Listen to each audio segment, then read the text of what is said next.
30 years ago, 4 demon knives that could control people's hearts wreaked havoc in the martial arts world in the East China Sea. More than 100 sects were destroyed or declined, and countless innocent souls died in this catastrophe. The heroes of the East China Sea worked together and sacrificed heavily to seal this thing.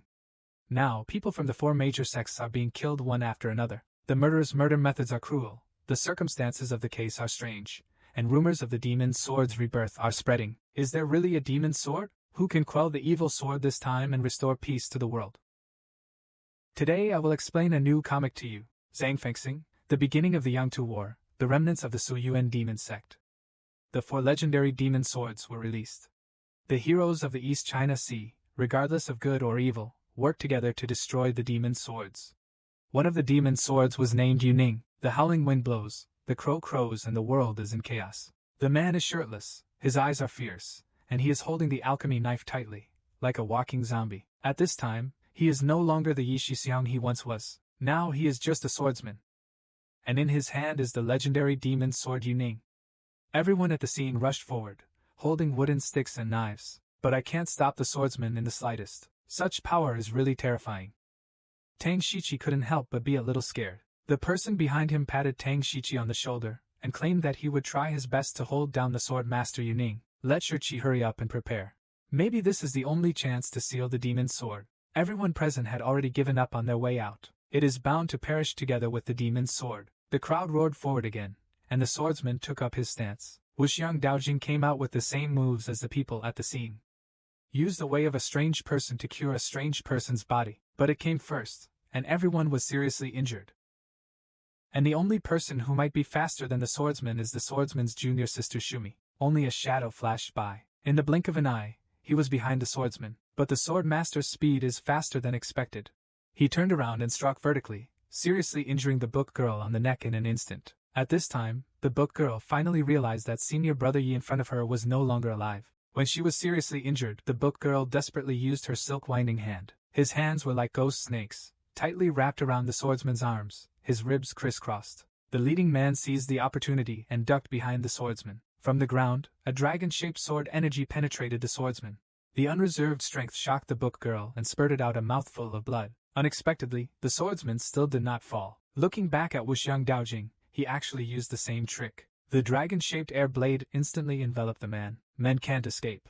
With his unique understanding of the martial arts, he was able to respond to this slashing blow. Fortunately, the swordsman was at the end of his strength. This slashing blow was successfully resolved, and the swordsman also fell to the ground. But the demon sword in the man's hand began to eat away at his body. Want to turn a man into the next sword master? The man hurriedly shouted. Tang Chi, take action! Tang Chi said nothing. Moving machinery and wooden cages arranged in advance, covering the man and Tang Shichi. The man forced himself to remain calm and said, Although you don't know martial arts, you have never touched the demon's sword, but we dare not lie. We have mastered all the conditions for Yuning's transfer to prevent him from possessing you. Escape from this place and cause trouble again, so killing people means killing the sword. In the face of righteousness, the carpenter Tang Shichi lost his sense of justice. Having already put life and death aside, the carpenter is better than a hero at this moment.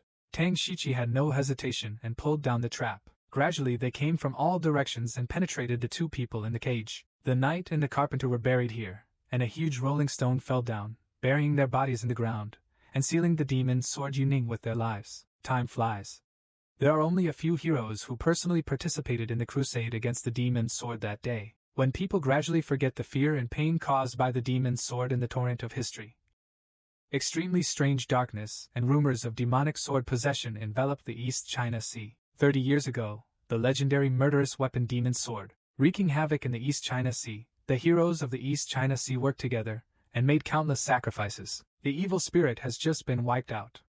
When people gradually realized the fear and pain caused by the evil sword, forgotten in the torrent of history, extremely strange and sinister darkness has caused rumors of demonic sword possession to envelope the East China Sea. East China Sea Zhuqing Mountain by Rilia Cinema. A boy brought back good tea and ginseng to replenish the health of his elders. The boy has lived here for 12 years. Returning here makes him feel more at ease. The boy's name is Pei Lai, the son of a veteran of the ZT army. His father makes a living by making horseshoes in this town where the Uyghur army was forged. Not very popular. When he was 5 years old, his father sold his donkey and sent Pei Lai to Luiying City. Pei Lai was determined to earn enough money for my sister's dowry. My father brought a piece of cast iron with him, looking for opportunities everywhere. But because of Pei Lai's small stature, he hit the wall everywhere. He was simply taken in by the one-armed seventh uncle and helped out in a small shabby house in Changxing Garden.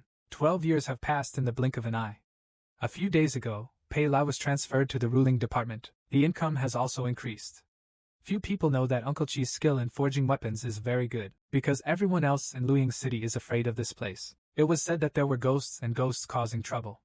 It was spread so brightly that no one wanted to come. This is probably because of Uncle Chi's scar and the weird Uncle Clogs. Uncle Clogs is dull and weird.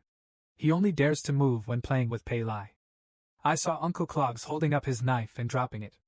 The sound of the sword and gun rubbing against each other was only louder than the silk finger. The firewood didn't even move. The content between the two people depends on who can split the firewood and fly it. The two of them have been playing this game for more than 10 years. Pei Lai saw that the firewood in front of him had been chopped dozens of times and scattered everywhere.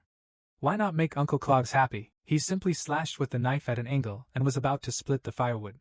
Who would have thought that the firewood would not be scattered before it was scattered? Uncle Clogs slashed at the waist, dividing the firewood into two parts.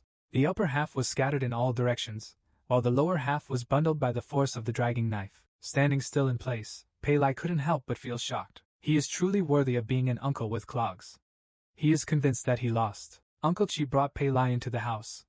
This time Pei Lai came back. I have a mission. Heng Shui, the second manager of the enforcement department, asked Pei Lai to pick up something. Uncle Chi opens the box. A sword is lying in the mirror. The scabbard is 3 fingers wide. The long mirror is 4 fingers. The brass mouth is swallowed. Birds and swords are evil. The sword is strong and fearless of willfulness. The blade of the sword narrows from the edge towards the edge, and the scabbard was originally 3 fingers wide. When it reaches the tip of the sword, there are less than 2 fingers left. If you control it skillfully, you should be able to lift heavy and lift light, which is convenient for stimulation. This sword is called Kunwu. Heng Shui will ask Pei Lai to hand over the sword to Shui Weitingshuan's second branch. In the hands of the Red Man, Pei Lai has never been to Shui Weitingshian. I heard that only female disciples are accepted there, but men can only go as far as the foyer. And I heard from Uncle Chi that Shui Wer Zanjiwen is a shrewd woman. Before leaving, I told Pei Lai not to push himself too hard if he encounters any trouble. At that time, Pei Lai had no idea that this trip to deliver the sword would be the beginning of a turning point in Pei Lai's fate. Broken Long Lake Water Qiankyu. The old girl meets the great Luo Xian. Black hair and white temples turn into smoke and rain, not like the human world Shuyuexuan. Takado Sujetsu Pavilion. 2 women are sitting in this pavilion in the middle of the lake. The heavy rain that lasted for several days felt like the sky was falling, which made Rang Kailan feel a little sad. Huang Ying joked, the 4th most beautiful girl Kailan is looking for life and death. Could it be that she was hurt by some handsome gentleman from a famous family? I don't know whether it was the romantic talents who only saw Qigong or the little Taoist priest who Guanhai Tianen. Shui Wetingxian is divided into 4 courtyards. Only the direct disciples of the master can serve as masters. There are only 3 masters under the current master. The 4th courtyard still has no master. Pihu, who was ranked 4th and was more promising, is now unconscious. That day when Pihu punted the boat out of the lock, Huang Ying and Kai Lan followed secretly. I wanted to see where he was going, but everything went dark. When he was discovered, only Pihu's pretty face had a tragic slash. They all said that this happened 30 years ago because of the demon sword that caused trouble in Jianghu. Kai Lan also agreed. He heard that tragedies occurred one after another in other sects. This time, the head senior sister was invited to attend the alliance meeting of the 4 major sword sects just to clarify this matter. During the conversation, Huang Ying suddenly felt something strange. I quickly turned around, clearly feeling that someone had appeared just now, but now at this time, Shui Wetingxian was secretly there. There were only Huang Ying and Heir Zhangyuan.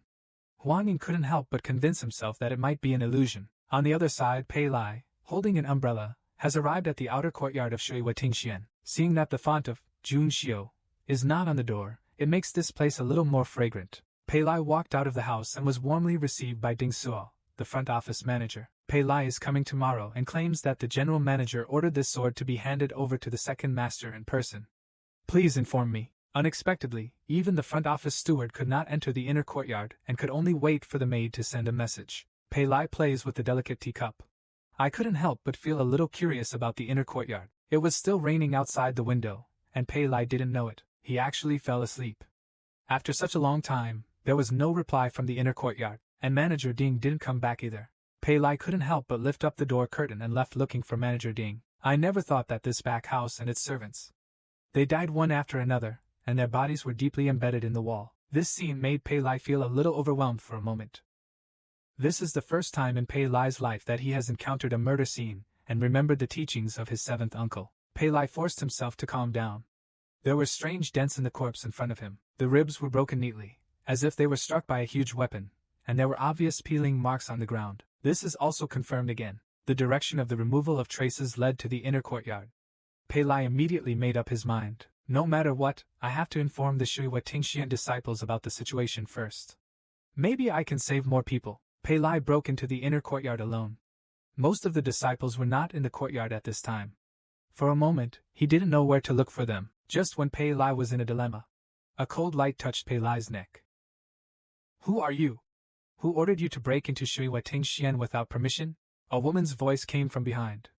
Pei Lai was pressed against the tip of a knife. He quickly revealed the truth and claimed that the sword on his back was Kunwu.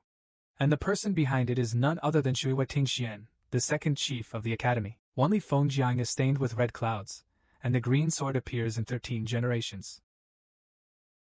Thousands of miles of Fengjiang River is dyed with red clouds, the fragrance of lying plum blossoms is lined with the wings of orioles, and the fairy farmers are combined with willow silk. After learning that she had misunderstood Pei Lai, Ran Hongxia took out a handkerchief and asked him to treat the wound. Pei Lai, who was holding a handkerchief, his cheeks were slightly red, and his words were incoherent for a while.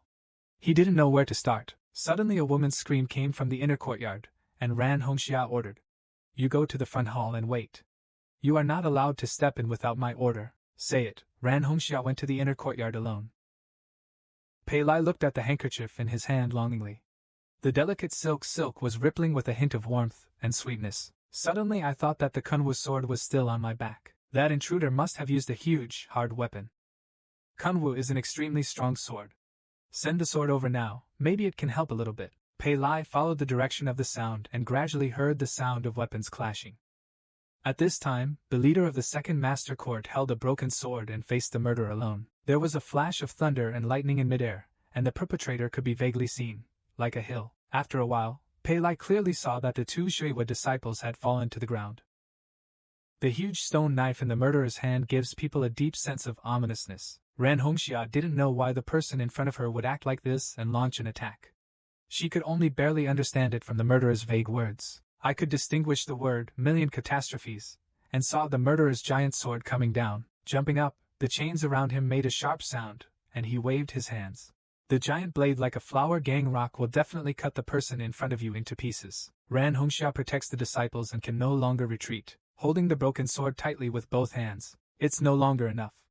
Ying grasps the wicker figure and shakes it with a thunder blow. Unexpectedly, Ran Hongxia could complete the block and unloading force and backhand siege in a short period of time with just this broken sword, forcibly knocking the murderer back several meters. The hunter on the side looked shocked. Is this terrifying strength really a woman? Taking advantage of the victory, Ran Hongxia pursues the victory, and her graceful figure turns into an afterimage, stabbing the murderer from close range. The broken sword stabbed the murderer's left eye accurately. This man was like a monster, unable to dodge. Reaching out to grab it, I was defeated and held the broken sword in my hand. The dyed red clouds were helpless in midair. Throw your back violently and retreat. Fortunately, I was able to reach out quickly and do a backflip and land firmly on the bridge. When the murderer clung to the red glow and fell to the ground, he suddenly came with a knife. The rapid speed left Ran Hongxia with no time to dodge, so she had to use her arm to defend against the broken sword. But the force of this blow was so great that the whole body of Ran Hongxia was shot into the pavilion in the middle of the lake. After breaking through the wall, she still had enough energy left to force Ran Hongxia to spit out a mouthful of blood. Accompanying the hunter, he saw the murderer in front of him. He seemed not to be afraid of pain at all. The situation was very critical. After looking around and finding two small boats, the hunting companion had an idea. The two confront each other, and the murderer currently has the upper hand. The terrifying stone knife exudes a faint purple aura. The murderer attacked with a more ferocious attack. When the sword was swung, there was a strong sound of wind, and the dyed red clouds dodged after the sword was swung. The thick chain pulled by the arm came from the blind corner like a head shake. Although Ran Hongxia subconsciously avoided it, she was still hit in the arm. Ran Hongxia also realized at this time that although the person in front of her moved awkwardly, her moves were powerful and not based on pure brute force. During the fight, the murderer rushed in again and struck with his knife. There is no escape from the dyed red clouds. At this critical moment, Pei Lai jumped out of the water. Holding the Kunwa sword, he stabbed into the crook of the murderer's leg and successfully broke the murderer's hamstring. Pei Lai also retreated to Ran Hongxia, preparing to fight alongside her. Pei Lai hero saves the beauty and wants to fight side by side with the second commander. My mission is to hand over the sword to the second master with my own hands. I also asked the second master to try this Kunwa. Ran Hongxia took Kunwa and admired secretly. Pei Lai was quite loyal, and was slightly stunned. A huge black shadow stood up slowly. The murderer actually used chains to tie his feet to support him, and continued to walk towards Ran Hongxia and Ran Hongxia like a puppet on a string. Ran Hongxia said in a daze. The murderer was He Asen who was pulling goods from 10 miles away. He has been doing chores in the outer courtyard for our Shui Watingxian for many years, but he didn't know martial arts at all, and he didn't know why he was like this. Just when Pei Lai was surprised why he was like this, the murderer's eyes flashed fiercely and he slashed straight at Pei Lai. Ran Hongxia relies on Kunwa to block. This attack is evenly matched on defense. Zanjuan half squatted and half knelt, holding Kunwa's handle that was longer than a foot and a half with both hands, eyebrows slightly raised. There is a bit more pretty eyebrows under the words, Ran Hongxia said. The two people on the bridge were originally disciples of our sect. They are not dead. I'd be very grateful if you could help take them away first. There's another one in the pavilion and I'll find a way. Although Pei Lai is not good at martial arts, he has good water skills, so he naturally agreed to help. At this time, the murderer raised the stone knife high above his head and spun it rapidly like a windmill. A vague sound of catastrophe echoed in my ears. The murderer swung the deformed giant blade like granite and swiped it, colliding with Kunwa's arrow. There was a loud roar, dyeing Hongxia's whole body and hugging the steel edge. His thick hair flew away and he turned around to tell Pei Lai to leave quickly. Here, it will hinder yourself. Pei Lai naturally understands this fact and is not sloppy. Seeing Pei Lai leaving, Ran Hongxia made up her mind. How can we allow foreign enemies to let me go to Shui Watingxian? I saw the phantoms of red clouds twinkling and the shadows of arrows shining like maple leaves blown by the wind. There is a sound of salsa, and even the 13 postures of Chunfang shot by Kunwa arrows penetrate the skin and flesh. Gradually discovered the identity of the murderer Huiwu. Pei Lai was frightened when he saw it in the distance. He was indeed the second master of Shui Watingxian. Pei Lai took the opportunity and quickly picked up Huang Ying and Kailan to escape. At this time, the dyed red clouds have gained the upper hand, and I secretly admired. This Kunwa is indeed the work of Lu Yingqing, and it perfectly fits his 13 styles of Qigong. This move is an arrow move created by Ran Hongxia and copied from the Shui West sword manual inside the door. Because this arrow style is more damaging to the sword, I asked Lu Yingqing for help with a suitable arrow. When a powerful enemy invades, Ran Hongxia just happens to get this arrow and is so handy that Ran Hongxia can't help but wonder if this is really a coincidence. The willow's charming figure, soft and light, successfully pierced the murderer's leg bone again. This murderer didn't feel any pain at all, and he swept out a sharp blade with no regrets. He rolled up the battle bridge easily, and this blade attacks. It turned out to be Pei Lai in the distance. This blow hit Pei Lai's back, and the battle bridge also broke. Pei Lai also fell into this heartbroken lake. At this time, Pei Lai's back was completely numb. Gradually sinking to the bottom of the lake, my vision began to blur, as Pei Lai's consciousness gradually blurred. A royal hand seeps into the lake. It was Huang Ying who pulled Pei Lai out of the water and came to the rescue. In fact, Huang Ying had already woken up before, but his martial arts skills were mediocre. He was just looking for an opportunity. During the sneak attack on the monster, Kailan was also rescued by Huang Ying on the boat. Fortunately, Pei Lai was hit and captured. In addition, my body has been much stronger than others since I was a child. It's nothing serious. Huang Ying pointed to the Huxing pavilion in the distance, and the injured senior sister Bai Hu. Still in that pavilion, the second Zhang Yuan refused to leave. It's because she had a knife-like air when she spoke. Destroy Fuqiao again. This monster is too powerful. I'm not afraid of pain.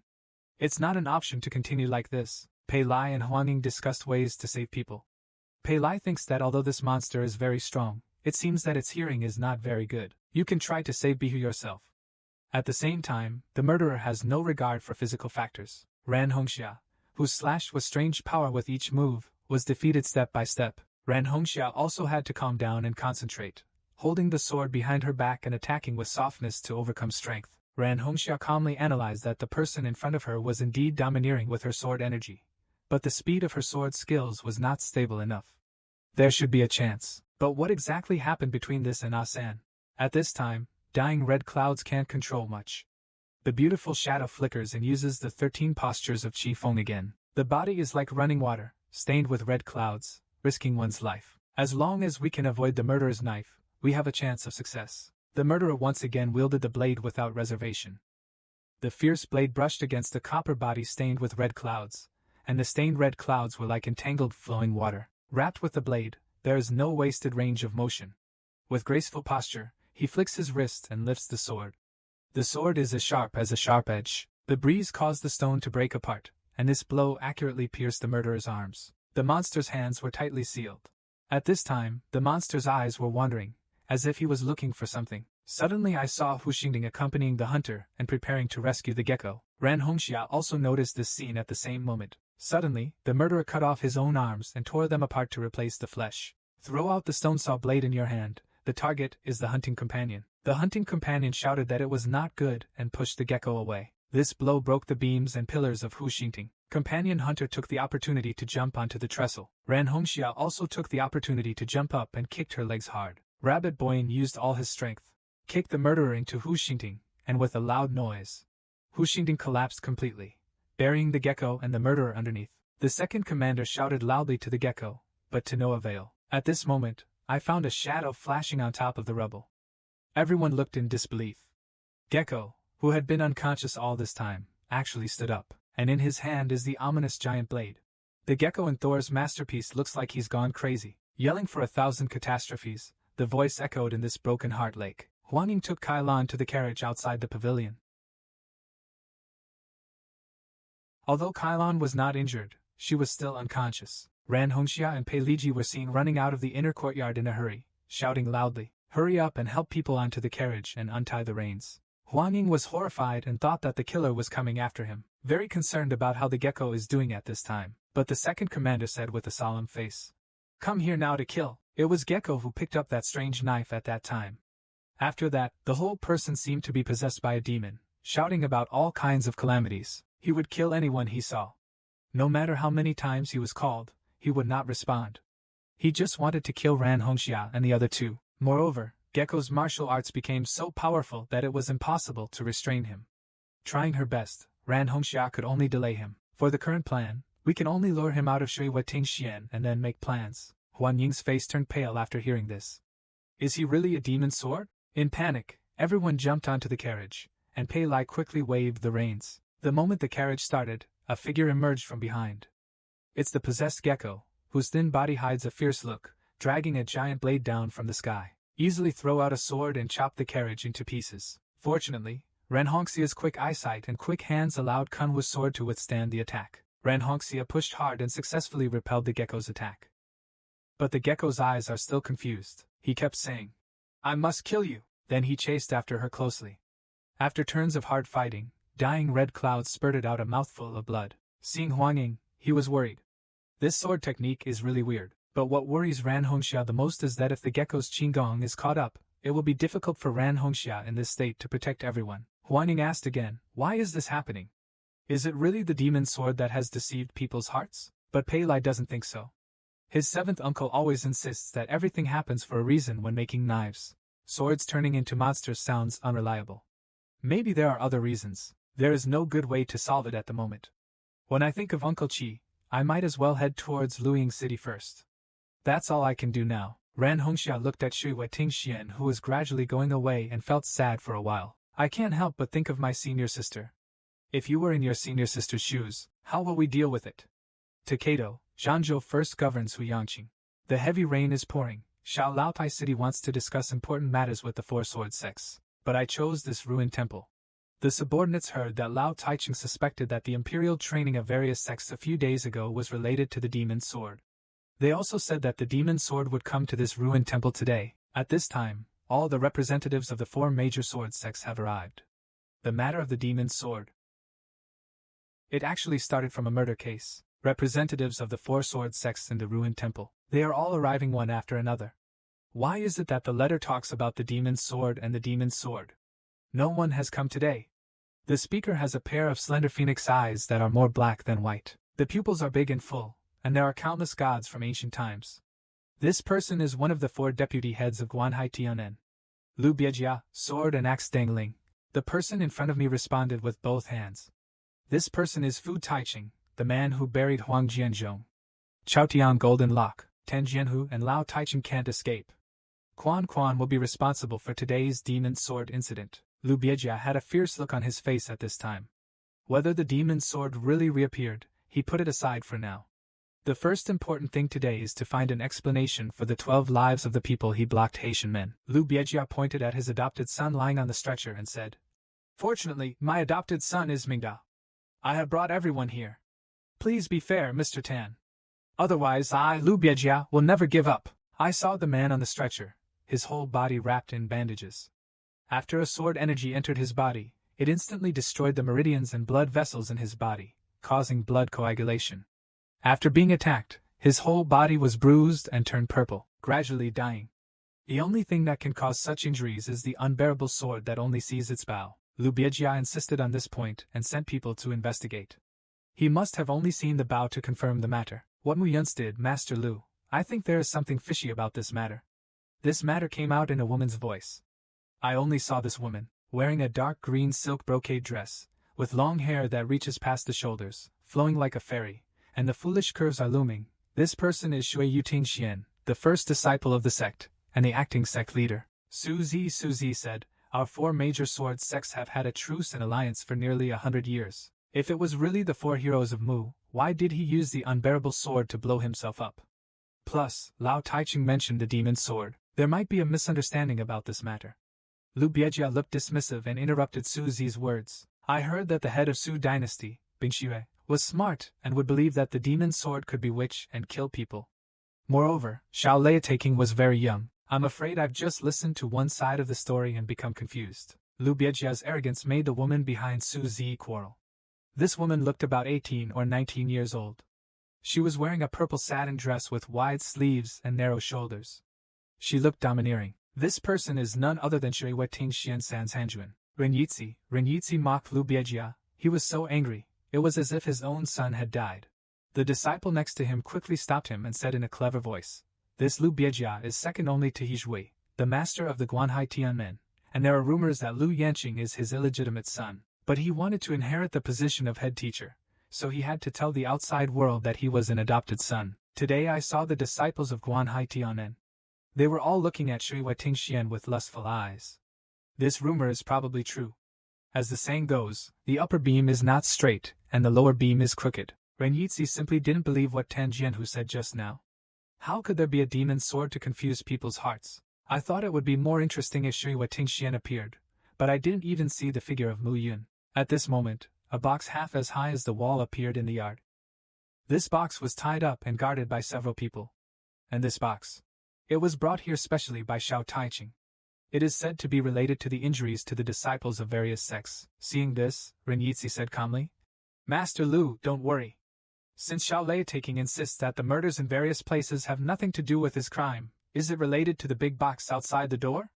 Why don't Master Lu ask Mr. Tan to open the box and take a look?" Lu Bienjia had Lu Shanyang's beard and wanted to open the box to confront him. Naturally, he was stopped by Tan Jianhu. With this move, Lu Bienjia sent a dart directly. "Is it possible that you have to hand this evidence of crime to someone like Qigong to take it away? You, Xiao Lei taking, want to protect the man who used the unspeakable sword. Is it Mu Yun's who killed my son?" At this moment, a burst of hearty laughter came from outside the door. "To kill your son, why should I bear the sword?" I saw this man with black hair and white hair, carrying a guqin on his back, and a fierce aura that made people fear him. This man was Wei Wei, the Lu Shui Qin demon. 30 years ago, the heroes who personally participated in the crusade against the demon's sword are still alive. At this time, it ends at burying Huang Jianzhong, whose Taiwan name is Xiao Jianji, who is haunted by the tide, and Du Zhuanglian, the head of Shui Weting Xian, is in seclusion to recuperate. No one could see him except Wei Wei, the elder of the Qigong Wuzi generation. At this time, Wei Wei's arrival involuntarily shocked everyone present. The young Taoist priest and Guanhai Tianmen are talking a lot. The Qing demon himself is here. I am afraid he is here to help his apprentice support the demon. Lu Bienjia stroked his Shanyang beard and said in a strange tone. It turns out that Elder Wei, who has a far-reaching reputation as a hero of Qigong, is here in person. He thinks that I will be able to get justice for the murder of Guan Haitian men. Unexpectedly, before he finished speaking, Wei Wei chose to ignore it and walked past Lu Bianjia without any expression. Stand still and come to Su Zi. Su Zi's hands were slightly sweaty as she greeted her in formal attire. Wei Wei also said politely, I send it on behalf of the head. Please send my greetings to the distinguished master. Just say that I am old and frail, and the sword has withered. After the head of Du is released from seclusion, he hopes to come as soon as possible to take the witness, so as to avoid regrets. Su Zi once again had a hard dream. Lu Bianjia continued the yin and yang path at this time. Could it be that Senior Wei was feeling guilty if he avoided answering like this? Wei Wei's undisguised anger at this time can be heard in this tone, as if my disciple's crime has been proven beyond doubt. Did you see him murder someone with your own eyes? Lu Bianjia pointed at Lu Yanqing on the stretcher reluctantly, claiming that the adopted son survived the tragedy because of his faith, and that it was Lu Jing, and the scars on his body were unsightly. Various clues except your apprentice Mu Yun's. Who else could it be? But according to Lao Taiching's wishes, the 4 heroes Mu might have been captured by the demon's sword, which led to indiscriminate killing. The 4 heroes Mu would appear later, if it is inconvenient for Senior Wei to kill his relatives for justice. I, the disciple of Guanhai Tianmen, are also willing to help. Even those who died unjustly are the same as justice. Lu Bianjia's high-sounding words made Wei Wei sneer. It is claimed that my disciple has been missing for a long time. I sent my 3rd son out to look for him a month ago, but there is no news yet. If I were to know that there were villains who slandered and framed my disciple and hid him, or designed him not to come forward and confess, I would never give up. As soon as these words came out, Lu Bianjia became very angry. He asked me to close Haitian Gate today, see the strange bow, the unique skill, and the unheard sword. After saying that, the 2 of them were at war. Lu Bianjia held a sword in his left hand and a sword in his right hand. He used Guanhai Tianmen's unique swordsmanship. Dehito, show your weapons. Wei Wei laughed and said, Don't you know that I only saw that Qigong was cultivating an invisible sword? But when the thief said that he was only worthy of my hair, Wei Wei pinched off a hair with his fingers. In a duel with them, Lu Bianjia was the first to bear the brunt, and their swords collided with each other. Make a harsh sound and use the rustling sound of the sword to confuse the opponent's judgment of the speed of the sword swing. The next second, a sword struck Wei Wei on the shoulder. He walked all over the mountain without seeking immortality. Attacking the flower moon alone makes me want to sleep. One stop, the saddest autumn red feeling. Xing Qi Feng 13 strings. Lu Bianjia slashed Wei Wei's shoulder with his sword, but I didn't expect that this was just an afterimage of Wei Wei. At this time, she had already flashed behind Lu Bianjia. I only saw Wei Wei, Qining's fingertips, the true energy everywhere. The swaying hair trembled until it was straight, like steel needles. Before anyone could react, Wei Wei had already passed through the crowd. A disciple collapsed limply. A piece of soft black hair was stuck in the hole on his left shoulder and neck. Less than an inch and a half was left outside the flesh. The blade was sharp and penetrated the shoulder. Wei Wei laughed loudly and waved his hands repeatedly to squeeze out the pain.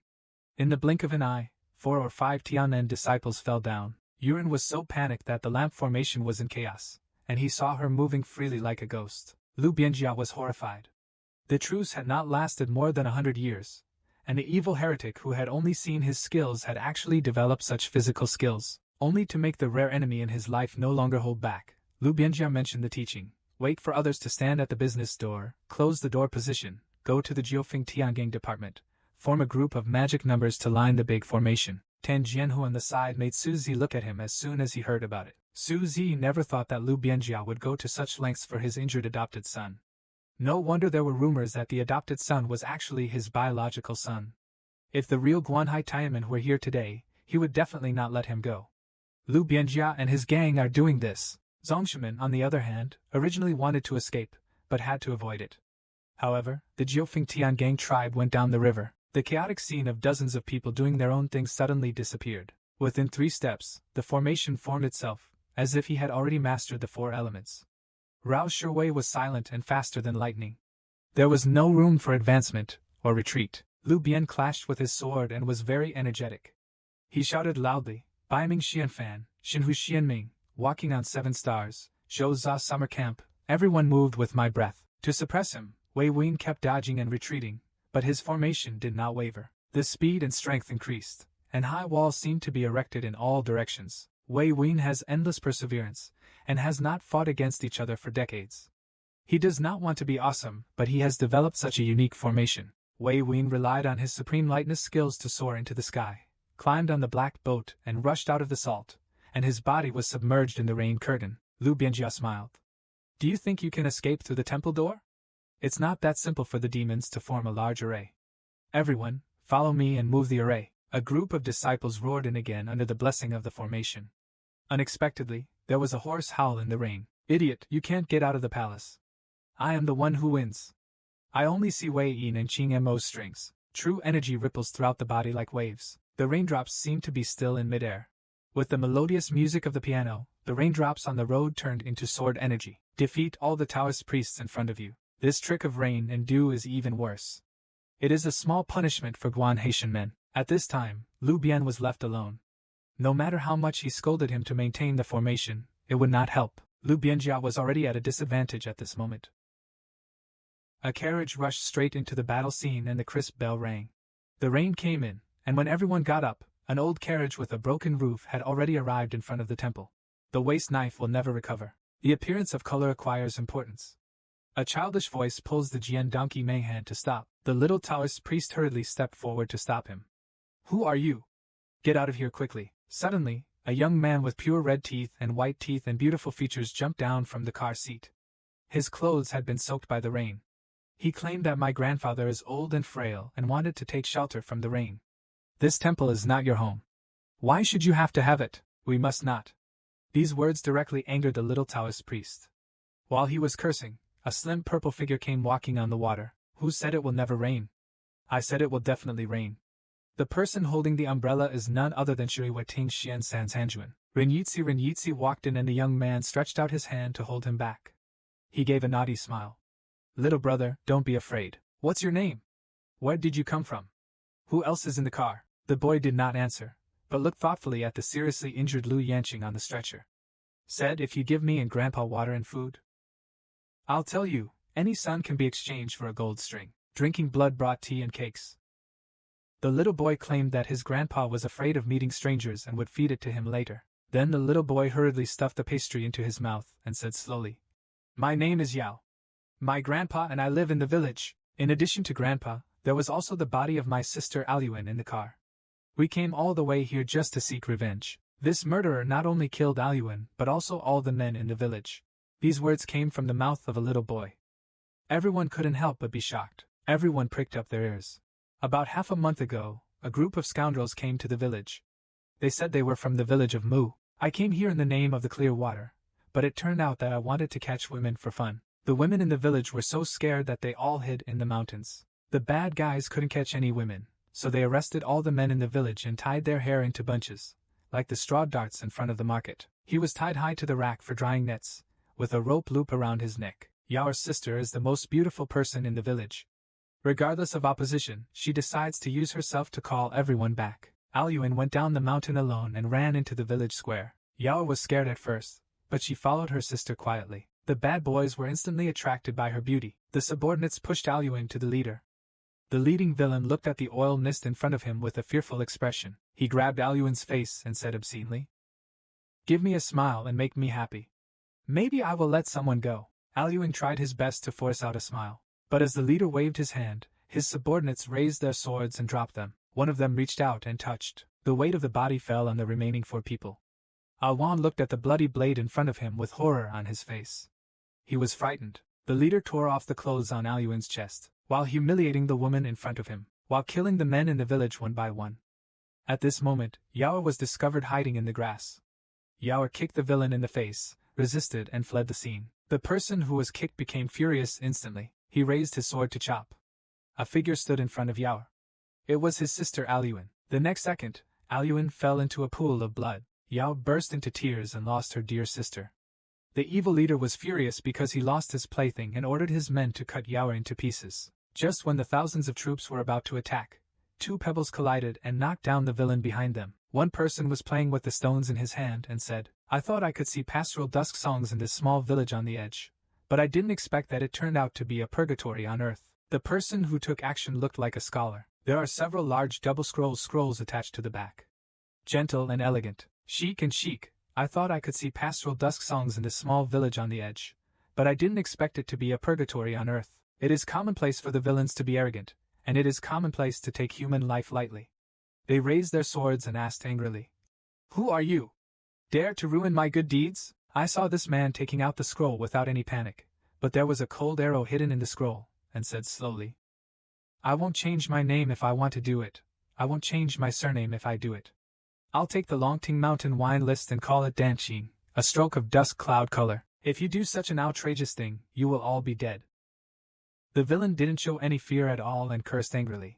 "I just saw Qigong piled up with a little snake, but he dared to meddle in our boss's own business. But can you afford to offend the famous Guanhai Tianmen vice chief?" Yenu was eating cakes while observing the expression on Biejia's face, and coldly said these words to everyone. Seeing the road, Biejia's face darkened. The evil spirits around him were shouting and arrogantly. He rushed towards the child.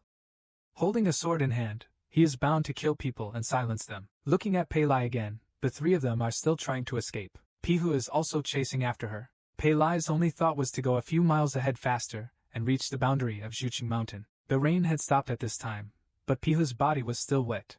Drops of fragrant sweat slipped from the cheeks. This scene was clearly seen by everyone. Although I don't know why Pihu became like this, his body is still the same as that of ordinary people. He gets tired and sweats. He dragging the stone knife to chase like this must be suppressing the fatigue of his body. Everyone believed that otherwise, the previous attacks would have done more than just destroying half of the carriage.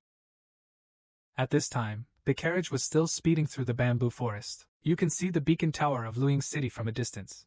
As long as you get there, you will be safe. But at this moment, Pihu disappeared behind him, and everyone hurriedly looked for it. I found that Pihu had actually come to the carriage and used his body to forcefully bend the bamboo. With the push of the bamboo, it hit the carriage like an arrow. At this moment, the huge momentum plus the weight of the stone knife all poured into dyed red clouds, forcing him to spurt out a mouthful of blood. The explosion caused the carriage to shatter under his feet. Everyone stumbled and fell. Wait for the hunting companion to calm down. Pihu was dragging the stone knife and approaching the injured Ran Hongxia step by step. At the critical moment of dying Hongxia's life and death, Pei Lai discovered that Ran Hongxia's sword was lost beside him in the fight just now. Without hesitation, he jumped up, picked up the Kunwu sword and charged forward to kill him. He slashed diagonally with both hands, forcing Pihu to block quickly. After failing to hit the target, Pei Lai raised his hand high and shouted, "Come on, your opponent is me."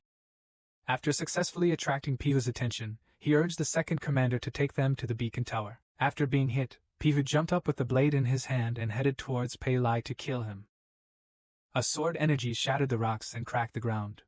Fortunately, although Pei Lai's martial arts skills were mediocre, he was naturally agile in swordsmanship, and overstep successfully evaded the attack. Ran Hongxia said with an anxious look, "What's the difference between letting me leave you at this time and killing you with my own hands?" Pei Lai ignored it and continued to challenge, "You are nothing more than that. Didn't your sword energy hit me?" Pihu, who had lost his mind, was full of anger, and his eyes were fierce. He struck at Pei Lai again with the knife in his hand. Pei Lai hurriedly got up and said that there is no need to worry about the second commander.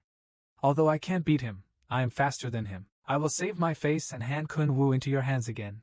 Looking at Pei Lai's retreating back, Ran Hongxia feels sad for a while. At such a young age, if you try to be a hero by imitating others, you will die. Huang Ying beside him quickly comforted and said, "Sister Han, let's go. Pihu has been chasing for so long and his physical strength has been exhausted. Maybe that kid can really escape." Now that things have come to this, although Ran Hongxia is full of worry and pain, she can only pray that Pei Lai will live safely. Pei Lai ran as fast as he could, breathing heavily. Suddenly, Pihu came out from behind again, and this sword energy fell from the sky, coming at a tricky angle. Seeing that he had no power to dodge, Pei Lai could only use the Kunwu sword to block. The shock from the sword blade caused Pei Lai to spurt out a mouthful of blood. It was no longer possible to stabilize my body, and I retreated like a kite with its string cut off. Pihu's speed was increasing and he took the opportunity to come directly above Pei Lai. With his position in the air, Pei Lai could no longer dodge. Pei Lai also realized at this time that if he fell, there would be no way out. I'm afraid he would really have to explain it here this time. With a huge impact, Pei Lai was shot out like a cannonball. It hit the ground and rolled again. The Kunwu sword spun rapidly in the air. It happened to fall into Pei Lai's hands. Pei Lai also lost consciousness at this time. Pei Lai was knocked unconscious and slowly opened his eyes. I found Pihu looking at me at the entrance of a cave, and he fell into the injection pool that had not been dug in the past when he stationed troops. But what puzzled Pei Lai was that, Pihu only watched at the entrance of the cave without pursuing him, and he's getting more and more irritable, as if he can't climb out of this deep pit. Looking carefully, there was an arrow wound on Pihu's thigh. Pei Lai wasn't sure if he was injured. At that moment, he couldn't remember anything. I saw the Kunwu sword inserted next to me at this time. Pei Lai was so determined that he raised the Kunwu sword again. It doesn't matter whether you are in 1,000 tribulations or 1,000 tribulations. If you come after me again, I will fight to the death to bury you with you. I don't know whether it was Pei Lai's aura that intimidated the other party, or Pihu had something important to do. He actually left Pei Lai alone and turned around to leave. Pei Lai finally breathed a sigh of relief at this time. I have saved my life. I must find a way out as soon as possible and rush to the beacon tower to meet Zhongyu. On the other side, the sword of evil is approaching. This person is none other than Su Yanxing, the proud disciple of the Liu Bi family. Between the lightning and flint, a figure flashed across. Tan Jianhu grabbed Su Yanxing's sword. The veins on Tan Jianhu's palm were as red as a furnace. The sword in his hand deformed in the guest room. Su Yanxing's sword skills, ranked among the top 3 among Tianmen's sword meridians. It was originally called Tongxi sword, and the sword it was paired with was called Tongxi. It was a famous weapon used by the Liu Bi family when they were young. Not only was the sword made exquisitely, but the scabbard was also made of high-quality iron lithium wood. Even if it was really thrown into the fire, it would not burn for a moment. The strange material was destroyed in the hands of Tan Jianhu in just one look. When Su Yanxing was surprised, Tan Jianhu said slowly, "Taoist master, there may be something wrong with pointing a sword at a child. Besides, the facts are not yet clear. According to the procedure, we should go to court for questioning. Is the Taoist master trying to silence him in a hurry?" A soldier of the Red Top sect. According to legend, this technique is extremely difficult to master. This Tan Jianhu looks unattractive, but he can become a right-hand man who sharpens his sword. This time he takes action. It shocked everyone even more. It's really not that simple. And just at that moment, Liu Biejia clearly felt another breath. Liu Biejia suddenly pointed at the carriage and shouted loudly, "Since you're here, Moose Man, why don't you devote yourself to seeing him?" As soon as I finished speaking, I saw the driver taking off his straw hat. A burst of afterimages emerged. Kneeling in front of Wei Wuying, disciple Mu Yunce pays homage to his master. Mu Yunce said slowly, "This disciple has done something wrong. Please forgive me, master." As soon as these words came out, everyone was shocked. Only Wei Wuying remained calm and said calmly, "It's for selfish reasons, or for the sake of others. Disciples are not motivated by selfish desires, but to save innocent people. As a teacher, if I were here, can he take action?" According to the disciple's guess, the master will also take action. "Mother-in-law, you are either motivated by selfish desires nor out of necessity. Who do you need to forgive you? Be open and responsible if someone wrongly accuses you. There is still a teacher here, Mu Yunce, who lives in the first palace," turned around and said firmly, "Everyone who used inappropriate documents against Liu Yanxing." It was here that Mu Yunce admitted that after using unsavory documents on Liu Yanxing, Liu Biejia's face was gloomy and his spirit became violent. At that time, he wanted to break Mu Yunce into pieces. A group of Taoists also started making noises. Mu Yunce calmly cupped his fists and saluted and said, "Seniors, Mu Yunce dressed up in disguise earlier. It was very rude. Please forgive me. I did this because I feel that the tragedy in Qizhu village needs to be told in person to everyone more realistically. Mu Yunce witnessed the tragedy that day, so he drugged him. He wanted to kill the gangsters, but in order to leave evidence of guilt. So I didn't kill anyone, I just removed one left leg from each person. The leader, Liu Yanxing, whose martial arts skills were not as good as Mu Yunce, was knocked off his weapon and stabbed in his right arm. Who would have thought that since Liu Yanxing was feinting to attack, he would find an opportunity to escape on his own?" Su Yanxing interrupted Mu Yunce's kicking skills. "As for the question, since you said that my senior brother's martial arts skills are not as good as yours, why did you still use unworthy documents on him? I think you are clearly lying about the other 11 lives. You were the one who killed him, right?" Mu Yunce said without making a fuss or getting angry. "Taoist Su, don't worry. If these unscrupulous people, the murderer who massacred the village was really killed by me, Mu Yunce, I will never hide it. As for why he used unworthy documents, it was for self-protection." Mu Yunce looked at his palms, eyes full of disbelief. That day, Mu Yunce followed Liu Yanxing to a valley in the west of the village. It was overgrown with grass and inaccessible. When Mu Yunce entered the valley, I saw an assassin with a demonic sword species outside the body on the mountain. "Don't enter the living soul." The gold and iron progress was inscribed with Tang poetry number 7. However, Mu Yunce could not care about anything else at that time. He quickly chased after Liu Yanxing. The end of the valley was blocked by a landslide. Lu Yanqing roared loudly and looked at Mu Yun's, who was chasing him, angrily pulling out the bamboo arrows from the pile of earth and rocks. Make the last resistance, but this fragile bamboo can't resist Mu Yun's attack at all. Mu Yun's moves the arrow without any sloppiness, precisely penetrate bamboo joints. With one kick, Lu Yanqing was kicked into the earth and rocks. As the earth and rocks collapsed, a gloomy white skeleton was actually exposed. The corpse is sitting cross-legged in a wooden cage. Its body is gradually being penetrated by the cold, and an iron knife is lying quietly in front of it. Lu Yanqing did not hesitate at all, grabbed this rusty iron knife. But when Lu Yanqing stood up again, the iron sword gradually regained its luster, and a ray of clear light overflowed from the handle. And Lu Yanqing's whole aura is also different from that of Pai Rub and others before. Ever since Lu Yanqing picked up this rusty iron knife, he seemed to be a different person. A mysterious clear light spreads from the forehead of the knife and climbs up to the tip of the knife. The whole knife exudes a mysterious and wild green light, which is both charming and beautiful. Lu Yanqing's eyes were distracted, her mind was unclear, and her aura suddenly increased. Mu Yun's even felt it. Only when facing her senior brother. At this time, Mu Yun's made up his mind to strike preemptively. Mu Yun's raised her 2 fingers, her eyes were firm, and a move in her sword finger pointed at the sky to indicate the sun. The graceful and free figure emerges from the midst of thousands of shadows and flowers. But I didn't expect that Lu Yanqing in front of me would actually do the same trick, like a flower in the mirror and a moon in the water. Mu Yun's thought to herself, how could Lu Yanqing point to the sky to indicate the sun? He must be playing tricks on him. But in the subsequent attacks, Lu Yanqing used Mu Yun's techniques, and the moves were specious. The direction is right, but it's exactly like Mu Yun's lightness. The two of them were fighting each other silently. One left arm and one right arm exchanged more than 10 moves in the blink of an eye. Mu Yun's almost thought that, when he was fighting against his other self, Lu Yanqing's moves were as fast as his own, regardless of whether the moves were all correct. It's always the last come, first served. It's a round of fighting. Mu Yun's could only defend hard. If the opponent had not used only one hand and used martial arts that he was very familiar with, he would have been defeated long ago. At this time, Mu Yun's finally realized that Lu Yanqing was definitely not in a normal state at this time. Could it be the problem with the knife? Mu Yun's immediately decided to knock down Lu Yanqing's sword.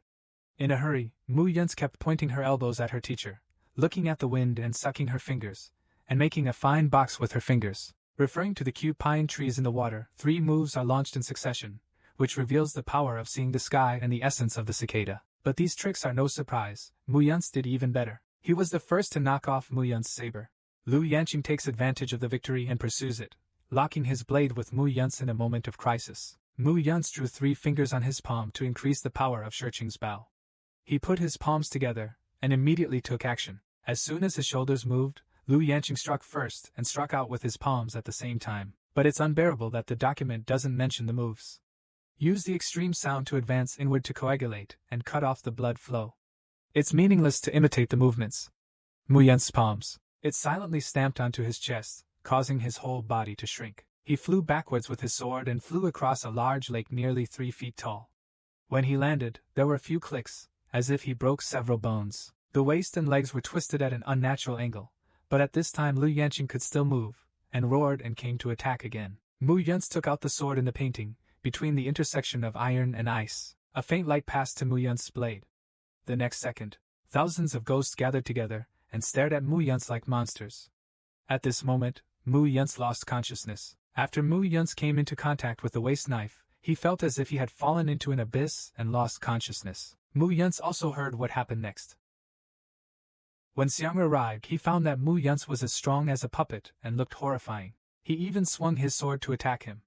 Fortunately, a knight fell from the sky and knocked Mu Yun's unconscious, and took away the axis sword in his hand.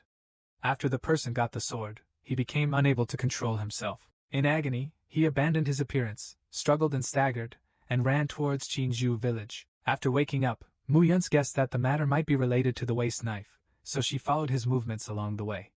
Firstly, she was worried that the man would not be able to control himself, and killed innocent people indiscriminately. Secondly, based on the description, Mu Yun's was almost certain that the man was his 3rd senior brother. Emotions. As soon as these words came out, Wei Wuying was like a thunderbolt from the clear sky. On the other hand, Liu Biejia was overjoyed. He said loudly in front of everyone, "In the final analysis, this matter has nothing to do with you. I think it is your brothers who joined forces to commit murder." I made up such ridiculous things afterwards in order to avoid responsibility. Wei Wuying's face was gloomy. Don't be angry and say solemnly, idiot. The catastrophe is still unknown. He is telling the truth. Wei Wuying slowly dragged out all the past events. 30 years ago, the remnants of the Suyuan demon sect released the demon sword. The entire East China Sea was filled with blood. The demon sword can control people's hearts. People possessed by demonic swords are called sword masters. Even ordinary people can become masters after being possessed, not to mention people who are already highly skilled in martial arts.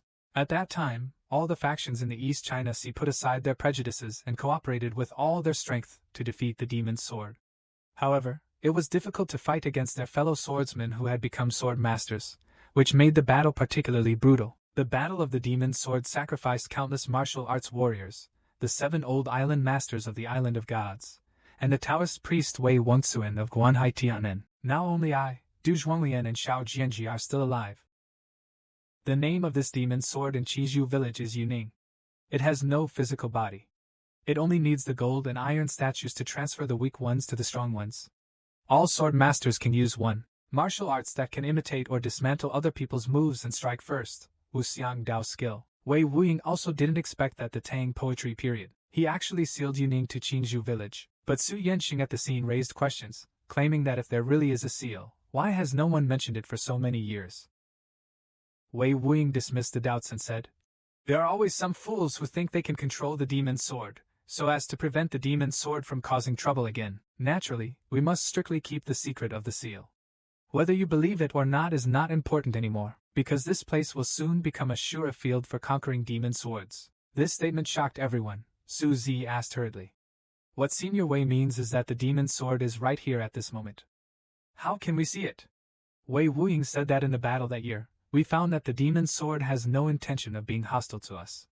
They attract each other and kill each other. The manipulated swordsman will unconsciously look for another demon sword, but the only thing that will not be transferred when it comes into contact with Yuning is the demon sword. Wei Wuying looked at the box in front of him, which looked like a strong sword, and said secretly, predicting the resurrection of the demon sword, summoning the giant hands of the 4 sword sects, and specially asked himself to come, sharpen the sword and point out what was delivered. It's already obvious that this old guy is at his wit's end. At this moment, Wei Wuying suddenly felt the dangerous aura of CC. A figure appeared in the sparse tree. This person's eyes were red. Rise up in unison and charge into the crowd. Counting the knives killed many people in a short period of time, and this person was reduced to being a swordsman, Mo Shuz. At this moment, Mo Shuz was wearing a black silk robe, which looked luxurious, but was made dirty and tattered, as if it was written in the subtitles. Her black hair reveals her forehead, and her stiff movements while the rain is about to fall are just like a living corpse. Wei Wuying took off the black copper plastic tail scarf from his back. Pull off the abdomen casually, strength and body riding. Xinxing Huan Dao book color, can you hear me? Mo Shuz was slightly stunned. Jilin's posture was like a bad doll, and his whole body was trembling slightly. At this time, the 3 heroes of Mo who have replaced the civilized East China Sea have long since disappeared. There was a flash of light while walking, and the 2 Tian men suddenly cut off their hands. Tan Jianhu looked solemn and shouted loudly, "Senior, this is no longer the 3 heroes of Mo. We have to subdue him." Su Zi and others also drew their swords as if facing a powerful enemy. Wei Wuying closed his eyes and sighed. Book color. Among the 6 disciples, your mind is the most determined. Even you can't defeat the ghost. A year's worth of fighting over the strings of the harp, the invisible sword energy burst out suddenly. With a sound of quenching, the invisible energy turned around and fended off Mo Shu's attack. Wei Wuying's rich voice resounded throughout the courtyard. Put away your weapons. Get rid of the demons here today. Don't let the evil ghosts move again. There is a dilemma between man and evil. If you are wise, don't be manipulated by others. Ghost, I am no longer the Wei Wuying I used to be. I saw his hands waving continuously, the huge and delicate Qin Mod set to spin, and the sound of whooshing was endless. The entire Lingguan Hall is full of sword energy. Over the past 30 years, he has been trying hard to crack the Wuxiang Dao Jin, a martial art with ghost characteristics. The strong man needs to create a unique skill that kills enemies in the air without getting along, so Yulua is born. This blow made everyone at the scene stunned. If they hadn't seen it with their own eyes, no one can believe that Wei Wuying's strength is so terrifying. The sound of the piano is invisible, and the strength of the sword cannot be imitated or cracked. Mo Shu saw one frame again and was very reluctant to pick it up, but I still want to fight back.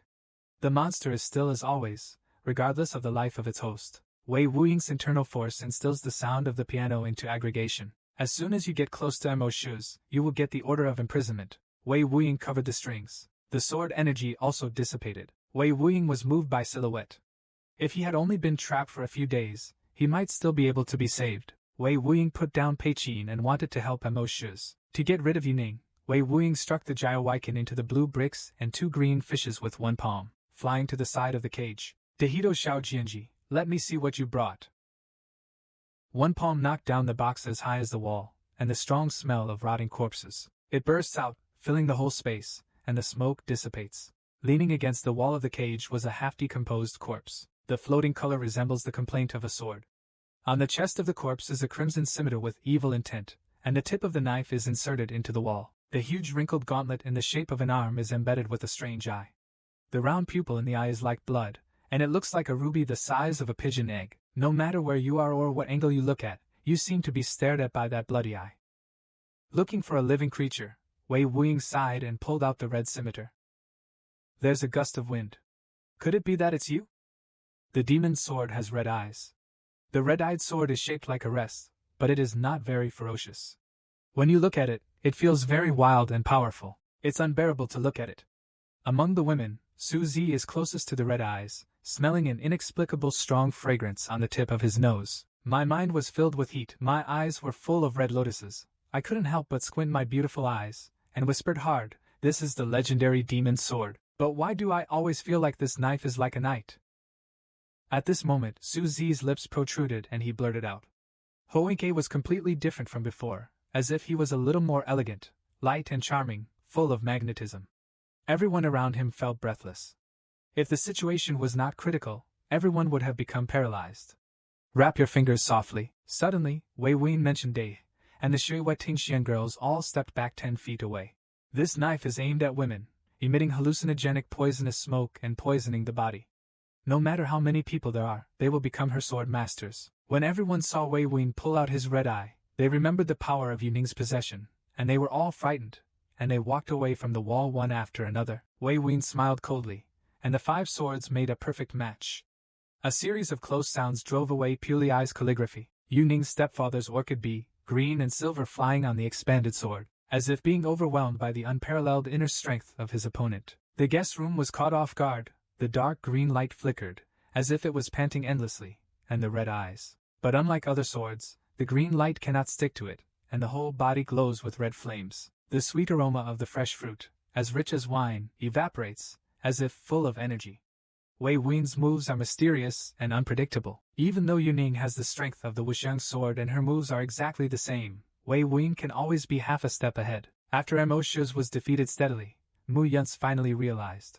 Master, this aura is not an ordinary aura. Yula's remaining internal force is in the aura, restricting Yuning's movements. Wei Wuying slashed his sword, and the charming red shadow of the sword looked extremely dazzling. The Yuning held in the ink-colored book flickers in and out. Obviously struggling, Wei Wuying took the opportunity to duck behind him and grab the blind spot behind him. The unique skill of close-range shooting in the face of the demon's sword Wuxiang Dao Jin, Qin demon Wei Wuying finally gained the upper hand.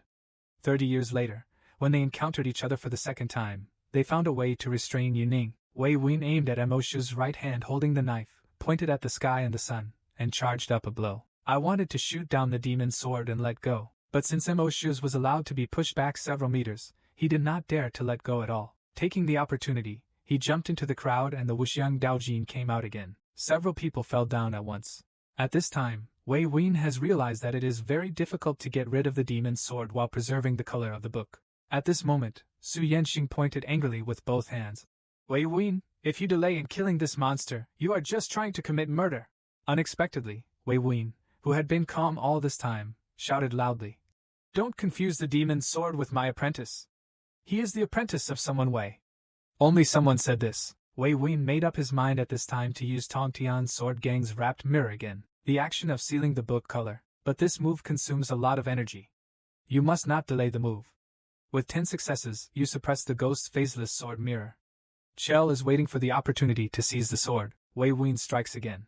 This Tong Tian sword guide was created by him from the Tong Tian sword's finger. It's all based on one thing. I consciously strike out like a spring silkworm spinning silk. Every fold has an invisible air mirror that has seen the flow marks and tried its best not to destroy them, gradually weaving into a ball. Only the deadly air net, the mist, and the blood beads, flying sand and rocks are all trapped in the hemisphere that blocks the circle. But although Emotius was embarrassed, he still fought back and forth. Wei Wuyin could not help but admire him. He is indeed his disciple. During the fight, a figure came out and attacked. It was none other than Mu Yin. Without saying a word, he rushed to exchange a few moves with Emotius, breaking off a small piece of the hard object every time they fought. The strange thing is that the blue-edged broadsword of Demon Sword Girl's father can cut through the knee, but I can't destroy this long black ebony stick with one blow. As soon as the sword edge enters the wood, it is slightly blocked. Even if it is slightly clumsy and extremely broken, the remaining branches will not be broken apart, very resistant to fighting. There is no green light on the wood. Obviously, the demon sword cannot be moved. Wei Wuyin thought, this child came prepared. But how could the oily wood stand up to the sharp demonic knife?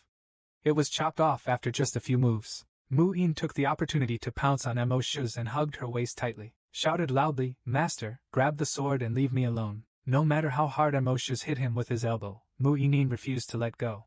But at this moment, the person who jumped out from behind Mu Yin turned out not to be Wei Wuyin, but Guanhai Tianen Lubiejia. Mu Yin hugged the crazy Emotius. However, Lubiejia picked up half of the oil firewood and took the opportunity to sneak attack on Mu Yin. The sharp point came through the air and pointed directly at the wooden silver back door. When Emotius came back, he turned a blind eye. The broken sword actually penetrated the wooden silver neck. This time, disaster struck both sides, and no one had time to save them. At the critical moment, a person flashed by and Qin Demon Wei Wuyin descended from the sky. The red eye hooked and blocked, and he was opening the green-haired waist blade. The other hand firmly grasped Lubiejia's arm. It was difficult to move at all. Wei Wuyin had a lot of free time. The momentum of the Tongtian sword gang increased sharply, forcing Lubiejia and Mu Yin to fly out. Wei Wuyin retracted his arms. Borrowing a bell, he kicked the door in front of Lubiejia. He coldly snorted. "Old bastard, I'm writing about how good the bottom mud tastes.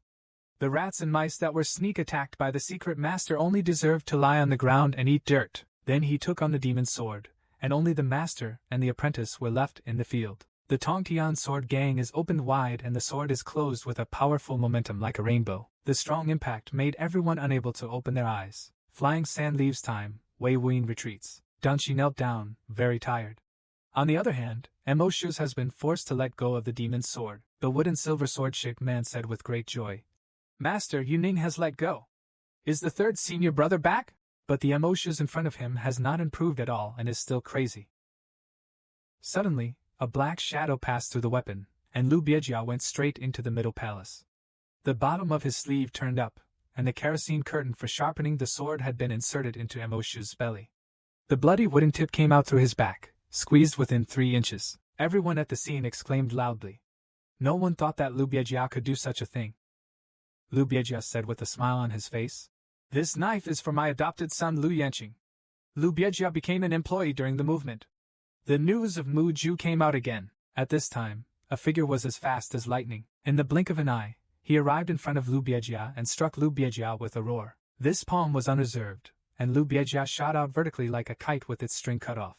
But at this time, the back was left to Emotius. It can be seen that Emotius' face is full of heroism. His eyes are vicious, and a pair of fleshy palms suddenly attack Wei Wuyin. The unbearable smell hit him right in the chest. In an instant, Wei Wuyin's vitality stood up. His pulse was white, a mouthful of Yin fish rushed to his forehead, and his complexion turned blue. Even if Mu Yun's roars and shouts, there is nothing he can do to save the day. Wei Wuyin grabbed Emotius' hand tremblingly. His beloved disciple actually let his hand hurt him. Wei Wuyin said sadly, "She's my disciple, you must have tried your best. Let me leave it to my master next. Everyone must step forward to execute this walking corpse together." But Wei Wuyin shouted, "Don't move, I am Wei Wuyin's apprentice. Only I, Wei Wuyin, can kill." Wei Wuyin looked at Shusei like a demon with complicated eyes. He said slowly, "You are a good apprentice. My master will not let the demon's sword control you." "Don't worry." Wei Wuyin Kong Wu's powerful palm, grasping Emotius' wrist pulse. Wei Wuyin took Emotius into his arms and burst out with strength. There was a muffled sound, and the demonized young hero was shocked all over. Blood overflowed from all the orifices, and the sinister expression suddenly became stupid and hollow again. The master trembled from his mouth and finally fell into Wei Wuyin's arms. Although Wei Wuyin's heart is as sharp as a knife, He must take the overall situation into consideration at this moment. Shouted everyone to stay away from Yuning, in order to prevent being possessed by him. But as soon as the sound of the painting ended, everyone discovered that Yuning, who was stuck on the ground, had disappeared. Everyone at the scene fell into panic. Who dared to touch such a terrifying knife? When everyone was surprised, they turned around and found that Lu Yanqing, who was seriously injured on the stand, was missing. I saw Lu Yanqing, who was paralyzed on the side just a second ago. At this time, Yuning was in hand. He actually stood up again. Lu Biejia looked shocked at this moment. At this moment, Wei Wuyin realized that everyone had retreated and there was no one available for Yuning, so he had to go back and look for that guy. Wei Wuyin stood up again, holding the demon sword in his hand to scold Ji, wanting to kill Lu Yanqing. At this time, Lu Yanqing was not as indifferent as before. He actually turned around and ran away with the demon knife. Wei Wuyin was also a little surprised that the demon sword actually escaped. Maybe he knew that the body could not sustain it for too long. Wei Wuyin sighed and couldn't help but recall the heroes who fought to the death with the demon sword 30 years ago. Now only the tragic song of generosity remains, and if his best friend is really buried with the demon sword. When I, Wei Wuyin, go to that world, you will tell me. Is that the reason why I became a traitor in the first place? Since you left me dragging this old and broken body to face the demon sword again, then don't just focus on being a happy god. Lend me your strength, and when I finish this thread I will come to find you. Singing and drinking wildly, Wei Wuyin shouted in front of everyone. Everyone evacuated to the inn 8 miles away. If you follow, you will be possessed by Yuning. Kill without mercy. Then a figure swept away and chased after the traces of the demon sword. At the same time, Pei Lai also climbed out of the pit. The beacon tower was in front of him. Pei Lai climbed out of the pit and looked at the beacon tower in the distance. I thought Ran or Zhanjuan should have arrived early. I wonder if Gecko has found that place. Pei Lai was thinking as he walked towards the beacon tower. Not long after, the sounds of fighting were clearly heard. Pei Lai then hurriedly sprinted over, fearing that something unexpected would happen. He had just reached the top of the mountain. Pei Lai was completely shocked by what he saw in front of him. I saw Ran Hongxia's cheeks were flushed, her waist was rosy, and her breath was filled with a warm and sweet fragrance of bone marrow. At this time, she was fighting with the demon's sword Red Eye in her hand. Next to Huang Ying and Kai Lan, old man Yi was meditating to heal his injuries. This man was none other than Wei Wuyin. The person fighting against Ran Hongxia was Lu Yanqing, who was holding the demon sword Yuning. The demon knife in the hand exudes demonic intent and makes people feel cold several times. I saw the dyed red clouds leaping into the sky, regardless of the injuries on my body. The more you fight, the braver you become. The green and red swords flash in the air. For a while, I had a back-and-forth fight with the swordsman. Pei Lai saw the dull eyes of the person in front of him and turned a blind eye to the open wound, just like he hastened before. After several fights, Yan Hongxia was obviously exhausted, and coupled with the backlash from the red eyes of the demon's sword, the temperature of her oily cheeks rose sharply. Breathing heavily, the swordsman Lu Yanqing saw the right opportunity. Rushing forward to understand dying Hongxia. At the critical moment, Pei Lai rushed up from the side with Kunwu's sword in hand and wanted to fight him. Lu Yanqing was also stunned for Pei Lai's sudden appearance. Wei Wuyin on the side looked like a sword but was extremely nervous. Shouting that the sword cannot be used, used the infuriating energy to pop out 2 stones. It accurately hit the 2 swords, preventing Pei Lai and Yuning's iron soldiers from contacting each other. This stone made Pei Lai's palm numb. Pei Lai couldn't help but look shocked. Wei Wuyin stood up with difficulty and said, "Boy, if you come to help die the girl, what will I say next? Please listen carefully. First, the person in front of you is holding a demon sword that can control people's hearts. Except for the demon sword in Miss Rant's hand with red eyes, any gold or iron that comes into contact with it will be possessed by it and become a sword master. You are holding an iron soldier. Everything is destroyed. Secondly, this red eye contains a poison that is specific to women. Qian Changxi. In order to save me, Miss Ran fought with this swordsman with a red eye. I am afraid she has been poisoned. If you do not detoxify this poison within 12 hours, you will become a red-eyed swordsman, and Qian Changxi will not be able to wield a sword. Even the smallest strand of embroidery is at risk of poisoning. The 2 girls, Huang Ying and Kailan, have probably been poisoned as well. Take them with you. Retreat behind me, and I will tell you how to detoxify you after I have cured the poison." Then, Wei Wuyin raised his red eyes again. In the battle with Yuning, Wei Wuyin knew at this moment that the swordsman Lu Yanqing in front of him was seriously injured, and Yuning was not sure of killing him. Will definitely leave as soon as possible. Wei Wuyin decided to bet the last of his inner strength to block all Yuning's movements. But just when he was about to succeed, Lu Yanqing whistled. A petite figure sprang out from the wall. It was the gecko, who was also controlled by the demon knife. On the wall, a small figure moved one after another. He dragged a ferocious giant sword that looked like a stone pillar, and the harsh sound of the iron chain rattling was comparable to the soul-catching lock of the messenger of the king of hell. Wei Wuying was amazed. Is this what Wanjie looks like now? The demon swords did not devour each other. There are 2 corpses with swords and 3 people who may become corpses with swords. Wei Wuying has realized that this game may be specially designed to kill him. I saw the gecko suddenly attacking Wei Wuying from the flank. His petite figure was very incongruous with the huge stone knife. The blade that lived up to its promise shattered rocks and cracked the ground, and struck straight at Wei Wuying. Sure enough, they cooperated with the sword master Lu Yanqing. Lu Yanqing held the demon sword in his hand like a ghost. Wei Wuying specializes in attacking at blind spots and thrusts with precision, can only defend passively. Continuously retreating, Wei Wuying knelt down on one knee under Wen Fan's attack. At this time, he was hit by Wen Fan's sword. It is completely impossible to gather the true energy. At this critical moment, I may finally have to explain it here today. Pei Lai suddenly seemed to think of something and said quickly, "Senior of the Erzanjuan, if you can trust me, please listen to me. Under the cliff behind the beacon tower, there is a way out, but you have to jump through the gap on the right." Ran Hongxia didn't hesitate at all. Thanks to Pei Lai all the way, Ran Hongxia can naturally trust her. At this time, the petite figure of the gecko suddenly attacked again, the eternal blade raised high. It is bound to cut several people into pieces. Pei Lai picked up Ran Hongxia and Kailan. Wei Wuying also picked up the yellow eagle tacitly, jumped down towards the cliff behind the gap. Only Wan Jie and Yu Ning were left, looking at the foot of the mountain dreamily. In the quiet small pool at the foot of the mountain, suddenly several figures fell into the pool, causing bursts of water spray. Pei Lai surfaced and hurriedly looked for Ran Hongxia and others. Fortunately, these people are still alive. I saw Wei Wuying meditating to adjust his breath. Asked, "How do you know there is a detective in this cliff valley?" Pei Lai said that many years ago, a guard in Luying's city fell down due to drunkenness, and he and other guards found him here.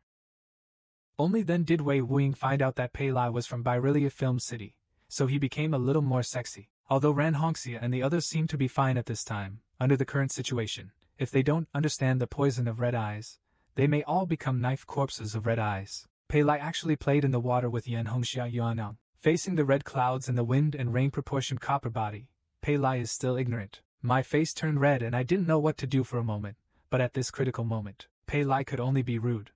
He raised his hands and pressed them hard on Ran Hongxia's back. A warm current invaded Ran Hongxia's body. Ran Hongxia also gradually regained consciousness and saw this embarrassing scene. An hour ago, everyone fell into the pool one after another. Fortunately, nothing serious happened. Wei Wuying, please wrap up the red-eyed demon sword to prevent the red mist from spreading again. Pei Lai Jian can use such a simple method to deal with red eyes, and it only targets women. This red-eyed demon sword seems to be weaker than the ghost Wanjie. But Wei Wuying emphasized that you are very smart, but you must remember not to take the demon sword lightly. The characteristics of the demon sword are different from the method of body sacrifice. The red-eye does not have the power of ghost teleportation, but it is the only demon sword that can control the retelling of the sword's power. Moreover, the red-eyed swordsman looks just like an ordinary person on the outside. Only when the opportunity to kill comes, will his ferocity be revealed. 30 years ago, the red-eye was acquired by Fan Feiqiang, the great demon of the Yushimen, one of the 7 mysteries. Fan Feiqiang had a grudge against the Zhongshan hero Gu Xiongfei, defeated Gu Xiongfei with his red eyes and kidnapped his wife Xia Yunyang. Thinking of revenge, Xia Yunyang's sister Xia Lingmang. He is the owner of Feiyao Island and a man from a martial arts family in Yuyang, northeast China. 6 heroines became sisters, collectively known as the 7 fairies of Yuyang. The 7 fairies knew a clever trick and finally broke through Yushimen's lair. The first demon Fan Feiqiang rescued Xia Yunyang. From then on, the Yushimen collapsed and was almost expelled from Qishuan. Who knew that after Xia Yunyang returned home, she turned into a dissolute person? Gu Daxia had no choice but to, imprisoning her in the house. What I didn't expect was that the 7 fairies of Yuyang have all been poisoned by Qianlong's silk. In the secret, the trend of the 7 beauties sharing the same sword was formed. Xia Lingmang even pretended to be cured and found an opportunity to get close to junior brother Qi's daughter Jianmu Huaichuan. In the end, both the master and the apprentice died together. Feiyao Island, known as the leader of the 5 islands' wonderful sounds, was seriously injured and no longer had the ability to aspire to his ambitions. The remaining 6 heroines have also become romantic killers. Each family in Yuyang paid an extremely painful price to kill them one by one. No one is willing to kill them, but once they are poisoned by Qian Changxi, they will become powerful generals. Even if they are separated by swords, they will always be red-eyed swordsmen, till death. Listen to Wei Wuyan's story. Huang Ying on the side suddenly woke up with a frightened face and tears streaming down his face. Wei Wuyan said that Miss Huang was not seriously injured and had less inhalation of poisonous smoke. She has the mildest symptoms. It may take a few days to become a swordsman, but the symptoms of the other two, especially the dyed red man who had direct contact with the red eye, have already manifested themselves on the outside. Just when Huang Ying was panicking, Pei Lai was more concerned about what happened to Xie Yunyang in the end. Wei Wuyan secretly admired that this kid has a sharp mind. After research by our sect and countless righteous and famous doctors, Xie Yunyang was finally cured. After hearing this, Huang Ying turned from sadness to joy. Pei Lai also quickly asked if he needed any special medicine. I saw Wei Wuyan's face darken and said, "I only need the heart of an adult man." When Huang Ying heard this, he screamed out in surprise, but Pei Lai said solemnly, "Can I save them with my heart?" Wei Wuyan sweated his hands slightly. "If you are willing, I will take your life. But you are not afraid that I am lying to you." I saw Pei Lai's eyes were firm. "I, Pei Lai, am just a blacksmith in Luoying City. There is no need for my senior to cheat my life. When I was young, I just wanted to be an apprentice in Luoying City. When I get older, I hope to be able to save more money so that my sister can get married in style and support my father. Although I don't have any great ambitions, how can I remain indifferent now that I have personally experienced the disaster of the demon sword? When it comes to fighting against the demon sword, I know that my ability is far inferior to that of Ran Air's sword. If Senior can save the three of them with my life, I will have fulfilled my duty of delivering the sword." Well, Wei Wuyan struck at Pei Lai's heart with one hand. As expected, Pei Lai refused to evade and finally got Wei Wuyan's approval. It turns out that everything just now was just a test. This red-eye poison is like a man's true energy, sneaking into a woman's body. Its miraculous effect of overflowing blood and revitalizing tendons can make the yang energy in a woman's body overwhelming. Women not only do not reject this qi, but are affected by it, creating fantasies and becoming debauched. Once poisoned to a deep level, they become like maggots from the past, can't get rid of it. As for the antidote, it's not even worth a few cents. Just 4 words. The woman's clothes must be taken off, put into the water, and then a man. I used my miraculous luck to help her move her qi and guide the poison of thousands of silk threads to the man, which is the harmony of yin and yang. The way to detoxify the demon sword is to take off your clothes. Yin and yang complement each other. Wei Wuyan explained that only when the naked skin is soaked in water will the true energy of the red eyes move outward. Pei Lai listened and went to help Wei Wuyan find a hiding place. To make it easier for seniors to rescue him, Wei Wuyan slowly untied his clothes and turban, claiming that he had been seriously injured. In addition, he had been forced to perform exercises before, let alone healing his injuries. It's good if you can sit down. Now the only thing I can do is teach you the method of movement and let you detoxify. After hearing this, Pei Lai's cheeks turned red. She claimed that she should ask some girls for their opinions first. However, the little girl Huang Yin was very straightforward and claimed that I was almost turning into a zombie. "What should I do to my mother-in-law? Isn't it just to take off your clothes?" Wei Wuyan also emphasized. "Time waits for no one. I have just told you about the harm of red eyes. If you can't do it, I have no choice but to kill them. You are not an Eldar, and I am not a master or disciple. If I teach you the inner magic, you will never teach it to anyone outside the palace. Now answer me, these 3 girls, and you will not be saved." Looking at Wei Wuyan's expression, Pei Lai finally understood. Then he stood up and knelt in front of Wei Wuyan. "Senior, please accept the disciple's bow. Pei Lai has lived up to his trust, and Wei Wuyan has stopped being verbose. Then I will teach you my own method. I see that you are very skilled and have common sense. It should not be a problem to guide your luck. If given time, you may be able to use the red-eye Jinqi, turn it into your own internal power after an hour." Pei Lai injected his yang energy into the bodies of the 3 women in the water, and yin and yang complemented each other. At this moment, Ran Hongxia suddenly woke up and saw this embarrassing scene. Kailan even asked Ran Hongxia to kill the lewd thief in front of her. Even if Huang Ying died, it would not help. I only heard Wei Wuyan's voice coming slowly. "Miss Ran, you are the tiger girl of the generals. After the death, it is better to die than to die at the Women's Corpse Festival. But in this world, there are too many people who want to do a vigorous career, but it is unavailable. I have been friends with your roommate for 30 years. I can't bear to see her shed tears of regret in her twilight years just because she remembers her beloved disciple. I hope you think again." After hearing these words, Ran Hongxia finally made up her mind and turned back to Kailan and said, "We all must live, let alone become a knife corpse. leaving the master's family behind. This is in order. Faced with the big issues of right and wrong, Ran Hongxia and others put aside their pride, and Pei Lai also successfully communicated with everyone. Yin and Yang complement each other after 3 women. Then he fell asleep. Wei Win asked Pei Lai to try to guide the true energy into his hands according to the exercises he taught him. I saw traces of red aura gathering in my palm, and the next second, it was directly absorbed. Wei Win was surprised. Wei Win asked Pei Lai to sit in front of him. He asked slowly, "You have seen with your own eyes that the demon sword controls people's hearts. Aren't you afraid?" With a firm look in his eyes, Pei Lai claimed that he was born in Lu Yinqing, one of the 3 most famous people. He knew that although the magic weapons in the world had sophisticated mechanisms, they could not control people's hearts. Therefore, I don't believe in ghosts and gods.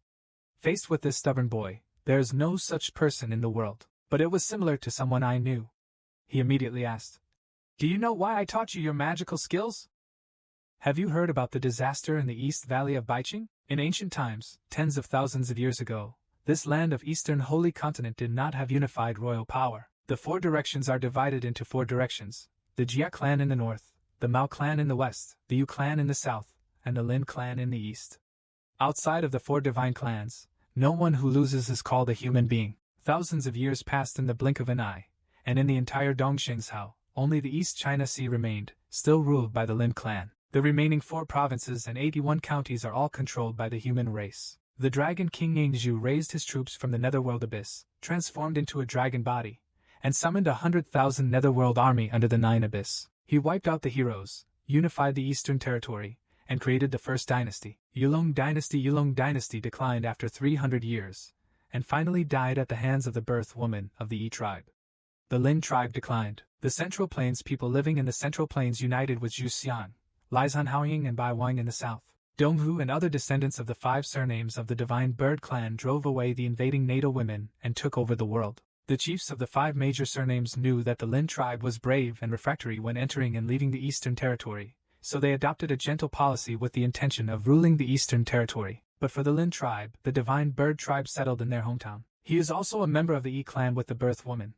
In order to occupy the remaining descendants of the Lin clan, they split into 2 factions. One of them is the later. Only see its merits. The other sect calls itself the Tianyuan Dao sect, and together with the Tsunghai Confucian sect, the Dai Nichiren sect, they are collectively known as the 3 sects of the East, each taking one side. They advocated violent means to regain their homeland. Because of their cruel and terrifying methods, they were regarded as demons by the world. This is the later Shouyuan demon sect. Good and evil in the world are inherently impermanent. The key lies in the human heart. After 200 years, the Shouyuan demon sect was finally eradicated by the newly rising righteous forces.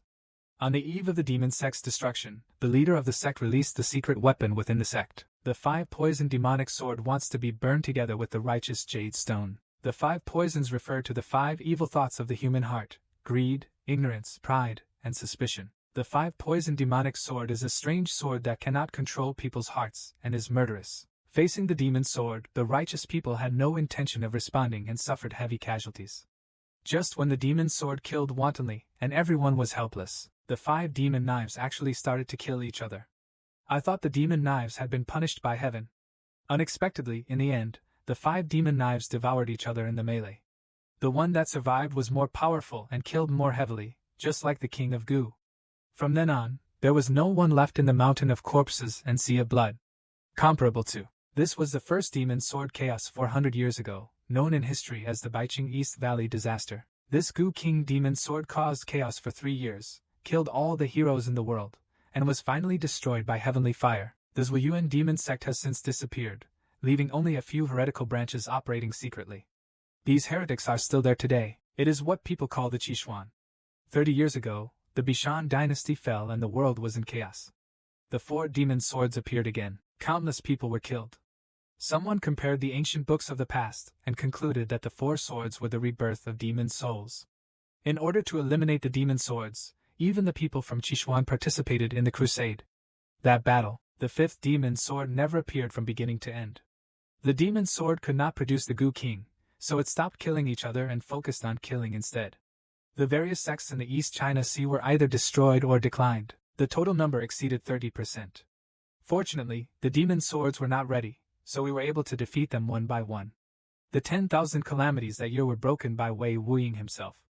In the last battle to kill the demon swords, only Wei Wuying and the current head of Shui Wetingxian, Du Zhuanglian, survived. At that time, Wei Wuying was wondering where the missing fifth demon sword had gone and whether the demon sword chaos was really completely resolved this time. Now, just 30 years later, the demon sword has made a comeback, and Wan Jia appears in Shui Wetingxian where Du Zhuanglian lives, and Yu Ning and Qi Yan met Wei Wuying again. What's even stranger is that the demon sword Yu Ning possessed Lu Yanqing, escaped before fighting to lure Wei Wuying away. Later, Wan Jia was introduced to join forces with each other. The demon swords would not have joined forces, and at that moment, Lu Yanqing's eyes were very strange. Wei Wuying deeply felt that if everything happened tonight, it's really coming for me. This demon sword chaos may really be a man-made disaster. 30 years ago, maybe it was just the prelude to the demon sword chaos. Therefore, it is very important to retain Wei Wuying's understanding and research on the demon sword. This is also Wei Wuying's main purpose of testing the hunting companion today, and using the method of seizing his body. Have you ever heard of the method of seizing a body?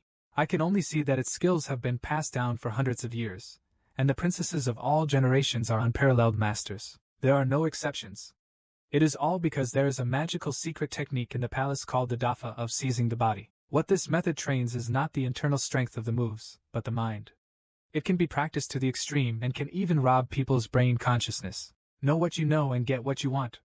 But the reason why this method can make the princesses of the past generations become top masters is not by taking them. Instead, the princesses and elders who practiced this method used this method to transfer their minds to the new princess before they painted, so that the knowledge and experience of everyone can be concentrated in one person. If it succeeds, the new princess can inherit his experience and wisdom over the past few hundred years, and he will naturally become a great man of the generation. If he fails, his body will be taken over by the elder's mind, and Wei Wuying will have to hunt with him tonight. After performing the method of seizing the body, Wei Wuying claimed, "Boy, I can't help you, but you and I have no choice. Telling you the method of seizing the body is not trying to win your consent. Regardless of whether you are willing or not, for the sake of all the people in the world, I must transfer my mind to you, and I also want to advise you, don't run away or resist.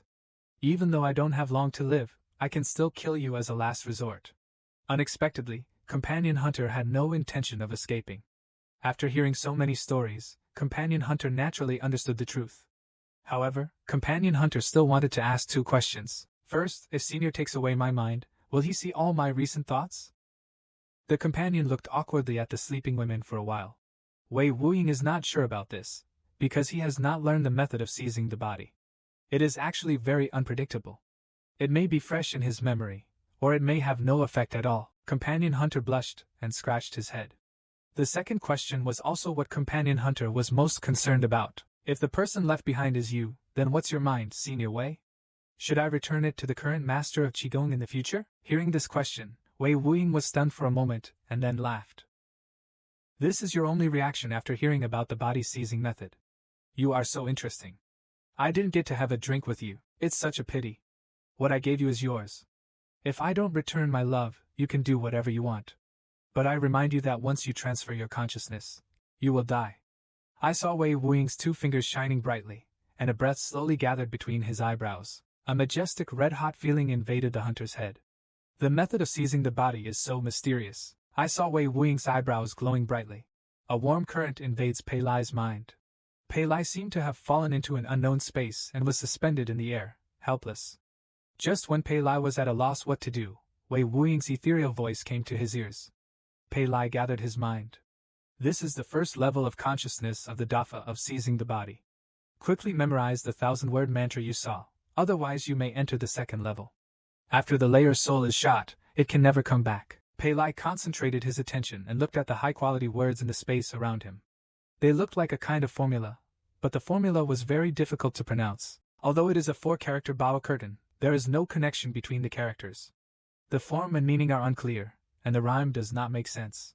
It seems to be some kind of code word to mark an object. Each word represents the same thing, such as shame, tiger blood, donkey-footed beast, quimping except kidney, cloud, gas, fire and light. It is simply inexplicable. Pei Lai means what he says.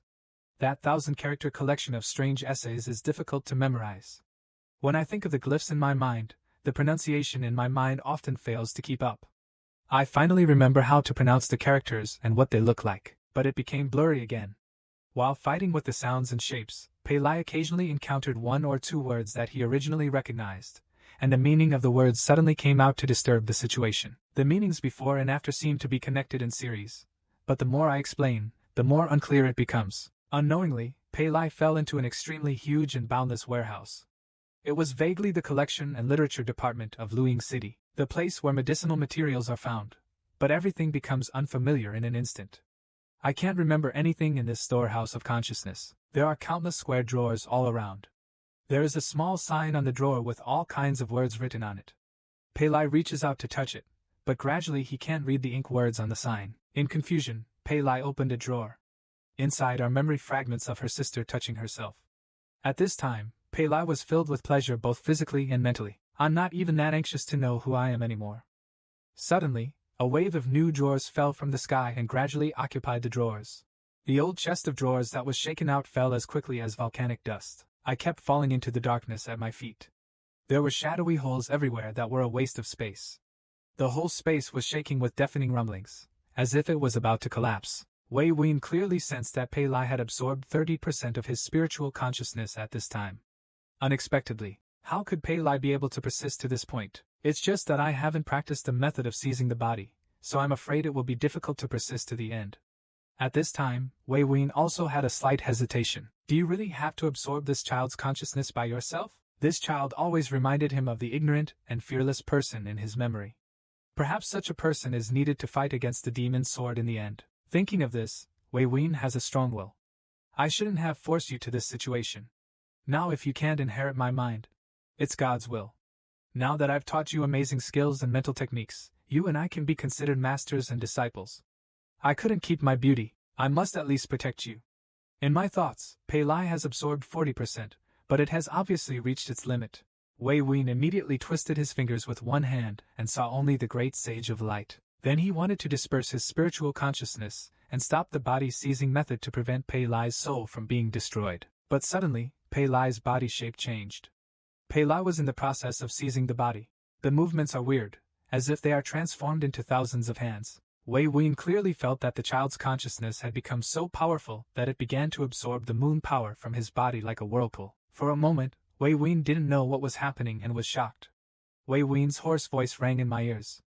When I was young, I wanted to be a hero. To become a hero, I loved nothing.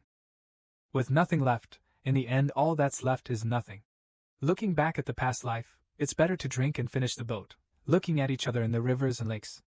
Young man, my heart is tired. What's left? I leave it to you. The old man chats with the living, looks up to the sky and smiles.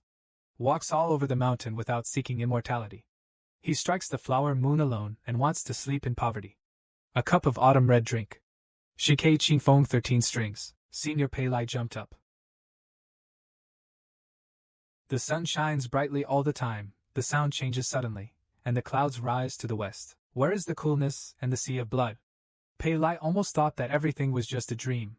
Suddenly it came to his heart, and he slowly looked back. A long-sleeved toga by the clear water.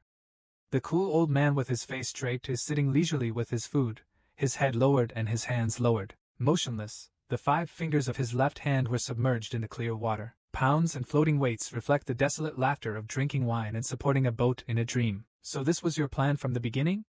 Pei Lai came back to his senses, but he couldn't recall the memory of his senior.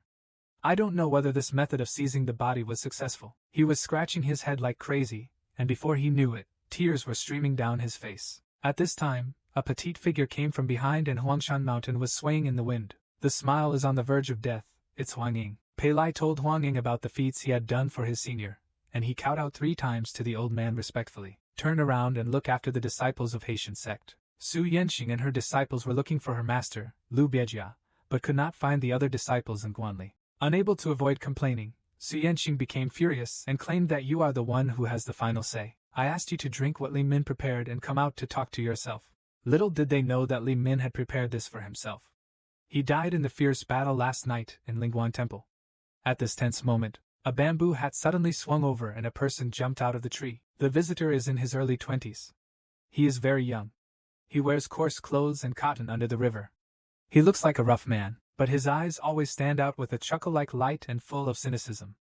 He was born with a strong back and a waist that is tens of thousands long and straight at the base of the elbow. He is tied up with a rope and is wearing a purple shirt and fast boots. He looks like a knight-errant. This person is Guanhai Tianmen, Chang Ming Janua. He is a disciple of Guanhai dressed in crane. He is a horse-riding maniac. Hu Yanji, the horse-riding madman Hu Yanji, just met him and he was a big pussy teaser. Swearing loudly, it's just a matter of seconds, and it's more than stupid. You guys have really given me a lot of experience. There was such a fuss last night, 1 or 2 people, and they were only looking for master to eat. It was really embarrassing. I saw Hu Yanji whistle, and a Han horse jumped out of the grass. This horse is dressed in maroon, its sword is unusually long, and its eyes are golden. Hu Yanji called him brother, and said with a piece of grass in his mouth, "My brother has some dry food in his saddle belt. Let's share some with you. Follow me back to Ling Yun Temple and gather together for the sect members who died last night. As for your master, I heard that he went to Red Luoyu." Going in the direction of the beacon tower, Su Yanxing hurriedly led a group of people to the beacon tower and found that it was above, but there were signs of fighting. It seemed that someone fell off the cliff, but the master was still not found. Su Yanxing randomly decided to search down the cliff. At this time, under the cliff, the yellow eagle is sitting playfully on the treetop, swaying its cute feet. Watching the sparring partner quietly, he called out to Wei Wuying. Suddenly, a crowd of voices came from the cliff, and Huang Ying quickly jumped down from the tree trunk, shouting, "We are disciples of Shui Tingxian, come rescue us quickly." Su Yanxing took a closer look and saw why the people from Shui Tingxian were here. But the next second, the man lying motionless on the ground, with a limp face and a wide robe and long sleeves, turned out to be Wei Wuying, the demon captor. Su Yanxing couldn't believe that Wei Wuying was dead, and the knife on the young man's back should be Red Wing. Su Yanxing took care of himself.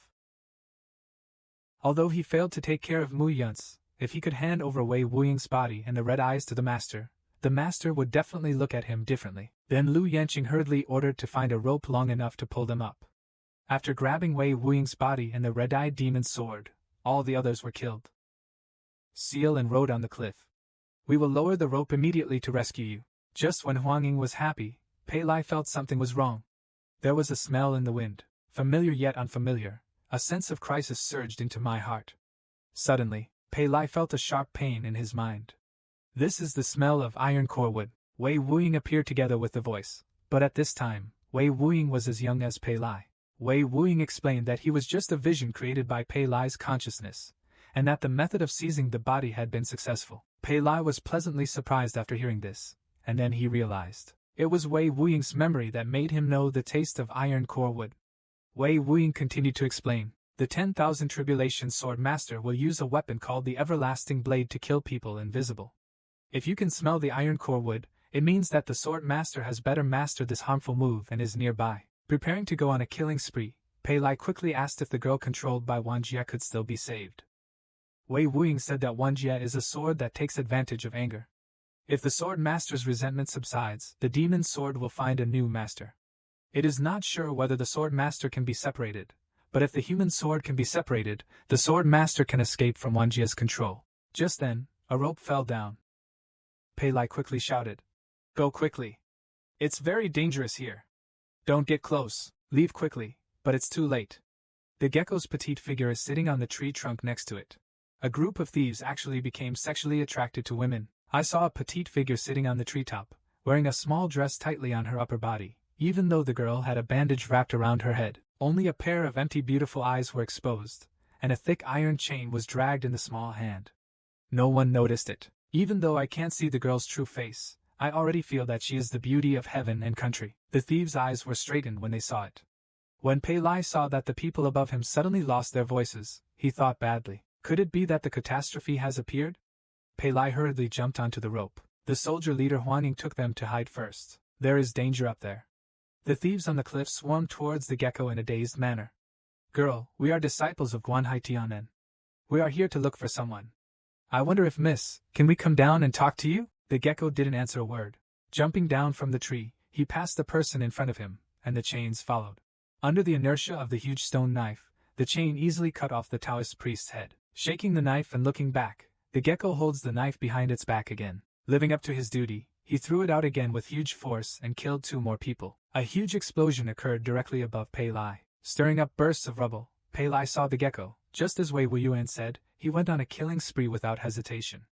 When Su Yanqing saw that the woman in front of him was so vicious and cruel, she couldn't help but feel fear in her heart and wanted to retreat. But the woman in front of her showed no emotion at all. She just raised and lowered the knife with her hand, wiping out the vitality like slaughtering an animal. The sound of horse hooves echoed in the forest. A huge black lightning-like horse shadow has come out of the woods. The man on the horse is none other than Hu Yanji, who is riding a horse and slashing wildly. Looking at the bloody stumps on the ground in the distance, I can't help but move my eyes in horror. Who are you to dare to kill like this? As soon as the sound of flowers fell, Hu Yanji stretched out his hand to grab the gecko. I saw that the gecko did not dodge at all. The stone knife turned slightly, and the unyielding sword energy actually knocked Hu Yanji off his back. Su Yan, who had been hiding behind the tree for a long time, was frightened. What kind of terrifying martial arts was this? At this time, Pei Lai jumped up from his side, moving as fast as a wild animal. But in Su Yanqing's view, no matter how fast he was, rushing out now would lead to death. Su Yanqing made his own little calculation and retreated first while these people were fighting. He waited until he found his master before making any plans. Pei Lai stared closely at the gecko's movements. Taking advantage of his swordplay, Pei Lai suddenly jumped out. A handful of sand was thrown on the gecko's face, and the gecko hurriedly cut it with his hands. Instantly, the chain hit Pei Lai's eyebrows like a head shake. Pei Lai crouched down to dodge. He jumped up again without giving the gecko a chance to swing his sword. Pei Lai firmly hugged the gecko's thigh and bit down on the chain to restrain the gecko's movements. Pei Lai held the gecko in his arms one by one, even though the posture was very unbearable. But in times of crisis, he can only lose his gentlemanly demeanor. The result is just as Pei Lai thought. All calamities will lead to all calamities. A gecko will still be a gecko. Even though he can control thousands of armies and huge swords, he has not become a master with superior internal strength and a body as steel as a result. The girl's fists and kicks did not directly threaten his life. They were completely different from the terror of wielding the sword and stone of 10,000 tribulations. It was just that the sword master who had lost his soul and was like a puppet doll still seemed to retain a considerable degree of intelligence. The gecko grabbed Pei Lai's noodle box with his hands and used the strength of his waist to overturn Pei Lai. A volley to whip the leg volleyed Pei Lai out. Then he raised his hand and picked up the knife. Pei Lai reluctantly stood up. Still condensing my strength, a blow of sword energy comes one after another. At this critical moment, a strong blast swept over his head. Moja's feet were empty, and someone had grabbed him by the collar and pulled him away. The two of them ducked all the way to the edge of the forest. Pei Lai raised his head and opened his eyes. The one who came to the rescue was actually the young man with a beard who fell just now. At the same time, Han Ma Baoju came roaring. Swirling up bursts of dust successfully attracted the gecko's attention. Hu Yanji and the two took the opportunity to slip into the dense woods. Hu Yanji stood up, jumped up to a big tree, and walked to another tree in front of him. He turned around and walked up. The more difficult it is to use that damn ghost knife in the secret places of the branches, leaves, and moon, Pei Lai said. I can't climb trees, but I'm born to run faster than ordinary people. Will your snipers be okay? But the person in front of me was not worried at all and asked. It seems that you don't have any martial arts skills. Did you think of throwing sand and biting chains all by yourself? Pei Lai gasped for air and replied seriously. Little man Pei Lai, thank you hero for saving your life. But that girl is innocent. The murderer is the Wanjia demon's sword. Seeing the doubt on the face of the person in front of him, Pei Lai told the whole story. I made it clear that the gecko girl holding the knife was a disciple of Shuiyu, and I must help him get rid of the control of Wanjia. Hu Yanji was a little surprised when he heard the name of the gecko, but it was fleeting. Then he laughed wildly. Shui Tingxian is the late emperor that every man in the world longs for. You said you want to help him get rid of the control of all calamities. Is there a way in certainty? Pei Lai said that if the human sword can be separated and the anger of the gecko girl is removed, the demon sword of 10,000 tribulations can only be possessed by another person. This is what Senior Wei Wing told him, and he must go back, hold back Wanjia, wait for an opportunity to escape, get rid of the heroes, and warn the righteous way, so as to prevent Wanjia from causing more murders. Pei Lai's righteous character won Hu Yanji's liking. He patted Pashi on the shoulder and said, It's not easy to seize the knife from his hand. But I was inspired by you and thought of a way. I just need a helper. And don't call me a hero. It sounds awkward. My surname is Hu Mingjianzi. I am old enough to be your eldest brother. From now on, how about you call me Lao Hu and I call you Xiao Pei? Pei Lai naturally agreed happily. As soon as he finished speaking, Hu Yanji's BMW sprang out of the woods. This was the helper Hu Yanji mentioned. The name of this horse is Silhouette. The natives on the north side of Shishan Road call him a dragon with hidden legs. He has kicked more villains to death than he has killed with his own sword. Xiao Pei called his second brother, and saw that his silhouette looked aggrieved at this moment, with blood flowing from the corners of his eyes. Pei Lai's second brother turned out to be a hunting horse. Hu Yanji took out the wine bottle, after a good drink, sprayed on the wound on the silhouette. He said to Pei Lai, "Don't worry, your second brother's recovery is amazing. This little injury won't be a problem for him." After saying that, he threw out the wine bottle in his hand.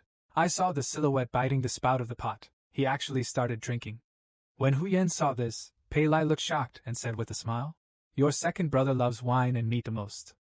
10 pounds of chopped dates mixed with raw beef and a jar of good wine can make him 100 times stronger." Suddenly, the silhouette stared closely at Pei Lai. With a flick of the horse's head, he threw the wine bottle to Pei Lai. Hu Yanji was a little surprised that silhouette invited Pei Lai to drink. This was the first time this happened. Pei Lai confidently took the wine bottle. "Raise it over your head and drink it all in one gulp." Hu Yanji happily patted Pei Lai on the shoulder and said cheerfully, "Next. Let us three brothers go meet this demon sword of 10,000 tribulations for a while to avenge the injustice of the mouse just now." A gust of wind blew by, blowing by Hu's silky hair. Hu Yanji came riding in silhouette with sharp teeth. "Shout loudly, Wanjie, do you only dare to control these disabled women?" I saw Bai Hu's anger rising sharply. And this is Hu Yanji's plan. Although the sword energy of Fuli Jibian is fierce and domineering, he mostly uses iron chains to launch his attacks, which inevitably leaves gaps in the sword energy. With the speed of the silhouette, he can surely seize the right opportunity to avoid the sword energy and approach the demon's sword. I saw Bihu twisting his body and waving the giant knife in his hand. Waves of sword energy enveloped Hu Yanji. As expected, they were dodged by silhouettes one by one. But just as he was about to approach the wall pot, another sword energy came in his way. But this situation was inevitable. It is also within the scope of Hu Yanji's consideration. Hu Yanji jumped up from his horse and took out 2 Kuanggu swords across his chest. Abruptly accepting the sword energy of countless tribulations, I couldn't help but feel so powerful. This blow caused Hu Yanji to spit out a mouthful of blood. Although Hu Yanji was repulsed, the silhouette succeeded in the surprise attack.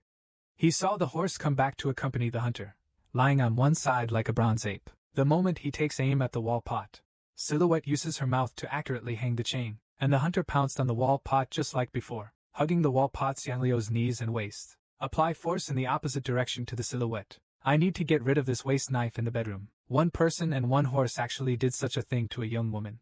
Bai Hu's waste knife was finally released. The huge stone knife spins and flies into the distance, falling off a cliff and into a deep pool. Huang Ying jumped up in fright. Hu Yanji was so frightened that he actually destroyed his Kuanggu swords with one blow. It was really thrilling. I got up and hurriedly looked for Pei Lai. Fortunately, Pei Lai has successfully rescued people. I saw Pei Lai holding Bai Hu, who had already fainted.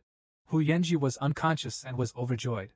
The three brothers' plan finally succeeded. While celebrating, the cry of a yellow eagle suddenly came from under the cliff. Pei Lai suddenly remembered that the three people from the second palm courtyard were still under the cliff. He quickly joined forces with Hu Yanji to rescue him.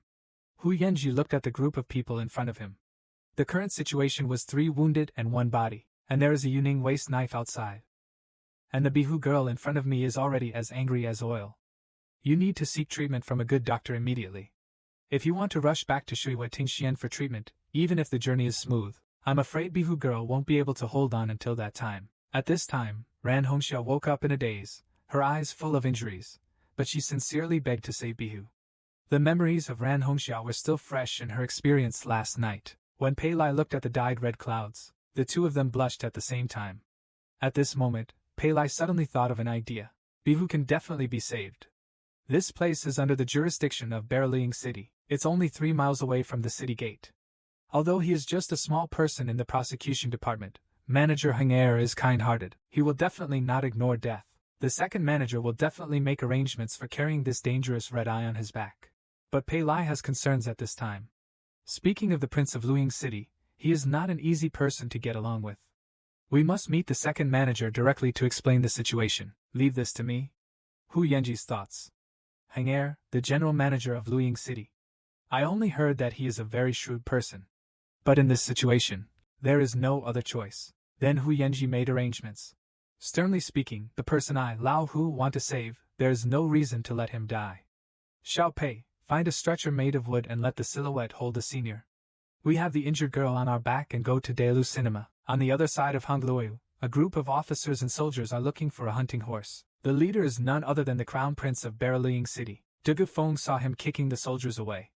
He couldn't even track the horses on Day Road. Such a unique horse, not to mention the possibility of being injured. Keep looking, we must find him. The women in Tingxian are indeed as considerate and gentle as water. In a station, Su Zi, acting head of Tingxian, and Ren Yizi, the third head of the house, were waiting for the people inside at the door. Not long after, I saw a child coming out shyly. This person is actually like that, but she is now attached to her daughter's body. Although the clothes are a little too big, they still look cute.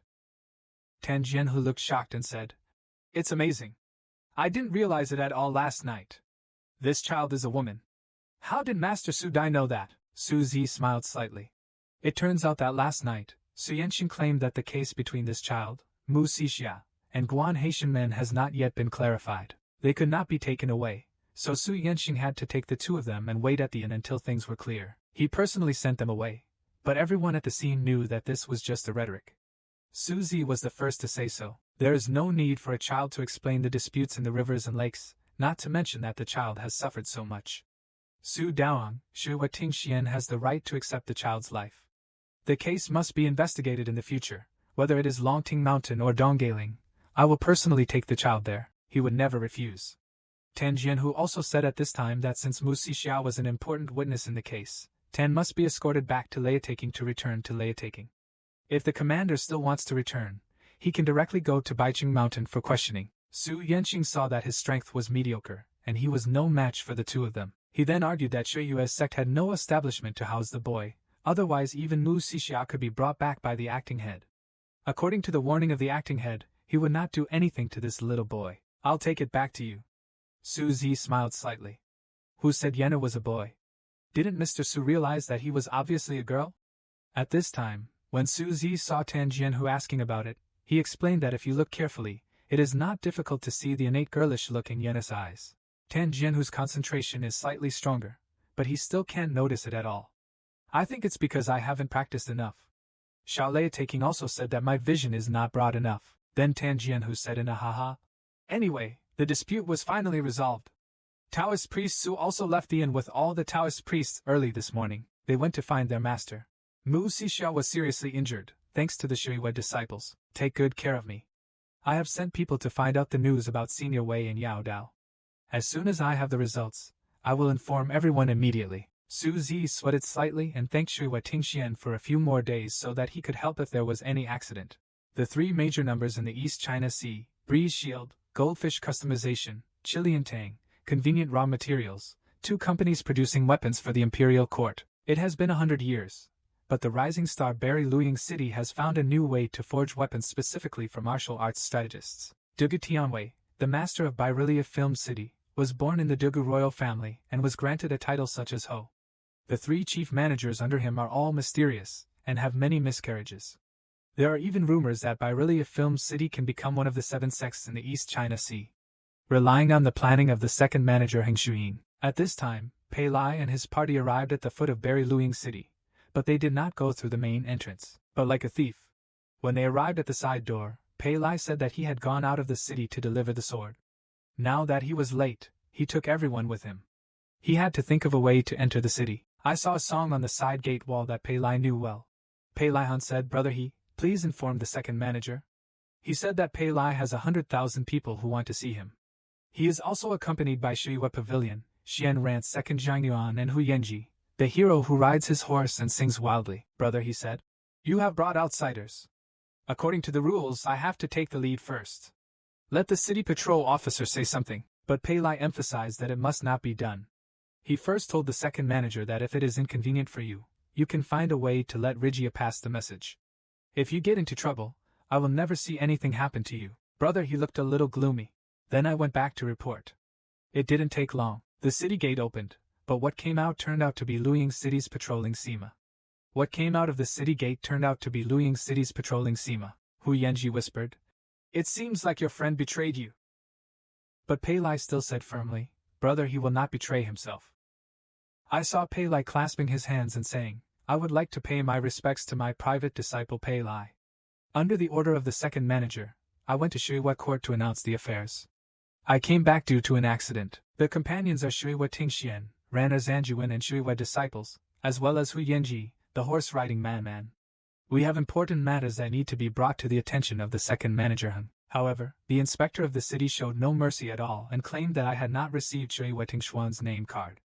The inspector of the city had his own way to find out his identity. Then he pointed to the horse in front of him and asked, "Where did you get this horse?"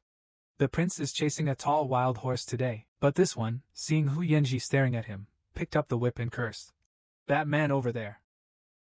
With a sly look on your face, did you steal this fine horse?" Unexpectedly, Hu Yanji didn't blame him for his fault. He opened his mouth to scold him. "There are many people here. Am I the only one who looks like a thief?" But looking at the friendly looks of others, it really makes sense. Hu Yanji put away his temper and said, "This is the only sacred residence in Tianjin Garden, the artistic conception of the Northwest. It is not anyone's horse, he is his own master. Don't blame me for not warning you.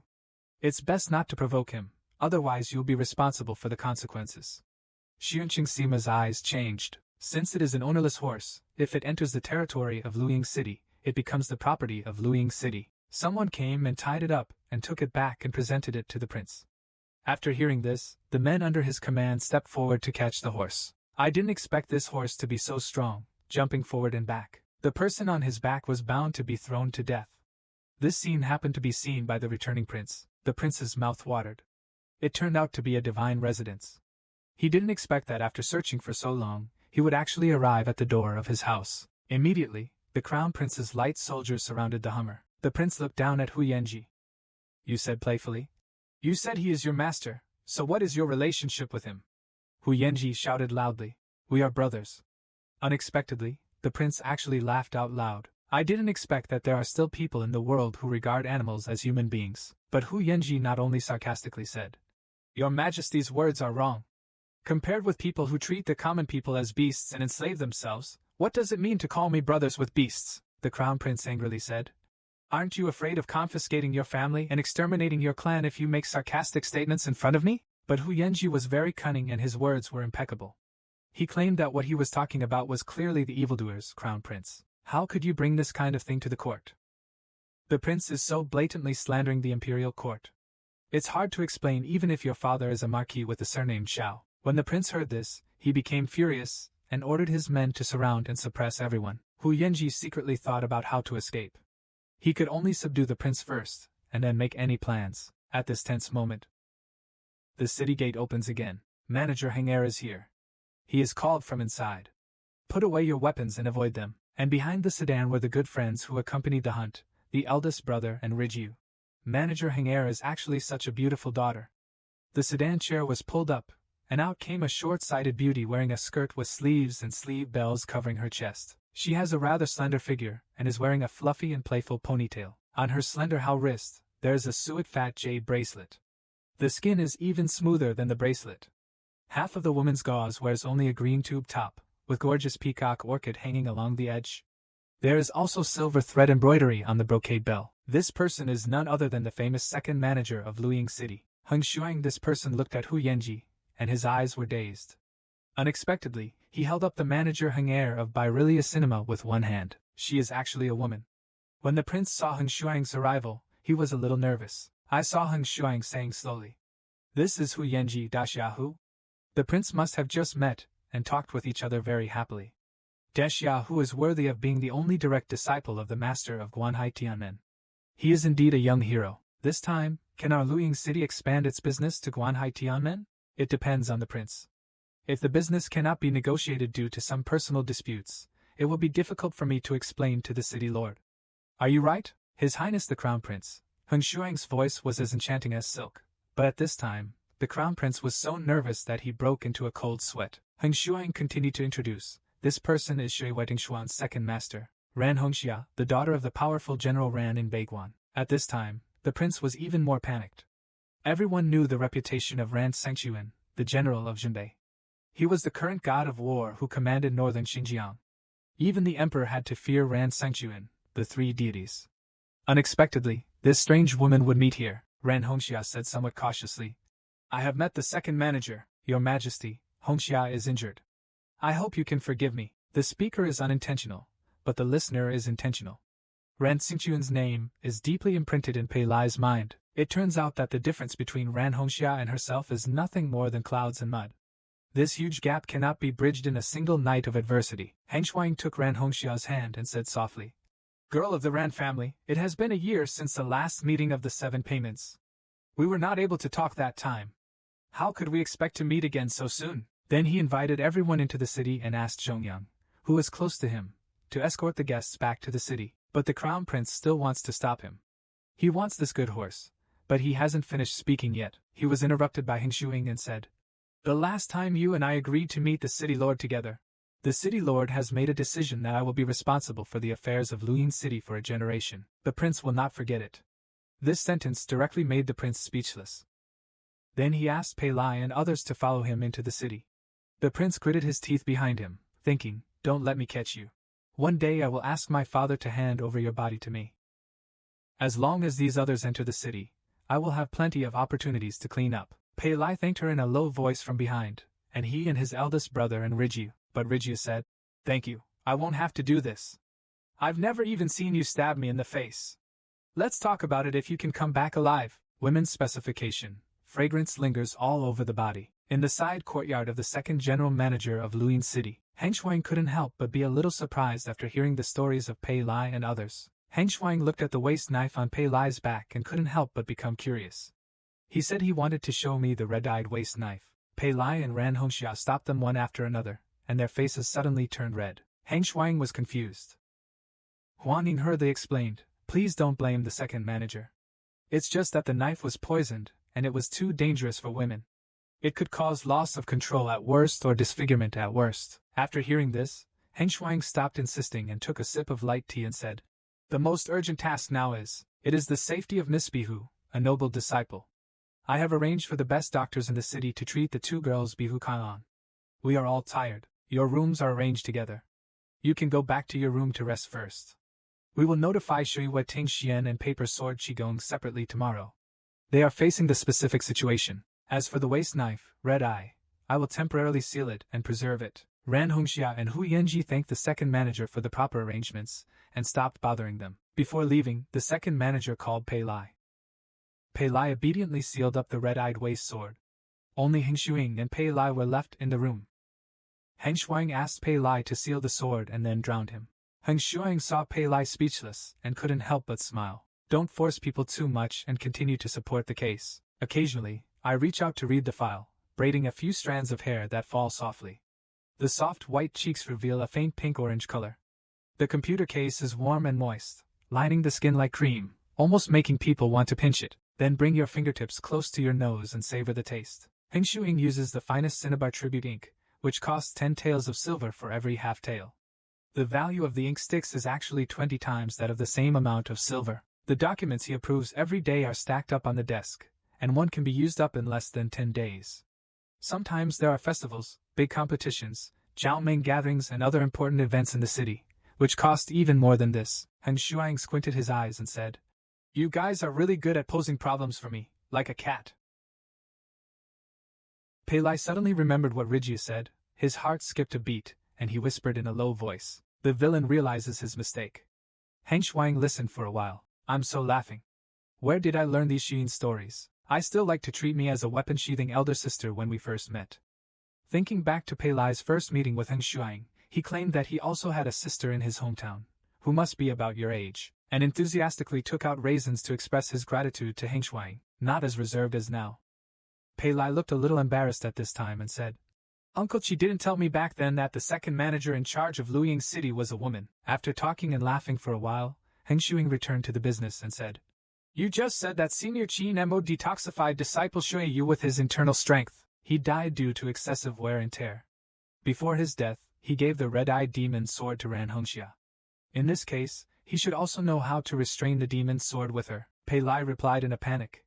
He didn't expect that all this would be seen through by Heng Shuang. I saw his red lips gently waving his pen and saying slowly, "You are really a child who can't lie." Heng Shuang said before that when the red-eyed demon reported himself to the official, he had no intention of dying Hongxia. If Qi Nemo really entrusted her with the red eye, then this knife would be the thing of the moon and water. How can he explain to his master if he doesn't care so much? So the only person who accepts the gift of the knife and listens to what I say is you. Pei Lai, you either think that you are a low-key person, so you want to use my heng mouth to spread the news about the demon sword. Or when Qin Mo told you something, he asked you to keep some secrets. Am I right? A moment later, be careful. Before he died, Senior Qin Mo handed me the red-eye sword, and then he told me what Wei Wuyuan once said about the characteristics, properties, possession conditions and ways of dealing with the demon's sword. He said it once. He is cautious by nature. Regarding the matter of seizing the body and the poison master's acupuncture in dyeing red clouds, he has always carefully avoided the gourd mouth style. He actually knows everything that Wei Wuyuan dictated. After hearing the words, Heng Shuang thought, the demon's sword is so terrifying. Since these were the last words of Qin Mo, it seems that the rumor, it must be true.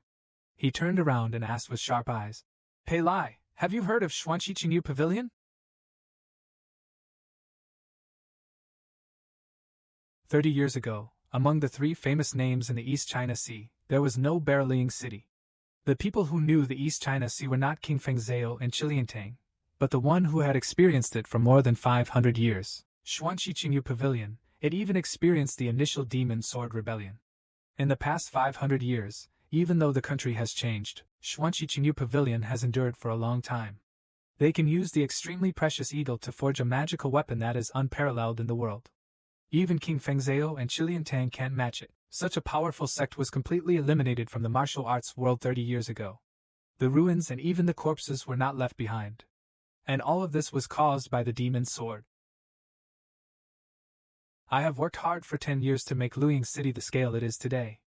I will never let this city get involved in the demon's sword storm and repeat the tragedy. I swear that I will never stay. You must hand it over. You cannot stand at the meeting of the 7 major sects and admit that Wei Wuying has told you all the secrets. You were ordered to deliver arrows, which put you in danger. Now it's good to come back. It's not enough. You should go back and have a good rest. The matter of the demon's sword, I'll make the arrangements, and then let Pei Lai retreat. After Pei Lai retreated and rested, he still handled official matters for a while. When I came to my senses, my lower back was aching and uncomfortable. I held the bamboo table and walked into the inner room. This is his daily dressing room. There are no windows on all sides. There is a meeting screen-style party outside the only entrance. After the door curtain is lowered, there is no room for prying eyes. In addition to the sleeve mirror table and the screen wardrobe, there is only one comfortable table in the inner room. Ebony gums. I picked up the single clothes and belly bands draped on the bed frame in one place, and gently pulled them under the dressing table. With a clicking sound, he opened a small ladder cabinet and took out a small ebony box and opened it. Inlaid on the purple satin lining in the box is a face painting, perhaps a wonderful mask. The mask is carved from wood and polished extremely smooth. The beautiful wood grain looks as if it has been moistened by a layer of service. The clear and delicate texture revealed from the moistness of the exquisite wind wax is completely different from the bright and delicate feeling of the repair tool. It is deeper and more delicate, as if the vitality contained in the wood has been condensed carelessly, and has been kept alive. Moment. He picked up the copper pipe and shook it gently to make sure there was a very slight night shaking sound in the pipe. Then he played a few waves on the copper pipe and moved the ridges on the surface to the correct position according to memory. Now the undulations on the surface of the pipe are each connected to the tiny mechanical spring in the pipe. Once it is opened without following the steps, the copper pipe may be damaged by brute force, and the lime injected in the pipe may be damaged. It mixes immediately with water and rolls up in an instant. The green grass was rolled and destroyed, and there was a quenching sound. The horizontal pivot guide returned all the yellow pieces on the tube surface to their places. A small copper needle-like shaft popped out from the tube system, like a scroll, and it was pulled out 3 inches long, light green tempered weave. This special green grass weave has been treated with medicinal ingredients. No pen or ink is needed for writing. He pulled out the hairpins, and the paper emerged wherever the hairpins were scratched. The writing is in navy blue. Although the demon is dead, the flag still exists. It is in my hand for the time being. It has not been leaked yet. The red eyes have no owner. I must show up and race for a while. In order to make a decision, I took off the heavy copper on the mask. It turned out to be a seal carved from plum Z beads, print on the end of the green straw paper. The 4 characters of Ethereal Night Ghosts are dark red marks, as if they were stained with blood. Heng Shuyin carefully put the tip of the paper into the small scroll again, as if he had accomplished something important. What is it that even Pei Lai cannot be ignorant of? The moon was not burning yet. Everyone in the sword-holding division had fallen asleep. Pei Lai was in a daze when he felt that the door of the room was suddenly opened. The sound of shoving surprised Pei Lai instantly. "This person is like a ghost Shura, with red heart and eyes, 4 hands and 4 arms," Gloomy said. "Is your consciousness very different tonight? It's better this way. Let me make a good chop." I saw this man holding 4 blades in 4 hands, approaching Pei Lai. The blades were densely packed, brave and strong, and they cut Pei Lai all over in an instant. The pain all over his body made Pei Lai wake up instantly. The obvious scars on his body let Pei Lai know that this was not a simple dream. But the scars on his body disappeared in a short time, and Pei Lai's body was intact again. At this time, Rijia Shinsong, who heard this, said, "Xiao Pei, you have another nightmare." Pei Lai often has this same dream, but tonight it feels better than before. It was much clearer. At this moment, a smelly shoe hit Pei Lai's face. I saw the sword-wielding disciple who was sleeping on the other side of him. He was angry and cursed because of his age. "Pei Lai, you two can't sleep for a long time. You don't allow others to sleep. Get out of here in the courtyard, count the stars." Just like that, Pei Lai and his wife were kicked out of the room amidst the laughter of everyone. Under the melon and vine grass, Pei Lai was a little aggrieved, but Rijia saw through it all and claimed that you, Pei Lai, should go to a good place like Shui Tingxian, dare to stay up all night. When I came back, I not only brought a few beauties with me, but also performed the usual MC manner. It's a blast. The key is that the second manager didn't punish you. I know how jealous old man Bao and Wen Jitong will be. It's only a matter of time before they cause trouble for you. From beginning to end, Pei Lai never felt that he had anything to be jealous of. Those who died under the demon's sword had a narrow escape from death. These things he would rather not experience. Rijia magically took out an inverse pot from the shadow of the tree. Pei Lai's eyes widened and he saw that he drank a few sips with relish. He put it on the tip of Pei Lai's nose with his mouth. The shop was filled with the aroma of sweet and glutinous rice wine. Without thinking, Pei Lai took it and took a sip. He felt it was sweet and smooth, and it was very smooth on the throat. The taste of the wine was not very strong. Pei Lai slowly spoke out what he was thinking. The demon sword controls people's hearts and kills wantonly. It stands to reason that it is right in front of him. I should feel very scared, but the strange thing is that I am not that scared. I am thinking about saving people, but I am still vaguely aware of it. I have some interest in the demon's sword. Rijia, tell me, is it because I am a blacksmith? Rijia still looked at everything lazily and said, "Don't you think that you have become the kind of big shot who can influence the situation? Even if the demon's sword is opened, people like you and me will not be able to be queued up. Do you want to be like those heroes? Are you risking your life? A knife is sharper than tofu, but do you dare to say that tofu is useless? Tofu can make a pot of hot soup, but can a knife be used? Sometimes, a useless use is also a use, but Pei Lai didn't think so in his heart. Sometimes only a knife can save people. At least he got into the second Zhang Yuan and Bihu. But will the prince make things difficult for Lao Hu? Can Bihu wake up? The day is about to rise. Luying City remains as usual. It was another bustling and busy day. The sword master was the city secretary. Before dawn, in the courtyard of the dormitory, there were disciples of Zhigung beating gongs and calling out. Pei Lai and his eldest grandson didn't dare to wait for Luo Xing's masterpiece for a long time. They got up obediently after a moment, and went back to the dormitory in the dark, fold the quilt and change clothes, wash up, go to the dining room to help the older disciples, such as holding intestines, etc., and take porridge and vegetables. There are many people in Luying City. Every day when you open your eyes, there are thousands of mouths waiting to eat. There are more than a dozen dining rooms. The largest canteen can feed hundreds of people. At the same time, the table was open for dinner. Pei Lai was busy washing coriander, thinking that this big dining room was really busy. At this time, a waiter shouted, "Today is Lao Quan feeding the coffin sheep, a new dish developed by the city lord. Who will make a mistake? Let him sleep in the sheepfold." This Lao Quan too is famous for his cooking skills. We have heard about it for a long time. Became the third manager of Luying City. I saw that this person was quite tall, with ape-like hands and feet. The back of the scaly skirt was somewhat sluggish. He had a tall body and a hooked nose. There was a faint hint of greenish-green in the purple eyes. His loose hair was slightly curly, and had a dark ribbon, just like an aged prune. One look showed that he had foreign blood. When Lao Quan Tu stretched out his left hand, the second finger in the middle was the temperature of the grass roof. He nodded and said, "It turned out that there was a dark red scar on his throat about 4 inches long, which almost spanned the entire length of his neck and cut his huge Adam's apple into 2 parts. It was hard to imagine that he could survive such a heavy sword wound. Can survive. This coffin is foreign, but the lid is covered by a craftsman. It is the most critical process. It needs to be opened in one breath. The last inch of the stone lid requires the joint efforts of 4 people. Only then can we lift it up. However, the stones and grass are closely juxtaposed. If we want to rush to pour the sauce at the moment of lifting the lid, we must not allow 4 people to gather at the 4 corners. It was so crowded that the 2 kitchen workers looked nervous. He hurriedly lifted it up, but unexpectedly, the stone cover moved 2 inches away and fell again. A trough full of white smoke shot up into the sky, and the hot and humid water vapor couldn't help but spurt out and touch the body. The 2 kitchen workers hurriedly stepped back. The skin of their arms that were sprayed by the hot air suddenly felt reddish, as straight as Shishia.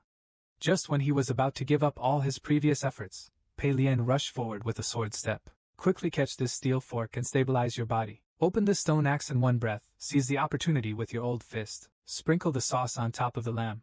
The aroma is fragrant and strong. Just by smelling it, you can imagine the oily, tender and smooth texture, as if you took a bite. The strips of soft fish meat meet the line between the teeth, and countless meat juices gush out. This dish is considered a success. Everyone burst into joy and praised Pei Lian for his quickness at this lively moment. The strange and unsociable young man standing next to the stove caught Pei Lian's attention. The strange young man in front of him was said to be picked up by Old Fist. He looks like a mute and is dazzled. Everyone calls him stupid, but Pei Lian didn't think so. The boy in front of him always felt familiar, and he doesn't look like he's stupid, but he looks like he's worried. Why is a young boy and a mute so injured in his hand? Pei Lian brought the freshly cooked mutton to the boy. But the boy still didn't say a word. Instead, this bowl of mutton was snatched away by Rijyu. Rijyu reminds Pei Lian every time that the guards are coming.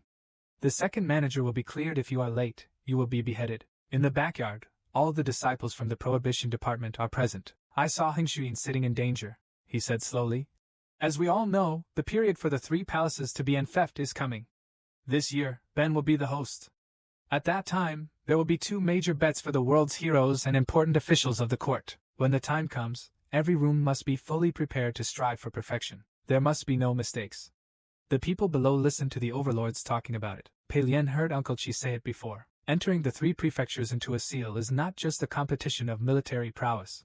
Participants range from dignitaries from the government and the public to sword masters. It is actually a good opportunity to discuss arms business. Every year, the 3 major bettors hold a sealing meeting around the 4th festival. Each of them presents their equipment and judges the quality of casting. The winner can monopolize the success of the imperial ordnance. The loser seems to have lost face, but can take over the equipment trade of the princes of Beiguan and Xishan. It has been nearly 100 years since Zhao Jingya was granted a title in the Qing dynasty. He is good at customized production and has long controlled the public welfare of the imperial court. Qilian Tang is both a century-old better. They control Fengjiang Chao territory and have a large number of people. Therefore, they have taken over the business of garrison troops in various places. Although Lu Yinqing was a latecomer, he was able to use his accession to show off his talents and forge weapons specifically for famous martial arts masters. Gradually, they established their status in the hearts of the people of the world. Although the 3 families competed through competitions, in reality, no one could take advantage of the other. They simply jointly defended the 3 governments' enfeoffment publicly and let the rest of the world stand in opposition. There was no chance to intervene anymore. I just heard Heng Shuyin say again. The storm is coming and everything is busy. I need to wear clothes. 2 clever disciples are walking around for the class. I don't know who to take care of things. Who should I rely on? The steward hurriedly handed over a letter. I saw Wen Jin in the crowd with the same confident face for this quota. I spent 2,000 taels on myself, and the name in the envelope. Wen Jin Tong and Heng Shuyin waved their hands and asked the central government to read this. But this official person. But it was Pei Lai and the Japanese army. Wen Jin looked shocked and shouted out. Instead, Heng Shuyin pulled him out and slapped him in the mouth. This matter has come to an end. Heng Shuyin took Pei Lai to see a person. This person was none other than City Lord Lu Yin, a first-class host surnamed Zhao. Lord Dugu Tianwei, in the prince's courtyard, is also planning to go to his father's place to read the book, complain to Hu Yanji, and slander his father. Have you ever seen the graceful dancing postures of the best people from all walks of life in the East China Sea? During the day, Lu Yincheng, the inner city of Jinyuan, the first-class host surnamed Zhao, the residence of Dugu Tianwei. The Brest Palace is filled with wine, forests and meat ponds, a fragrant scene. Heng Shuyin took Pei Lai and knelt on the ground from a distance, claiming that the Heng family, the general manager of the ruling department, came to see my lord. Something big happened in the city last night. Please report to the left and right. Let me tell you in detail. When Dugu Tianwei saw Heng Shuyin lie, he seemed very happy. You came just in time. I just said that. These little girls penetrated the pavilion designed by Master Feng. It was so clever that they couldn't play well. The tone was frivolous. Not like the lord of a city. Heng Shuyin stumbled and his skirt swayed slightly. It seems that he is trying his best to endure it. Even the sound of rain makes him feel a little uncomfortable. Dugu Tianwei was in high spirits. Hey, come quickly. It's up to you to decide those things. I don't like to hear it. Dugu Tianwei looked at Pei Lai, who was behind Heng Shuyin, asking, who is the one next to you? The eye-catching Jean? Your Majesty, this is Pei Lai, a disciple of the Council Division. He is the witness to what happened last night. Dugu Tianwei's voice sounded ill-intentioned. He's just an important person after all. Well, why don't you take off your clothes now and come over for a dance? I asked someone to kill him. Pei Lai suddenly raised his head. Dugu Tianwei in the court smiled triumphantly with a black beard on his lips. He looked like a kid who cheated to win. Seeing that he had a winning ticket, he wanted to start dancing immediately. Heng Shuyin's face turned pale. He was biting his plump lips and trembling rapidly. He held the immortal index finger in his sleeve tightly, and the knuckles he pinched were slightly blue. The city lord is serious. He can do it if he says it. Heng Shuyin suddenly smiled. My lord just wants to watch a dance. Why bother to kill people? How evil. His smile is sweet and innocent, and even his tone is sweet to the bone. It's a sugar paste that can't be melted. No, I'll just dance. It's over, Your Majesty. Please listen to what Xiaoyan has to say. Is it okay? Dugu Tianwei was overjoyed and clapped his hands repeatedly. When he saw me, I also saw him. Heng Shuyin bent over and took turns taking off his lavender sleeve shoes and fine snow socks, revealing a pair of sparkling white feet, so tender that there was no trace of rough skin. The toes are flat and the face is both soft and smooth as a baby, and has the alluring curves of a mature woman. It is extremely tender and charming all at once, and is indescribably cute. The whole Xiangxia Lingbo building itself is a musical instrument. Qinshi, ironware and other mechanisms used to play the instrument are hidden in the pavilion pillars on the four sides. The pavilion pillars are hollow like windpipes, and the floor tiles, small ridges, lamp posts and even sharp brains used for burning incense are hidden in the pavilion. Gold-selling beast etc. They are all sound parts, and are connected to the 5 parts of the pavilion pillars and the outer pool with mechanical springs. Once the floor tiles are touched, the pavilion pillars will make a sound, indirectly pushing the hydraulic mechanism of the outer pool, making the little people rotate and dance. I saw Heng Shuyin's slender legs bouncing under her skirt. The soft legs are full of elasticity. The petite figure keeps spinning in the pavilion. The tinkling music in the pillars is like a dulcimer, and the melody is endless. While having fun, the Wuyong figure in the pond suddenly started to move. It was different from the dull figure in Xiandu. The pond is full of people, boats, chariots and horses, all circling the pavilion quickly. The moon palace swings its head and plays the flute, dances and kicks to fly into the sky, sails and gallops, just like a living creature. Heng Shuyin's clothes were splashed with water and clung to her exquisite and graceful body. Snow-white jade legs reflect the exquisite ripples of light. It's even whiter than the white gauze clothes reflected in the water. The small knees are pink and orange, and the bare feet are lifted out of the water, covered with tiny crystal water drops, like the water-filled heart of a fairy. Dugu Tianwei applauded loudly, raised his glass and said, Okay, you are indeed my little wilder. Come, let me enjoy the wine. Heng Shuyin couldn't resist, so he bent forward and took the wine bell. However, Dugu Tianwei pulled him into his arms and reached out to untie his belt. Heng Shuyin could not push him away. At this moment, Pei Lai shouted loudly to inform the lord of the city that there was an urgent report from the Sun City secretary outside the palace gate. Seeing someone checking his nature, Dugu Tianwei's face darkened and he said, If nothing happens, I will kill you and everyone named Song. Your Majesty, the former envoy of Jindong General Murong Ro has come to ask for an audience with everyone. People are already waiting in the lobby. This episode just solved the problem for Heng Shuyin. Heng Shuyin's head was spinning. This Murong Ro was the minister of the palace and valley in the imperial court. He sent an envoy to visit Marquis Zhaoshan, who was also a minister. But why was he specializing in decisive battles in the Jianghu? The master of Qiushui Pavilion also came together. Could it be because of the demon's sword? But the news should not be so fast. Dugu Tianwei waved his hand, and Murong Ro seemed to be at odds with him. His people didn't want to see him, so he immediately asked Heng Shuyin and the crown prince to handle the matter. Even if Heng Shuyin feels that there is something fishy, it will not help. Heng Shuyin called Pei Lai to the side corridor. He said slowly, "You were the one who stopped the person named Song just now.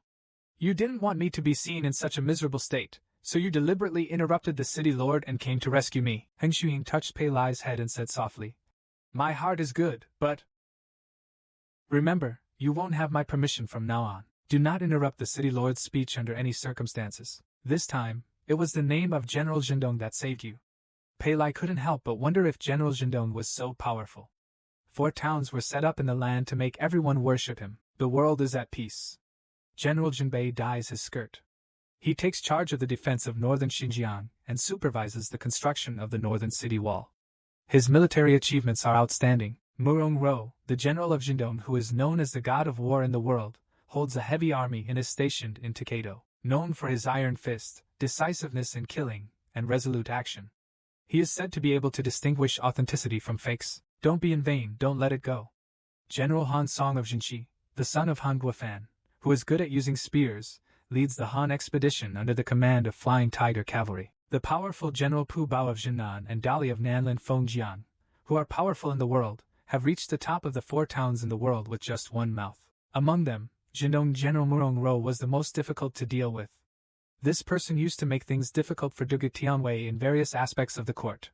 The emperor originally, he wanted to make Duge Tianwei the Fenwei general, but was stopped by his imperial edict. In the end, nothing happened, and Heng Shuang did not dare to neglect the messenger of such a person. The person recommended in the front hall is Qi Fengjun, the elite envoy of the East China Sea. He said slowly, "This old gentleman is the owner of the Dust Valley Broken Halberd platform. Known as the Heavenly Eyes and Bright Swordsman, it is difficult to defeat and conquer. This person is the envoy of General Zhendong, the famous Bahuang sword." Yu Chunfang clasped his hands in his fists. He had heard about the name of the second manager for a long time.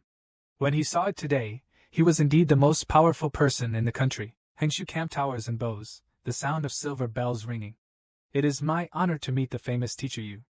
I think what this strong man has prepared must be the powerful sword of the East China Sea, the red-black horn. I have also been admiring Mr. Difficult to Attack for a long time. When I saw him today, he was indeed a man of character. One look at him made me respect him." After some polite words, Heng Shuang also sighed secretly. He didn't expect that Murong Ro could actually take such a person under his command. Yu Chunfang said that he was born in Jianghu, so there is no need for those official words. "You came here to enter the 3 palaces. If the young envoy has offended, I hope the second manager will not blame him." Yu Chunfang smiled majestically and claimed that in the past 10 years, Sanfu Jin Feng Qin Feng Zhao won 23 times and Chilian Tang won twice. The winner can take over the imperial government. The 2 families of Guqing and Qi have been taking the top 2 positions in venture capital investment in Sanfu for a long time. However, Lu Yingqing suffered a lot and did not benefit from scoring. "It's a waste of money. My general is the most eager for success and can't bear to see your noble minister shrinking. Therefore, this year, I sent a special memorial to the court to change the rules of the 3 palaces this year and help the second general manager break this situation." Just when Heng Shuyin was puzzled, Yu Chunfang waved his hand, and the wind entered the 4 mansions. To solve this problem, it is necessary to work hard. This year, Zhendong General's mansion will compete with Qing and Da. As soon as these words came out, both Heng Shuyin and Shitzi looked shocked, but Heng Shuyin then thought about it. Since Murong Ro sent someone here to prove that the emperor has given permission, Yu Chunfang still needs to be supported in this matter. Never make a hasty decision when Heng Shuyin is in trouble. Accompanying the body hunter, he bowed and announced that there was a report outside the door. The city lord invited all the distinguished guests to come upstairs to the banquet. Viewing opportunities are endless. Yu Chunfang looked at the building in front of him, and couldn't help but admired what a continuous cloud going upstairs. Lord Dugu would really enjoy it. The crown prince quickly agreed that this building was designed by his father, and is the only one on Takedo. At this time, the prince was still thinking about his personal grudges. He thought that the visit of Murong Ro's envoy would definitely ruin his father's mood. If I waited for an opportunity to reveal the crime of Hu, my father would be furious and punish him for his private crime. Walking into the front hall, I saw Dugu Tianwei drinking happily. The color of joy overflows in the eyes. Disciples of Shui Weting Xian are also among them. Heng Shuyin and his companion couldn't help but be a little surprised, and the scene in front of them made the prince unbelievable. I saw Hu Yanji and Dugu Tianwei drinking and talking, and they have become close friends. This scene left everyone at the scene stunned. The prince's faith even collapsed. Dugu Tianwei even asked the prince to come forward and call Hu Yanji his uncle. The spring breeze calls for people to carry the gifts up, he said in a poetic tone. You met the Lord of Dugu City. These are the gifts entrusted by General Murong to the Lord of Dugu, Dugu Tianwei said with a smile. Uncle, who said just now that you are the most famous swordsman in the East China Sea. I specially give you a sword to see if it is flat or round. Yu Chunfang didn't talk much, so he immediately sat down on one side. Huaning waved his little hand to greet Pei Lai, but Ran Hongxia ignored him. Pei Lai was still a little embarrassed, and felt that the second commander didn't seem to want to see him, but his complexion looked much better. At this time, a spirit-like voice rang out from the Hengshu camp. Teacher, you just now said that the Jindong General Mansion had obtained the permission from the Holy Emperor to join the Jifeng soldiers. According to the past Jifeng practice, each of the three families had a weapon, and the leader was selected from the perspective of punishment to God. I don't know the town. General Dong's mansion has plenty of time to build weapons. Yu Chunfeng did not show any panic at all and said that since it is a new situation, there must be a new atmosphere. In the past, the superiority of weapons was judged by people, and it was easy for people to secretly manipulate them. It was the most unfair to your city, so the general suggested, change the rules to 4 families, each sending a representative to compete with their own weapons. If the weapon is destroyed, it will automatically fail.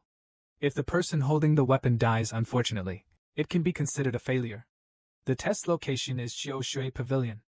It will be judged by Mr. Nan Gongshu, the Sky Mingjian, to ensure public prosperity. Heng Shuang also confirmed that the representative sent by Jindong General Mansion was none other than Yu Chifeng. Ran Hongxia realized from the side that Yu Chifeng was known as the best sword in the East China Sea, and the red 5-pointed sword he used was a Western-style treasure. This rule was clearly customized for him. Yu Chifeng was in high spirits, and claimed that the general did not want to take advantage of him and decided to postpone the date of the meeting for 1 year so that your city could prepare with peace of mind on the 3rd day of March next year. Another real chapter. I saw Dugu Tian knocking on the table mightily. Yu Murong Ro likes to worry. Why don't you go and get the seal of the 3 mansions? After working for a long time, the wine has become unpalatable. Old Fist, bring me the appetizers. The coffin arrives on the table with a foreign sound. The taste of this mutton. Everyone was stunned, and people couldn't help but feast on it. But at this moment, Asha stood silently in front of the hall. Reluctant to back down, the man Qiu Shuiting asked for a fight and actually took his wife into custody. Asha was dumbfounded at this time, standing there, staring at Yu Chifeng. Still motionless, Dugu Tianwei asked, "Where did this baby come from? Is it from your kitchen?" The waiter in the kitchen was so frightened that he knelt down and apologized, claiming that this was the new waiter in the kitchen, Asha. He is a deaf-mute who can only read and write plain English. The villain took her down now. When Dugu Tianwei heard Chun Yu, he became interested and asked, "Are you born called Asha? Is there any other name?" I saw Asha's hands constantly writing strokes, but can't say a word. Ran Hongxia on the side recognized that this was a sign language technique. She was called to Xianjing. When she was young, she was in the army and learned a little bit from the officers in the camp, but if she wanted to translate sign language, it was probably far from enough. Just when Dugu Tianwei was scratching his head, Pei Lai actually stepped forward and claimed that the villain's sister was born unable to hear. "Can you let me have a try?" Ran Hongxia and Heng Shuang both have a touch of compassion in this matter. After several conversations, Pei Lai said that Asha said that her first and last name had been taken away by a villain. Hearing this, Dugu Tianwei was very curious. He ordered him to tell the whole story. It turned out that Asha was born in a martial arts family in the north and had a kind father, brother love. When Yandong was 10 years old, his father picked up a young man at the foot of the mountain. The man claimed to be from the south and was robbed by bandits. Seeing that he was pitiful, his father adopted him as his adopted son. Soon after his father died of illness, his adopted brother assisted his eldest brother in running the family business. He was very smart and capable. One day he said that he had been away from his hometown for many years and wanted to return to his hometown to worship his ancestors. His elder brother readily agreed and gave him a large amount of money. When the villagers saw this, they said that he must have swallowed the silver and would never come back. Unexpectedly, after more than half a year, he not only came back, but also made more gold and silver. In addition, he also brought back a beautiful girl named Jianxue. It was said that he was a distant cousin who was living abroad. The eldest brother was very devoted to the famous girl and soon married her. After they got married, Ming Janua said, "How can I live with my family's property while my son has ambitions all over the world?" My eldest brother started to go out to do business, often leaving for several months. Ming Janua was extremely kind to Asha, but Asha discovered that she always went out secretly at night. Finally, one night, Asha followed Ming Janua. It turns out that Janua and his brother came to the valley where their ancestors were buried in Haosan. Yushir dug all the way to the grave, obviously looking for something in the tomb. Judging from the situation that night, they must have found it. Asha was very scared. When his eldest brother came back, he immediately informed him of the matter. Unexpectedly, the two of them confessed to each other, and the other brother was even more arrogant. He left with his sister-in-law named Janua. The eldest brother was shocked. He thought the matter was over, but he didn't expect that a year later. However, people from Chioshuiting suddenly came to the door and said that someone had an appointment with Asha's eldest brother. The person who made the appointment was the same brother who had left earlier. Because Chioshui Pavilion is listed for war, it must be paid for by an item of equal value, the thing that the alien brother kept. It turns out to be Janua. This woman has such no bottom line. Asha's eldest brother is willing to fight with a sword just for the name of Janua. It stands to reason that the eldest brother has practiced martial arts since he was a child and has a solid foundation. There was no way he could lose to that guy. What I didn't expect was that the guy got better and better at fighting. After 100 moves, he actually used the same sword path as the elder brother. In the end, he narrowly defeated the elder brother with one move. The sword and his name Janua were lost. From then on, the eldest brother became more and more taciturn. He stopped taking care of the family business and kicked out all the dealers. He only wanted to practice martial arts hard and win back the family heirloom sword. 100 years later, the eldest brother went to Chioshui Pavilion again and used the family property as collateral to challenge that guy. This time, the two of them competed with each other for 200 moves before the winner was determined. The eldest brother still lost. At this point, Asha and Big Brother have lost almost everything, leaving only the tablets of their ancestors and the genealogy of their surnames. In the next year, the elder brother's sword skills became more and more perfect as he practiced, and the more he practiced, the more ruthless he became, and there were few opponents in the East China Sea. This time, he bet on his only surname, genealogy and ancestral tablets to fight against the man again at Chioshuiting. But the most unexpected thing was that before the decisive battle, Ming Janua suddenly appeared in Chioshui Pavilion. She quietly said to her eldest brother, "Husband, you don't know yet, right? During those days when you went out to do business, in addition to your adopted brother, Shuer also had other men. The person I was infatuated with every night was none other than your good brother." After hearing this, my elder brother's eyes turned red. Mentally confused, he lost in the end and was about to die soon. When Bin died, the elder brother said to Asha, "That guy is deliberately trying to find the secret martial arts skills created by our ancestors, the 5 paths and the 7 divine Ju. He has already found the 6 valleys and the last step is the Gu-chan killing Ju. What he hasn't got yet is that he probably thought there would be clues in the family tree or tablets. But in fact there is nothing there as long as he can't find the last step. You will survive. After the death of your elder brother, Asha's sworn brother has become the orthodox heir of the family. In order to obtain the last step of divine power, he sent people to follow Asha, but there was no gain. He was tortured severely, fearing that Asha would leak the matter, and used the soldering iron and red charcoal to destroy Asha's hands so that he could no longer risk his life. Asha was so tortured that he finally seized the opportunity and escaped. Unfortunately, he was too injured and passed out. He thought he would be reported missing in the wilderness, but unexpectedly he was rescued by a retired old swordsman and his granddaughter. They took Asha in. Those days of ease made Asha forget his hatred, and made Asha think that people like him could forget everything and start over. But the good times don't last long. That man's evil slave found Asha. In front of Asha, he vented all his grievances on the grandfather and grandson. The process lasted 3 days and 3 nights. This story is horrifying. Dugu Tianwei's holy wrath. And in full view. Asha revealed that the initiator of all this was Yu Chunfang above the main hall. Unexpectedly, the hero Yu Chunfang, he is such a scumbag. In the main hall, Asha identified this murderous sworn brother as today's guest. Yu Chunfang and Asha, whose real name is Yu Chihai, was originally the second son of the 14th generation of the Tiger King Tsiyue family. Unexpectedly, Yu Chunfang still had no change of expression at this time, and said without shame, "Luying City, is this a place where these servants are allowed to talk nonsense? It's simply nonsense." I saw Asha slowly take out a book of secrets from his arms, presented to Dugu Tianwei. And this secret book is exactly what Yu Chunfang has been asking for. I saw Dugu Tianwei with a fearful look on his face. He held the solitary book in his hand and said with a smile, "Teacher Yu, what do you think?" Yu Chunfang still pretended to be calm and said, "Some charlatans often bring something to show off and deceive. The city lord must not take it seriously. Just look at Dugu Tianwei, who is usually uninhibited in his fun, but the owner of Yicheng must be wily and scheming. I saw him confidently holding up the loan book and saying, "Since he is a charlatan, this book is naturally fake, so burn it, and then throw the book towards the wick." Yu Chunfang quickly stopped. As soon as this move came out, everything was self-inflicted, but Dugu Tianwei did not kill everyone. He said slowly, "Sha, you used this book to threaten teacher Yu today, but I can't ask for more than this book. Yu Chunfang is still Yu Chunfang. Let's do this. I'll make an appointment for you on the 3rd day of March next year. You fight him at Qiushui Pavilion and let him know the truth in front of the heroes of the world." The astute Heng Shuang naturally heard the beauty of this move.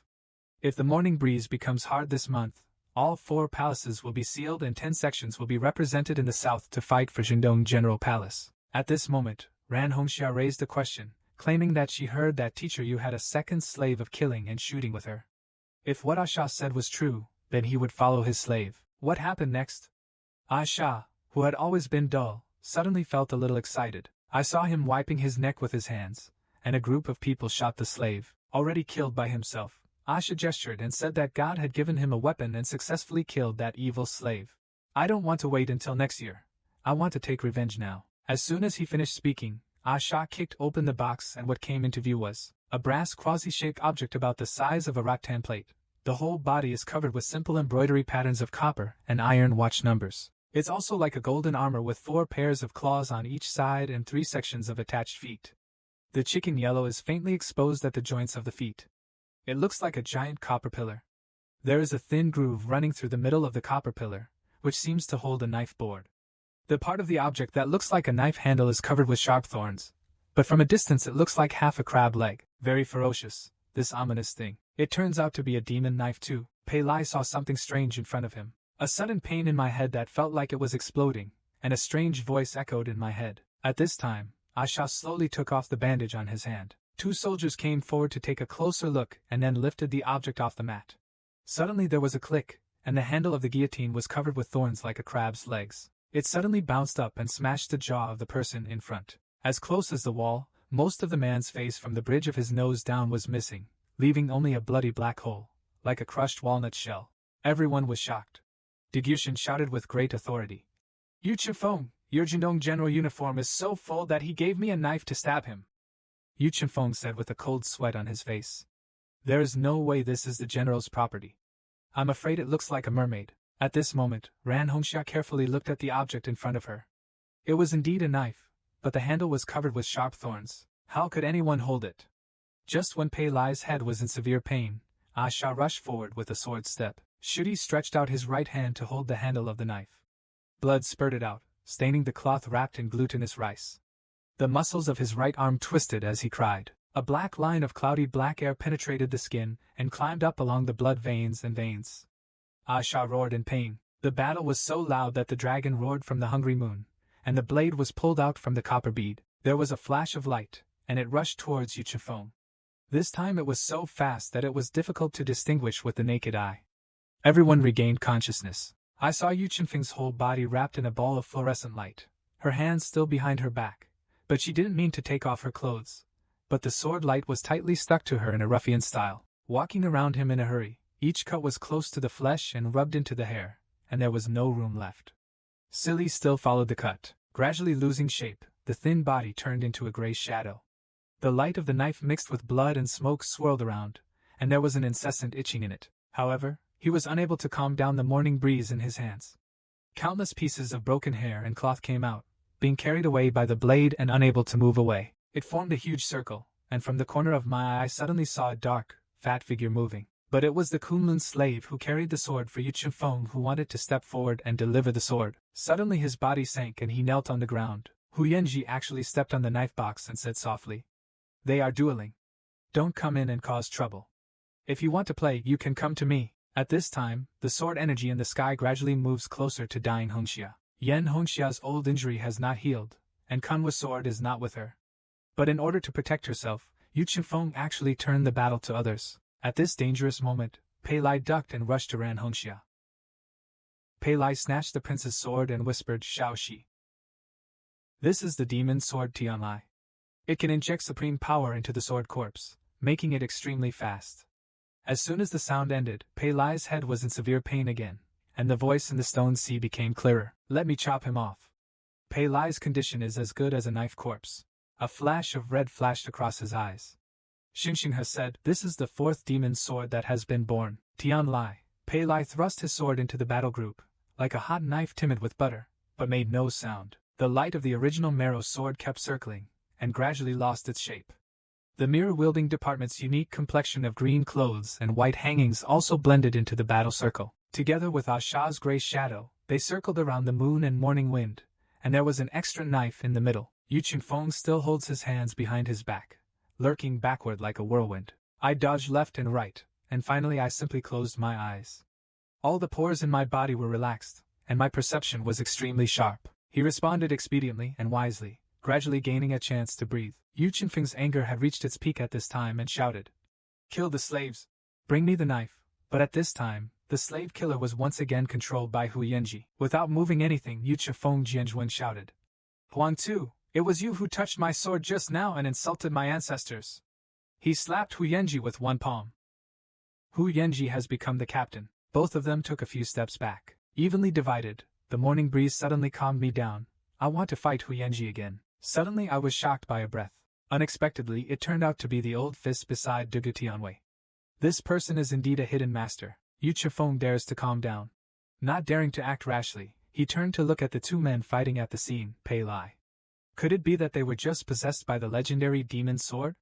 The general would definitely be very interested. At this time, Pei Lai was like using the demon sword Yuning's phaseless sword mirror. It's the same trick as Asha's, but it actually means that it's the last move and the first move. Suddenly, there was only a clear sound from the pit, and the two swords were exchanged. The clear water sword used by Dugafeng was forged by Taiying, the chief general of the first-class house in the city.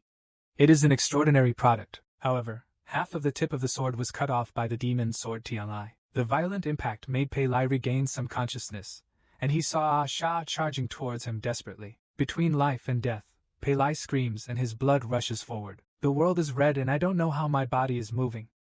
The heaven and earth are fighting each other, the dragon and the tiger are turning over, and the sky is spinning. The whole person has been thrown aside. Damn it! Asha's knife struck into the seam of the copper bead. The mechanism in the trench was activated, biting the blade firmly. The demon sword Tianlai quietly returned to its position. Asha pulled it out with all his strength, but the knife did not move at all. The ink lines on the arm quickly faded, and the muscles that twisted the bones began to atrophy. In the blink of an eye, they returned to their original emaciated, half-disabled appearance. Pei Lai saw the opportunity and couldn't miss it. He hugged Asha's waist and rolled on the ground. He only heard him howl miserably, and his bloody right palm came loose from the thorn-like handle of the knife. The man and the knife were separated immediately. The prince was blind and yelled when he saw this. Soldiers swarmed the store. They subdued Pei Lai, who turned out to be the only descendant of the Sword Emperor at that time. Pei Lai were subdued by the soldiers in the store in the blink of an eye. When Ran Hongxia saw this, she felt blind and turned into a tiger and said, "Pei Lai only cares about the master in the store. Is this how Lu Yinqing treats his meritorious subordinates?" The prince did not expect that Ran Hongxia would remember this servant's name clearly, which made him even more jealous. Then he claimed that this Pei Lai had been in the city for several years, had hidden martial arts skills, and was working as a servant for Hengshu camp. He must be a spy who had sneaked into the city. Before he finished speaking, a wine bottle was thrown at the prince's face. Dugu Tianwei roared, "You idiot! Shut up!" I immediately ordered the store soldiers to take Asha down. "Let Dr. Qing treat your illness well. If it's a dime and a half short, I'll kill you alive and bury you with him." Dugu Tianwei made his own plan and said with a wicked smile, "Teacher you'll finish your business here today. I'll keep this booklet for Asha first, but remember, as long as Asha doesn't die, you can fight with him." Resolutely counting the numbers, Chunfang could only snort coldly and walked away with the killing slave. In the main hall, Dugu Tianwei became suspicious of Pei Lai. Asked, "Your skill just now can clearly suppress the demon's sword. Why do you want to be my servant? Is it possible? You are really a spy." Pei Lai was obviously panicked at this time. He thought to himself that he must have been affected by the body-seizing method just now to suppress Tian Lai. Even if he told the truth to the city lord, he might not believe it. Moreover, I also promised Senior Qin Mo not to tell anyone about this matter. Just when he was at a loss, Hu Yanji suddenly came out to help smooth things over and said, Xiao Pei, you are using sword skills, right? It's what you told me last time. Why don't you remember it? You said that when you were a child, you met an old man in green clothes and white hair who passed by the countryside. You also said that although this old man was plainly dressed, he had an aristocratic air. In return for your kindness to the state, so I taught you 3 days of sword skills. I thought you were bragging before, but after seeing the way you suppressed the demon sword today, your sword skills were so smart that blood flowed out, but you used them unscrupulously. What kind of people are you? How can Xiao Pei perform like this in 3 days? Heng Shuang also cooperated and guessed that the sword demon Pestle Star Hunter could not reach it. I only saw Mr. Nangong sitting here, but he said slowly, in my opinion, it should be the Jishin sword technique of Nanling Qingqiu Kingdom, the Huangtu Xingduan Dao of Shinggong Ho Wu Dengyong, and the Buzhou Feng of the Lu family of Shishan Gold Endowment. Hu Yanji kept applauding and said that there are 3 swordsmen in the world, Jishin, Xingduan and Buzhou Feng. But in the past 30 years, who in the Lu family has practiced Buzhou Feng? There are several experts in Qingqiu who know Jishin sword skills. In my opinion, the person named Pei Lai's sword technique is the former General Junbei, the yellow vein blood of the Sun family of the former Jinpi dynasty, Wu Dengyong, the emperor of swordsmen. It is said that Wu Dengyong had no descendants in his life and retired from the world 40 years ago. Who would have thought that the sword emperor of the generation who received the kindness of a man on the deserted island of Noken would pass down the Huangtu Xingduan Dao as a thank you gift? So you, Pei Lai, were the only descendant of the sword emperor at that time. During the Bishan dynasty, Wu Dengyong was the general of Junbei, and Digi was the general of Jingdong. The 2 geniuses have been compared since they were young, to see who was stronger in martial arts, and who was more famous. However, when the Yi clan invaded from the north, Wu Dengyong, who was powerful in northern Xinjiang, disappeared inexplicably. He neither asked for leave from the Ministry of War nor disclosed his whereabouts to his subordinates. No one knew. Where did he go? There was no Wu Dengyong sitting in charge of asking for money. Wu Dengyong immigrated to various tribes in the north and refused to obey anyone. No one was willing to go out of the city to fight bloody battles. The Yi tribe's army lasted less than a day, then they broke through the Baiguan blockade, and just 7 days later the Iron Knights of the Wing tribe broke through by Yujing. From then on, there was no more Bishan dynasty in the world. Wu Dengyong's wife, Princess Ling Yun, committed suicide on the city wall and committed suicide to blame her for leaving her post without permission, which led to the destruction of the country. Wu Dengyong, who arrived 1 step late, was devastated. At that time, the Yi tribe suddenly withdrew its troops without any reason, leaving the land without an owner. Military formations in various places were forced to rise, and it seemed that there would be a great chaos. The staff in the general's palace urged Wu Dengyong to proclaim himself emperor, and Wu Dengyong's immigrants were even more eager to revive the Jinpi dynasty. However, Wu Dengyong chose to throw himself under the banner of Duguyi because Duguyi was carrying the banner of avenging the blood and hatred of the Bishan royal family. It is said that Wu Dengyong deliberately led the troops to fight on the front line after that. He wanted to die, but because his martial arts was too high, he could not get it. The enemy forces from all sides hated him. He was frightened when he heard the news. When Duguyi was able to bring peace to the world and establish the White Horse dynasty, he chose the Wind Sword to return to Yi. Once he left, no one in the world would ever see him again. When everyone heard that Pei Lai and Wu Dengyong might be related, they became much more polite in an instant, and Dugu Tianwei was lucky enough to meet him when he was a boy. There is no doubt about his strength. He taught him this level of swordsmanship in 3 days. It is absolutely possible. Dugu Tianwei said quickly.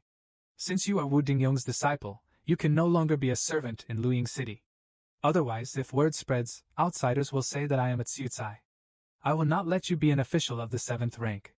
You will still be the 2nd manager on weekdays. Pei Lai was a blessing in disguise. Quickly thanking him, Dugu Tianwei turned to look at Yao Dao Tianlai and quickly ordered that no one should come near. Seal this building and investigate thoroughly before making plans.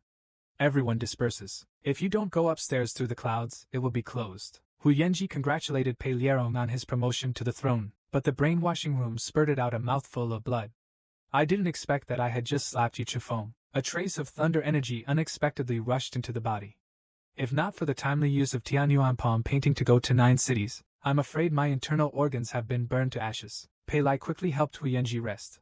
Hu Yanji smiled and said, there are at least 3 benefits to pretending to be Wu Dengyong's disciple. Pretending to be the apprentice of the Sword King actually has 3 advantages.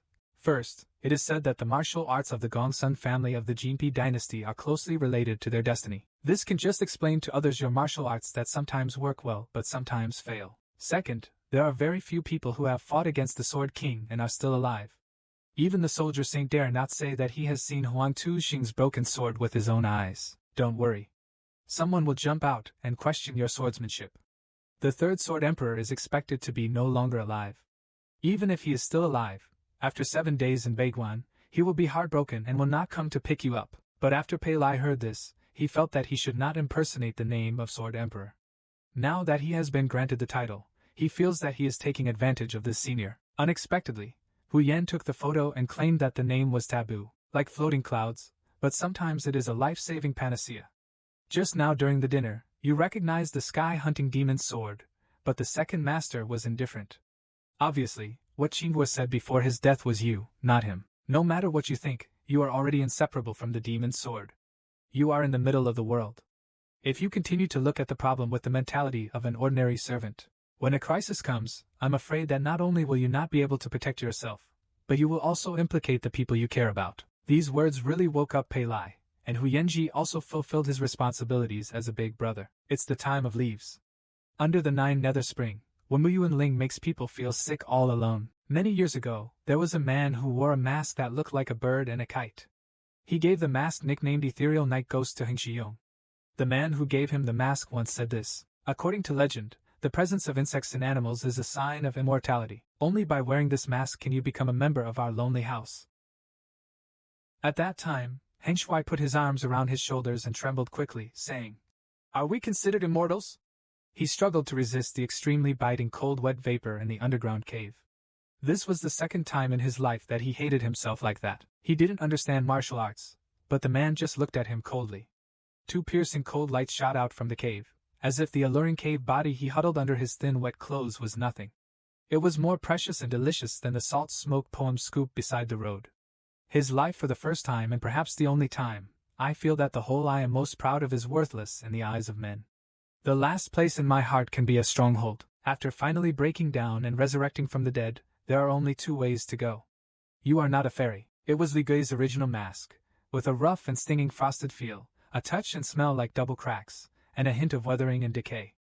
Heng Xia is still unforgettable. The members of the Gusha must hide their identities from each other. Every time they have a secret meeting in the tomb abyss, they will always be the first to arrive to prevent them from talking to each other. This is the time of the blood pact, the iron rule he set. But today, the ancient tomb abyss is late. It's midnight. Under the 9 nether spring. The ancient tomb abyss order, the lonely houses are gathered together. The light jade of clear bamboo and green smoke can only shine within 1 foot of the surrounding area. The rest is only pitch black. Looking at the camp smoke like will-o'-the-wisps, hanging in the darkness, 3 strange wooden masks. There is nothing underneath the wooden ghost faces. It was very frightening. I don't know how long it took. Suddenly someone spoke. What's the meaning of the tomb abyss? What's the meaning of asking people to stand there but hiding their heads and tails?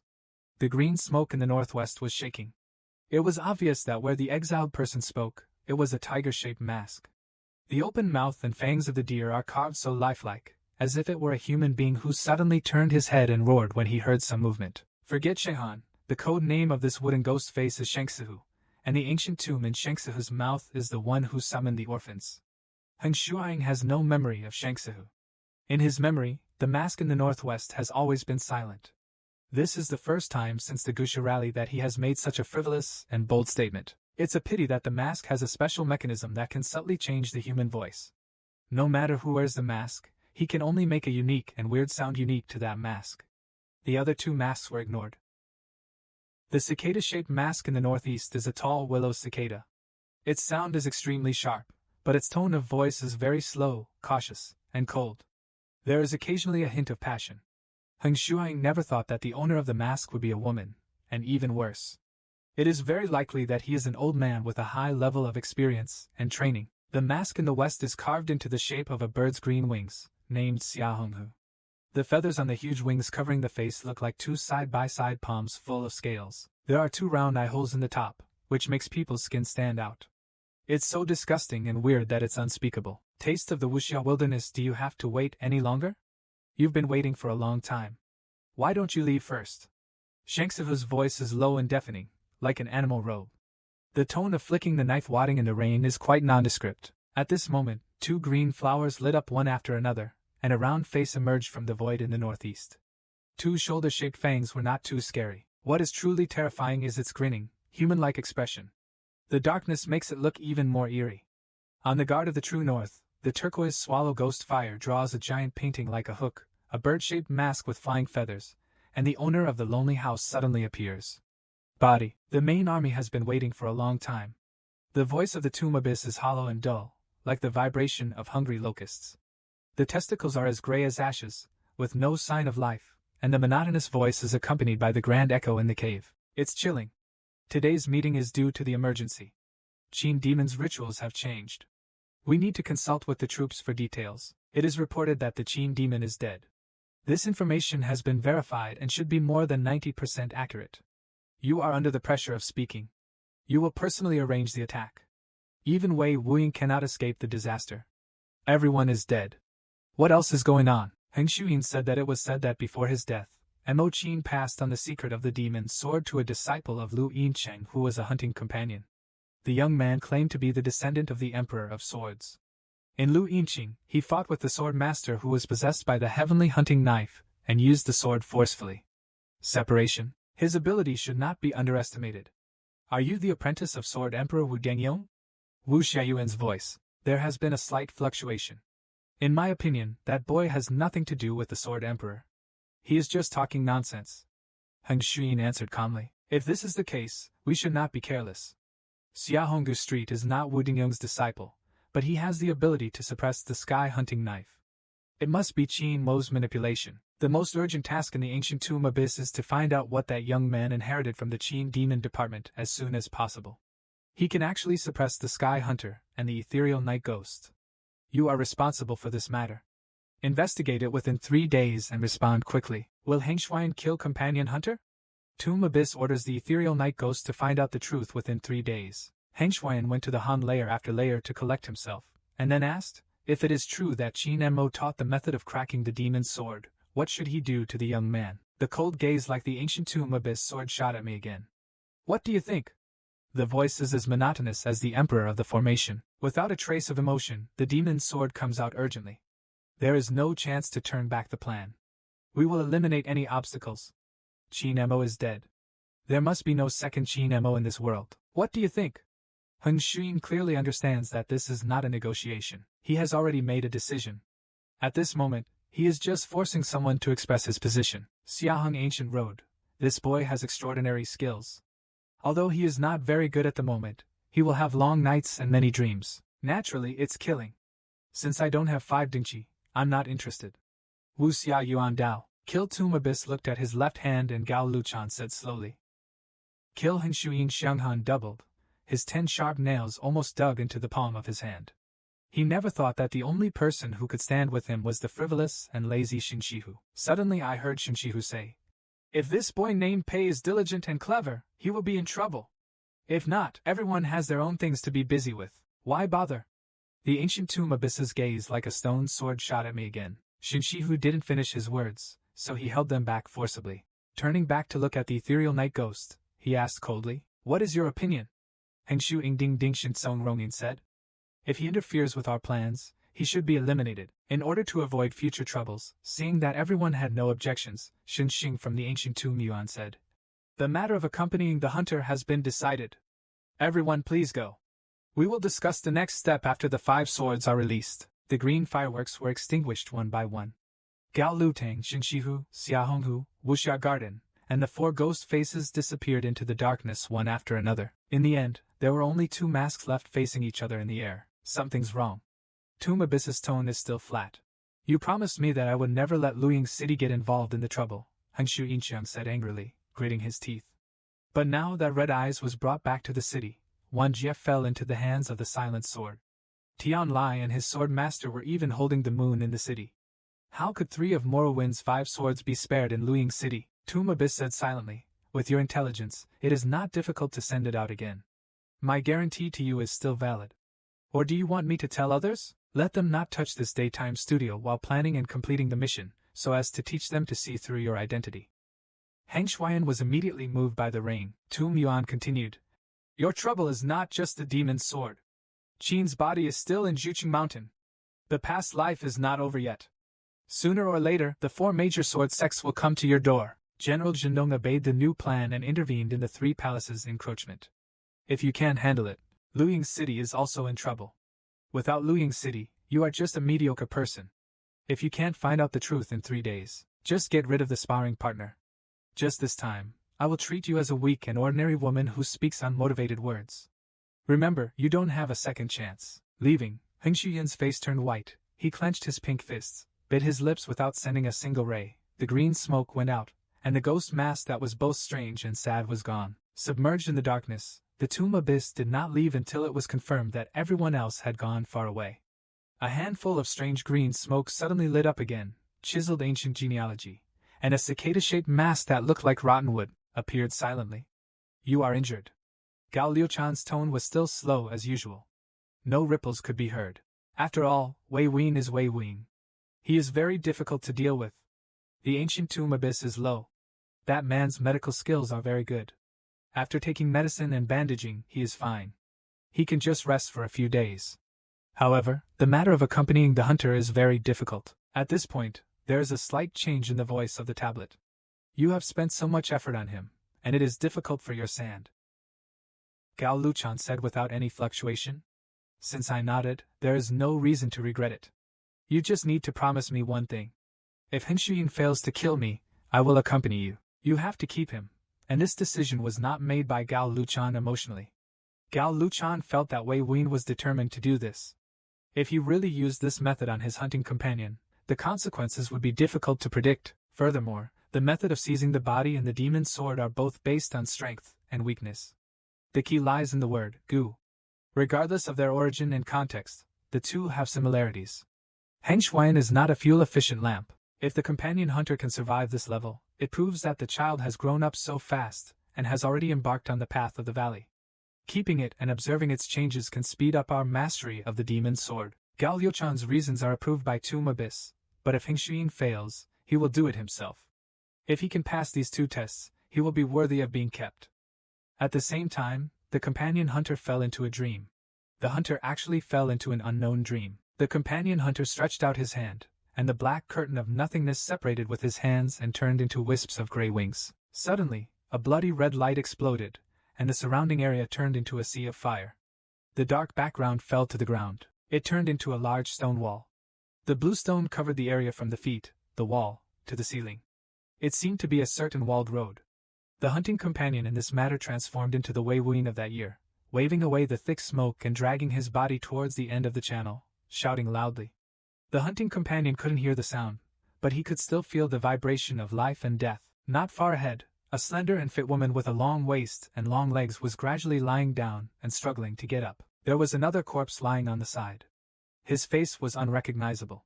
He was disemboweled by a sharp blade. He died in a terrible state. The hunter was looking at him in a strange way. Feeling aroused, I heard the woman say almost madly, "We have been fooled. That man is not the 6th sword. He is the traitor in the prophecy, the last sword." The number 6 suddenly flashed through the mind of the hunter.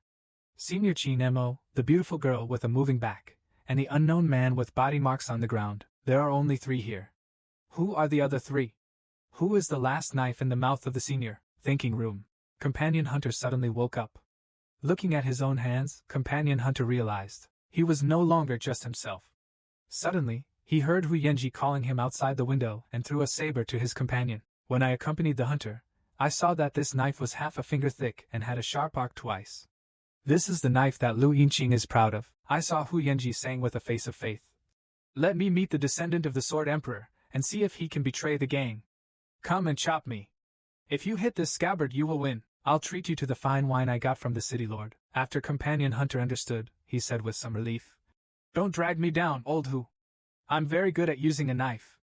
I've been playing the game of chopping firewood with a quick knife since I was a child. Very powerful.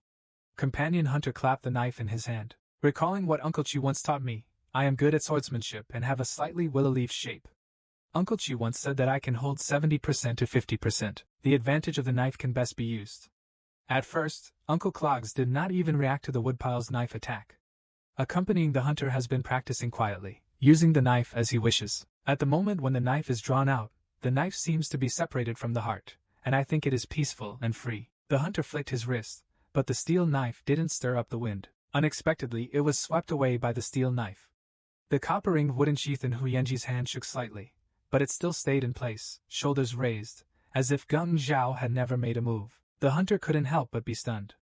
Could it be that Lao Hu's movements were faster than mine? Although Hu Yanji succeeded in dodging the hunting knife, he couldn't help but admire in his heart that with that knife just now, he had achieved the state of unity between heart and blade, which many swordsmen could never achieve in their lifetime. What kind of firewood did this boy chop? Hu Yanji said with a wicked smile. Now I'll attack. You hide. I'll hit your scabbard 3 times. Even if you lose, you already know the outcome from the beginning of this game. No matter how the hunting companion removes the scabbard, Hu Yanji could always easily hit him with a knife if he moved just a little bit. Extremely accurate, as if Hu Yanji knew where the hunting companion would hide. Hu Yanji explained. This is the echo between the sword's will. It is the change of the scabbard in your hand that attracts my sword. The wind blows the tree. It's not the sound of the wind that makes the tree sway, but the moment the wind moves, it was destined that the tree would sway. After listening to the hunting companion, I understood the reason. The next moment, before the thought of the knife coming came to my mind, he suddenly lifted the wooden sheath. A touch of rafing crossed the elbow. Hu Yanji's steel knife failed for the first time. Hu Yanji gradually became serious. The companion hunter gradually entered a wonderful state of forgetting both things in myself, giving up the sensitivity and insensitivity that are different from ordinary people, forgetting about his well-developed and superior limbs, not thinking about when to stop, just letting the movements of the body and the knife maintain a balance, advancing and retreating. Like a shadow, the situation during the fight with Asha during the day suddenly became clear. Can accompanying hunter defeat Lao Hu? Why did Lao Hu suddenly teach me the hunting knife technique? In the companion's perception, the trick of the knife is like a condensed soul heaven. Once the knife cuts across it, the trick is left behind. It will never disappear. Slowly, the direction of the knife becomes clear. You can grasp it without covering your ears or touching it. Even predicting it, he boldly moved the sheath mouth to the devious path. He suddenly opened his eyes and saw Lao Hu holding the steel knife to his side. The nearly 2-foot blade was inserted into the scabbard exactly. It's so clever. It's as if the two of them have practiced this thousands of times before they can master the art of fighting with sharp knives. In response, a smile appeared on Hu Yanji's face, and it was the first time that he accompanied the lieutenant. It turns out that this is what it feels like to learn sword skills. The sword can actually reach such a level. Hu Yanji calmed down and smiled faintly. It was just a warm-up. Now we have to play for real. You and I have to attack and hide. The scabbard was hit. Even if he lost, Pei Lai already had his own answer in his mind after seeing the scene in front of him clearly. So being a tofu is such a difficult job, let me do it. 2 hours later, Pei Lai were drinking and talking. Hu Yanji said that my self-created knife technique is clumsy and not refined. At first glance, it looks similar to the Huang Tuxing broken knife. Once you learn it, it will not be easy to reveal the secret. I thought it would be difficult for you to find the way. Unexpectedly, it feels like you have practiced it. Pei Lai took another sip of wine and asked if this sword technique had a name. Hu Yanji said directly. It's called Wushuang Quick Slash. Just now you only hit the scabbard once. Next, you need to contact us. As long as you can fight with me. At this moment, a girl ran into the Pei Hunter courtyard, saluted and said, Sir, please call me. You must work hard to serve the adults every day starting from today. Work hard until noon. The year before last, I was selected by the second manager to be a girl. She has a pretty and round face. He has a very cheerful and lively personality, which is the characteristic of many disciples of Zijinsi. Dream lover, such treatment. But Lao Hu was so envious that he grabbed Pei Lai and said, I knew I was in the right position. After the fun. That concludes Hu Yanji's teaching today. Shijie brought Pei Lai to the new residence. Pei Lai asked, pretending to be casual. Second manager, didn't you say you wanted to summon me? Shijie replied. The second manager seems to be very busy. He has been making arrangements all day and night. Replying to the work letter, Pei Lai thought to himself that the second manager was so busy because he had caused such a big mistake. Will the disaster of the demon sword come to Luoying City because of this? Just like the Xuanxi Qingyu Pavilion back then, when he was the current person, he could still be around to serve the second manager. It became a point. On the contrary, I couldn't do anything. But then I thought about it. At least I helped Ran Hongxia. I don't know how they are doing now. Shijie returned to the second manager's office and claimed that Mr. Dian was very worried about you. Heng Shuyin ordered, You just need to come here once a day and serve me well, sir. At this time, Heng Shuyin's face was full of thoughts, and he was thinking that there are still 2 days left. Pei Lai actually broke into Heng Shuyin's bathroom. In Luying City 1, Heng Shuyin sent cut skirts to Shuiwei disciples. Huang Ying and Kailan happily exchanged their favorite clothes, but Ran Hongxia was sitting aside reading. She had practiced martial arts since she was a child and was not used to wearing women's clothing. At this time, Ran Hongxia looked listless. Huang Ying looked at Ran Hongxia's condition. I can't help but think of how Ran Hongxia defended Pei Lai at the banquet yesterday. I don't know if Pei Lai noticed it. I don't know about Pei Lai either. What are you doing now? In the backyard, the figures of Pei Lai and Hu Yanji alternate again. The practice of slashing each other is still going on. In just a few days, Pei Lai was able to hit Hu with many knives. This progress is so rapid. Pei Lai also mastered some key points. He was resolute, and paid more attention to his position when dodging. Pei Lai felt that he was slowly finding the feeling. Hu Yanji shook off the list, claiming that there is no time for you to breathe. Let's come again. The two of them fought until the sunset. The scabbard was chopped into pieces. Pei Lai collapsed to the ground, and Hu Yanji did not care about rest. He said that he did a good job today. We can fight tomorrow. At sunrise, this is the same place. Looking at Hu Yanji leaving, Pei Lai had a doubt. I always feel that Lao Hu has been quite anxious recently. Maybe he is afraid that Chunfang will take revenge on him. But he is now in Luying City, relatively safe. Pei Lai, who was returning to the courtyard, heard the maid say halfway, Manager Heng Er has been very worried recently. I heard that I haven't slept a wink for 2 nights in a row. It's no use even trying to persuade the central government. When Pei Lai heard this, he immediately thought that he had involved Luying City in the Demon Sword Rebellion. He immediately decided that one person should do the work and the other person should take responsibility. He ran over to see the second manager. When I arrived at the gate of the second governor's mansion, I didn't find any guards. Not even the center was there. Pei Lai walked carefully towards the inner courtyard. Likewise, I didn't even meet a maid. Just when he was confused, Pei Lai suddenly saw thick smoke and a burning smell coming from the side courtyard. Pei Lai immediately thought that there was a fire in the second manager's room. He rushed into the room without thinking, but he didn't expect. The scene before him was something Pei Lai would never forget. Behind the screen, there is a large oval-shaped wooden barrel. Heng Shuyin pointed to the underwear and closed his eyes quietly in the barrel. Pei Lai actually broke into Heng Shuyin's bathroom. Heng Shuyin spoke like this, and fell behind the wooden barrel. 2 delicate lotus arms rested on the round side of the barrel, exposing their delicate skin. It was so touching. Pei Lai was dumbfounded. He was speechless for a moment. Just when Pei Lai came to his senses and was about to go out, he suddenly heard the prince's voice coming from outside the door. Hearing Du Gufeng say loudly, the servant reported back and saw with his own eyes that a man came to the second manager's room. Hear this. Pei Linghan is in trouble. If he is discovered, 10 lives will not be enough. When he panics, Heng Shuyin discovers him. Immediately afterwards, the prince opened the door curtain and walked in. I thought to myself, if you are caught by me, Heng Shuyin, let's see how you explain this time. But the situation was different from what the prince thought. Except for Heng Shuyin, there were no other people in the room. When I was stunned, I suddenly heard Heng Shuyin say coldly, does the prince know what he is doing? At this time, the prince no longer had the confidence he had just now, and thought to himself that he must not be wrong. Heng Shuyin's cold voice sounded again. The Lord handed over Luying City to me. The prince pretended to find someone to break into my bathroom. Like me, I can control it lightly. Do you want to slap the master in the face? Unexpectedly, Pei Lai at this time. In this bucket of water, the prince still refuses to give up. The angry Ling Hingdao said, if you want someone to cleanse your body, you might as well come to me. Why are you so secretive? As soon as these words came out, the handle was lost. Heng Shuyin lightly opened his lips and sarcastically said, is this how the prince got Yunjinji? He is your father's favorite singer. If word of your affair with him spreads, can you still keep your title and honor? The prince never expected that since Heng Shuyin knew about this matter. He was immediately shocked and turned pale. Heng Shuyin continued to speak more vigorously, giving the prince a piece of advice. The Lord should have had an accident in his early years. Although he is no longer able to have any heirs, there are only a few in the world and the future is long. Don't think that you can sit back and relax just by sitting in the position of prince. Get out now or I'll make sure you regret your rudeness today. The prince quickly ran away without daring to stay any longer. Seeing the prince walking away, Heng Shuyin hurriedly fished him out of the water to accompany the hunter. At this time, the hunting companion was unconscious. He probably didn't have time to take a breath before entering the water. Heng Shuyin felt pity in his heart. Companion hunter was drowned like this. He would rather fill the water than struggle.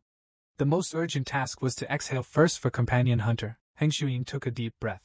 Soft lips wrap around the companion's lips. The warm touch helps the hunter slowly regain consciousness. A mouthful of water spurted out. Waking up from coma, Heng Shuyin and Duge Tianwei actually have this kind of relationship. Accompanying the hunter, open your eyes easily. Seeing Heng Shuyin sitting in front of him, he suddenly became frightened. Before Heng Shuyin could speak, he explained in a panic. I saw smoke and thought it was a fire. I didn't expect it to be like this. Did I commit a capital crime? Unexpectedly, Heng Shuyin in front of me smiled coquettishly and said slowly without anger or annoyance, Don't worry about the prince. He's a fool. Now I have a handle on you. You act so recklessly, just like my little brother back then. Hearing what the second manager said, I couldn't help but ask where the second manager's brother was now. Mentioning his younger brother, Heng Shuyin looked sad and claimed that before I entered Pingwangdu, I was separated from him when I first met you. You look like him enough. Heng Shuyin brought a bowl of hot ginseng to accompany the hunter, and continued, I know you care about me like a sister. In my heart. You are also my younger brother. Staying with you in the studio is the most important thing to me. I will not let the prince embarrass you. When I heard this, I was flattered. I came from a humble background. How could I be so lucky? However, Heng Shuyin comforted his companion and said, Do you really think so? Look at who Uncle Chi has chosen after so many years. There are a few people who did not retreat at all when faced with the demon's sword. Instead, I go all out. I regard you as my younger brother, but I don't care about your origin. Besides, the Lord has already made you a canon. Speaking of the city lord, I am even more worried that I will embarrass the second manager about the demon's sword. But Heng Shuyin knew Duge Tianwei very well. The lord seemed casual, but he was not a person who didn't know his situation. When he was young, Duge Tianwei was one of the top sons in the Duge royal family. It looks completely different from what it looks like now. Duge Tianwei is the uncle of the current emperor. When the emperor was still the prince, he served as the prince's attendant. The uncle and nephew had a deep relationship. Duge Tianwei has always been cautious in his words and deeds, trying to avoid being tainted with the government. However, south of the center of the earth, the emperor had little regard for Duge Tianwei's royal status and his friendship with the prince, so he ordered the old prime minister Tao Yuanjing to eradicate him. At that time, the world-famous power minister was already in his twilight years. He had laid out a dragnet, and was determined to deal with Duge Tianwei before he passed away. Fortunately, Duge Tianwei noticed it in time and pretended to be greedy and well-intentioned in order to avoid disaster. At the last moment, Heng Shuyin was able to move his family to Dalhai by using the connections he had accumulated during his courtship period. Duge Tianwei was grateful to Heng Shuyin for saving him from danger, so he licensed him to run Luying City. He also knows that only Heng Shuyin's ability and skills can keep Luying City running. Therefore, Duge Tianwei will not embarrass Heng Shuyin. As for the demon's sword matter, sister can handle it.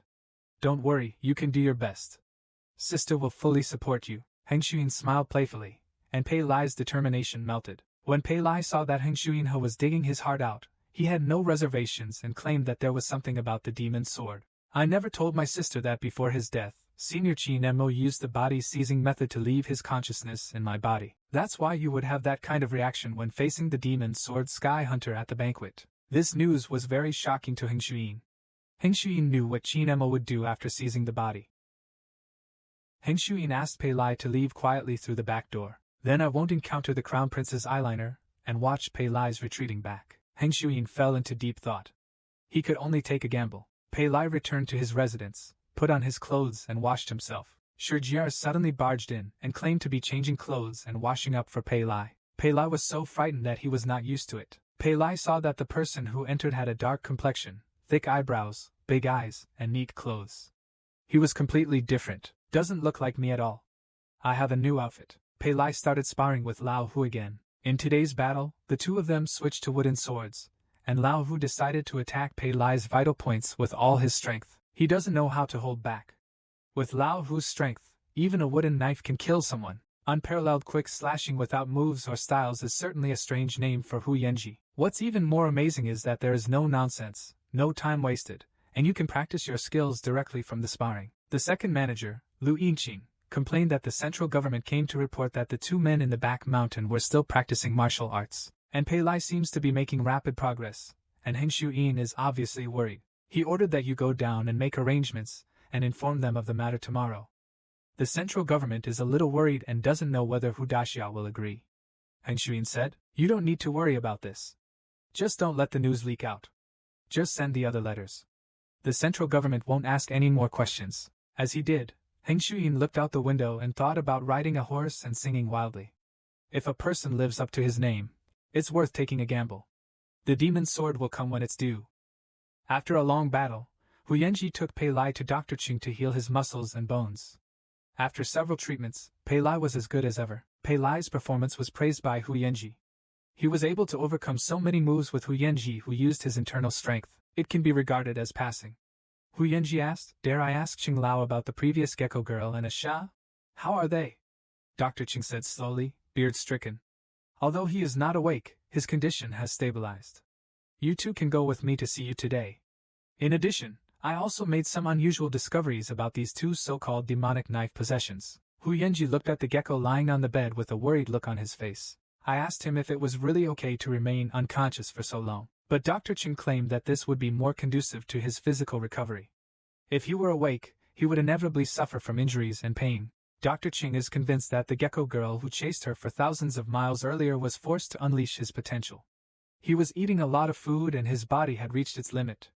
If he gave it a moment more, he might not be able to be saved by the gods. He didn't know how he could withstand the splitting pain in his 5 internal organs in this state. When I think back to the state at that time, I feel like the gecko was controlled by some kind of drug. But based on what Imperial Physician Cheng has seen and heard, he has only seen 3 types of drugs that can overstimulate potential in the past 50 years of studying medicine. However, no matter which one, the symptoms are not like the gecko girl. Moreover, there is no drug residue on the gecko girl. For the doctor, it is better to believe that there is such a miraculous medicine in the world than to believe in being possessed.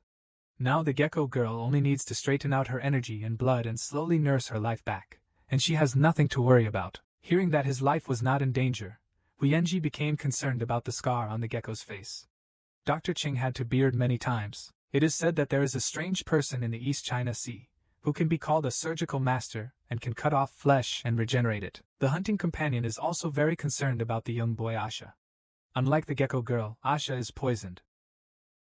The main movement of the hands is to wrap the tendons of the inin, and the poison is stagnated into the 2 channels of toughness and poison, causing evil to the holy young king. Although there is a bow seal, but it will slowly disappear, but it will affect fertility. If he touches that knife again, his life may not be saved. Pei Lai is worried about Asha's safety, but if he wants to prevent the showdown with Chunfang, he should be persuaded the most. It was Asha himself. At this moment, Huaning came to visit Gecko and saw Pei Lai's leaving figure. Huaning suddenly handed the tonic soup to Hu Yanji, claiming that he had something to do and wanted to talk to Pei Lai alone. Then he dragged Pei Lai. Running to the backyard, Huaning sat by the pond in the backyard and claimed that he had to come out so that Lao Hu and Gecko could be alone together. It turns out that Huaning had already noticed that Hu Yanji was interested in geckos. Today is not the first time he has come back and asked about the gecko. Huaning's big, watery eyes blinked and said playfully, "Why don't you come and ask how Sister Hong is doing these days?" Hearing this, Pei Lai scratched his head in embarrassment. He didn't know what to do for a while, and he didn't know if it was appropriate to go see Ran Hongxia by himself. Suddenly, his mother-in-law got up, but Huaning suddenly stood up and said, "It's settled, I'll go tell Sister Hong right now. If you want to go see her, be prepared." Pei Lai looked at his reflection in the water and couldn't help but feel shy. When Ran Hongxia learned that Pei Lai was coming to visit her, her cheeks turned red, but she still said stiffly, "Why should I see her?" But Huaning had long seen through Ran Hongxia's little thoughts and said slowly, "She must be concerned about you, Sister Hong. By the way, send our letter, it's been a while. I guess the senior sister will be here in the next few days. By then, it's time for us to return to Shuiwai Tingxian." Hear this. Dian Hongxia felt a little bit more disappointed. Qian Qian clenched her fist tightly and said in a low voice, "We have indeed bothered Lu Yingqing for quite some time. It's time to say thank you." From the corner of Ran Hongxia's eyes, she caught a glimpse of Pingtan and the Jiangsha fan on the back of the well. Even on the brocade quilt lying underneath, there are so many flowers, but they can hide the hazy and red tangled green gauze as quietly as cigarette paper, as if stepping on a cloud of clouds. Looking back on these days with Pei Lai, I have really gone through a lot. The dyed red clouds have feelings in my heart, and I take off my military weapons. Tong Jing reflected a beautiful girl with half-exposed breasts and a high skirt cinching her waist. Sa Shuang, who was used to seeing her, suddenly disappeared and was replaced by a slender, graceful, charming and elegant maid. Just like the silhouette of Hengshu seen in Wang Xiang's eye that night, the naked round shoulders were white and tender, full of indescribable femininity. Pei Lai prepared a basket of fruit rot and arrived at the door of disciple Shui. Huang Ying took the initiative to receive Pei Lai and said playfully, "You wait for Sister Hong in the hall.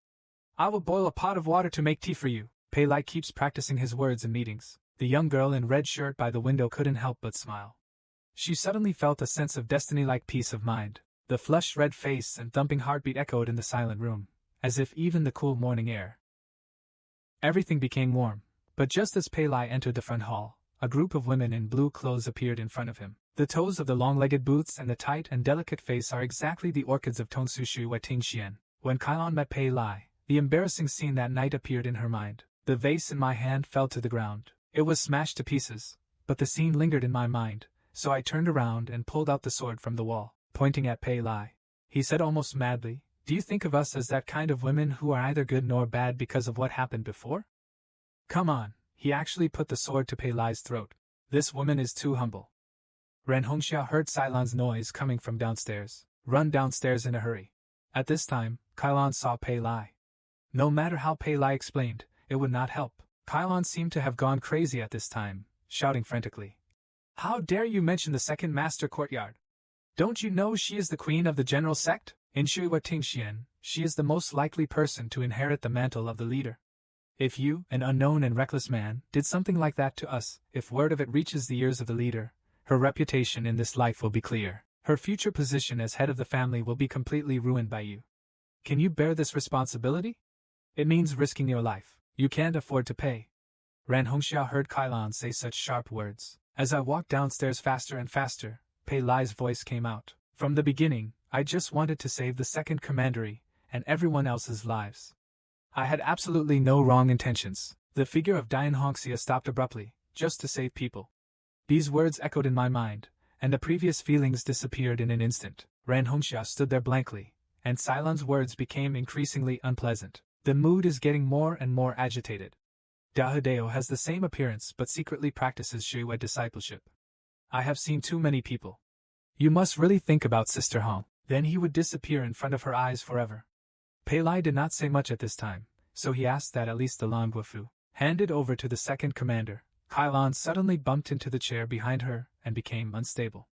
Pei Lai's hands were quick and quick. She grabbed Cailan's arm and stabilized her body. But I didn't expect this move, but in exchange for Cailan's sword edge, Cailan's sword pierced Pei Lai's palm. Pei Lai's carefully prepared palace was scattered on the ground, and his palms were bleeding. At this time, Kailan still said aggressively, "What I warned you was that you refused to listen and insisted on getting close to me. It's all your own fault." Pei Lai's face darkened, stormed out of the side hall. When he saw the returning Huang Ying, he left without even saying hello. Huang Ying walked into the room and saw Kailan holding a bloody sword in her hand. With a shocked look on her face, "It was you who stabbed Pei Lai." At this time, Kailan still defended herself. "That shameless person tried to blackmail us by using our previous troubles and detoxification. He deserves it." Unexpectedly, a laughing yellow eagle. The first time he got angry, he slapped Kailan directly. "Cursed, you are a spoiled and gloomy woman. Apart from changing your clothes every day, what else is left in your pig brain? The shameless person in your mouth. I have gone through countless hardships to save you from the 10,000 calamities demon's sword. I have risked my life all the way from Shui Tingxian to escort you here. If it weren't for him, you would have been chopped into pieces long ago, let alone the chance to wear beautiful clothes here. Anyone can call him shameless. I can't lie to you. You are like Shui Tingxian. I'm afraid you think of yourself as the heir to the head of the family. A dog-like thing dares to make the decision for Sister Hong." After Huang Ying scolded him, he went upstairs without looking back. Lu Kailan was left alone to grieve. Huang Ying quickly asked Ran Hongxia to chase him. But at this time, Ran Hongxia's heart was ashen and there were no more waves. Huang Ying looked at the dyed red clouds with tears in his eyes full of worry. The #1 resident in the East China Sea, Chunfang Zhao San, is in charge. Lu Li Tingzhou. Xiao Lanxing suddenly visited. I don't know why. Hengshu welcomes Guigang. Stepping forward to greet him, Xiao Lanxing claimed that he came out this time not to represent Chunfang Zhao, but to travel alone and enjoy the scenery. Then he came to meet the second manager. Heng Shuing responded in agreement, but he was thinking in his heart. Unexpectedly, the first person to come was actually someone from Chunfang Zhao. This visit at the same time was by no means just a sightseeing tour, but Chunfang Zhao and Heng Shuang couldn't fully grasp what they needed. We could only wait and see what they said. Heng Shuang was frivolous, he said slowly. People say that the third young master is both civil and military. It seems true that I always stay with my relatives in famous mountains and dangerous rivers. I am curious, is that the third master's luggage? Hengshu pointed at the painting cage next to him. There were scrolls and scrolls inserted in the cage. Mixed among them was a simple long sword with a round ebony handle that was used as a scabbard. It seemed that it was placed on the scroll unintentionally. He and Xiaolan were born at the summit. We've met several times, but never in private. Unexpectedly, Chunfang Zhao's third-in-command was so unpretentious that he just looked like a wandering scholar. The bamboo cage was simplified and randomly scattered. The luggage was rolled up, bedding, suitcases and other sundries were tied up with hemp ropes and still hanging outside. Copper axes, ladles, etc. seemed to be able to find a place to stay in the wilderness at any time. They are buried in pots and cooked rice. There is no trace of a wealthy family. Common people traveling far away and traveling salesmen are nothing more than that. Hung Xuyin greeted him. It's a good thing that my brother is the head of the house. I respect him very much. Not only does he have the best accommodation in the world, but he is also honest and upright. The most rare thing is, we have been distributing money all year round to provide disaster relief, and the people are all in the cloud. Manna has fallen from the sky to save the Han dynasty. The young and wise Bodhisattva of the East China Sea. The boy smiled and said he was ashamed, but it is true that King Fengzhou is able to be where he is today, all thanks to his brother. He always advocates frugality. This time, his brother specially gave him a sketch and said that if he goes to Luiying City, he brought it as a gift to the second steward and said he presented it respectfully. There was a dagger lying quietly in the box. The dagger was so light in the hand that even a delicate woman with no martial arts skills could straighten it up. Henchwan gently drew out the small half. Suddenly I felt a green light shining in front of my eyes. The blade of the sword was sparkling. It seemed like there were countless squids. I turned sideways to find it at the bottom of the hall. It was as if it was in front of me and it was as if it was falling. This is the unique characteristic of King Fengzhou Jingzong. It is based on the meaning of being like a spirit when the breeze blows. Hence the name. Heng Shuyin turned his head and said, Zhongyang. Your saber is an A-sized defense bite. Get your saber. Zhongyang took the sword and Hengshu led him to take it out of its sheath. A slight wave of the dagger in his hand. The blade of the sword sank into the edge of the knife. Since it was silent and effortless, I cut off a small section. This short sword is by no means an ordinary weapon. Heng Shuyin looked at the dagger in front of him. With his own strength, he could cut iron without making a sound. If it was used by a strong martial artist, it is even more unimaginable. Heng Shuyin said slowly. I heard that the young master has been in charge of the family for many years, so where did this artifact come from? The young man's voice replied with a smile. The second manager has a unique vision. My brother's most satisfying work in his life is undoubtedly the 9 swords known as Jutian Jujian. This sword is one of them. My brother said that the heaven and earth are righteous. No longer cutting, but swords again. Only with taste. Even a foot of wind is not enough. Therefore, this sword is named righteousness. Heng Shuing was shocked. It turns out that this is the 9 swords of Juntian. He said with embarrassment. How can I dare to live a long life without merit for such a precious thing? Please take it back as soon as possible, third master. But the young man's voice continued with a smile and said, the friendship between my 2 families has been valued, and it is not just a sword. The second manager refused.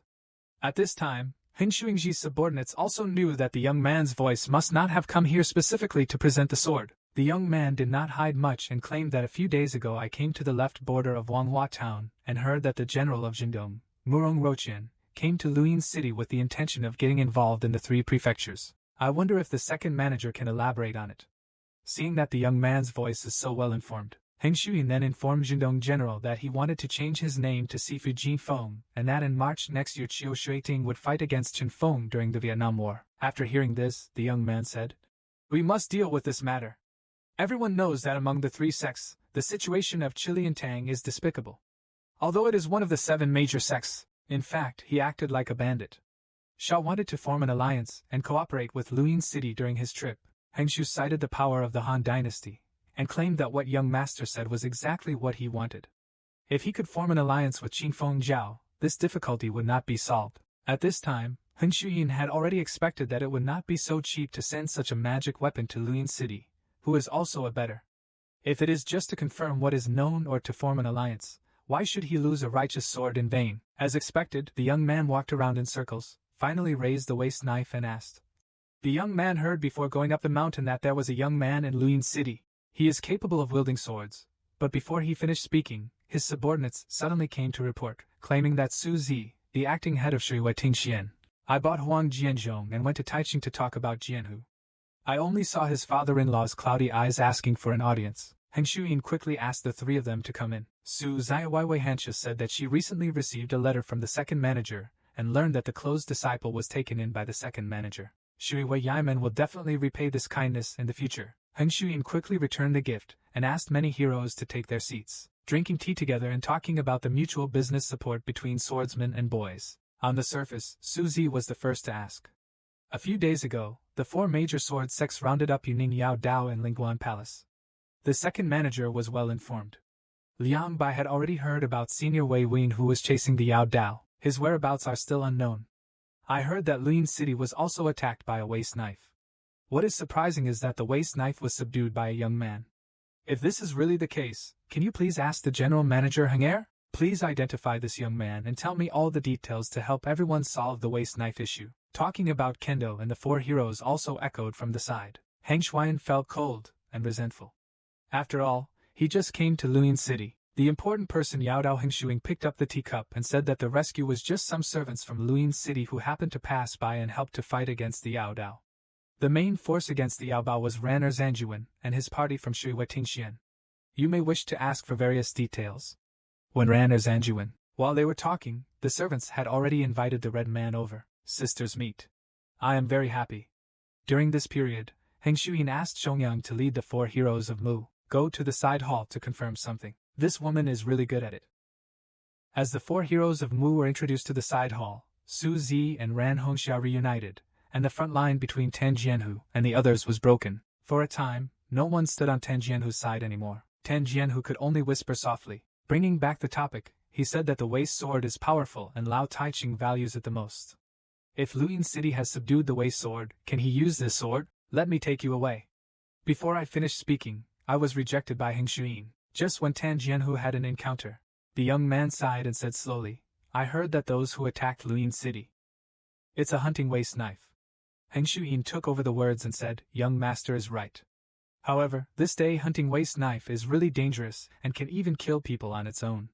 Therefore, His Majesty has ordered a blockade. Bijuyan, where the waste knife was, went upstairs, nailed a wooden board and handed it over to his comrade. No one can go in right now, so I can hand over the sword to Mr. Tan. Since the sword can't be taken out, I have nothing to say about the person who committed the crime with the sword. Where is it again? Who would have thought that Heng Shuyin just smiled faintly? I apologize for the inconvenience of revealing this, but Mr. Tan need not be disappointed. He gave me a high five. In the center, 6 big black men with golden wings led them, and they worked together to carry a huge long ebony box, which looked like a coffin. However, it is narrower and longer than ordinary coffins. It has octagonal and 12 sides, all made of wooden frames. There is not even a single iron nail in the whole body, Heng Shu said in a loud voice. Everyone, what's inside is the waste sword Wanjia. However, the headmaster said that the knife fell into the vicinity of our city without a sound, so I sent people to search for it. In addition, the sword was dangerous, so it took a lot of effort to salvage it. Everyone was shocked when they heard this. Heng Shuyin said that it was this sword that led the second Zhang Yuan to pursue them here. Su Zi had already heard the implication of Heng Shuyin at this time and deliberately concealed the fact that Bihu was sacrificed, leaving room for Shui Tingxian. This is just using favors to force myself not to ask about the waste knife again. Heng Shuyin has thought so carefully, and can manage Luyin City to such a scale. It's really not interesting. Su Zi is also an extraordinary person, so he can naturally have a tacit understanding with Heng Shuyin. He said slowly. Shui Tingxian was indeed attacked with a murderous weapon, but the details will have to wait until I go back to investigate carefully before informing Mr. Tan. The young boy who had not spoken for a long time cleared his throat and brought the topic back again. Speaking of which, he did not expect that Shao would be lucky enough to see Wanjia, the waste sword. Naturally, the sword was handed over to Mr. Tan, but I heard that the one who saved people from Wanjia's sword was the same young man who subdued Tian Lai in Luyin City that day. But it just happened to be the same young man. The servant came to report again, interrupting the boy's words. Guan Hai, the vice-chancellor of Tianmen, and Lu Biejia were invited to come. Lu Biejia, you really deserve a beating. Manager Heng Er, your house is really busy. Why didn't you expect that? Heng Shuang also invited me to come. Heng Shuang said politely. Master Lu is a Taoist cultivator. I burned incense and made a bucket. I went to the Datian Hall. Didn't this master come here after receiving the letter? Lu Biejia was a well-spoken and well-known man, but after all, he only smiled faintly while listening to this book talk, waved his sleeves and said solemnly. Without further ado, I came here to ask for someone from the second manager. This person is closely related to several of my dead disciples, and he probably knows the whereabouts of my adopted son. Suddenly, there was a howl of wooden clouds coming from the sky hall. With trembling hands, I pushed open the coffin lid. The world was spinning and my knees were weak. He fell to his knees, grabbed the officials, and howled loudly. The cry was like an animal's howl, as if it was heartbreaking, and everyone who heard it felt miserable. Mu Yun's whole body was trembling violently, and the knuckles of his hands were pulled clean. He heard 2 clicks, and Guan Kuo was torn off into 2 pieces. The splintered pieces of wood pricked the palms of his hands until blood flowed.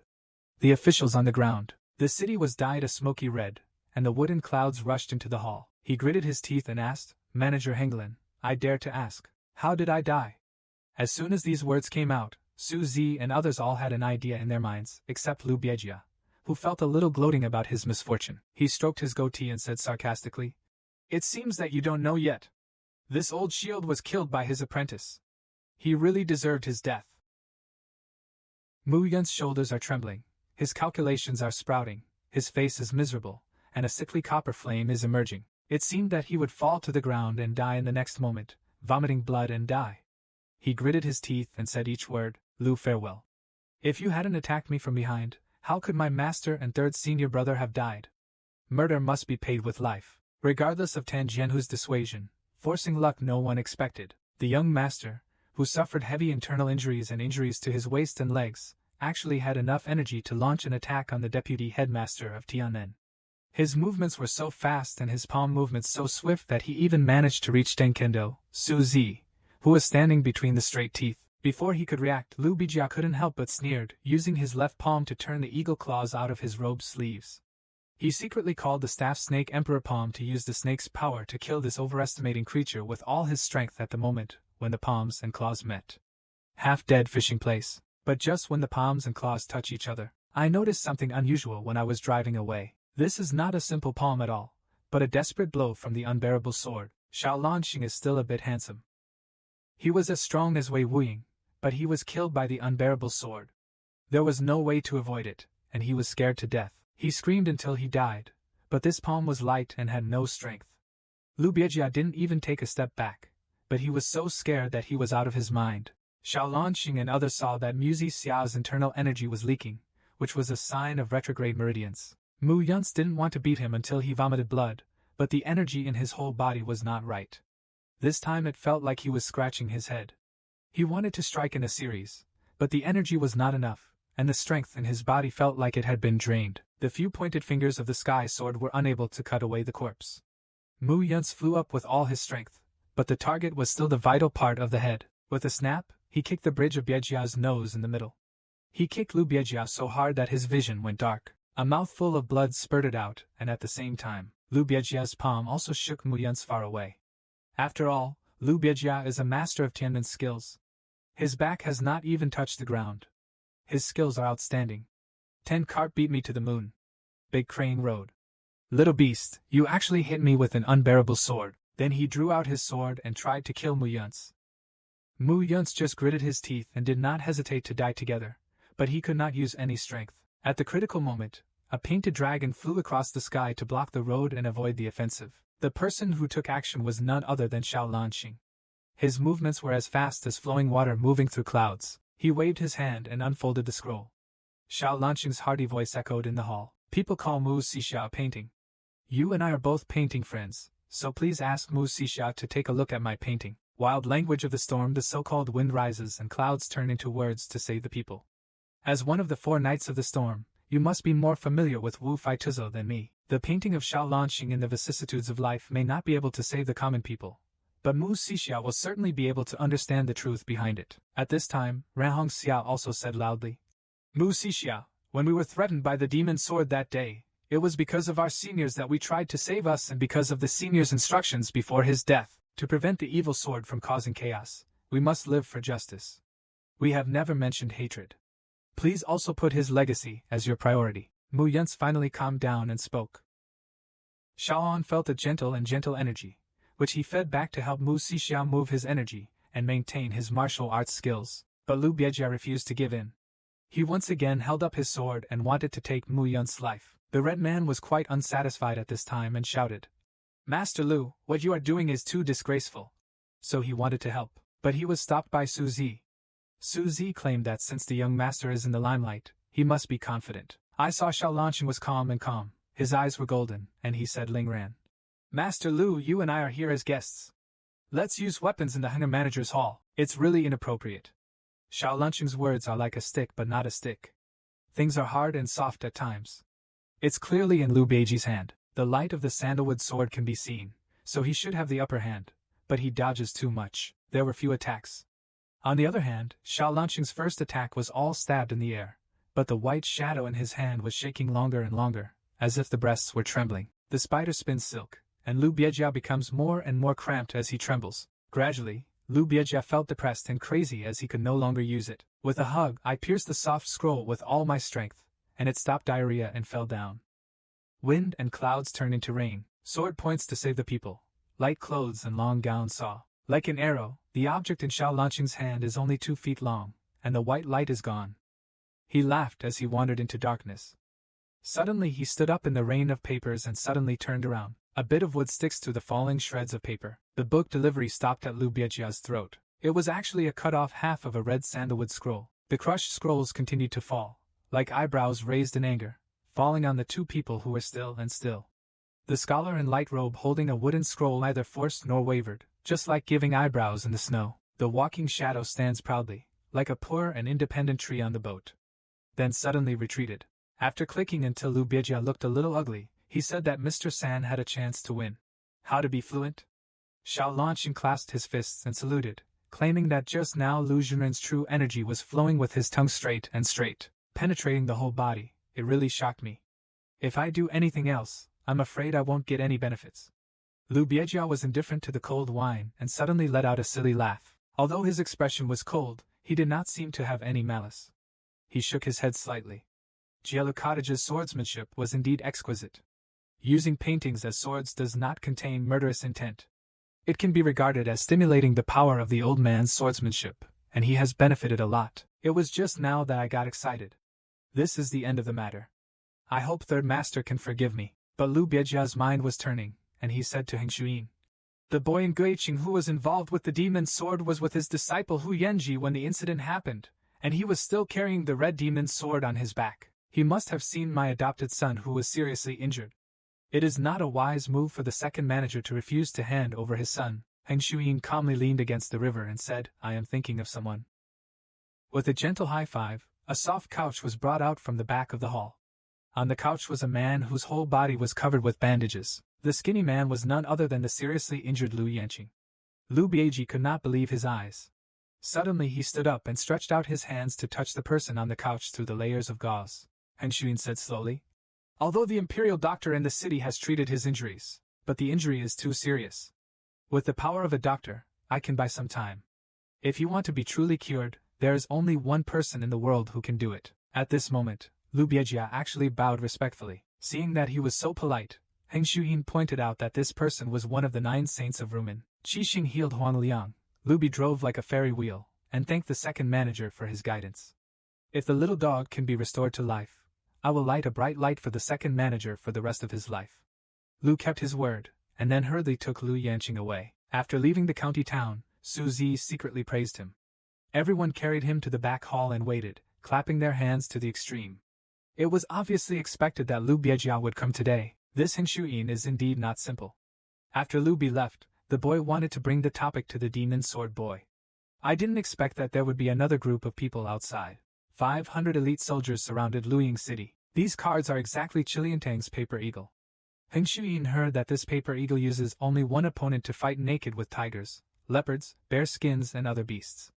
Only those who can come out alive are eligible to be selected. But why did the paper eagle come to Luying City?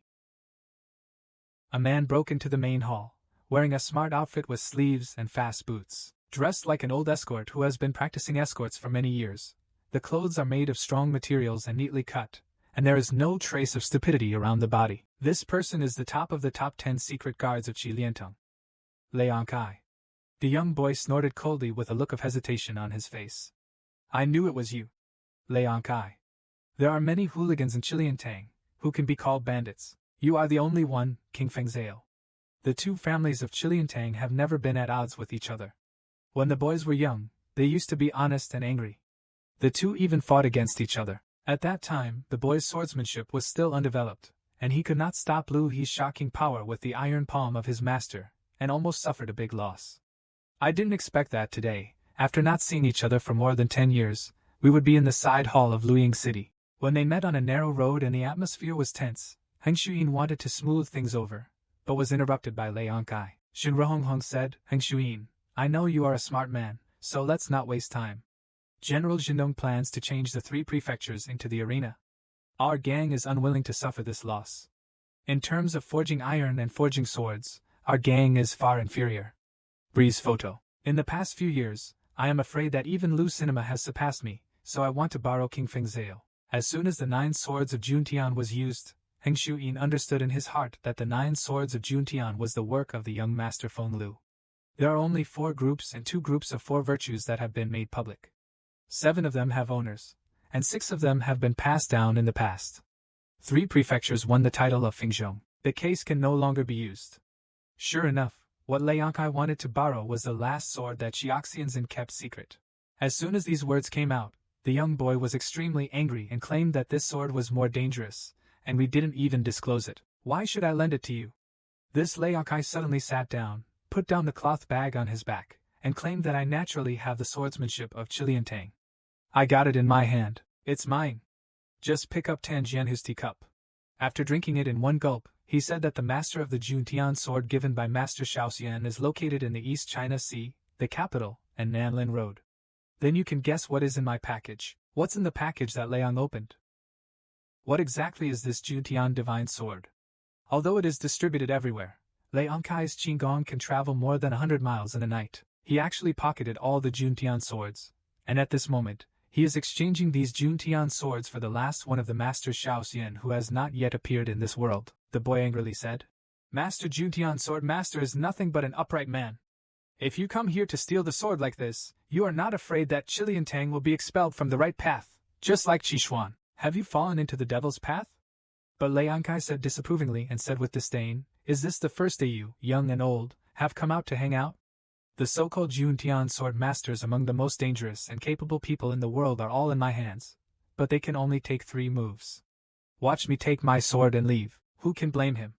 At this time, Su Zi heard the clues and said at the right time, The big eunuch is probably not here to show off his ability to seize the sword today, right? As expected, Liang Kai came this time to show everyone what was in the package. The painted cherry blossoms had just fallen. I opened the package and found the tree stem magic weapon inside. It's just that it doesn't have the edge it used to have, now it's all broken. Dragon scale bone armor, Junwu Xuanguang, tiger wing shuttle, these weapons are all familiar to boys and girls. They are all the divine weapons of King Fengzale. The boy's anger soared, but Liang Kai said loudly, Young Lao San, are you stupid? If I have the ability to destroy swords, I still need to follow the relationship with Shaoxian. Liang Kai picked up the broken sword and said something even more shocking. Liang Kai had already arrived at Shaoyang Castle to obtain one of the 9 swords of Juntian. Shaoyang Castle Lord and Fu Yuzhong's Tiger Wing Shuttle were Liang Kai's next targets. Fu Yu had studied in Tianmen. The only one, a character who can take on Liang Kai's 3 moves. It was almost dusk when Liang Kai rushed to Shaoyang Fort. He wanted to enter Shajiang, however, someone came earlier.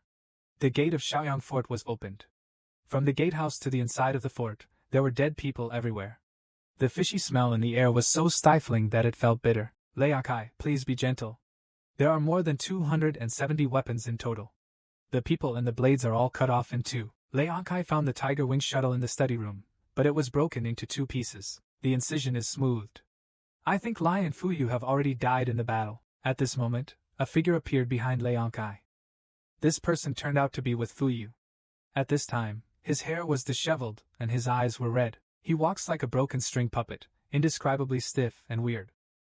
He was holding a weapon in his hand. Liang Kai couldn't see the shape of the ice blade at that time. Judging from the handle, it should be a knife. Above the forehead of the knife, there is just a ball of flame. There is no blade, no back. When it touches something, the thing immediately burst into flames and split into two halves. What was surprising was that the black clothes no longer burned. It was like purgatory. Lei Ankai did not dare to respond blindly, so he drew one of the 9 swords of the army, Jinwu Xuanguang. Jinwu Xuanguang was the most resurrected among the Juntian swords, but it was cut off in one turn. Lei angrily made a prompt decision. Force luck and use your own iron palms. The blue stone on the ground was lifted up, and there was a 5th demon sword, and Fu Yu easily unfolded a large piece of bluestone. At the age of 10, the 4 swords were fired at the same time, but this, in conjunction with Fu Yu's fire sword, actually cut off all 4 swords. Fortunately, Fu Yu's movements were stiff, allowing Lei Akai to seize a gap and use his iron palm to sweep away Lu He's Shirqing palm power, killed and Fu Yu from the air. The flaming knife also took off his hand. As soon as the flaming knife fell to the ground, flames burst into the sky from the courtyard. In an instant, the entire inner courtyard was copied. Lei angrily retreated first. After the fire was extinguished, Lei Akai took the people back, but they couldn't find the strange knife. But on the screen wall in the lobby, I found an inscription carved with a knife, which read, 4 swords urgent to ban, 3 pillars are prosperous, the solitary demon sect, East China Sea rules the Lord. After everyone listened, everyone was shocked. Lei Ankai continued, everyone here is not ordinary. You can check the 6 broken Juntian swords. I also cut out the inscriptions on the wall. Does this situation seem familiar to you? According to our tip report, 4 demon knives have appeared one after another. What I saw that day, it was most likely the 5th demon sword. When everyone heard this, they couldn't help but suspect that it was someone from Qishuan. But Lei Akai said that it would be too general to talk about it now. Shooting arrows blindly will not help. You must know that the enemy is hidden and we are clear. It is already a step too late to respond now. For the current plan, we must work together. This is the purpose of my trip. The demon sword is currently gathering all the known information. No faction is allowed to hide their secrets. Han Jianhu also echoed the claim. This is exactly the idea of reducing the old title. Hearing someone agreeing, Lei Akai made arrangements directly and said, the head of the Su dynasty, Master Du Zhuanglian, has been in seclusion for many years, but it's time for those who have won the battle to stand up and fight against the demon sword. Manager Heng please hand over the young man named Pei Lai. But Su Zi revealed an unspeakable secret and asked everyone present to see the 7 major factions plotting against each other in the past. There is absolutely no leakage. Duzhuang Company was seriously injured in the Battle of Demon Sword and lived in seclusion in a secret place to recover from his injuries. The last time Su Zi saw her master was when she accepted the surviving disciple as his disciple. It had been many years ago. During Du Zhuanglian's retreat, he realized the principle of the same flow as the body sword, so he concentrated on practicing the Western Heavenly Sword, which is the highest water moon. When the body sword was 20%, the illness was cured without medicine, so as not to be disturbed. Even Su Zi was not allowed to see him. Tan Jianhu was very surprised. It turned out that Head Du had not been in Shui Tingxian for so many years. Hearing this, Lei Akai stretched out his hand and said, Manager Heng what do you say? Hand him over. Heng Shuang was sweating coldly. He claimed that he could not be trusted with anyone. He had asked Pei Lai to secretly send the oath to Baiqing Mountain and hand it over to Zilao Teishing.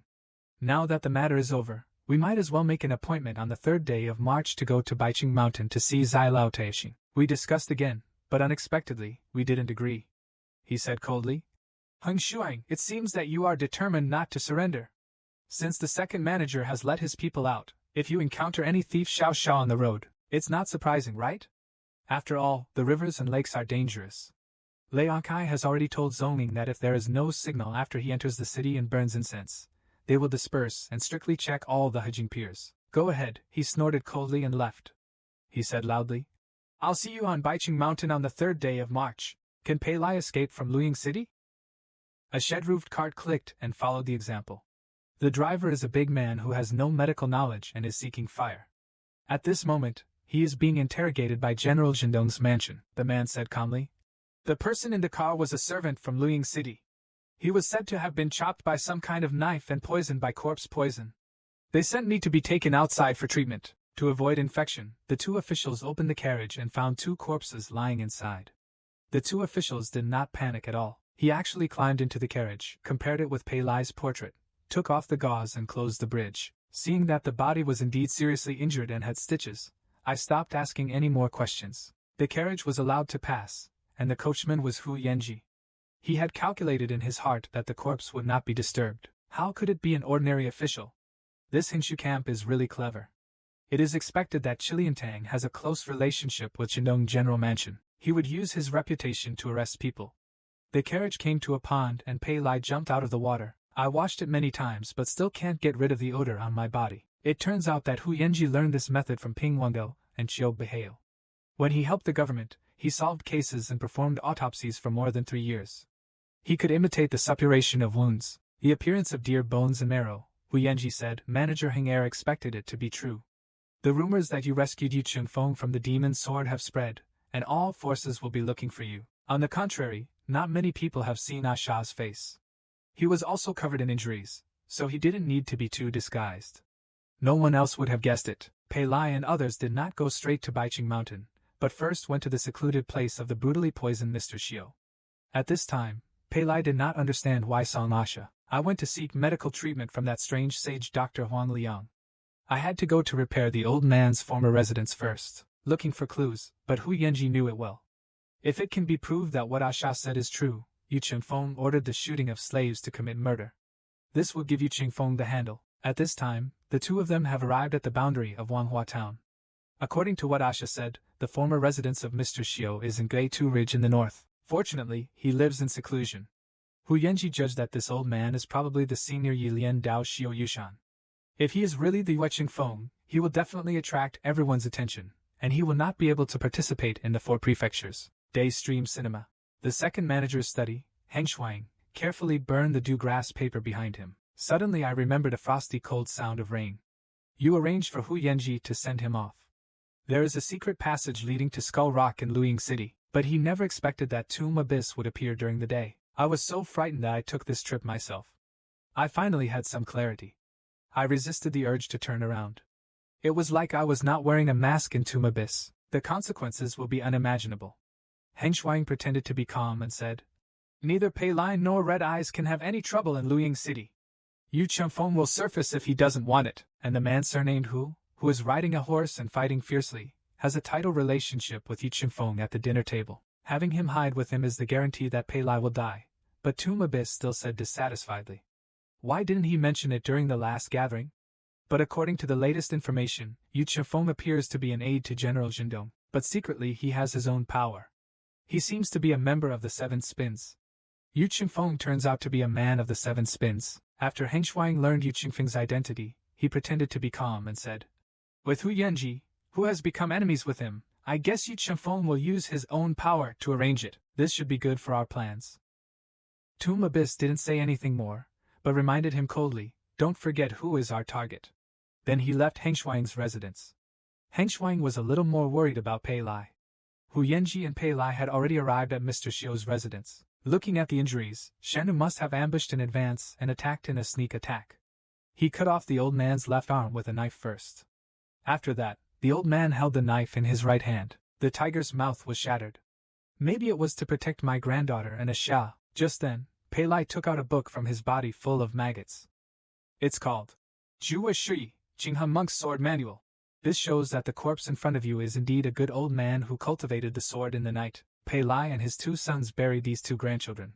At this moment, Pei Lai thought that after shooting slaves and committing murder, he was killed by Asha with a sky-hunting knife. But who sent the sky-hunting knife to this mountain forest tile house? Is this a coincidence? While thinking about it, Asha suddenly rushed into the room. The 3 of them buried the old man Xiu Yushan on the back hill. The sky was filled with crows, and Asha was so angry that he couldn't say anything. Mr. Xiu finally laid to rest. Pei Lai said in his strokes, This Ming Huan is the relic of Mr. Xiu.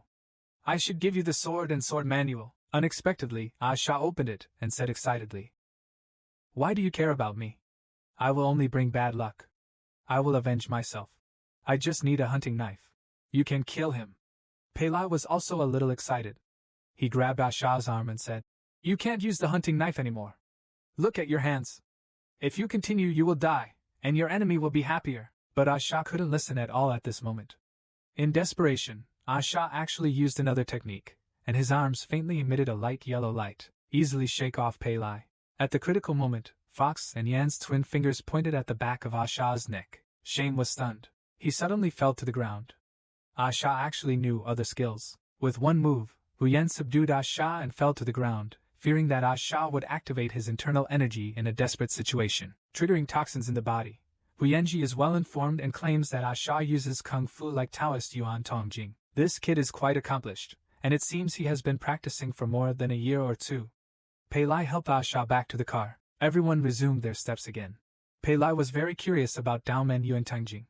Hu Yanji explained that people who practice internal strength all have their own aura. Qi is beneficial to the meridians.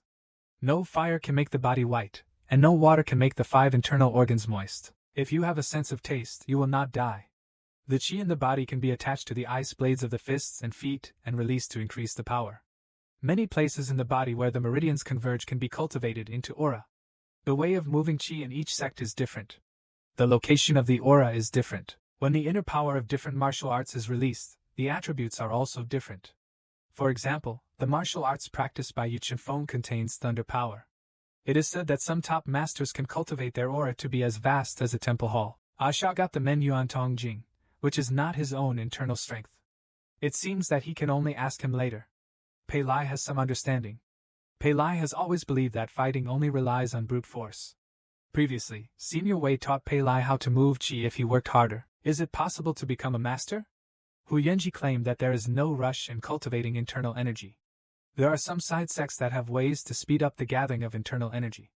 But at least it depends on the size of a person's own aura. There is a way to test it. If an outsider probes the true energy, they can make a rough guess based on the rebound of the true energy. Say it, grab Pei Lai's takeaway. Hu Yanji's true energy slowly seeps in, but after a long time, there was no sign of rebound. Hu Yanji thought that maybe he hadn't developed the momentum yet, but it couldn't be too powerful. While chatting and laughing, the two came to a tea house after a long journey. They were also a little tired. The two of them were greeted enthusiastically by the waiter in the shop. When he was about to rest for a while, Hu Yanji looked seriously and negotiated with the waiter to check the price. At this moment, Pei Lai noticed that the people at the table looked like bandits, taking a village girl captive and touching her. This woman's eyes are filled with a cry for help. Pei Lai whispered. Lao Hu, that girl's mouth seemed to be asking for help. She seemed to be held hostage by those two people. This place is called Chap. It belongs to Longko village. I grew up in this area. That girl is indeed dressed like an ordinary woman in my hometown, but those two men are not like Hu Yanji. Will he come to the rescue after his evil eyes drift away? These bandits actually did it in front of everyone. Rape of women, flies flying around the tea guests in the tea house. The bandits acted so brazenly that no one at the scene made a sound. Hu Yanji secretly scratched his head. These tea-goers didn't even say anything. What's the current custom? It's already like this. Let's talk about it. Take Mr. Xiu's moon ring, pass it to Pei Lai and claim that you are in charge. This is your responsibility. Besides, the world is dangerous, so you must learn something. Pei Lai became braver. He walked towards the bandit quietly, clasped his hands and said respectfully, Brothers, I have a question.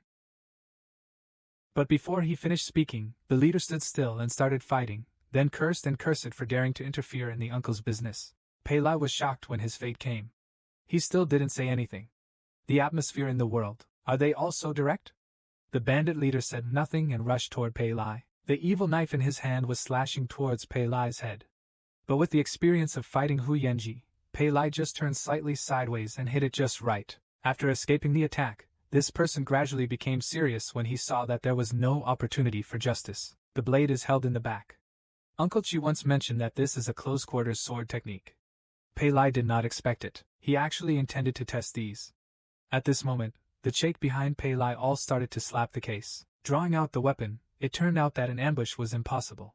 There were only a few bandits. A bandit aimed at the back of Hu Yan's head, preparing to make a sneak attack to escape his life, only to see Hu Yanji behind him, like eyes, lie back still. A punch to the chest with such huge force that the gangster was pushed back. He hit a beam in the back and was so frightened that the waiter screamed repeatedly. Hu Yanji felt something strange. These people were unarmed and their sneak attack skills were pretty good. But why did they use their hands? They seemed to have no martial arts background. Seeing that the tea house was smashed, Hu Yanji threw out a piece of official silver. The force of shaking hands caused the silver to be deeply embedded in the beam. Hu Yanji said loudly, This ingot of silver is enough to buy your entire tea shop. Let all the idlers go out. The waiter in the shop took off the silver and saw these 10 taels of official silver. instantly turning the cup into a cup for joy. Hu Yanji looked at these guests and found that they were motionless. Could it be that they were poisoned? Hu Yanji decided to wait and see what happened, guiding Pei Lai while observing everyone. Pei Lai's figure became faster and faster, and he kept flashing. Follow Hu Yanji's instructions. Chi Feng took several lives with his unparalleled quick slash. This was the first time Pei Lai used the powerful unparalleled quick slash in Dalian. He himself was shocked. One of the 8 knife gangsters jumped up. So what if someone guides you on Day Road? Let's see how long you can hold on. The killing move is coming, and Pei Lai blocks it accurately. Unexpectedly, a bald bandit came out from behind and the two of them were so cooperative. Pei Lai was on guard for a long time, but Xiuran Khan's strength was surprisingly strong. The two swords struck each other. Pei Lai actually took a small step back. Taking this opportunity, the bandit actually threw out a heavy round cake jar in his palm. Are these people really bandits? As he spoke, the bald bandit couldn't hold back his left hand, Kong Wu, brushing his thoughts sharply and eagerly, thus starting to write. Accompanied by a stretch of black shadow, pieces of the table can be cut off with every blow. A piece of wooden stool and even a teapot and cup made of clay deserve 2 points. The sharpness is almost like that of a ghost. Pei Lai doesn't dare to drag him down, so he concentrates on listening to the sounds. Fortunately, he has good eyesight and ears. Far better than ordinary people, it takes no effort to capture the movements of black shadows and avoid murderous intentions. Pei Lai once heard Uncle Chi say that this weapon is called a swing blade. This weapon is not easy to control, but the production process is more difficult. It requires an extremely fine diamond wire saw, mixed with black gold or black iron, and a special weaving method to cast it. This type of weapon is very rare. Pei Lai just saw the wrench on the enemy's hand and suspected that it was a swing blade. The person in front of me is indeed no ordinary robber. After he stopped pretending to be a roadie, his tone became cold and serious. Well done. It is said that you are the current descendant of the Sword Emperor Wu Dingyong. It seems that the rumors are true, but I, Chao Wujian, am the same to any target. I will kill with all my strength. After that, I will attack with all my strength with the 8 faces next to me. At this moment, Hu Yanji had already quietly crouching next to Bao Lian quickly blocked the middle and struck with a slash. Hu Yanji jumped up. He didn't even draw the sword behind his waist. He was able to do it with ease. With one kick, 8 faces were easily kicked away. Yibian seized this opportunity. It struck from the back of Hu Yanji's head and aimed at the moment when Hu Yanji landed. Although Hu Yanji successfully avoided the attack, the gravel stirred up injured his left leg. What launches the attack is a whiplock. The end of this whiplock. It is a long handle wrapped with a soft barrier, as if transformed into scales, twisting and trembling at the same time. It looks like a living thing, and the person holding the handle of the whip is the tea-like waiter who was originally huddled under the counter, only trembling. At this time, he threw the silver nail in his hand and asked lazily. I thought I was pretending to be a waiter in a shop and was meticulous. But uncle who had been paying attention to me, is there any flaw in me? Hu Yanji said with a confident smile. I used the falling feather to divide Xiao Tianyuan's palm and drove the silver nail into the pillar. How can I be a tea shop clerk? It can be pried out with bare hands. The man squinted at the silver nail in his hand and said slowly. That's it, but I really need this silver nail. Breathing out a puff of smoke from the mouth, covering the silver nails, Hu Yanji's expression changed slightly. Could this be the technique of guarding the wind and scattering the wind? The man smiled faintly. With a face like a double seal, he said coldly. Uncle Hu is indeed well informed, but now I have understood your internal power path and method of movement. Although your internal power is mainly fast and destructive, speed and strength are all under my control. As soon as he finished speaking, the whiplock struck quickly and strangely like a poisonous snake coming out of its hole. The speed was so fast that Hu Yanji had no time to dodge and could only draw out his 2 swords to resist. Hu Yanji kept thinking at this time. It seems that poisoning is just a cover. With his martial arts, there is no need for poison. He is fully prepared for this killing situation. Who are they? These people are from Jinnong. Are you from the general's mansion? Chao Woodwan originally had a swing sword, but he actually has a right-hand sword. He thinks that others can't do anything to him. I wanted to rap Pei Lai with a knife, but waited for an opportunity to strike out with the sword. Unexpectedly, Pei Lai got involved himself. It was difficult to avoid the water and splash water without a sword. Chao Wu couldn't beat Chao Wu and Duan for alone. He even turned around and begged the big man to fight. Seeing that he was hitting faster and faster, Chao Woodwan put away the steel tart in one thought, but had no chance to make a move, so he could only use all 5 swords to strike. After burning the pool, he was covered in blood. He couldn't even take a breath. As soon as his speed slowed down, Pei Lai became faster. Xiao Wuduan's heart was beyond words that could only be described by tears of shock. What you see with your eyes, what you hear with your ears, what you feel on your skin, what your blood bleeds, they were all knives. Xiao Wuduan raised his left palm in panic. He felt empty. When he lowered his head, he saw himself. He dragged away a bloody trail along the way, which was used to kill people. It turned out that he threw away his hand and found that it had fallen at Pei Lai's feet. There were not 5 scattered fingers. He was looking at the bloody. Only then did the pain in his left palm, which was as bare as a crow's bush, catch up with Pei Lai's sword lock. Pei Lai kicked Xiao Wuduan away and took the opportunity to rush towards the bearded man who was holding the young master hostage. This person saw Pei Lai charging towards him, pushing the young master forward, the young master's limp body. He rushed towards Pei Lai. Pei Lai stopped the knife in his hand in time and did not chop the young master into 2 sides 3.5. But it was at this moment, when he stopped, that the bearded man seized the opportunity. Putting a basket into his arms, his thick arms were like iron pliers, tightly locking Pei Lai's neck. Pei Lai gradually exerted his strength, and found it difficult to escape no matter what. Hu Yanji saw Pei Lai's situation out of the corner of his eye, but he was unable to do anything at this time. Forced to retreat by this unexpected whip lock, this person said with a playful look, "If I were you, I would worry about myself first. Your brother will not survive." Hu Yanji thought to himself that this is a sure thing for him. His skills are loose and he can find out the opponent's cultivation level through foreign affairs. If you are not sure, this person's identity will not be revealed. This whip lock is no better than a sword.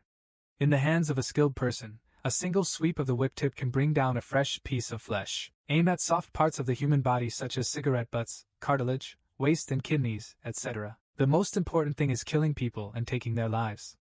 Whips and chains are flying like dragons and snakes, successfully hindering Hu Yanji's support. Hu Yanji could only pull up one gangster.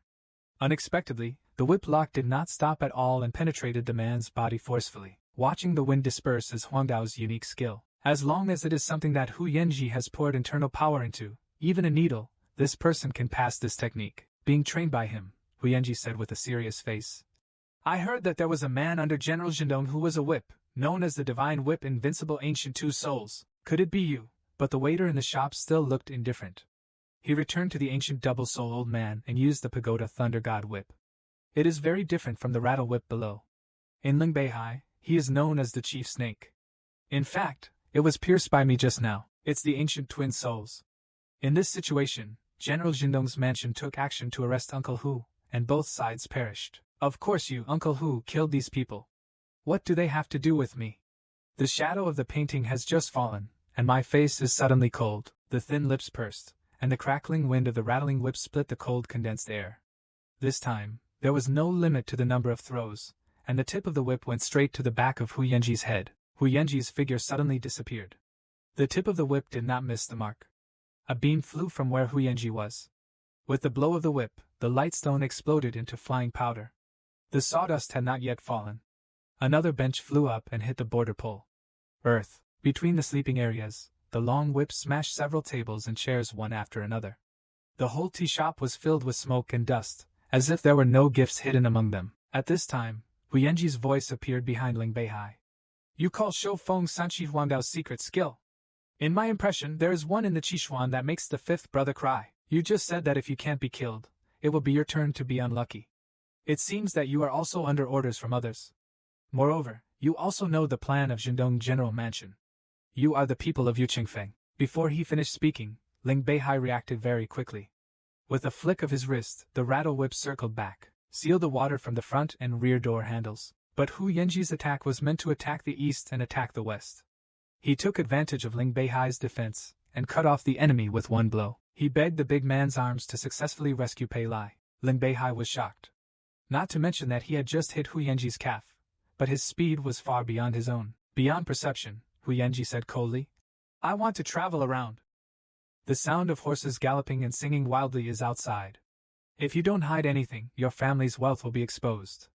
Tell me, take out several thousand pieces from the leggings, hang it on the ground and enjoy it while sitting there. Little did they know that Hu Yanji only used one successful effort to make that ingot of silver. Since he found out, the other party is a member of Qishuan. Hu Yanji also becomes serious. Take off your cloak. It fell aside. The lining of this outer robe is made of black iron wire and weighs 60 kilograms. After retreating, Hu Yanji was just like a shadow in the day, like the ghost of Liang Jian Huaxing, inside Guanhai Tianen. It is said that there is a light kung fu called Green One Manhwa. It is said that the person who practiced it, not only can it fly on flat ground and change positions with alien shapes, but it can also strengthen its foundation and make its internal strength improve rapidly. Hu Yan's fierceness is like a lion fighting a rabbit. He beat Ling Beihai so hard that he had no power to fight back. After barely blocking, he fell heavily to the ground. Although he jumped up, there was still a trace of blood oozing from the corner of Ling Beihai's mouth. Ling Beihai still said coldly at this time, "Thank you for your advice. I have benefited a lot from this battle. I was young and careless. Fortunately, all the gods have considered it carefully." As soon as Huang fell, the severed arms of the beard-seeking man were pinched again. The apologizing neck, the broken hands actually started to move on their own. Hu Yanji was shocked, but the next second, Hu Yanji put the knife on the young master's neck. "It's you who is pretending to be a ghost. I have never seen such a person act so violently. I saw this person." Contrary to the previous trembling eyes, he looked pitiful. Although his appearance and clothes had not changed, he seemed to be a different person. His eyebrows were raised sideways, the confident eyes are bright, the beauty is red and pure, the rise is majestic, the shirt is white and the proud figure is snow-covered, every frown and every smile is charming, the small oval face looks very young, and there is still a hint of youthful girlishness in the prime of life. She has a charming appearance but is very mature, and her whole body is full of mature young master style. Hu Yanji said, "You said you are a village girl, but you have these shoes on your feet, but it doesn't match the clothes I'm wearing. Were you the one who controlled the person who attacked me at the beginning? What kind of magic did he use? Lion Corpse Fist, White Walker Kung Fu, whatever it is. If you don't stop, I will take it off first. Your right shoulder." Every young master gritted his teeth and smiled fiercely. He thought he was a man riding a horse. He is a funny man. I didn't expect him to be so cruel to the slave family when they first met.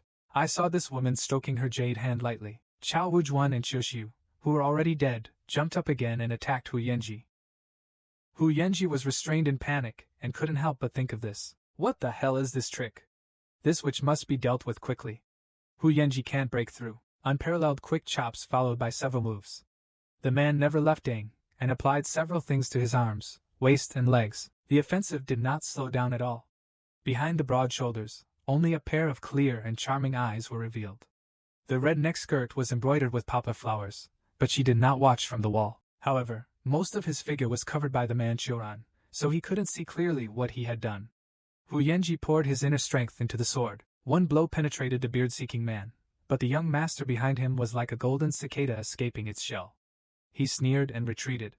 The plump and swaying Brother Su's sentence was written by Ran. The tip of the sword is an inch thick, the tip of the shoe is embroidered in red, a dragonfly touches the water, a hummingbird looks for flowers, the red skirt dances under the coarse cloth, and the figure moves mischievously. He frowned into the figure in the hammer seat. The young master's almost flattering voice, echoing in my ears, "I have ruined a wishful life for the slave family. How are you going to compensate the slave family?" At this time, all the tea guests in the tea house started to move.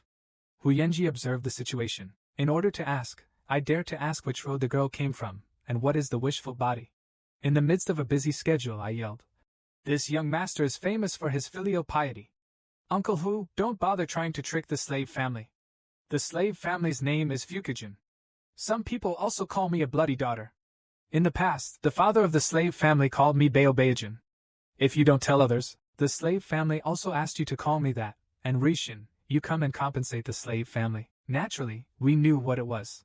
When Fu Qijin waved his hands, the tea guests went crazy, rushing towards Hu Yanji, this young master Mei Yan. It turned out that he was bullying a powerful enemy. Fu Qijin changed his tactics and shuttled between the tables and stools like a butterfly, circling around Hu Yanji, making waves wherever he goes, playing with those dull tea guests. Then he jumped up and punched Hu Yanji. I don't know how he controlled it. I just patted it casually a few times, but it didn't look like ordinary people who had practiced martial arts, but they actually started with precision. There is no ambiguity. Facing this crowd of tea guests, Hu Yanji cannot avoid it. Swinging his sword, he slashed away at this red brocade sword-shaped dare to blind fox shout. Uncle Hu has killed someone. These are just ordinary tea drinkers. Is Uncle Hu going to kill them all? But Hu Yanji clearly discovered that there are a few good guys among these people. Hu Yanji did not restrain his hands at all, claiming that you thought I, old Hu, would care about the lives of a few people being controlled. I'm afraid you don't know me well enough. The figure complained again. Luo Yu separated from Xiao Tianyuan, just like the wind swept away the night. With Xuanbu's blessing, he beat everyone to pieces in an instant and broke through the siege in the blink of an eye. Locked the neck of Qi Jin and helped the redness on Qi Jin's face. She was a little more charming and said in a trembling voice, "Uncle Hu is a good man. He says he won't hold back his hands, but he doesn't have your knife to cut him all the way. He deserves to be cherished by the slave family. Let's talk." I took out a silver needle from somewhere and pierced Hu Yanji's forearm. Hu Yanji's face was full of shock. Watching myself helplessly, I lowered it inch by inch. The iron-like prison arms were all at my mercy, Fu Qijin said, as if he were someone else's object. Uncle Hu thought that the new family was using techniques such as the White Walker Kung Fu to control these people, so he relied on Yaluo Yufinxiao's inner strength to approach the new family with purity and boldness. It was a pity that the new family envoy, this Blood Thousand machine, is a very profound martial arts lure. No matter what your true energy is, the Du Blood Thousand machine can connect with your blood, reaching meridians. Hu Yanji's whole body's qi and blood are running as usual, and his true power is still there, but it seems that the key points all over the body have been sealed, making him unable to move. But it is different from the Dian points. It is not that he can't use any strength, but more like someone has deliberately disturbed him, the channel that conveys will. Although the orders are constantly sent out in the heart, the limbs and bones are actually receiving very few. But Hu Yanji shouted loudly. With soaring energy, he was still able to resist. Fukigen took off the hairpin from his head without any admiration. The hairpin is more than 4 inches long, and its tip is as sharp as a needle. From a distance, it looks like a golden branch, and its whole body glows with the harmonious light of a dust shield. It was obviously the vicious qi and blood like the palace-locking needle. The moment it penetrated the skin, Hu Yanji could no longer resist. After landing, Fukigen threw out a silver needle in time, stabbed Pei Lai in the shoulder. Pei Lai fell to the ground with a sound, and his consciousness gradually became blurred. When I was confused, the figure of Wei Wuyin appeared in my mind. This beautiful woman can actually control the human body. Helped Qi Jin to walk to Pei Lai, raised her skirt and squatted sideways, pinched Pei Lai's chin with her bare hands, and said teasingly, "At the beginning, did you want to rescue the slave family from the wall to the hand? Although you have no internal strength, this body skill will definitely be a good body temptation." Fukigen looked at the seriously injured Ling Beihai and said, "Have you made any progress? Ling Laoqi was so beaten by Hu Yanji, but he can still move." Ling Beihai opened his mouth. The weak Han Yu was still cold and strong. It seems that she is suppressing great dissatisfaction. This time, the girl made great achievements, but she stepped on the corpse of my brother Huang Dao. She was bleeding and manipulated outsiders to die. Chao Wuduan and the 8th Company were selected just because of their gangster looks. How can I be used as a puppet to make an ambush? Before Ling Beihai finished speaking, he was slapped in the mouth. Fu Qijin's face was like a peach blossom. The green spring smile faded inch by inch and he said coldly, "What did you call me, girl, just now? I don't need to tell you the rules of the basement. Don't say Chao Wuduan.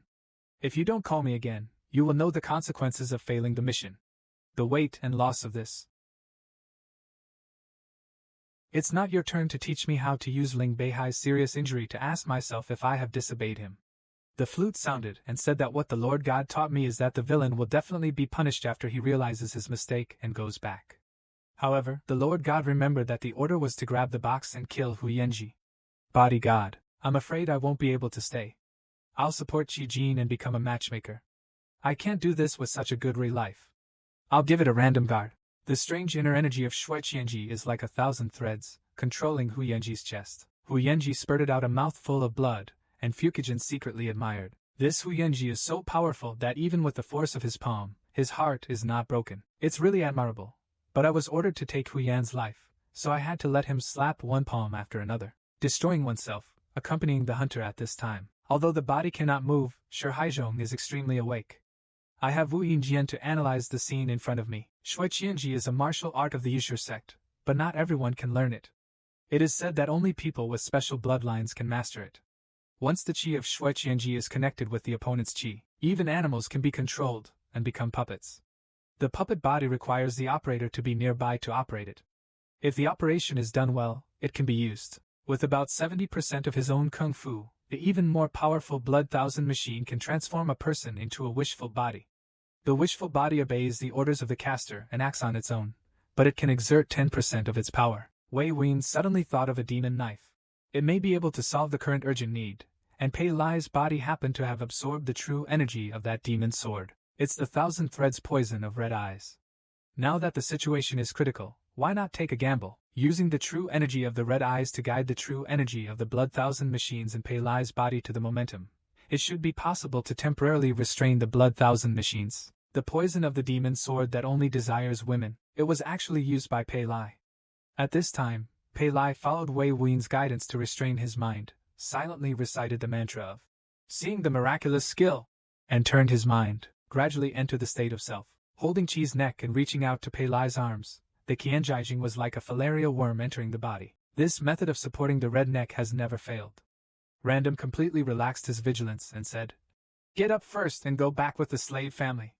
After that, the slave family will slowly process you." But at the moment when the red neck turned around, Pei Lai regained his ability to act independently. He quickly grabbed the broken net next to him with his hands and eyes, and smoothly caught Fu Qijing's whole body. In a hurry, no matter how much Fu Qinek twisted his waist and branches, he was entangled tighter and tighter by this broken net. Dared to shout loudly, "Lung Laoqi." He intercepted him, but it was too late. Pei Lai was like dragging a rabbit and rushed to Lao Hu. He held the hairpin and stretched out his hand. He pulled it out quickly and without mercy. Hu Yenji threw his head back and howled wildly in pain. Xian Yu gasped and laughed. "Xiao Pei, well done." Hu Yenji used his last strength to fire another Tianyuan palm. Successfully led Pei Lai to break out of the siege at the fastest speed. They ran towards the carriage, but just as they ran to the carriage, they found Asha in the carriage, but he disappeared. Hu Yenji suddenly felt that he must have been captured. Sure enough, the other party was still tough. The only way to do this was to cross the river first. Now only the car was mounted. The two mounted their fast horses and fled towards the river. Hu Yenji kept thinking about Woody Cave, one of the 7 spins. Although he didn't know why they intervened, since they dared to go to the Haitian gate, they would try their best to make it as foolproof as possible. No one was left alive. Fortunately, there was a ferry in front of them. If they could cross the river in time, they might be able to get rid of them. The two of them arrived at the ferry, but there was only one small boat at the ferry at this time. Sitting quietly on the boat was an old man. The old man's complexion was as black as iron and he had a white beard and white eyebrows. He was wearing a wide white hemp crane robe with sleeves as wide as a crane. A cattail rope was tied around his waist. The chest and lower body are easy to wear loose white linen pants with large hems. Lotus leaf xiaoyao scarf, Hu Yenji said politely. "My husband, we have something urgent to cross the river. Can you please ask me for help? Lend us the boat."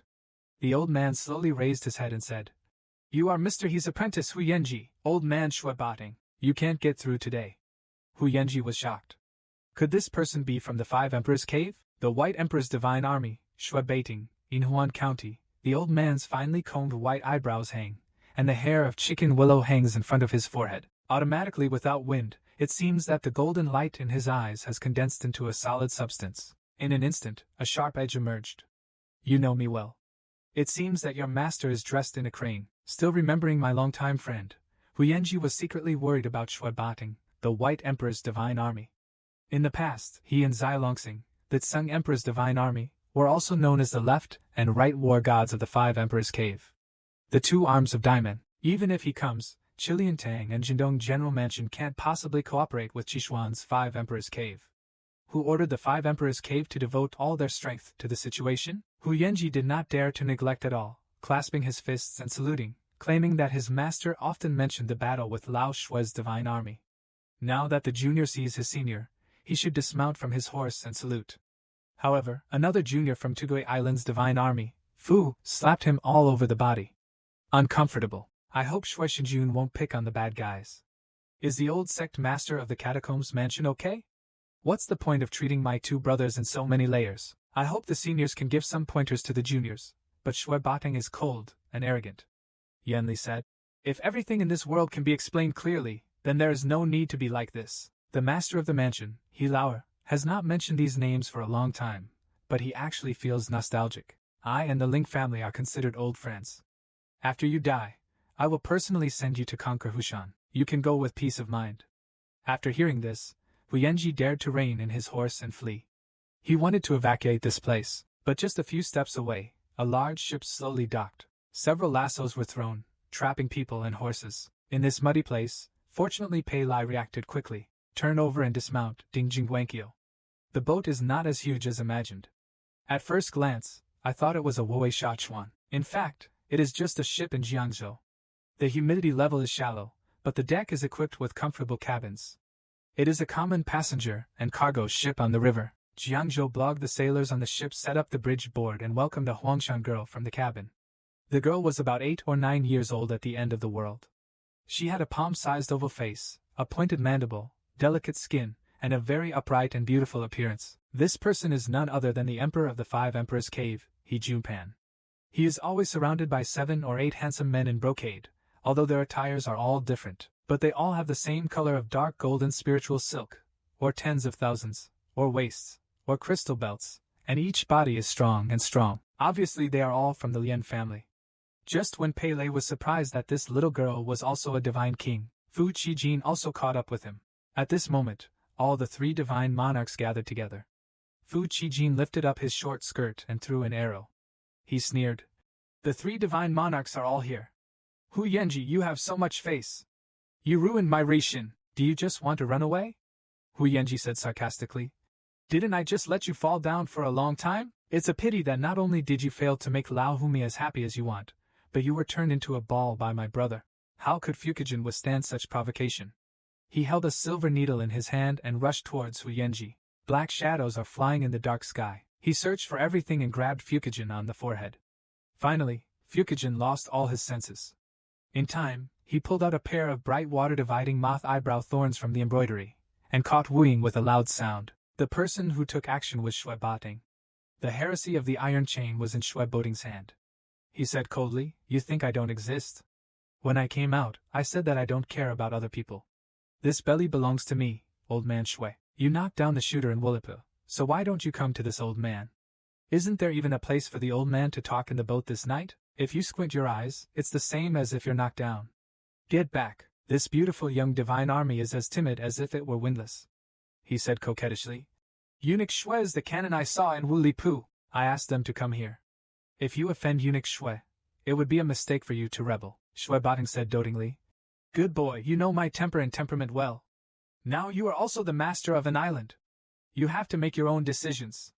Don't always help them deal with the aftermath. Treat Hu Yanji in turn. He covered up such a good attitude and said coldly, Hu Yanji, your master, Hiji, is different from those who claim to be righteous in the past. He has no prejudice against those who deceive me and others. Although he lost to me in the first battle, his aloofness really made me admire. What happened today was not my intention. Let's do this. Before you die, I can promise you one thing.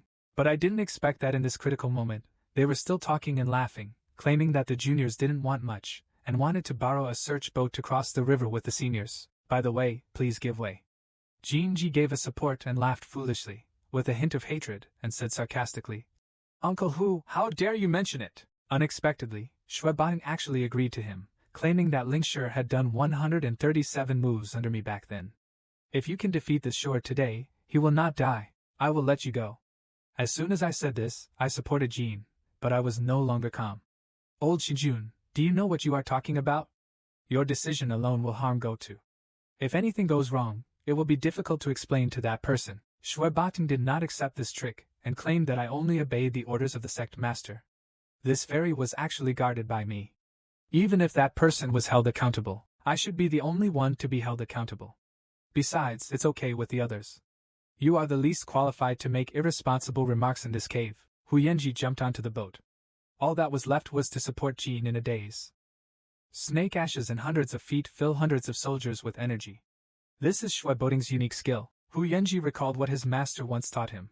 The spearman is the king of 100 soldiers, and the stick man is the foot of 100 soldiers. However, in the hands of masters, weapons can only be distinguished by whether they have qi or not.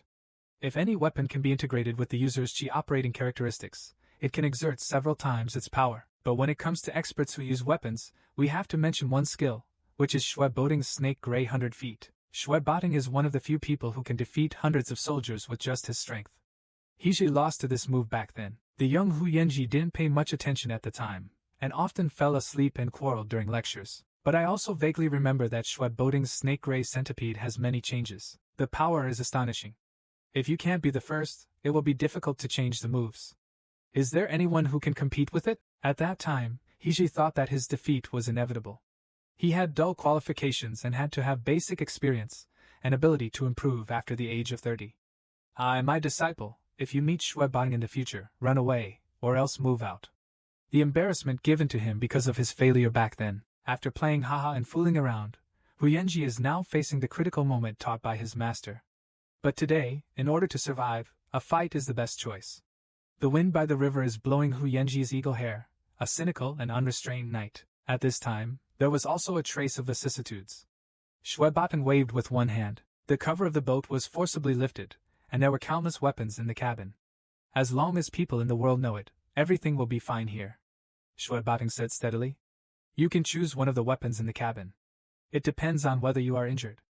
As long as you survive 137 moves, or I am so broken that I can get off the ship first. Even if you win. Huyenji picked up 2 iron swords in his hands, and the 2 swords collided with each other, and made a crisp sound. Turning to Pei Lai, he said. Don't worry, little Pei, wait for my signal of victory. Shwebatang snorted coldly.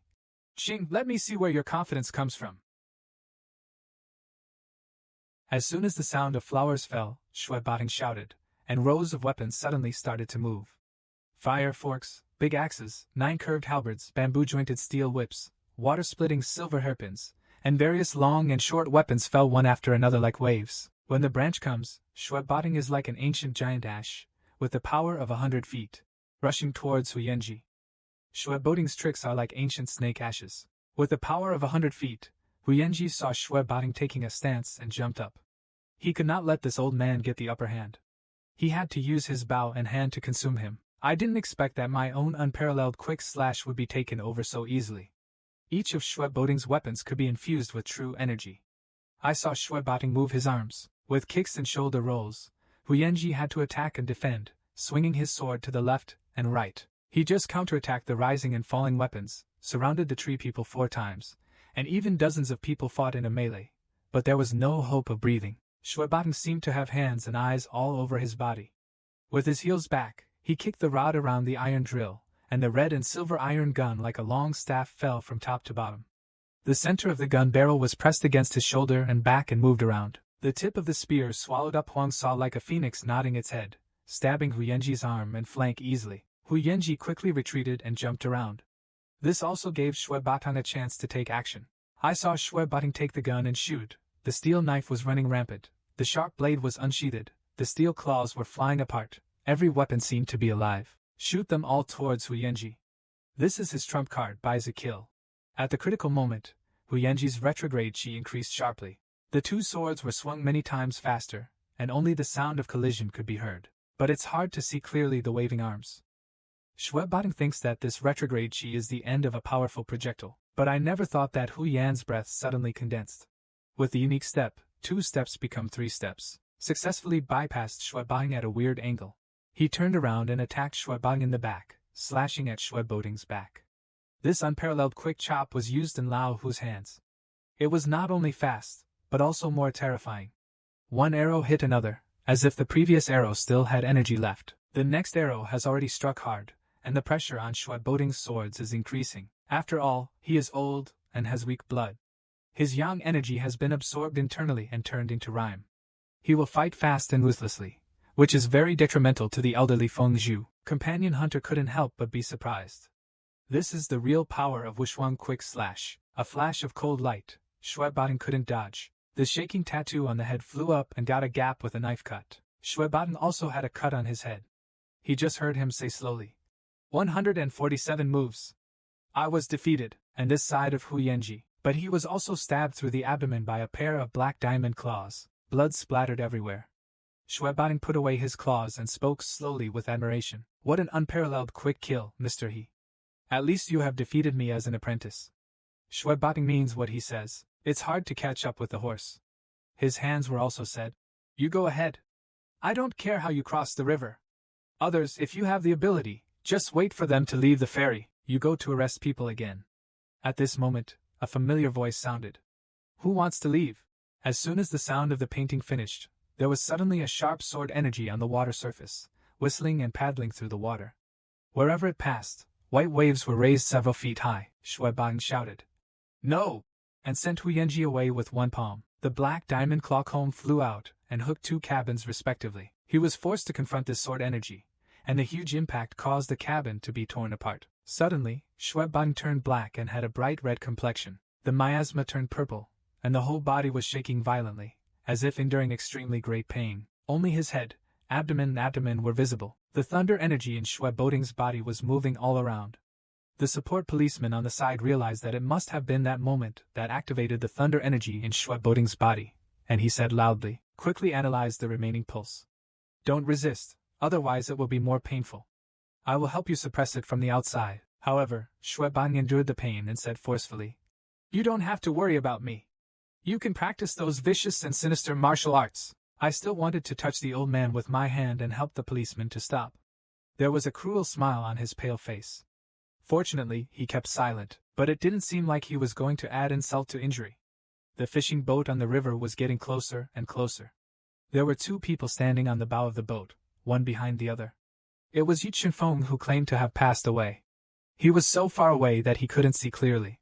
It turned out to be old Xinjun Shui. That knife hit a little bit and triggered the thunder power in the old god's body. It was really a mistake. Don't worry, the 5 Emperors' cave is working hard. The 9 Heavens divine pill that suppresses Lei Jin has been refined. I will definitely give you the pill based on your merits. I will definitely not let you. I have suffered from the burning of my body by this thunderous force. It's just that the refining of this elixir is extremely troublesome. Please give me a hard time. Old Godlord, please wait a few more days. As long as you all obey me as your master, you will definitely guarantee it. Everyone's pills kept flowing. Fu Qijing glanced at everyone and saw that Shui Baixing had no time to take care of himself. Apart from himself, there was no second person among the 3 islands who could shock everyone in the room. Then he took the lead to greet him and bowed down, claiming that we had arranged the entire river. They are all tied up here by the master. Yu Chunfeng slowly came to Hu Yanji and said sarcastically, "Uncle Hu, you are fine." Hu Yanji is neither humble nor arrogant, claiming that thanks to you, I am doing very well. Yu Chunfeng, it seems that your black hands have reached the 5 Emperors' cave again, but you secretly control the Qishuan sect. Do these Jindong generals know? Yu Chunfeng's face was sinister. Uncle Hu said that my relationship with the 5 Emperors' cave must not be known to outsiders. Moreover, you left without knowing it today. How can your master be willing to give up? At that time, Guanhai Tianmendi will have a dispute with Lu Yinqing. This pair, my general, it can be considered a good thing. Pei Lai suddenly interrupted and said, "Your purpose is the knife on my back, because in Lu Yinqing's construction, Asha holding Tian Lai was telling you the truth. This knife is useless to you, and you have also seen Asha's situation. No one can control the power of the demon knife." The speaker of these words was unintentional, but the listener was intentional. Supporting Jean secretly thought, could it be that this young man was carrying? It's the legendary demon sword. Yu Chunfeng slowly raised the sword in his hand, like a private soldier paying a private visit, claiming that I still have someone to see today. It was time to clean up here.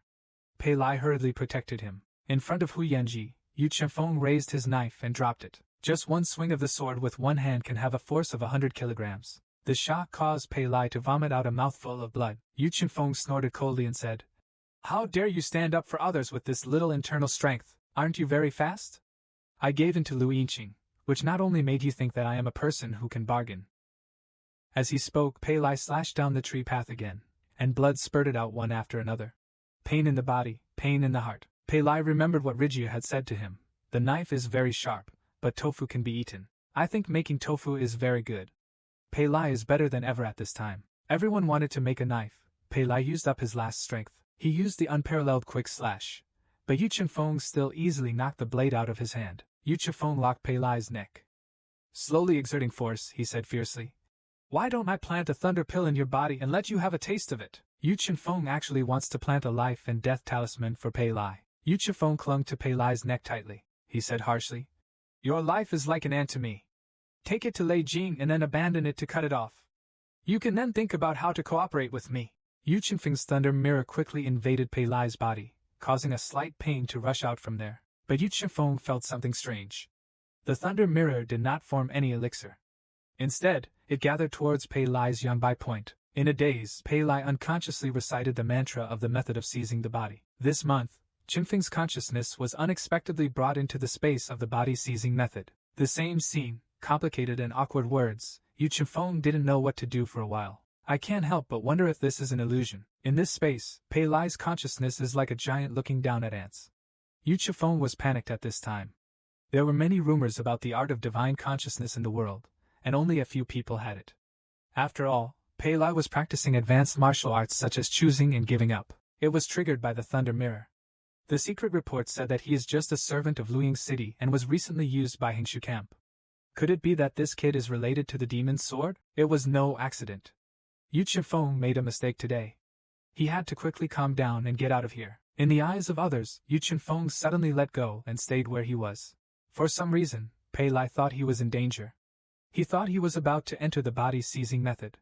Fortunately, there was no real trigger, but judging from Yu Chifeng's appearance, he probably wouldn't be able to recover for the time being. No one else noticed, so they took this opportunity to break out with Lao Hu. Yu Chifeng watched helplessly as Pei Lai picked up Hu Yanji, but he was speechless. He brushed his wings and neck and noticed the abnormality for the first time. Dave rode, "Hurry up and get them all on me. Stop them and everyone will rush to kill them." With everyone surrounding Pei Lai deeply felt that what Mr. Shui Shijun said was right. There is no truth in this world. If you are strong enough, if you are not just a blacksmith, we can rescue Lao Hu, right? There is one person behind him, taking advantage of Pei Lai's vision being blocked. Holding a steel knife, he stabbed Pei Lai Ho in the heart viciously. At the critical moment, a long hissing sound broke through the night sky, and a large figure suddenly appeared. He would crush the sneak attack to death with one kick. His silhouette would rush into the crowd, and he would bite him in the air. As fast as the wind, it looked like a ghost and strange beast in the dark night. Everyone in the 5 boroughs had never seen this kind of monster before. They were immediately driven to the point of defeat. Leaders such as the supporting police and military judges fled one after another.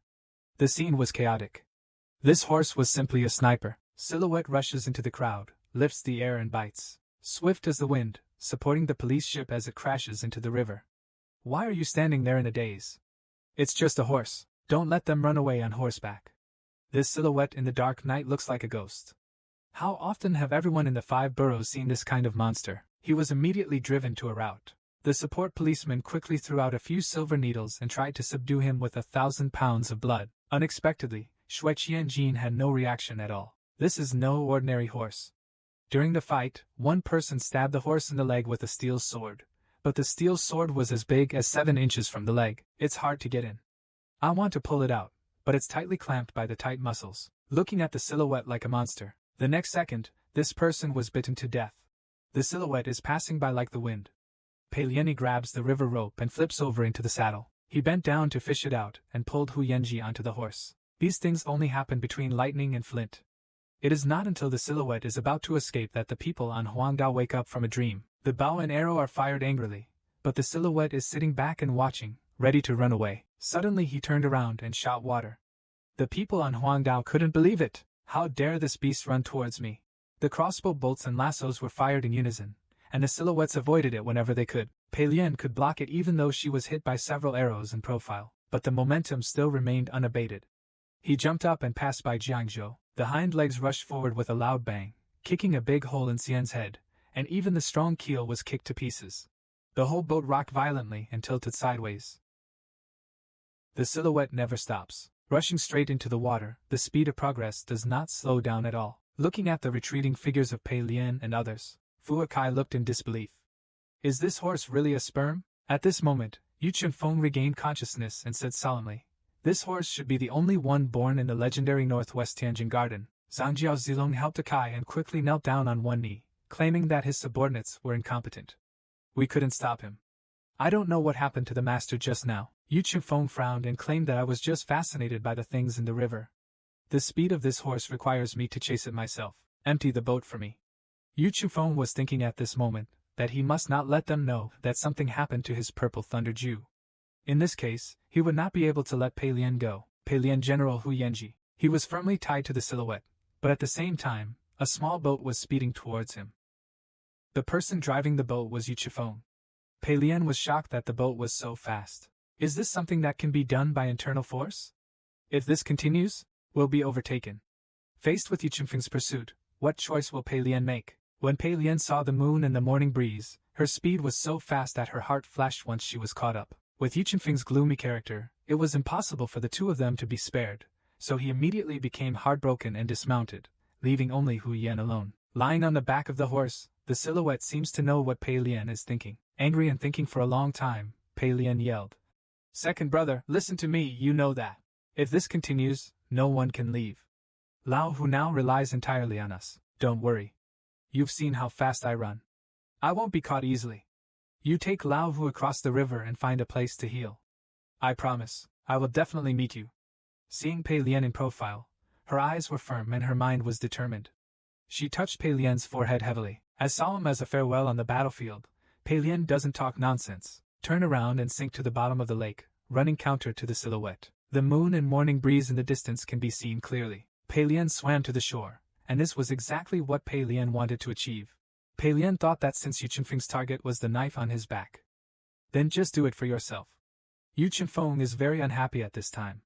This guy is really a bit pretentious. Weighing the pros and cons, Hu Yanji is not that important. If that woman is more serious, the one named Hu, you may not be able to escape. And in the woods not far across the way, a 1-inch disc flew through the air and landed on a woman's arm. Yulong was dressed in a tight-fitting blue-purple outfit, with a slim figure and sharp eyes.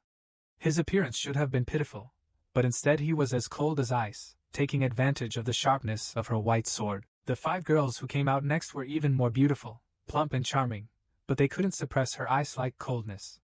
Suddenly, the woman Danshi knelt under a sand staff and said respectfully, "The sect leader should also repay the favor."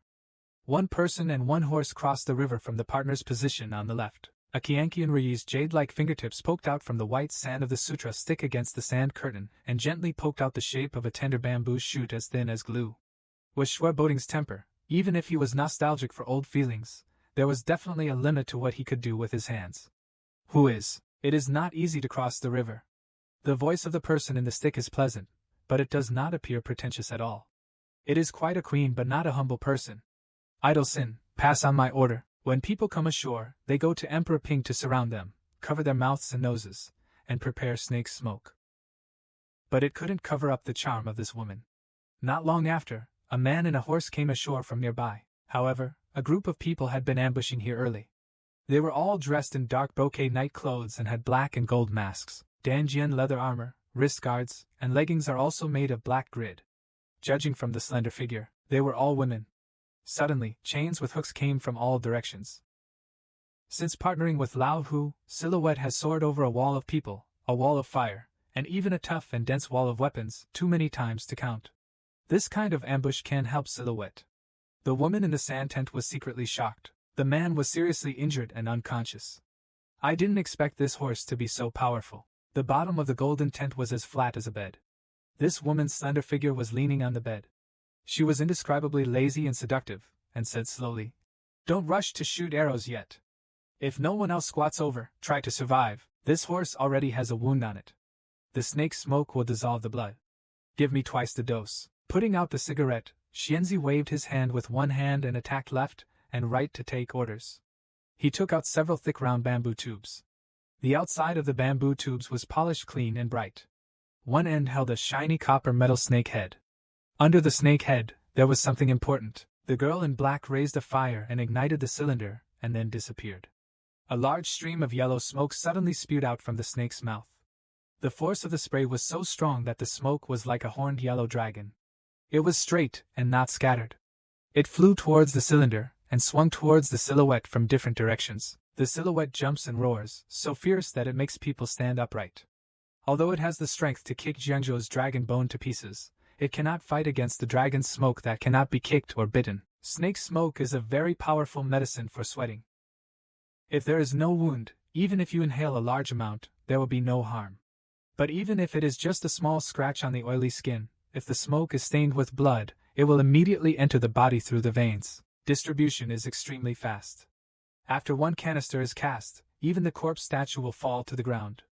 Use it with bows, arrows, and hidden weapons. It is an authoritative, ferocious, and violent thing. But at this time, although the silhouette was blurry, Lao Hu couldn't get close to him. The silhouette is struggling hard, lifting and stomping around, stumbling in circles, falling down from the book, always keeping old Hu at his feet. Shu Yujia looked in disbelief. Smoking snake smoke is the secret medicine of the 5 earthly defects. This trick is like an elephant. It should have arrived a long time ago. Shu Yujia then thought about it. The longer the night is, the more dreams there will be. We can't waste any more time since this horse is so loyal. Then let's fulfill it. With the command, the snake-toothed swords were aimed at the silhouette. Suddenly a figure jumped out of the woods and shouted, Shu Zongzhu, keep people under the sword! Shu Zongzhu, keep people under the sword! A figure jumped from the top of the tree, calmly walking into the sword formation. I saw that the person who came was also wearing black night clothes, a black gold bun, and a paper mask on his face. He seemed to be in a market. I bought it casually from the store.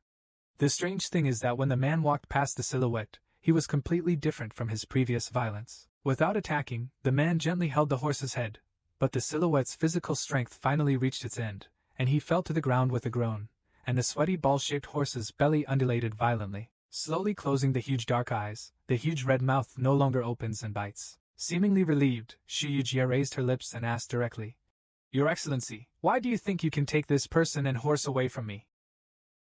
This person said with a little curiosity, The sect leader determined the purpose of my trip without asking me about my identity, Shu Yujia said lazily. Since you knew about this operation, you were obviously well prepared. You boldly showed up, but you wore a mask. You were determined to hide your identity. It's no use asking. Judging from this horse's reaction, it's obvious that he is familiar with you. I just don't know how you plan to end it next. It's better for me to cooperate with the heir. There was a sparseness under the man's paper mask, as if his lips and cheeks touched the rough paper surface with a slight smile. He is worthy of being the Emperor Xian's divine army who unified the 5 islands. He saw himself, Wu Shishi, the sect master, and understood. The sect leader is even smarter and can be called Mr. This person and horse is not an important matter. I have something else to say on my next trip. I want to talk to the sect leader. This matter is extremely confidential. Only the sect master can listen. I wonder if the sect master dares to retreat. His voice was smooth and calm, and his age could not be heard. Although he spoke relaxed and almost frivolous words, he felt serious and not like a person who talks nonsense. Shu Yujia gently snapped his fingers. All the girls in black bowed and quickly retreated. No one jumped out, urging the master to think twice. Pretending to be loyal, he said slightly. Okay, Mr. Ghost can come over and talk. Mr. Ghost admires him from the bottom of his heart. The sect master is indeed courageous. Recently, the demon sword of the world has appeared. I think the sect master must have heard about it. Sect master, can you still remember that 30 years ago, when we were young, Qishuan, led by the Fox sect, united various factions to form a sword to resist the demon sword? What kind of spirit was that? But when the demon sword was hidden in the world, the so-called righteous people of the 3 pillars and 4 swords framed the blame and wiped out the entire Fox clan. He even slandered the Qishuan as an evil way and backhandedly liquidated it. Now the Qishuan sects are hiding in Tibet. The 5 Emperors' Cave is a well-kept secret. The Yushur sect and the Blood Armor sect have long since disappeared. Shu Yujia listens quietly without any fluctuations. He claims that what happened 30 years ago is gone. Can anyone explain clearly that the demon sword appears in the world now? Mr. Gui's eyes are not necessarily related to the 5 Emperors' Cave. It was reported a few months ago that Shaoyang Fort was slaughtered overnight and the Fox shuttle was cut off. It took some time to find out that the owner, women and children were the 5 Emperors' Cave. Distant relatives of Emperor Xinjun He Junpen believe that the sect master also knows this secret. The fire had quietly reached the foot of the 5 Emperors' Cave. The writings on the wall also hinted that it was someone from the demon sect who released the demon sword. In other words, directly pointing at Qishuan, this comic has many women. Shu Yujia is well aware of this matter. People in Qishuan will never call themselves demon sect. Mr. Ghost also said that the stray things on the wall are indeed suspicious. But will the 3 pillars and 4 swords sect care about these things? It seems that those so-called righteous paths. It is estimated that the devil's sword caused trouble again, and the concubine Yujia Yusho escaped from the sieve. I wonder what Mr. Ghost has to say. Mr. Ghost nodded. The demon sword is originally a sacred weapon of the Taoist sect. The connection between it and Qishuan is very detailed. I won't go into details. Last time Qishuan chose the wrong whip. This time, the sect leader wants to be a swordsman or a fish. I would like to invite the leaders of each of the Qishuan sects to discuss the big plan together. The location is clearly stated in this evil letter. At that time, he took out a pair of secret slips from his arms, and using his fingertips to move the secret slips, he frequently ejaculated to the front of the tent. There was a sound of blocking and the edge was embedded in the bar, but Shu Yujia did not reach out to take it off. Mr. Ghost said again, there are only 2 conditions for participating in the 7 Mysterious Demonic Sword Conference.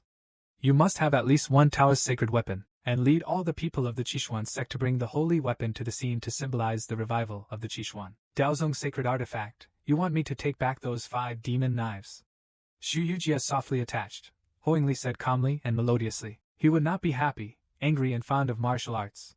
Mr. Ghost said, the demon's sword is naturally the most important treasure owned by the sect leader. The Shurchen Palace and Xuanwu sword also came from the former Tianyuan Dao sect, so the sect leader is the only one who has the qualifications. Xu Yujia thought for a moment, shook his head and said, I'm not interested in Qishuan's great cause of revival. As for this person, I have reasons why I can't leave it to you. Mr. Ghost suddenly smiled. The sect leader was not interested in the 9 heavens god-building pill and the method of eliminating thunder mirrors. This is a pill that is not made by a third party. It is very powerful. No need to say more. I have done enough homework, Xiang sect master, show my sincerity and ability. At least one person, one horse, and the wisdom of the sect master. Fool that person. It shouldn't be difficult. The scene shifts to Pei Lai's side. Pei Lai is escaping, deliberately leaving many traces on the way. Presumably Yue Chengfeng will come all the way to find the male. There happened to be a ruined temple ahead, and Pei Lai thought to himself, if he led him to the temple, he might spend some time searching, but in this temple, there is actually a woman. The girl in the ruined temple looks evil. She has green makeup and a double-layered rock wrapped with cashews, but I didn't notice the thick texture of the blood-soaked evil smell. It can be seen that the waist is very thin. She wears a belly gauze, for example. The long blood-colored gauze hanging down to the waist and back, folding the head, neck and face, and a touch of fair skin color is faintly revealed in the gauze. It is said to be sharp blood, but it is actually more like poplar white jade. No need to worry about snowproofing and clearing. Pei Lai couldn't help but see that he was fascinated, and secretly made plans in his heart. Is this a passerby? If Yue Chengfeng chases him here, it might be detrimental to him. Should I persuade him to leave? But then I thought about it. It's not common for a woman in white to be chased away at night in this deserted mountain and ruined temple. I have suffered losses before. Why not leave some traces to lure Yue Chengfeng away from this place? That's it. Mornings rise, autumn rains rise, and nights rise. It's cold outside the temple. I'm half a hare. I can't finish it even if I'm far away. I'm willing to share the food with a gentleman. A gentle and beautiful voice like a silver bell comes from the ruined temple. There is a touch of bookishness about a lady, as if she is chatting with her little brother. Friendly but not picky. But when Pei Lai heard this, it was a complete trap. He turned around and was about to leave, but suddenly, the woman's veil shook violently. Pei Lai hurriedly blocked with his sword. Unexpectedly, he was so weak. With such strength, Pei Lai spurted out a mouthful of blood, and then he could not help but retreat. The woman's thin white left palm moved against the wind. Pei Lai's feet were restrained and his whole body was suspended by an invisible thread. At this moment, Pei Lai felt like his waist was about to break. The girl was making clothes with one hand. The sleeves were as precious as the snow gauze wrapped around the clothes. The tube slipped between the elbows, revealing half of the slender lotus-rooted arms like a crane's neck. The skin was as smooth as pink skin. The curves are as round as water. They are really thick and smooth. Add one more point for men, he said slowly. Stop struggling. This is Tian Laosi. The more you struggle, the tighter it becomes. He then took out a scroll, and there was no doubt that the picture on it was Pei Lai. The woman said slowly, I thought the world was so big. It's hard for me to dare to meet you before it. After hearing this, Pei Lai couldn't help but ask curiously. Are you not Yue Chengfeng's minion? Are you from Jillian Tang? The girl in white has a pretty and clear smile. She is still as elegant as ever. Although she is invisible, her style is charming and moving. Don't make wild guesses. I just need to know that Yue Chengfeng's target is you. That's enough. You're mediocre in martial arts, but you're being chased. I think the valuable thing is probably what's in the box on your back. Then he took out a dagger. With a wave of his hand, he easily removed the box containing the red eye of the demon's sword. Without admiration, the piano case is made of ebony, and the shaft and lock are made of black iron. Ordinary weapons cannot open it. It's worthy of being something from Luying City. Pei Lai was very anxious at this time, but it sounded like this woman was not targeting the demon's sword. Instead, she seemed to have trouble with Yue Chengfeng. There may be a glimmer of hope. Pei Lai lied that the contents of the box were poisonous, and that Yue Chengfeng was following him closely and was about to enter the temple. With his nature, he would kill the girl to silence her. She should avoid it first. But this woman didn't panic at all. She claimed that others were afraid of her, but I was not afraid. I just wanted to see her. Just before meeting her, I need to get rid of you first. This woman turned out to be Ming Janua, who betrayed her husband and humiliated the emperor. After kneeling for too long, the fire under the altar was swayed, and a burly figure covered my hand and entered. Black leather deer boots with thick soles and long waists. As soon as I step over the height, the grass pavilion is covered with dust and sand, and there is no wind. The visitor is Yu Chunfang, who came here looking for mail. Yu Chunfang raised her thick eyebrows, and golden light popped out from the lake curtain. Although she entered the door with a sharp momentum, Pei Lai clearly saw a slight overflow of color on her face, as if extremely shocked. "Why is it you?" Ming Janua, the woman was not surprised. She was stirring the fire with her hands. The voice of chanting through the gauze was still as gentle and sweet as ever. She didn't feel like she had seen a ghost when she saw me. "Didn't I leave you a secret code earlier?" Yu Chunfang naturally wouldn't believe what she said. "She claimed that you really wanted to talk to me." "I don't think so. You just wanted to investigate me. I should have thought of it earlier." "Hand over that boy." Ming Janua's voice is still very beautiful. "Claim that the box you are looking for is on the beam. As for the person, I have already killed him, and his body is in the well in the backyard. Do you want to go see her?" But Yu Chunfang snorted coldly. "Ming Janua, do you think I will still believe you? This kid is of no use to you. If you hand him over, I will still be able to care about some of the feelings I had back then." At this time, Pei Lai was hung in the well in the backyard. Unexpectedly, the well could clearly hear the sounds in the temple. "Pei Lai wants to go now. This Ming Janua is Asha's sister-in-law. Aren't she and Yu Chunfang the same group? But it sounds like she and Yu Chunfang are the same, but guard against each other. Why is this?" Ming Janua smiled softly, but his tone contained a hint of gloom that the storm was about to come. "When we parted ways, you told me that you witnessed Yu Chunhai dying with his brother. This time I returned to the East China Sea, but I heard that the orphan of the Yu family is in Luiying City, holding a demon knife to seek revenge on you. He will beat you until you look ugly. It seems that you can't even hide yourself. It can't be done. If it weren't for me, you would have died on the roadside. But you hid my child. Where is he now? If you give him to me intact, I will give you a lively sparring partner." Hearing this, Yu Chunfang became furious and shouted, "I risked my life to steal the firewall pill. I promised that we would share it, but you secretly passed it on to a mute who wanted to use it as a double cultivation furnace. Replace me with Ming Janua's no noises and no anger firewall pill. Junei's fire-preventing magical skill. Yin and Yang come from the same source. You were able to practice it all because of my teaching you. However, if you practice this skill to a certain level, if one is stronger than the other, you can do it. Eat the opponent's inner elixir. Increase your skills, and you, Yu Chunfang, have been planning to absorb my inner elixir since you started practicing the Yu family's Hulu Kishinju, and secretly look for someone to top the furnace, isn't it you? You couldn't find a woman with the right qualifications to practice this skill, so you deceived me. Hire is dead. Now my Tianluo scripture has become Yu Chunfang. Hand over the person, Ming Janua. You are determined to cause trouble for me."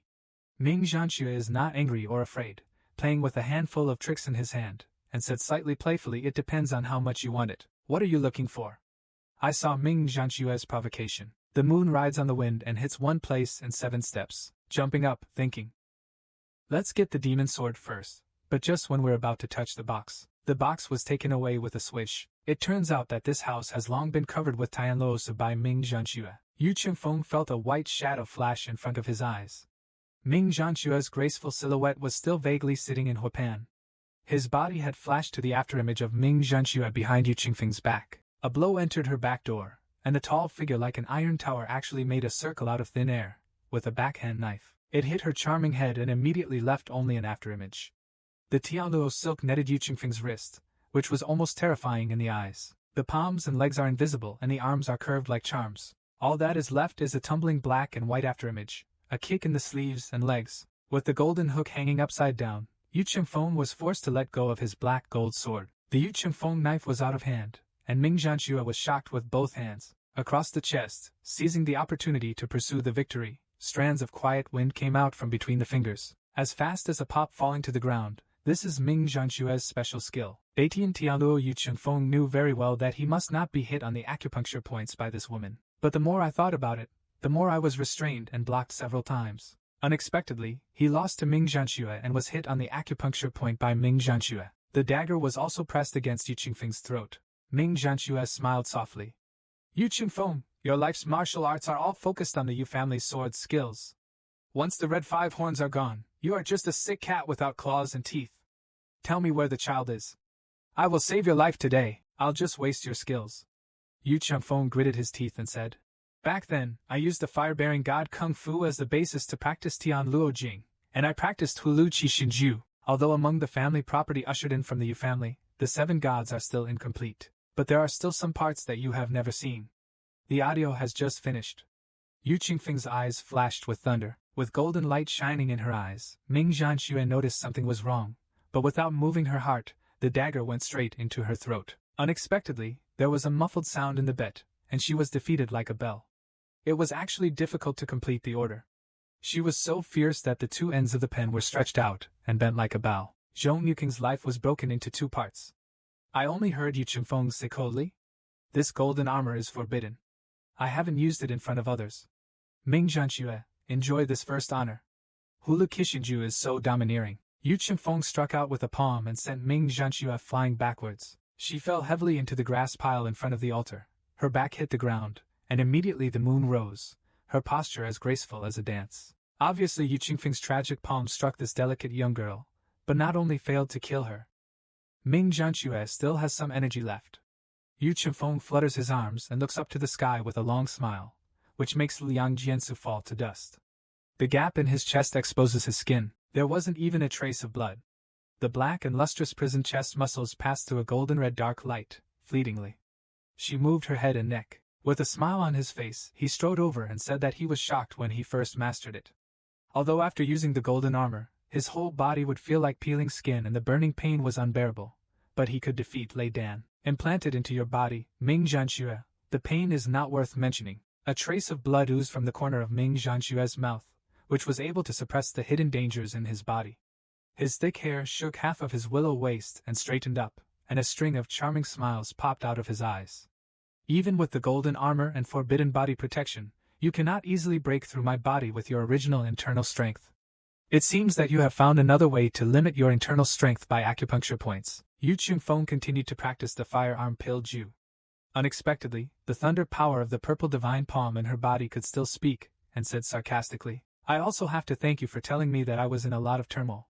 Secret star of the 5 bases, you are deliberately stalling for time. You want to use your power to eliminate Lei Jin. I will not give you this opportunity to use Lei Jin to form an elixir powder body. You must not listen to me. I will let you live and continue to practice firearm Danjue, but from now on, every ounce of inner strength you develop, they all belong to me. The flower branches of Mingzhan Snow's school are trembling. Only a half-fool can find out slowly. Okay, I admit defeat. The inner power of Jade Fire Divine Art belongs to you, but if you let me go, I can give you the Heavenly Compass. These are the 1st and 5th points of the 7 mysteries. Haven't you always wanted to see what happened? If you don't believe it, you can take a look at the first half first. When Yu Chunfeng heard it, his heart was filled with inspiration. Dare to blindly catch the compass thrown by Ming Janua, thinking that I have a golden armor and mirror to protect my body. Let's see what tricks you can play. Sure enough, this is not a celestial compass at all. Just when the moon and morning wind are about to be angry, suddenly, a suspicious woman's voice came from outside, sounding very angry. You bitch, traitor, you actually took this sect's sacred object. Making deals with outsiders, Yu Chunfeng felt that more than one person came. With a crash, the tiles broke through the Yanchuan River, and a black shadow leaped into the temple, waving its palms in the air and slapping it down. Yu Chunfeng turned around and struck each other with both palms. The person who came was not strong enough, so he took advantage of the situation and jumped thickly. He turned the black flute in his hand and stepped firmly onto the broken bluestone floor of the atrium. Yu Chunfeng exhaled all his breath and exhaled for a while. The world was spinning. The palm of his right palm that received the move was like a horse, the blood was locked in the tendons, and the whole arm was tingling. I couldn't help but feel frightened. What a powerful one-hander. Taking a closer look, he saw a thin old man in black clothes. His eyes were bright, and although his steps were slow, his feet were timely and steady. His mottled gray hair was exposed from the hood, and his small face was small. The bamboo pattern is thick and the soil is not particularly ugly. It is just that the old veins are weak. It is not difficult to win people's trust even if you say you are 100 years old. The old lady said slowly. You have some ability to take over the old man's handicap. Who are you? You actually colluded with this traitor, burning my Tian Luxiang young girl. There is such a plan, Ming Janua said slowly. La la, in Tian Luxiang, although you were not close to me, you still made rewards and punishments clear, although I hated Tian Luxiang as a whole. but I don't want to fight with you. It's really sad to meet you now. The old lady held the crutches and was shaking with anger. She scolded you in a cold voice, traitor. From the time you started to walk on the compass, you have committed a great treason and deceived the master and destroyed the ancestors. I should have thought that today. Now that you are back, I will definitely meet you, skinning you and removing your bones. At this time, Yu Chunfeng finally realized that this could not be a coincidence. Tian Luoxiang chased after him just when he met him. It must be this cunning woman's trick. But Yu Chunfeng was also unwilling. How could I surrender Ming Janua, who had finally subdued her? However, this old ex-wife had ambushed people outside. To ensure safety, she had better escape first and summon the people from the 5 boroughs, then catch them all in one fell swoop. Yu Chunfeng clasped his fists. It turned out to be Tian Luoxiang's. Dai Tian Xing Dian, Ji Beast Cloud, Elder Ji. You must have noticed that I also had issues with Ming Janua. It's definitely not what you thought. This Ming Janua is a liar. Just now she told me about this celestial compass. It's just to confuse the public, but it's actually a blank piece of paper. We shouldn't be deceived by her, since Elder Ji wants to clean up the house. Then I won't disturb you. The old lady narrowed her eyes and thought, Ming Janua, is this the name that the traitor gave himself outside? At this moment, Ming Janshua's voice sounded again, saying mockingly, Yu Chunfeng, if you hadn't come to this wild temple in the middle of the night to grab things, is it to compete in martial arts? After a short conversation, Mrs. Shi learned that he was the Bahuang swordsman Yu Chunfeng. No wonder he has some skills. I wonder if the hawks and dogs of the court are also eyeing me. Tian Luxian. Mrs. Shi tapped her cane on the ground and said slowly, Yu Chunfeng, don't blame me for being cautious. It's a compass. I don't dare to be careless, and I can't be sure whether you have changed the scripture. If you take off your clothes and walk out of this temple, I will never stop you. Yu Chunfeng and Wei Yan were furious. Old Qianquan, you are tired of living. You dare to provoke me even with your martial arts. I'll let you cause trouble for both sides. Mrs. Shi's face became calm. He actually retreated without a fight and shouted, Hanglo's net formation, just listen to Ming Janshua's teachings, be careful, don't let it seal this place. The audio has just finished. Several girls rushed into the room. Densely packed Tianluosi fell from the sky, and crisscross snow chains sealed the entire mountain gate. The fine mesh was as big as a copper coin and could only be penetrated by one finger. Yu Chunfeng didn't expect that either. There were so many roses on this day. Ordinary blades and brute force could not stop pulling them apart, although they couldn't hurt them at all. But it can restrict Yu Chunfeng's movements. Randomly grabbed Ming Janshua's wrist and shouted, Where's your dagger specially designed to cut Tianluoso? Take it out quickly. Ming Janshua smiled slightly and claimed that my Keisai blade can indeed break the sky. It's a pity that you just broke it into pieces. And Yu Chunfeng and Tian Luoxiang's stuff, you'd better not have any delusions. Ming Janshua deliberately looked at the box containing the demon knife. At this moment, Mrs. Shi decided that the box must contain Tian Luxian. The war is about to break out. Ming Janshua's record is a perfect example of hiding one's business, and Ling Yun, accompanying the hunter in the well, clearly heard the sound of fighting in the temple. I wonder if this kind of Tian Luxian can subdue Yu Chunfeng? What if Yu Chunfeng wins? I'm doomed by myself. I have to find a way. But Rose was tied too tightly today. At this moment, there was a commotion in the ruined temple. Everyone shouted, Ming Janshua escaped, stop her quickly. Just as the sound of flowers fell, several figures passed over the well. Then they all died and fell into the well. It happened to hit the hunting companion hanging in the well. The hunter and the corpse fell into the cold well water together. I just feel a sharp pain in my body. I don't know what is going on. In the mountain gate, Yu Chunfeng is already ready to go. The thunder power is contained in the palm of his hand, and he has strong power, forcibly forcing Mrs. Qi to withdraw her crutches. Open your arms like a tiger descending a mountain, shocking several people away. Mrs. Qi was shocked. She didn't expect that Yu Chunfeng would be restrained by Tian Luosi. He is still so strong. At the same time, the subordinates outside the door reported that the incident happened suddenly. I didn't expect Ming Janshua to be able to cut Tian Luosi. When I chased him out, 2 people have died by the wall, 2 others were killed by the shock and fell into a well, and 1 person died in the woods. Looking at the direction, he fled into the woods to the north. Do you want to bring any manpower to continue chasing? Grandma, please make it clear. Mrs. Qi said coldly. No need. Without me, even if you catch up, it will only increase casualties. For now, let me take the things back. I don't know when Yu Chunfeng's body has arrived. Next to the black gold sword, I picked up the sword with one hand, and my momentum was even stronger. Dehido, old lady, I warned you. This box was originally mine. It's not a compass at all. It's obviously stubborn and it's ruining my good deeds. I want all of you to be buried with your lives. Let's see how long you can trap me with your broken silk. All the things that happened tonight, and Yu Qingfeng's anger, having reached a peak, Mrs. Qi did not dare to neglect at all and said loudly that Tianluosi was not enough to trap her to death. All people contain the antidote Fangwai Yinqing powder. She must not be allowed to delay like this. How long has it been since she was fed? The companion surfaced. Thinking back to the words he just heard, the one who fell should be the Tianluoxiang sect member who was killed by Ming Janua accompanied the hunter to look at the two corpses floating in the water. One of them had been hit hard on the neck, and the other one looked like he was out of breath. I don't know if it can be recovered from them. Find a weapon and cut the thread on your hand.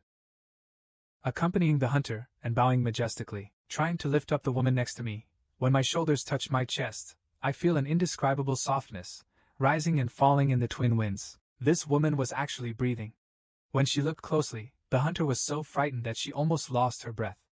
This woman turned out to be Ming Janua. Ming Janua covered her companion's mouth, and signaled her not to speak loudly. He said softly, "It seems you heard a lot in this well. I'm pretty good, right?" Fooled everyone. Ming Janshua's plan to hide in the forest at night fooled everyone present. In the waterscape, Ming Janshua is like a victorious child, showing off his strategy to his companions. He claimed that with his grandmother's personality. When he saw the Tianluo Jin that he married to Yu Chunfang, he would feel that Yu Chunfang was really here for Tianluo Jin. When Yu Chunfang was besieged by the everlasting net formation, he tested the machine by himself, then used Tianluosi to throw out the hunting box. I saw Yu Chunfang was so nervous about the box. Grandma must have thought that the real Tianluo gold was inside. The Keisai pen is Tianluoxiang's secret dagger, which can easily cut Tianluosi. Although Yu Chunfang broke the dagger, Ming Janshua hid a fragment in his mouth. While they were fighting each other, Ming Janshua cut the Tianluosi. Breaking out from the backyard, during the fight he pulled off the night clothes from one of them.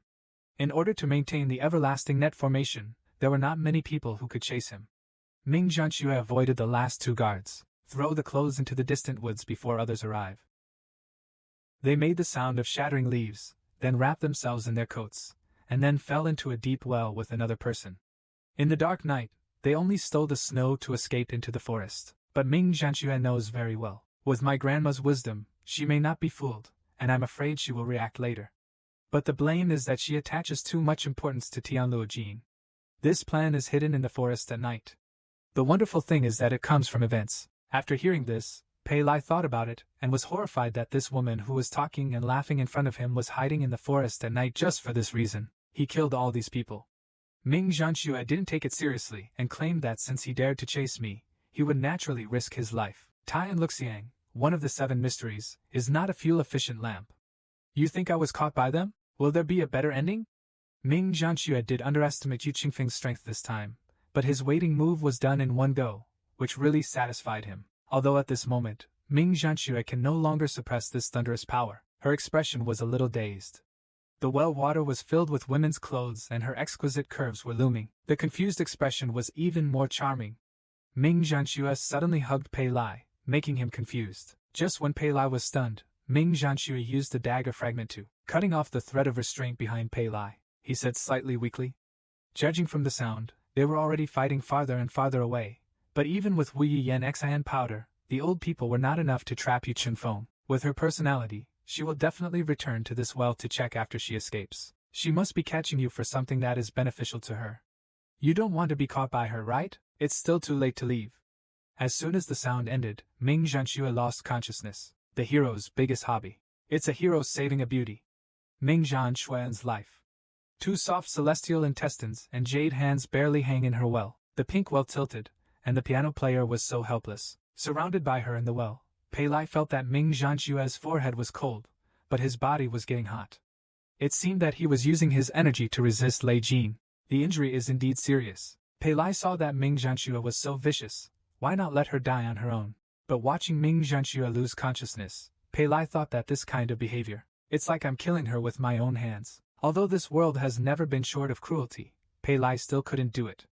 Seeing that there was no way to save him, Pei Lai held Ming Janshua on his back and put his nose close to the top of her hair. The well was filled with stewed juju puree, and the cold and humid air was suddenly mixed with a hint of the fresh aroma of musu. Taking advantage of the warm fragrance of the exquisite and quality nephrite in my arms, my mind can't help but sway. Unable to control myself, I climbed out of the well with difficulty. On the other side, Hu Yanji woke up with a start. The first thing that caught his eye was a cover with night shadows dancing in the wind. Then came the starry sky and the night scene. I was holding on to the tree trunk and wanted to sit up, but I found Mr. Ghost standing beside me and said slowly, "You are awake. It seems that the antidote given by the woman has worked. Please mind your own business this time." Not only did he almost lose his own life, but he also almost hit a ride with a dirty dragon. Hu Yanji touched his waist and abdomen gently and found that the wound was not only properly bandaged, but the layers were white and not firm, and there was also a cool medicinal fragrance. I'm afraid what was applied was an extremely high-quality gold wound medicine. He snorted coldly. "I didn't expect that you would be the one to save me in the end. The words on my face are so ugly. I like rejecting ghosts in person so much. At least the writing is interesting." Mr. Ghost doesn't care either. "Since ancient times, I have warned you not to get close to the organization's goals. You have also heard them say it yourself. In this situation, maybe the people from the 5 categories captured him first. Where are you going?" Hu Yanji patted his profile and claimed that it's none of your business. "By the way, the last time was my last. Wearing a mask to attend the meeting for you. There's no next time. It's you. Hide your thoughts and don't be discovered by your organization." Shinshi Lake Pei Lai carries Ming Janua on his back. One foot is deep and the other is shallow. I don't know how far I walked, but after shuddering, I was soaked by the cold well water again. Even Pei Lai was almost reaching his limit when he happened to encounter a building in front of him, like a warehouse in a temple. There should be few people here. Pei Lai carefully spread the licorice. He sucked the wet and cold well water off his body, and in the hazy moonlight, he saw Ming Janshua's eyes tightly closed, and his lips were white and slightly transparent. There was no trace of blood, and there was a faint green aura as big as an egg between the eyebrows. No one could have imagined that this woman could be so ruthless. At this moment, Ming Janshua's body twitched, and the thunder in his body raged again. Difficult to control, Pei Lai suddenly heard someone walking towards the grid building. The temple is filled with incense. In the temple warehouse, a man and a woman walked in. The man was called Senior Brother Qingru. This man took off his night hat and turned out to be a bald monk. The monk exchanged his maid for the couple. He claimed that you are very courageous. You stole so much incense money when your wife came to my temple to offer incense. It seems that you knew that the temple would not talk to your wife, to the detailed number. If the madam finds out about this, I don't know what the consequences will be. Beating you to death would be considered an easy task. This monk actually grabbed the maid's arm and did not avoid the distinction between men and women at all. With tears in her eyes, the maid groaned and said, "Brother Qingru, please let me go. I don't want the money. I'll give it all to you." But the monk had no intention of giving up. He actually blocked the maid next to the haystack and started to raise his hands. Suddenly, a woman coughed softly from the second floor. Monk Qingru was shocked. Maid Lianer even shouted, "There's a ghost, run away." Qingru, who does not believe in ghosts and gods in the main hall of Buddhism, walked step by step towards the second floor with a lantern in his hand, yelling, "Who's there? I saw you. Don't let me catch you." At this time, Pei Lianer was in good condition, hiding behind the haystack. I saw Monk Qingru. Just as he was about to fumble his way here, Ming Janua had jumped up. Preemptive strike. Force Lei Jin into the palm of your hand. He grabbed Monk Qingru by the neck. The lantern in Qingru's hand fell to the ground with a sound, and the wick lit the dead grass. This is a hay house. Once a fire breaks out, Pei Lianer quickly puts out the flames with her feet. At this moment, Monk Qingru died. Ming Janshua's Lei Jin did not recover from this. Instead, it became even more painful because of fate. At this moment, she must dispel the thunder energy in her body. Ming Janshua turned around. He grabbed Pei Lian's neck and pushed her to the ground. Strong thunder invaded Pei Lian's body, and she was in panic. Ming Janshua's consciousness suddenly came to a vision space, surrounded by unreadable words. Ming Janshua only remembers that he had been struck by lightning just now, and he only wanted to use the fire-preventing magic to dispel it. But why did he come here? Could this be Pei Lian's virtual realm? Could it be that the fire-preventing divine art has been applied to her, allowing her to easily enter the virtual realm? He even dragged himself in. Who is this man? Ming Zhenxue felt that this place could weaken his pain, allowing him to use the fire-preventing power. Isn't this the perfect candidate for me to resolve some of the thunder energy? A night of spring supper and dry hair in the morning. A burst of ancient bells woke up the sleeping Pei Lian. The morning light is fading. The beauty by the window is having a haircut in the mirror. The sun shines on the delicate face. A trace of rosiness, a trace of charm. This is not a murderous demon. It's obviously the fairy-like female family members who are combing their makeup, which makes people mesmerized. As I pondered and dreamed, it turned out that the hill I climbed up by accident last night was the most famous mountain outside Yueching, Allen Mountain.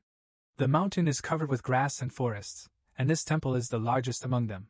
The Lianjue Temple is known as the Low Sand of Adang Sanchuan. Ming Janua actually wants to spend the night with Pei Lian. Pei Lian saw Ming Janua return to normal so quickly. I couldn't help but be shocked and asked loudly how on earth it was done. Did you kill that monk? Ming Janua did not shy away from these issues, claiming that the evil-hearted monk. Before he kills us, get rid of him yourself. Ming Janua is scheming, shameful and frivolous. Speaking of which, I answered a question for you. Why don't you answer my question instead? Isn't this your first time entering the virtual realm? Where did you learn it? But Pei Lian firmly stated that she could not tell anyone about this matter, and Ming Janua did not ask too much, claiming that everyone has their own secret. But when she was in a coma, she vaguely heard Pei Lian mention the box that was snatched away by Chunfang. Seems important. Let's make a deal and I'll do my best to help you get the box back. I'll tell you everything you want to know, and you. Practicing the firearm Pilju with me, Pei Lai felt doubtful and shocked. Ming Janua had a lot of gold in his hands and could easily steal his feet. Hammer would help remove the sticky licorice thread on the west bank. He smiled calmly and said, Back then, I saved Chunfang who died in the ice. He had this firearm Danjue in his hand. In order to practice the superior internal strength in it, let's work together to practice the firearm pill, which is a Taoist esoteric internal skill. But it not only requires men and women to practice it together, but also requires both of them to reach the state of Taoism entering the virtual realm. You must have heard it yesterday. Now Yuqing and I are like fire and water. Both of us want to swallow up each other's inner strength. It is absolutely impossible to continue to cooperate. Now I have been injured by his thunder power.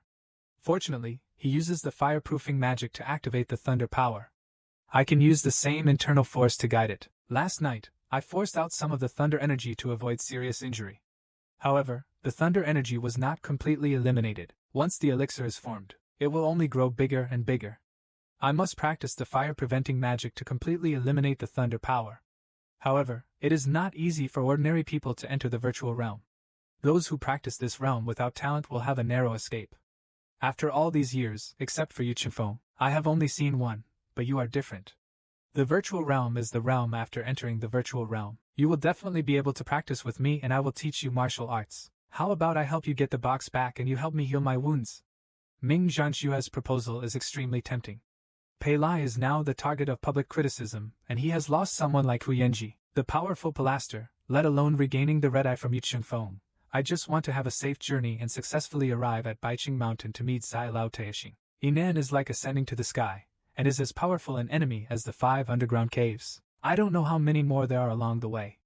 With his current ability, the end will be very bad, but Pei Lai also has his own thoughts. Justice and Obsession asked solemnly, Shame, this is what you prepared for yourself. Is it an internal force?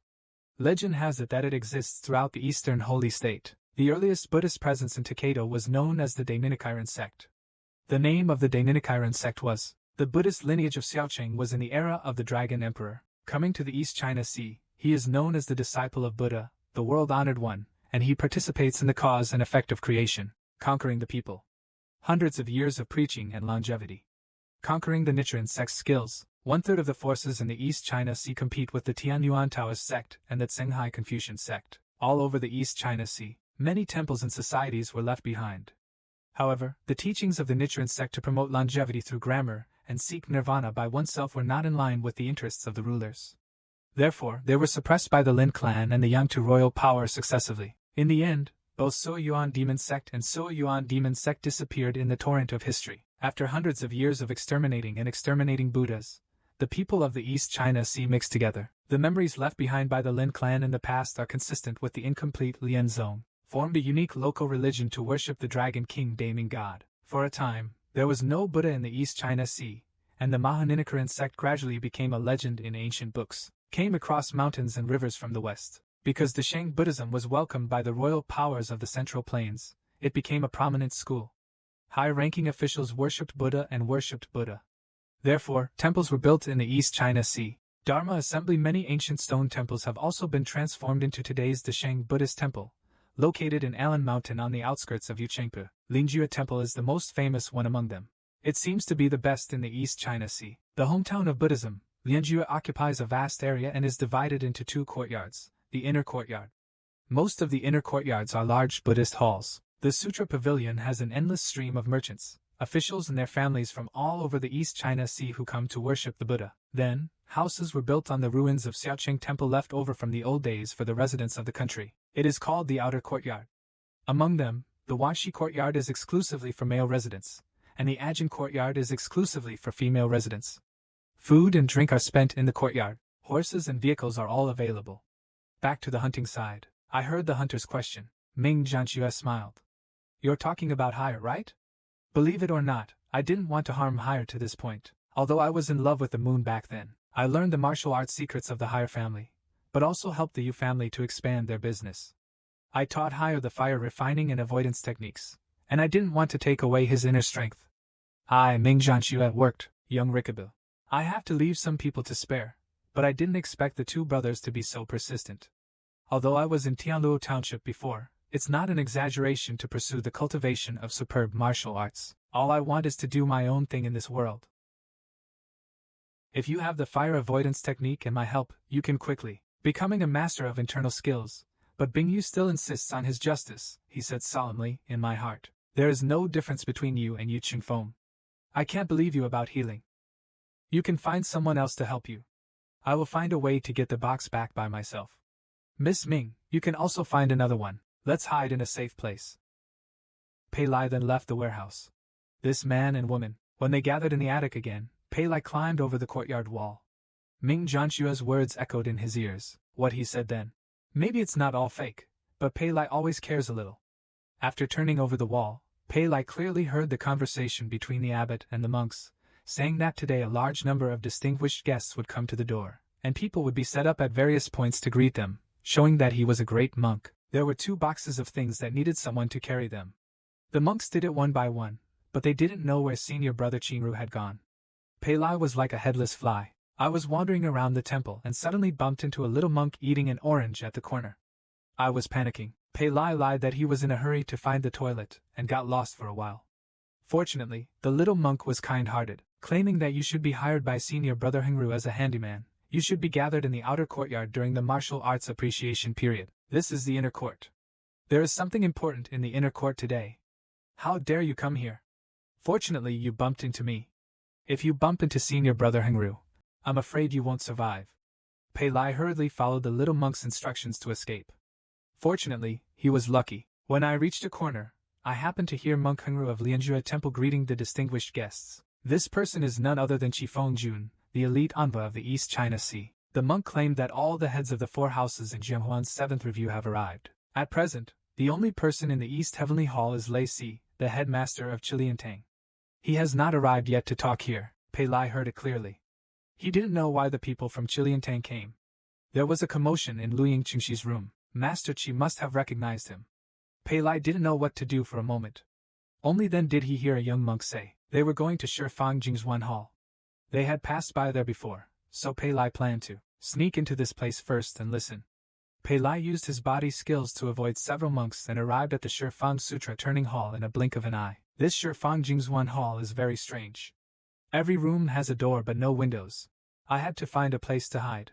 If I climbed up to the roof, it might be a bit conspicuous in broad daylight, but I don't know if there is anyone in the room, and I can't even hear a sound. Just as he was thinking about it, the abbot suddenly came and said not to disturb the 4 distinguished guests, and carried the box to the sky. Just when Pei is hunting, when I didn't know which room to hide in, the shutters upstairs were pushed apart, and a white thread suddenly shot out. Wrapping around Pei Lai's waist, there was a whooshing sound. Pulling his whole body in, Pei Lai's vision went dark, and he landed heavily on the base that was as soft as cotton a few inches behind. There is a person sitting in front of him. 2 round and firm legs stick out from under the slightly short skirt. The flawless white slender legs take advantage of the dark background. Just like a pair of naked legs with beautiful curves floating in midair. There is another picture hanging on it, smiling as delicately as jade. It's actually Zhan Shui. What if you were in this attic with no one around? What will he do? Ming Janua playfully made a gesture with Pei Lai in recent years. He lowered his voice and whispered. You can hear it below, but you can see Qifeng Jun and Monk Xianyi sitting in the main position in the room. The sound that was originally blocked by the dense wooden wall, it also became clear unexpectedly. The great monk said slowly, I haven't seen you for a long time. Master Chi, please come in. It's just you and me in this room. It is also convenient for the poor monk to talk to the adults. Chi Fengjun looked around and listened to the Shifang Sutra transmission hall. Speech and hearing are different, and the voice can never be heard.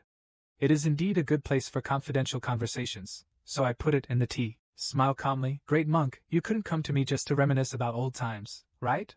But it's still because of the incident I mentioned last time. The great monk Xiani did not hide anything, claiming that the imperial court had scheduled the three-city Dharma discussion conference in this temple. Now that the date is getting closer, Liuli Buddha will also arrive soon. The poor monk still hopes to discuss the Dharma with the Buddha in private. Then he opened the two red-painted wooden boxes that had just been shipped. They were full of forbidden gold. Xiani grinned and said, "Sir, please take a look. Your Excellency is responsible for the preparations for the Three Cities Dharma Conference. It's really hard work. This box is the other box dedicated to the adults. The poor monk wants to use it to discuss the Dharma with the Buddha." Chi Fengjun's expression is not visible on the beam. I still heard him laugh loudly. The great monk spoke slowly and leisurely. "That is the glazed Buddha, the eminent monk of Lianan Cemetery, the reincarnation of the Dharma king who is highly respected by everyone. With these things, I am afraid it will be difficult to discuss a word of Buddhism with him. I reminded you last time that Liuli Buddha wanted to use the Three Cities Dharma Discussion Conference to reunify the three cities and end the schism among the sections. Among them, the Nichiren sect in Xinwen City has no descendants. Only 8 female lines remain in the East China Sea, known as 8 leaves. If the great monk can invite someone from 8 leaves, the Buddha must have seen you personally. There is no one here." Xiani's expression suddenly became vivid. He raised his eyebrows and grinned. Every sentence was spoken with great force. His white teeth flashed when he spoke, and he was foaming at the mouth. With that imprisoned face tangled with flesh and gold, it looks like a hungry hyena lying on its muzzle. He suddenly spoke in human language. His expression was extremely rich, and he said strange words that could not be said. He claimed that the 8 leaves of the Lotus sect was just a legend that existed for hundreds of years. Buddha is a real person. When a mortal makes an offering to a bhikkhu, he must use 3 kinds of pure meat without seeing or smelling sand. Not even a pig or a dog has died in my box of gold. It is cleaner than Sanjing. Just let the bhikkhu support the bhikkhu." Ming Janua smiled and held back a loud cry. Fragrant flowers bloom in the darkness. The jade dew meets the spring, indescribable beauty and refined beauty, nothing but pure beauty in the eyes. It actually aroused a bit of admiration. Ming Janua whispered, "This is the time when the 10 directions turn the golden hall. The long black elephant wheel is supported by the axle. With the decagonal space under our feet as the axis, it radiates outward. Although there is no strong connection with each other, the roofs are connected with each other, no matter where you are in any house. I can't hear the conversations in other houses, and it's the same outside. But only here, I can clearly hear the movements in the house. No one can guard against it, and here. It was built by Dari Lianzong. There is no good man. Jin Gu scares the evil people. I heard it was built by the Great Sun Alliance sect." Pei Lai looked in disbelief. Ming Janua pointed to the hollow partition in front of him, and claimed that the epitaph was a red sandalwood tomb dating back nearly 1,000 years, and the pattern in the middle. It was the mark of the Great Sun Alliance sect. Pei Lai did not expect it. Ming Janua actually understands such an ancient thing. It turns out that Ming Janshua's master is quite familiar with the Great Sun United sect and was influenced by his master. He himself had also done some research. Just when Pei Lai wanted to continue asking, Ming Janshua was so calm that she rushed towards Pei Lai and covered Pei Lai's mouth and nose. She signaled him not to speak. It happened so suddenly and the distance was so close. The soft part of her chest was almost touching Pei Lai's breath. The fragrance of the woman's lips could not help but pour into Pei Lai's mouth and nose. Pei Lai's cheeks instantly turned red. Ming Janshua leaned down and said, "Another person came in the winter sky. This is a master both internally and externally." Ming Janshua said softly to Pei Lai, "Follow me. Let's go over and listen." Slowing down the motion and only moving when they were talking, Ming Janshua bent her long bare legs and raised her beautiful buttocks between the beams. Slowly crawling towards the darkness, she only wore a plain dress that almost showed her curves, which was covered with a beam about 3 feet wide. Using both hands and feet, I crawled slowly. Even though I was as agile as a leopard, I didn't even shake off a piece of grass. But my clothes were too short, sliding up and down between the hip bones. The strong and smooth muscle lines are tight at the base of Baishi's legs. Pei Lai's blood surged, and Ming Janshua heard no movement behind him. As soon as I turned around, I met her burning gaze. This unintentional but unavoidable drunkenness made her laugh out loud in a rare way. 2 red clouds flew up to the snowy leaves. I saw the person coming from Dongjitian. He looked like a slightly thin, middle-aged, wealthy businessman, with a powdered head and fair clothes. With a friendly smile on his face, this person is none other than the fourth eunuch of Chiliantang, Lin Feng's Wiyu Maiman. He also has a 5-willow-long beard, a tall and thin figure, and a gentle manner in the 10 Phoenix Army. You can tell at a glance that he is a scholar, but this person has an indescribable charlatanism. The steps are brisk and steady, and the clothes don't move while walking. Without a trace of wind and sand, people in the world only say that Chunfang is one of the 3 most famous names in the world, but within Takedo. Who doesn't know that Chiliantang is everywhere? Salt grass, fish, iron and other industries. Ming Janua lay in Pei Lai's ear and whispered, "Don't go there, just listen here. With your current martial arts skills, he will definitely be sensitive to your gaze, and the breath between his lips and teeth is like cotton silk." Sticky Suma. During the banquet, the 7-ring generalship and the 4 families all raised their heads to show respect to the Red Phoenix Army. But when the Red Phoenix Army revealed the purpose and mission of their trip, everyone couldn't help but break out in cold sweat. Queen Empress, I actually want a St. Jialianjua temple, 7 rings, Xinjiang 4 houses. Looking at the drawings taken out by the Red Phoenix Army, I couldn't help but be surprised. I didn't expect it to be a temporary hotel. To build such a magnificent building, such expenditure puts great pressure on the 4 families. No matter how rich the 4 families are, it shouldn't be used this way. But Lei Menhe saw the clues first, made a gesture with his hands, and claimed that he dared to ask the adults. To build a hotel of this size, there are people from the court who want to participate. 3 cities Dharma discussion conference. Red Fengjun shook his head. Xun Xingdao and the 4th Tai Bao Yingming wanted to come to the East China Sea to protect Buddhism and promote Dharma. The person who is waiting for a long life is no one else. It is a holy chariot of the Queen.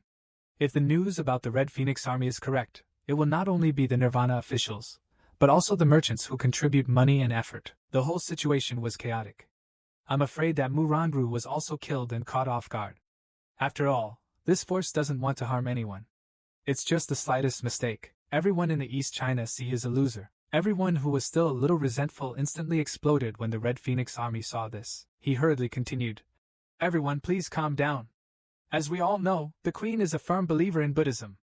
She was a major example of the 3 cities Dharma Conference. She also recently decided to clean up the Dharma Conference. Moreover, the Empress has given instructions that this trip should not be extravagant or disruptive. I originally wanted to live directly in the Ajinjuan, but General Murong had already lined up the houses in the temple and refused to agree on the grounds that the troops were stationed to escort him. After several negotiations, only then did we come up with a plan to build a new administration. The lower officials will be responsible for the coordination. I hope you will be in charge. I can help you with all my strength since I'm here to clean up. Everyone should try their best." Chi Fengjun turned around and asked, "The great monk Xian is now dealing with specific affairs, but you are arranging."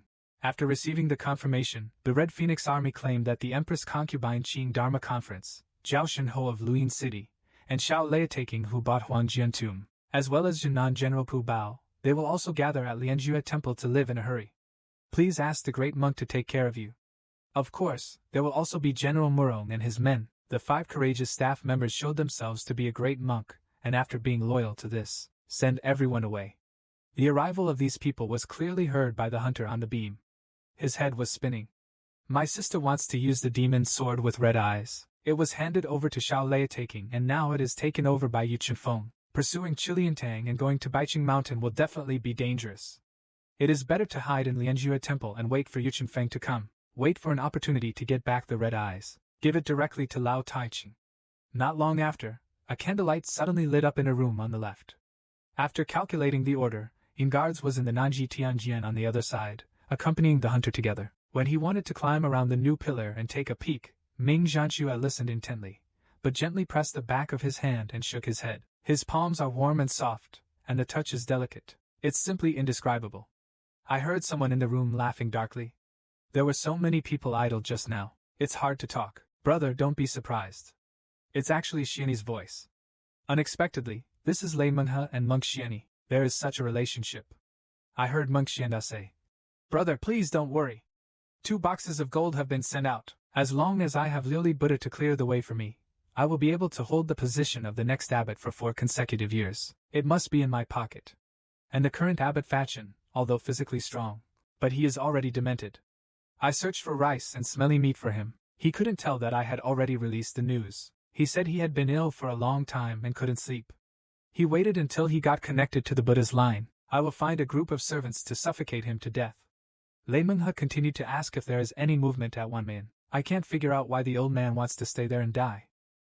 I can't even figure out why he gave Tang to him for beating. If you play hard to get, there is too much danger here. Monk Xian said with a sly smile. Brother, if you have any doubts, why don't I burn Wanmei Temple on fire? Isn't it clean? Raymond, he quickly stopped and said. Absolutely not, not to mention Lei Wan's own martial arts. The missing sword must be guarding his left spine, and the great Tai Bao Lei must be separated. If you show him a flaw, the paper eagle in his hand, he is not a vegetarian. The news that Pei Lai received at this time is really too complicated.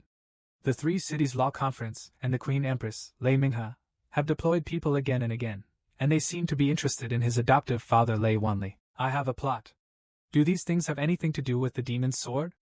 Even if I can't get Qilian back, I should have done it when Xiao Laohai came. Telling him everything, famous battle blood sword Pei Lai thought and said slowly, General Zhendong of the Three Cities Law Conference will definitely be there. Yu Chunfang will naturally not be absent. Yu Chunfang thought that I had been hit by his lightning power, and would hide away to heal my wounds. If you and I refine the firearm pill together, it will not only heal my wounds, your martial arts will also improve by leaps and bounds, and I will definitely be able to help you get back the box. Regarding the olive branch extended by the famous war blood again, Pei Lai said with firm eyes after thinking about it. Thank you to the famous girl for helping me with what happened just now, but I still can't convince myself. If I ask the famous girl to stop committing murder after she recovers from her injuries, I guess the famous girl won't pay attention to it, so I will stay in the temple. You can think of a way and say goodbye. When you see Pei Lai, you want to turn around and leave, Ming Janua said slightly squeamishly. Are you really doing it for that box? Maybe you don't even realize it. You are a person who goes your own way at heart. But I go my own way in this world. But there's a price to pay.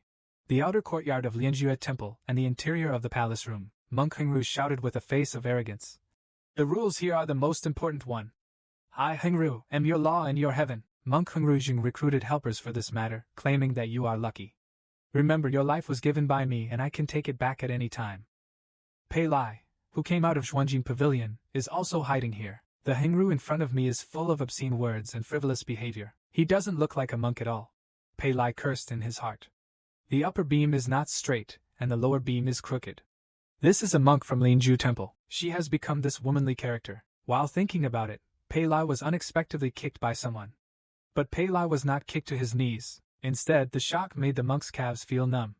But then I thought about it. Immortal, let's faint into the temple. Pei Lai took the opportunity to kneel down. Let this master help me figure it out and become a monk. What Lianju Temple arranged for Pei Lai was actually doing odd jobs and chopping firewood. These things that turned against the truth made Pei Lai feel refreshed. Work efficiency is also far higher than ordinary people. The person who had a closer relationship with Pei Lai was the young monk who showed him the way before, named Xuanru.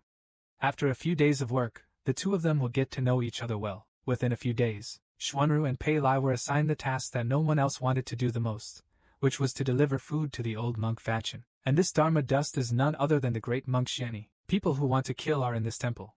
There were actually other people committing the murder. Pei Lai and Xianru in the small Buddhist hall in the inner courtyard of the back mountain. Let's go to the residence of Elder Fachin. This room is damp and dilapidated. There is a Buddha statue, but it's not as glamorous as outside. I saw an old monk sitting in front of the Buddha statue, with white eyebrows, and a hunched back, like a valley. Not moving at all, Xuanru said politely. Elder Fachin and disciple Xuanru. Come and deliver meals to the elder. After hearing the meal, Fachin finally reacted. Turning around slowly, Xuanru claimed that he found that the food from before had been left for a long time and exchanged it for fresh vegetable cakes from the dining room. I hope the elder likes it. Fachin suddenly waved his hand, so fast. Pei Lai didn't even have time to react and grabbed the lunchbox. Protecting him in his arms, he smiled darkly. Looking at this state, Pei Lai thought, Xiani said that he is an old fool, and it is true. Wait until you find the evidence and report it to Lao Taiching. It was impossible for Fachin to be killed. Just when Pei Lai turned around to leave, Monk Fachin's eyes, glancing back slowly. For a moment, Pei Lai felt as if he was watching him. Back in the courtyard, Xuanru claimed that Elder Fachin was a legend before he came here. He was like that. It is said that before the royal family established Buddhism, he is the abbot here. No one knows when he became the abbot. I heard that the court once saw Fachin as an elder, and he was known for his seniority. He chose an elder with great virtues and planned to continue to be the abbot. But later everyone forgot about it, and Elder Fachin was still there. Until now, Elder Fachin. He's just an abbot in name only. Specific matters. Elder Xianyi was presiding over it. At this moment, someone pushed in the door and shouted. Something happened. Everyone gathered at the door of Gongshi's house. The 4 outer courtyards of Linju were brightly lit. Monk Hengru looked greedy and shouted. Listen up, there is someone in the hay house. The body of senior brother Qingru was discovered. Looks like he's been dead for quite some time. Someone is committing murder. The perpetrator is probably still in the temple. Get me some sticks. After lighting the lamps, I put the servants in groups of 2 or 3 and followed the monks, bringing gongs and walking up and down the temple. Search them all for me, Pei Lai thought to himself. It turns out that this is what happened. Someone finally discovered it. But the famous girl, it's not that easy to be caught. Pei Lai and Xian Ru are divided into a group. Xuanru took a lantern and rummaged around, thinking about the murderer. It's impossible for him to still be in the temple. Even if we never meet him again, in fact, senior brother Qingru has done a lot of bad things, you say. Could it be that ghosts took away his life? But Pei Lai firmly believed in what Uncle Chi said. They are all ghosts and gods. But as soon as he finished speaking, Pei Lai's eyes widened. With a look of disbelief on his face, a dark figure suddenly appeared on the roof above Xuanru. 2 pebbles are coming. Easily knocked out the lamp in Pei Lai's hand. In panic, Xuanru took out the gong. But the next second, this figure appeared behind Xuanru like a ghost.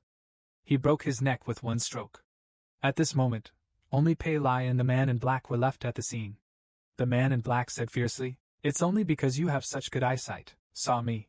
This man in black. Are you going to kill Pei Lai?" Seeing Xuanru fall to the ground, there is no business. Pei Lai's anger rushed to his head, roaring and rushing towards the man in black. The man in black narrowed his eyes and snorted coldly. "It turns out that you are also good at martial arts." I saw this man in black and refused to dodge. Despite Pei Lai's fist hitting him like raindrops, Pei Lai tried his best. But the man in black was unscathed. Pei Lai only felt that it was like being hit on steel. The man in black said coldly, "No one has hit me in many years, but you can't." The man in black flicked his fingertips casually, accurately targeting Pei Lai's wrist veins. The force of the attack was easily removed, and Pei Lai felt as if his wrist was dislocated. The pain was unbearable. In panic, he whipped his legs and swept across the area. The man left an afterimage in place, but a cold voice came from behind. He had a strange face and knew some 3-legged cat kung fu. "I understand. The fodder room. You killed that monk with big hands." He had quietly touched the back of Pei Lai's neck. Pei Lai subconsciously waved his hand and chopped. Use hand as knife. The man in black was stunned for a moment when he used his unparalleled quick slash. The man in black was drawing his claws with 1 hand. He grabbed Pei Lai's wrist and took advantage of the situation to seize the hand and easily subdued Pei Lai. I just heard a click and a sharp pain. Sweeping through the whole body again, the man in black said coldly, "You are quite nimble with your hands and feet, but with your fists and feet, you are just a thief at best. Now this ruined temple has money. What attracts furry rats like you the most is looking at the lifeless Xian Sha." Pei Lai clenched his teeth and made a crunching sound between his lips and teeth. Holding back the pain, he swept his legs behind him again. The man in black meets the little monk, still a bit brute force. Then he took the initiative to shift his body shape, and his palms glowed with a faint green light. This palm sometimes draws palms and sometimes cuts horizontally. Ghostly behavior like flowers seeing coins in human eyes. Pei Lai only felt dizzy, and then his lower abdomen, shoulders, and arms. Pain is felt in more than one place all over the body. When I need to react, my hands are as big as iron pincers. He has already pinched Pei Lai's throat. Push him down hard to the ground. Pei Lai is like a puppy being pinched in the hand. The man in black has a hand as hard as iron. This guy even has a knife in his hand. There is no way to win. The man in black turned a coquettish bright yellow and said coldly, "I have changed my mind. There is no need to kill you now. Maybe you are still useful. You must be wondering who I am, but it's none of your business, and I don't care what you're doing hiding in this temple. As long as you know, I can make you die 10 times more painfully at any time." As soon as he finished speaking, the man in black touched Pei Lai's shoulder with 1 hand. There was a crisp click on Pei Lai's shoulder. Then he was forced to take it off. Pei Lai actually agreed and spent the night with Ming Janua. The man in black said coldly, "How about this? It feels like my hands are breaking apart my muscles and bones. It's okay. Listen, there is an attic in this temple. It's inconvenient for me to go in. Go in and help me find something. I found it, then he could survive. Although the pain of this broken bone was unbearable, the justice in Pei Lai's heart was still not wiped out. He asked tremblingly, "Why do you want to kill this little monk?"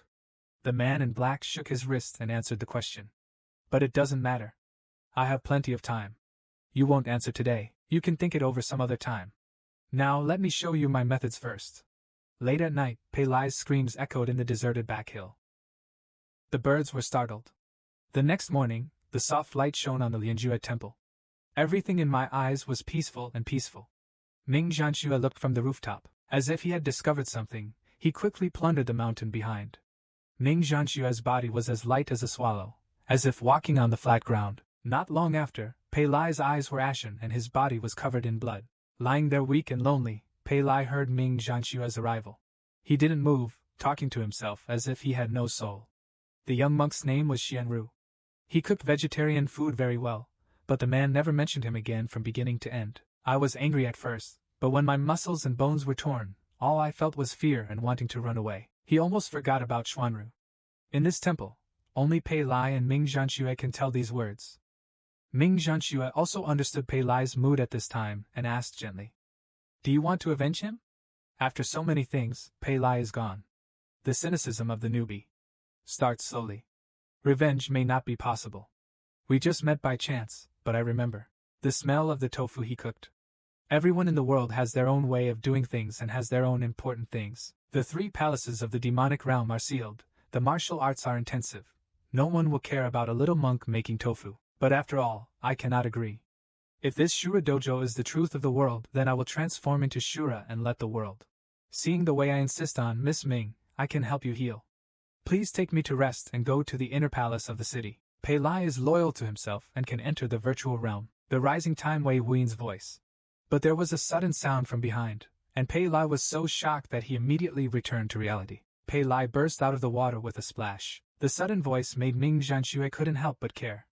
Since she agreed, after practicing dual cultivation with Ming Janua, Pei Lai devoted himself to recovering from his injuries, silently reciting the mantras given by Ming Janua, and successfully entered the virtual realm in the water. It was just a moment of excitement that he came out again. Ming Janua was waiting patiently outside the door. He said softly, "It's incredible to succeed in one try. Please practice more. You don't need to rely on external help anymore. You need to change into clean clothes first. Someone is coming outside." I went out to deal with it. I saw Ming Janua put on the forbidden clothes and open the door to greet the visitor. He respectfully addressed the visitor as Mrs. Chow, sending supplies. It turns out that Ming Janua has been living in Ajin Courtyard these days. Ming Janua said slowly, "I am the wife of Chow Enshio, a great British soldier in the ancient city. I came here to pray and poured 50 taels of sesame oil. Who can do anything to me?" Pei Lai has the ointment given by Ming Janua. At this time, there is only a little pain left. Ming Janua leaned down and said softly, "This man in black is not only good at martial arts, but also very knowledgeable about muscles, bones and joints. He will twist off your joints one by one and then reattach them all. Every time he strikes, he aims to cause extreme pain. This kind of torture is just asking you to help him find something." Pei Lai once again described the situation that day in detail. At that time, the man in black claimed that the things were in an attic that was inconvenient for him to enter. When I recovered from my injury, I would go to Little Lion Road to find him that day. He also said that I was a dog that was born, which meant that he had been hiding in the temple for a long time. It is very likely that he is also a half-born monk. Pei Lai now wondered whether that person could be Monk Xianni. I didn't see him that night, but Ming Janua felt it was impossible. If Xianni had such high martial arts, it was impossible for Ming Janua to feel nothing when he eavesdropped last time. Unless his martial arts skills have resolved the problem. Ming Janua stroked his hair that hung down to his chest. He is obviously very aggressive. He wants to control you, but it is inconvenient to keep you by his side. This means that he does have another identity in the temple. I must find him out, but Pei Lai also has his own plans. He claims that he wants to find him, but he wants to see what is there in the Lianjue temple that a master like him can search for secretly. Ming Janua knows the danger here. Controlling others through pain is a process of repeated demonstrations.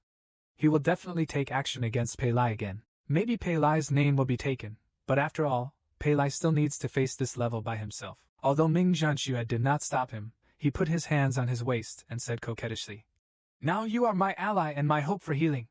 If anything happens to you or you are kidnapped, I don't mind killing all the monks in this temple." Next, I will teach you the fire-avoiding magic skill. But before that, you go to a place with me first.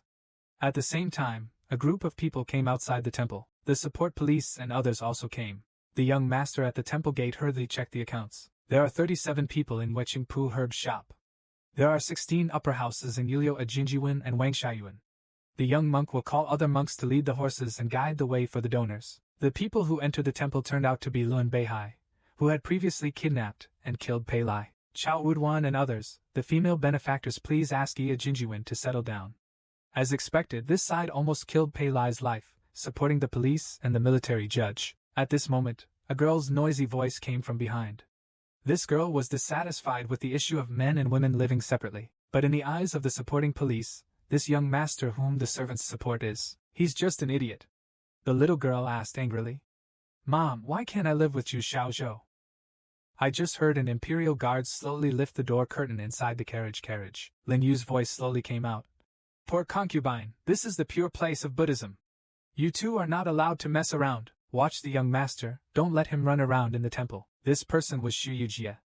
Xu Yujie lifted the side curtain, softly called Xianzi, and asked, How is old Xinjun Shue's injury? Xianzi reported back. Although old Xinjun is struggling to suppress Lei Jin, there are already signs of burning his body. After hearing this, Xu Yujie ordered Xianzi to personally transfer the old god to the temple after dark. Don't let anyone see. We must rush before Yu Chunfang comes. Xu Yujie looked at the medicine bottle given by Mr. Ghost in her hand. She had let Hu Yenji go. Yu Chunfang this time, I will definitely not give the old god an antidote. It seems that I can only block my hope on these two pills of unknown origin. Turn around and look at Pei Lai's side. Under the leadership of Ming Janua, the two people came from behind the Arhat Hall in Jueqing. The back of the guiding King Kong statue on the second floor entered the secret passage. Pei Lai was stunned by the secret room in front of him. Why did this happen? There would be such a big secret room, Ming Janua explained. I was surprised when I first found it and looked out from here. It is the main hall of Lianjua Temple. This secret room is built in the belly of the sky-reaching Maitreya in the main hall, and this light hole is opened on the hollow Buddha seal on Maitreya's chest. The moonlight can reveal everything from the outside. But he couldn't detect it. Pei Lai was worried whether other people in the temple knew about this secret room. Ming Janua said that when he discovered it, the dust on the ground was 3 inches thick. No one has been here for hundreds of years. Since Ming Janua has done some research on Lianzong, he wanted to see Lianju Temple. Are there any other relics of the Lianzong? When he came to the main hall, he found that the Maitreya statue was simple in sculpture, and that the seat beneath it was not the unique coiled dragon sitting in the East China Sea. He concluded that this Buddha statue It was built during the Dainikai Renshu period. According to the records of the Dainikai Renshu, Maitreya was a disciple of the Buddha and was 6 arms long, to guard the door of the Buddha, and because the Dainikai sect belongs to the Hinayana Sangha, they do not worship Buddha statues. However, such a large 4-armed Maitreya was built here. Ming Janua vaguely felt that something was wrong, until I found a place in the backyard where old Buddha statues were discarded. There was an inconspicuous little Buddha statue in the corner. It's exactly the same as the paper road King Kong, and there's a small mechanism hidden in the Buddha statue. In this way, Ming Janua found this place. Now it seems that the words carved on the wall are ancient Buddhist calligraphy, but Ming Janua cannot read them, and carving the palm into the secret chamber represents the entrance to Buddhism, which actually lies in the heart. This is in line with the Mahanikiran sect's idea of seeking nirvana. Pei Lai saw that the woman in front of him was very analytical. Her beauty and intelligence are not even inferior to those of Sister Han, but she is actually a little distracted, because of gods. Ming Janua sent the most sincere invitation to Pei Lai. When Pei Lai saw Ming Janua in front of him, he was so beautiful that he was stunned. When practicing the fire closing skill, the two of them will enter the virtual realm. There must be no interference from the outside world. Ming Janua claimed that it was good enough to be hidden here. Don't worry about being disturbed. Come on, sit across from me. We'll start now. What's called internal strength? It is nothing more than refining qi and transforming qi into spirit, so as to have various magical powers. Most of the internal skills in the world are about the integration of essence and qi, gathering the essence and qi without dissipation, forming internal force, and running through the meridians, and hidden in the air chamber. It's just that the internal forces of each faction gather to form different shapes. Some are like spirals, while others are like fish nets. Then Ming Janua raised his finger, and the dust on his fingertips began to spin involuntarily. If the internal forces of different sects confront each other, it will not only be difficult to integrate, but may even injure oneself. The fire-sealing divine technique comes from the Taoist secret code. It's not wrong to practice in this way, but what I want to teach you is different from this. We have to use the method of separation of essence and qi to achieve the purpose of refining qi and transforming into a god. Close the function of the god of fire. Let us in the realm of virtual realm, through the origin of yin and yang at the lower knife field, form the innate yuan fei, and carry the innate fetal breath. The companion hunter's shocked eyes are about to fall out. Ming Janua continued to explain that this fetus is the purest thing in the world. When the mother's body is not divided into male and female, it is the innate yuan fetus. The qi held at this time is the innate fetal breath. It only takes 100 days for a fetus to transform from sperm and blood into an entity 1,000 times larger. Their energy is incomparable. Unfortunately, they lose this energy before they leave their mother's body. Therefore, it will take at least 30 to 50 years for ordinary people to reach the state of refining qi. But as long as you practice the Shenhua Kung Fu, you can easily take the qi of the innate yuan fei with you. But this method sounds simple. In fact, there are many dangers, especially for those who have practiced other internal skills. Two internal forces confront each other in the meridians. In the mild case, the internal strength will be exhausted, and in the severe case, the meridians will gather dust. Pei Lai thought to himself that he had learned the qi movement method of Jian Qigong, but that should not be counted. Lao Hu also said that he had nothing. Following Ming Janua's guidance, the woman's soft and delicate jade fingers gently caressed Pei Lai. The two of them were at ease, and Pei Lai pulled Ming Janua into his virtual realm. At this time, Ming Janua was only wearing underwear. She was naturally charming, and her taut muscles outlined her snow-white thighs. The delicate white snow suddenly reveals sparse shadows. The strong muscles and the delicate movements have nothing to do with each other. Intertwined into indescribable strange and charming bones, Pei Lai feasted his eyes. He didn't expect why Ming Janua was like this. It turned out that the scenes in the virtual realm were all derived from what Pei Lai remembered. Looking at Ming Janua, there is a pattern of a snake above and a crane below. Pei Lai remembered the scene in the book Rigi read to him at that time, the devil snake and crane. It once made Pei Lai blush, even though the scenes here were all fake. But during the cultivation process, if Pei Lai's sacred stone dies here, the body outside will also die. Ming Janua is actually dressed so elegantly. Following Ming Janua's guidance, Pei Lai activated the fire wall pill in the void realm. At this step, many people came out of the inner palace. I have been stuck here for several years. Whether I can do it or not depends on Pei Lai's understanding. The gentle voice of Ming Janua and Suma sounded in Pei Lai's mind. Breathing out the heavenly spirit, the cold dragon circled the pillar, and there were hundreds of paintings on the 4 paths. Go to the mountain to find acupuncture points. In the stillness of the air, go to the city to find acupuncture points. This formula is very difficult to pronounce, but this way of begging felt familiar to Pei Lai. Suddenly Wei Wuin's voice sounded without warning, claiming that he had only seen me. The way Qi Bao moved the bow was very similar. Pei Lai was shocked. Why did Wei Wuin come out? But Ming Janua in front of him could not be seen. Wei Wuin has already integrated into Pei Lai's spiritual consciousness. Wei Wuin continued, Qigong originated from Tianyuan Taoist sect. Huobi Danjua is also a Taoist Bao method, and the method of begging is similar. It's understandable that you have already learned Qigong's Bao skills before. You only need to improve on these few points, and you should be able to meet his requirements. In Ming Janua's opinion, this boy Pei Lai might be schizophrenic. Talking to himself there, Pei Lai closed his eyes tightly, held his breath and concentrated, and ran the bowing formula again. There was a faint heat in his dantian. After using the virtual realm method to enter samadhi, Pei Lai imagined the hot air flowing along the meridians. As expected, the thin flow of heat was exactly where his mind was. Wherever you go, the Suojin acupuncture point jumps without a step, and the muscles seem to have accumulated blood, ready to go. But it's not that the bow string is fully drawn and has to be tightened, but it's very loose. It felt very comfortable.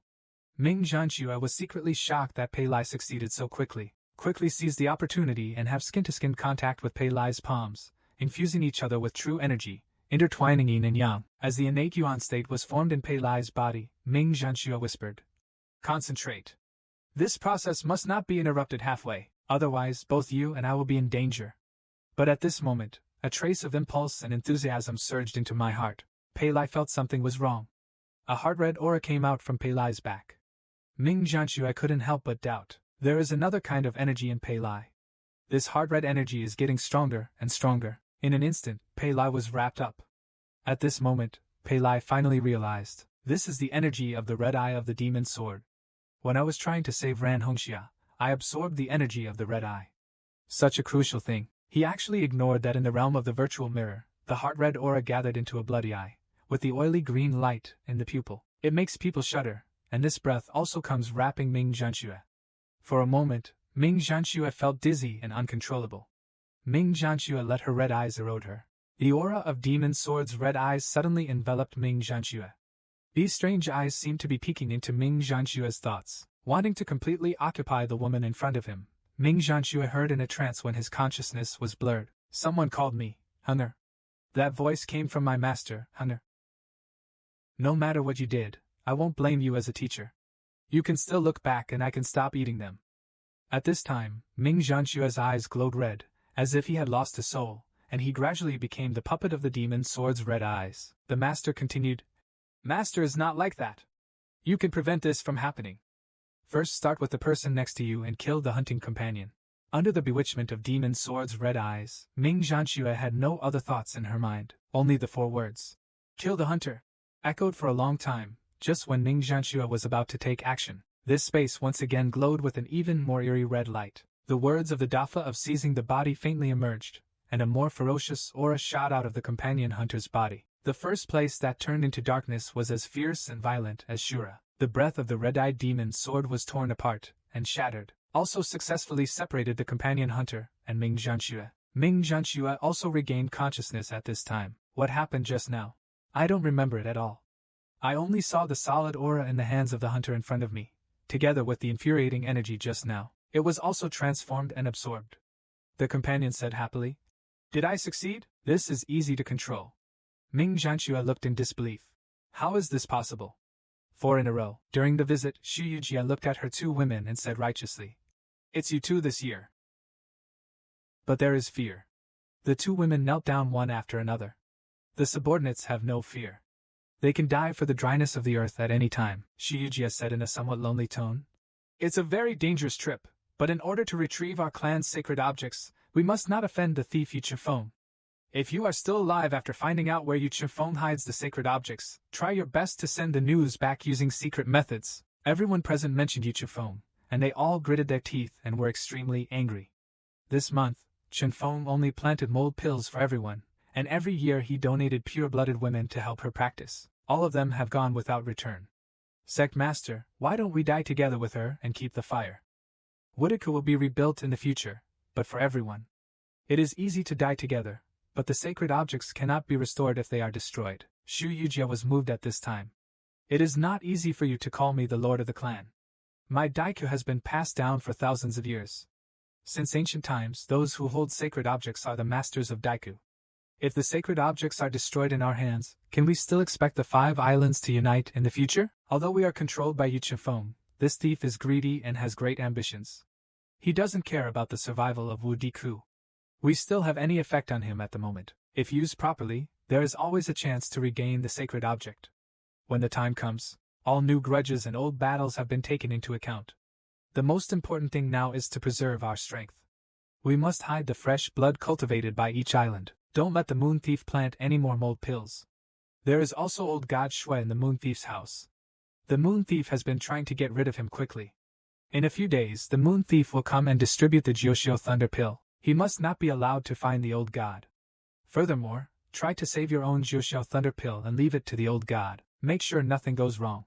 No one else should know about this except everyone present, especially the Lord Hongdao who supports you. In the virtual realm, Ming Janshua's figure is swift and fierce. With a slow movement, he teleported behind Pei Lai in a flash, with the wind in his palm as fast as a torch. After a series of afterimages formed, Pei Lai calmly responded and fought back and forth with Ming Janshua. But after a few moves, finally falling behind, Ming Janshua turned his hand and struck Pei Lai in the chest with a palm. Pain spreads throughout the body.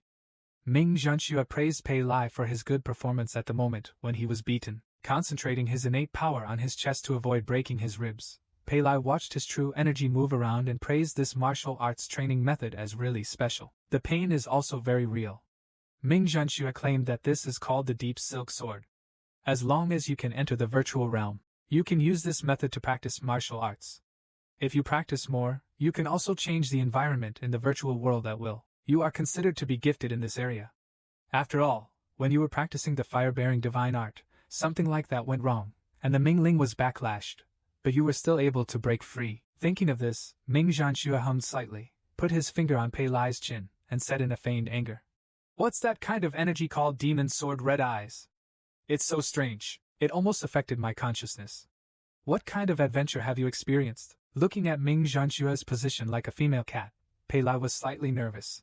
Jin Meng said, "This red-dyed energy is from the former Senior Wei Wu Yuan. It got on me when I was detoxifying. According to Senior Wei, the true energy of this knife can charm women. It didn't matter if it was placed inside my body. I didn't care much and actually forgot about it. Maybe it was because Miss Ming was a woman that it triggered her. Fortunately, there was no big problem." Ming Janua was also a little shocked. "I didn't expect that a knife could actually have the energy to enchant a woman. It was unheard of. But it was no coincidence. It only had innate energy. Only then do you have the ability to decompose and absorb other qi. Right now, your qi is far greater than expected, and it is also very helpful for my healing. The top priority is that you must learn to use this powerful innate qi as soon as possible. Don't forget the man in black. This innate energy also has a major feature, which is that it greatly modifies the 5 senses and muscles. The man in black, aren't we going to split his muscles and bones to deal with you? Although you won't be able to defeat him in a short period of time, I can teach you first the method of moving muscles and bones. This method can move muscles, bones and joints. The innate qi is extremely dense and can move the meridians in a short time. It can be used as support to stretch and relax as you wish. In this way, when someone attacks your acupuncture or constricts your joints and meridians, you can move away in advance, reduce the pain." 3 days later, Pei Lai came to the back mountain path again.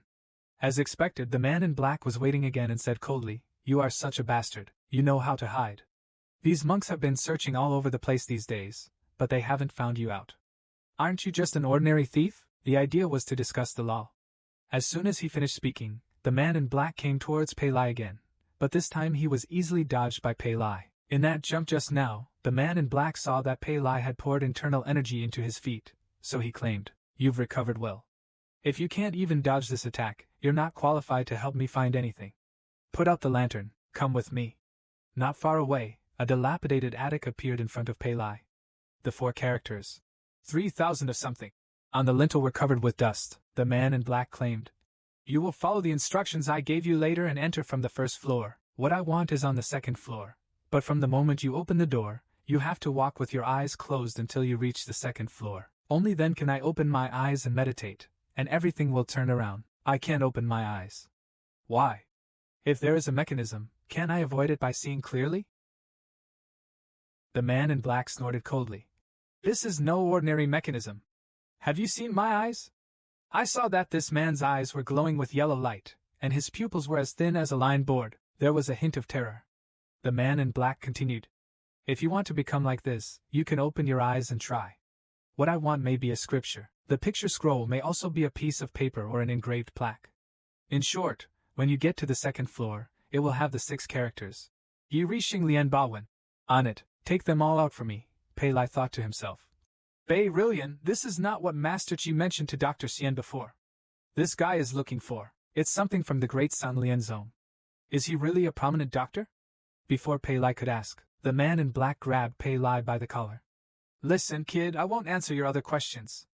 Next, I'll tell you the key to getting there. Remember it. I'll only say it once. If you die in there, it's none of my business. But if you want to run away or can't get anything out, I will definitely let you die in pain. I will be nearby and keep an eye on you." Pei Lai came to the ancient temple. The 2 doors exuded a simple and heavy atmosphere. "I'm afraid it's 1,000 years old. What kind of mechanisms will be inside?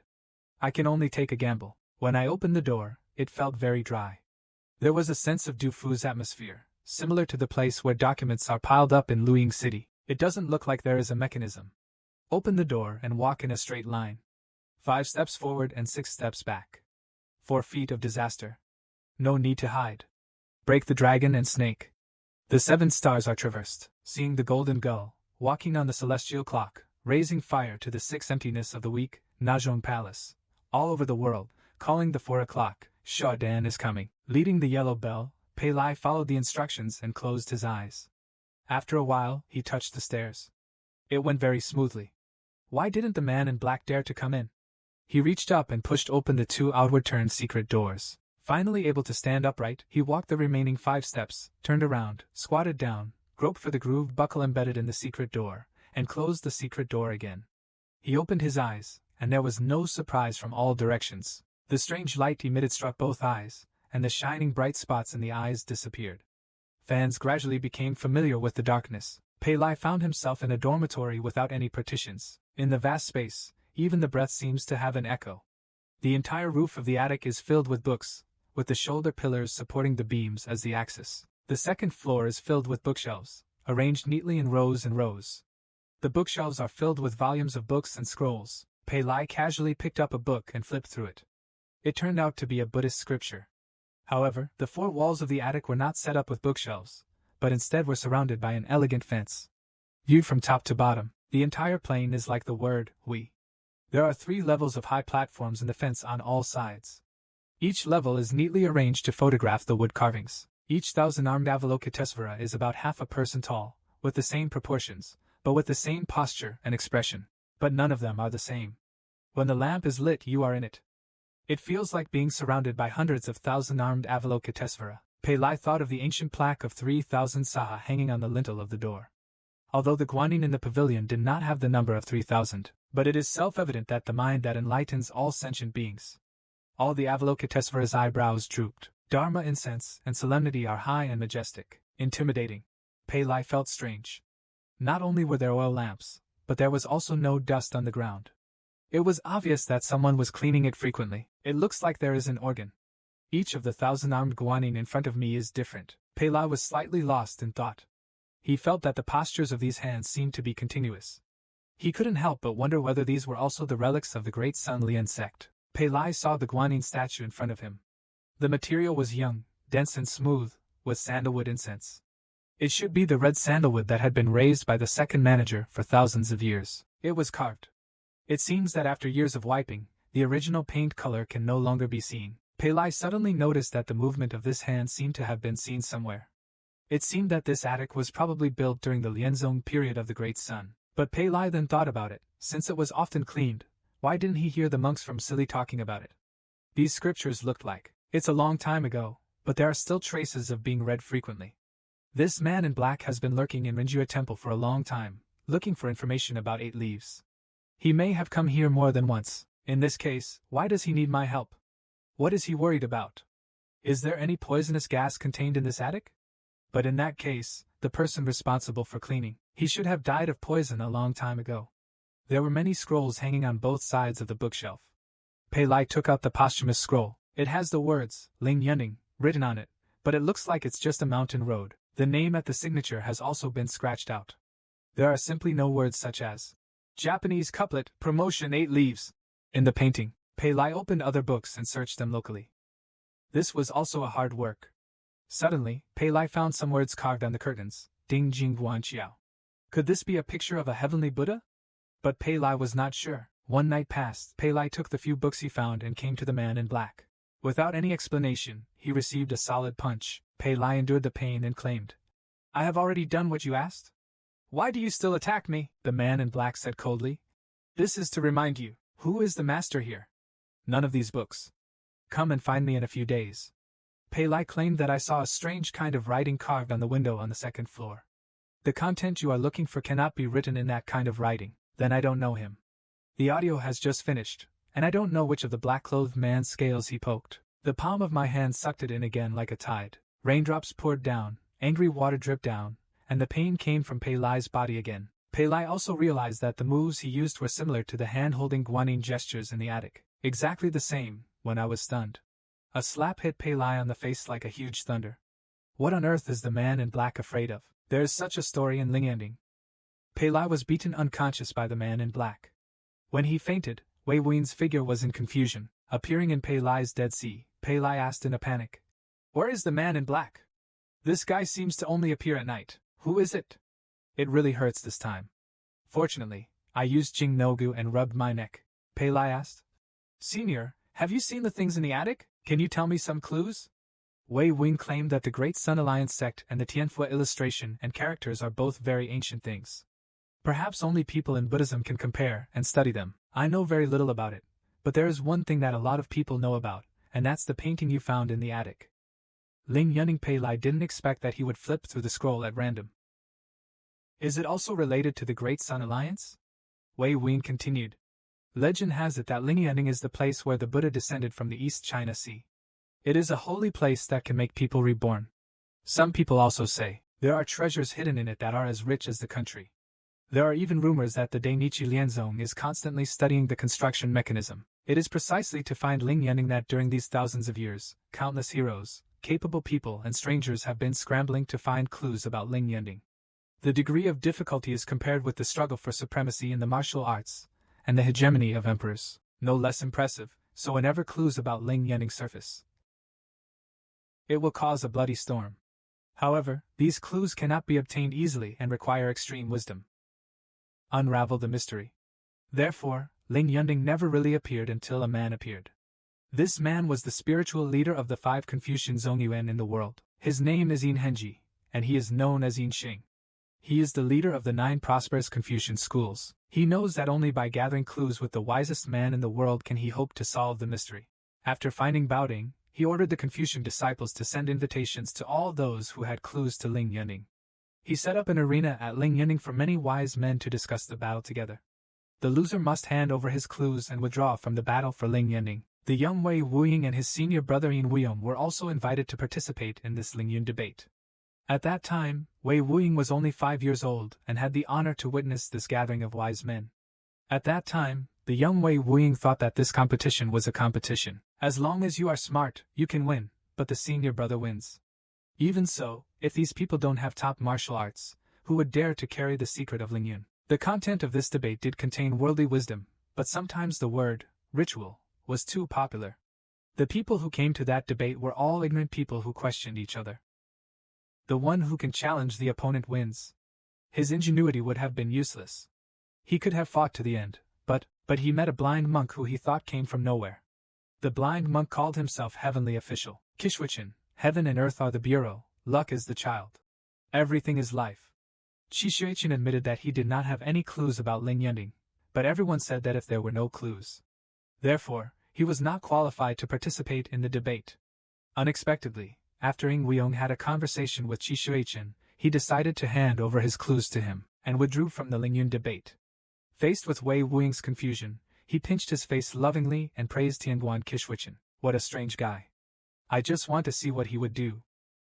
As a result, Shishuichin beat everyone one by one, then slowly said, Although I won, the purpose of coming here today is not to provide clues, but to advise everyone. If you don't want to give up the search for Ling Yun, I have one more question that I would like to ask for your advice. Tell me, the blind monk took off the black and white beads hanging from the well and flicked them around like raindrops. But it penetrates the ground and hangs beads. Now that the yarn has entered the mud, Yinheng recognized it at a glance. This was a chess game. It's just that some white stones are missing. The inner force of Kishwichin Dan's palm is floating. 7 white stones are floating in the palm, forming the shape of the Big Dipper. At this time, he is as red as a man, majestic and strong. The world is afraid of the 7-star ginseng, but Lao Na thinks that it is powerful. The 7 stars haven't moved yet. Let's talk. 2 fingers lead the way. 7 hanging beads shoot into the ground like cannonballs. Using the heaven and earth as a chess piece, the momentum spreads across the sky. Everyone saw that the Big Dipper in front of them was in reverse direction, and the puzzle of Kishwichin was this reverse Big Dipper formation. How should Heizi break the situation? The 7 people in front of him have blocked all activities. Everyone thought it was impossible to break the situation. An hour later, Shishuichin's counter beta formation almost made all the experts present sigh with regret and had to admit defeat. But at this moment, Inhenjike's folding fans shouted, I understand. This reverse beta formation seems to be invulnerable. But if according to the master's theory, the beta has not moved, then the player himself is the one who moves. In this case, the trick of playing chess will be completely different. Then he flipped the folding fan. Accurately falls on the 13th position of 18. This dead game turned out to be alive. Everyone praised him for being so powerful. No wonder Master Yin is so young. He can be ranked first among the 9 saints. Just when Shishuichin was also amazed, a bright red sound sounded from behind. Although I am not talented, I have another solution. I would like to ask the master for advice. Yan Blue understands numerology and gives advice. Although the 7 stars in the master's hand are against the trend, the heavenly book and the heart of Tianquan have not changed. This chess game seems to go against heaven, but in fact it retains the righteousness of heaven and earth. If the chess game is regarded as a destiny board, then the breaking point should be at 16/12. This person thumbs up. The saber jumped out, and the strong finger force actually made the handle of the knife embed into the ground. The former uses kindness as a chess piece, while the latter uses the handle of a knife as a pawn. One after another, Qi Shuichen broke through the Beidu formation, and the latter was the Beiguan formation general. Wudenjiang Tianguan Din Renyong. Known as the three talents of Ling Yun by the world, it turned out to be the master he was pretending to be. Pei Lai's nature has greatly increased. Ling Yun's debate, Jin Wudengyong, Yin Henji, Qi Shuichen and the others have solved all the mysteries. Afterwards, Master Qi Shuichen, until we meet again by fate. Then he left quietly, and the clue actually belonged to Yin Heng and Wu Dengyong. And these two geniuses of the world, one through solving the group of spirits, the other through counting, actually cracked the clues and found the exact location of Ling Yunding. 1 year later, when the two of them stood in front of Ling Yunding, they were only one step away from setting foot on the most mysterious holy land in the eastern holy state. Qi Shuichen appeared again and said slowly, "You two are really smart. After this Lianqi, there is indeed a way to reach the top of the treasure. But if you two can't get in, it's better to let go of your obsessions. Will Wu Dengyong and Wu Dengyong give up now?"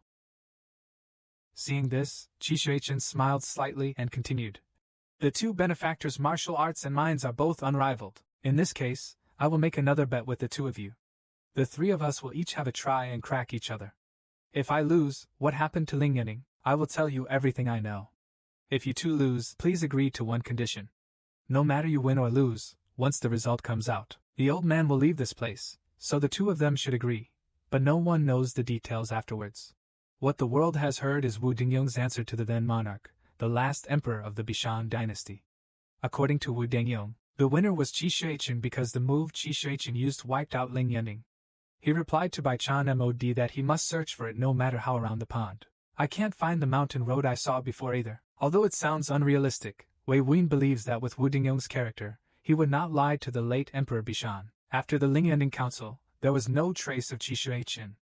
Occasionally, some people said they had seen him, but they could not even tell whether he was a boy or a girl, old or young. Naturally, it was not trustworthy.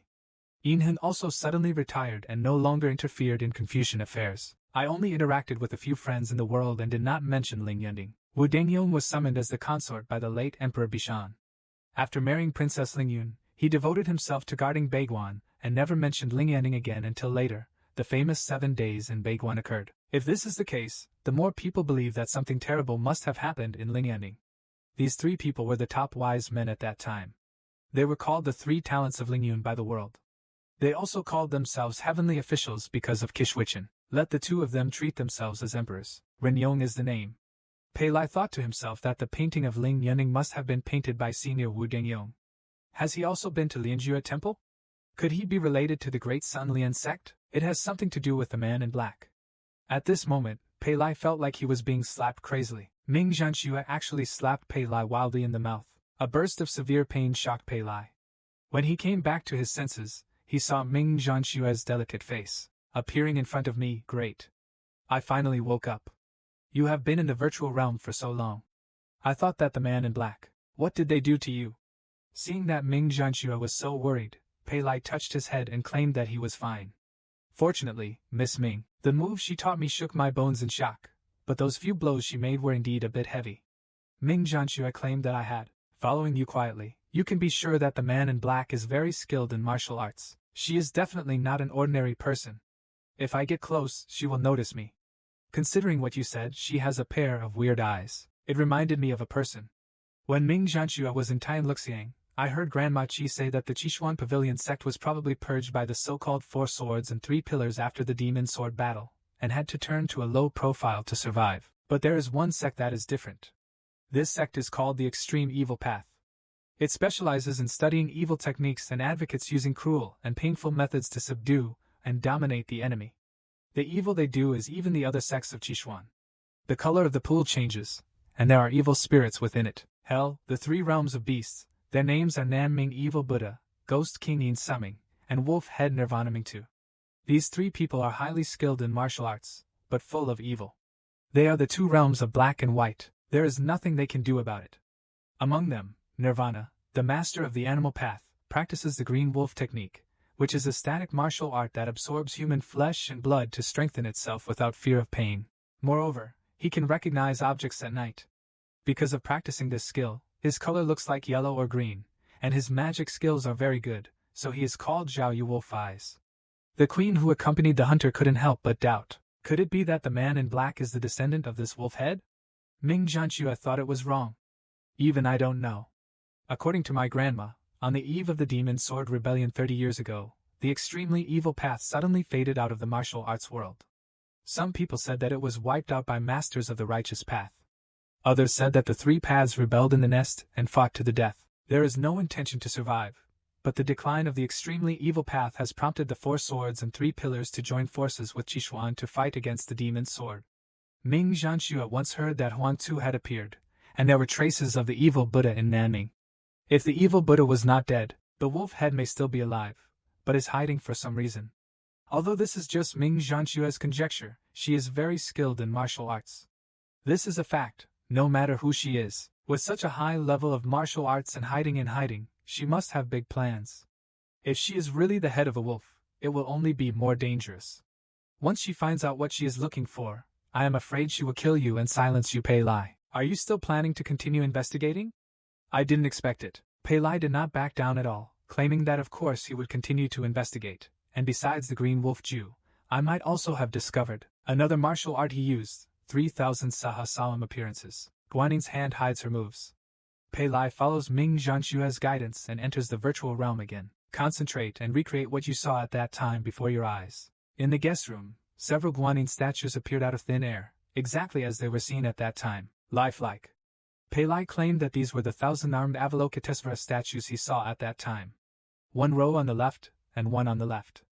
Pei Lai did not expect that there would be some details that he could not remember clearly. It was also shown, and Ming Janua was also amazed. Realize your own memories in the virtual realm. This guy actually did it. Pei Lai claimed that the martial arts techniques of the man in black and the posture of the Guanyin statue in the middle, exactly the same. Ming Janua thought for a moment. This seemed to be some kind of exquisite grappling technique. He was not sure yet. Then he tried to make Pei Lai use the Guanyin statues on the left and right as rivals. The dismantling moves of these two statues began to appear in Pei Lai's mind. The fight was back and forth. Although Ming Janua had never seen this set of martial arts, she could tell that the moves had been simplified and complicated. Extraordinarily subtle. If you use strong internal energy, the power will be amazing. Pei Lai saw the move of the Guanyin statue in front of him. Reminds me of the time when I learned the unparalleled quick slash from Lao Hu. The man in black must have thought that he was scared of being beaten by him.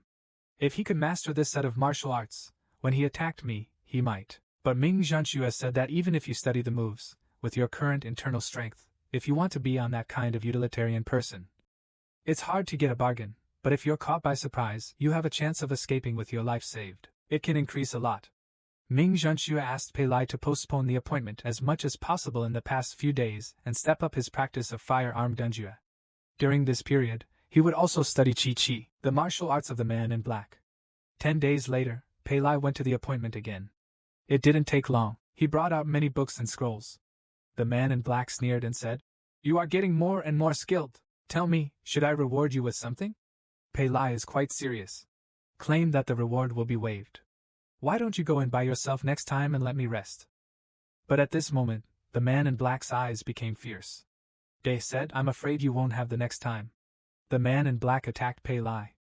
The man in black suddenly attacked Pei Lai Bulgin again. The eyes emitted a yellow-green light. They said, "Don't think that I don't know that you have been secretly investigating my whereabouts. Boy, you are very courageous and you have hidden yourself quite well. There are actually corners in Lianjua Temple that I don't know about." This made me very uncomfortable. Pei Lai said very forcefully at this time. "I told you that I would help you find something. Don't interfere with my affairs.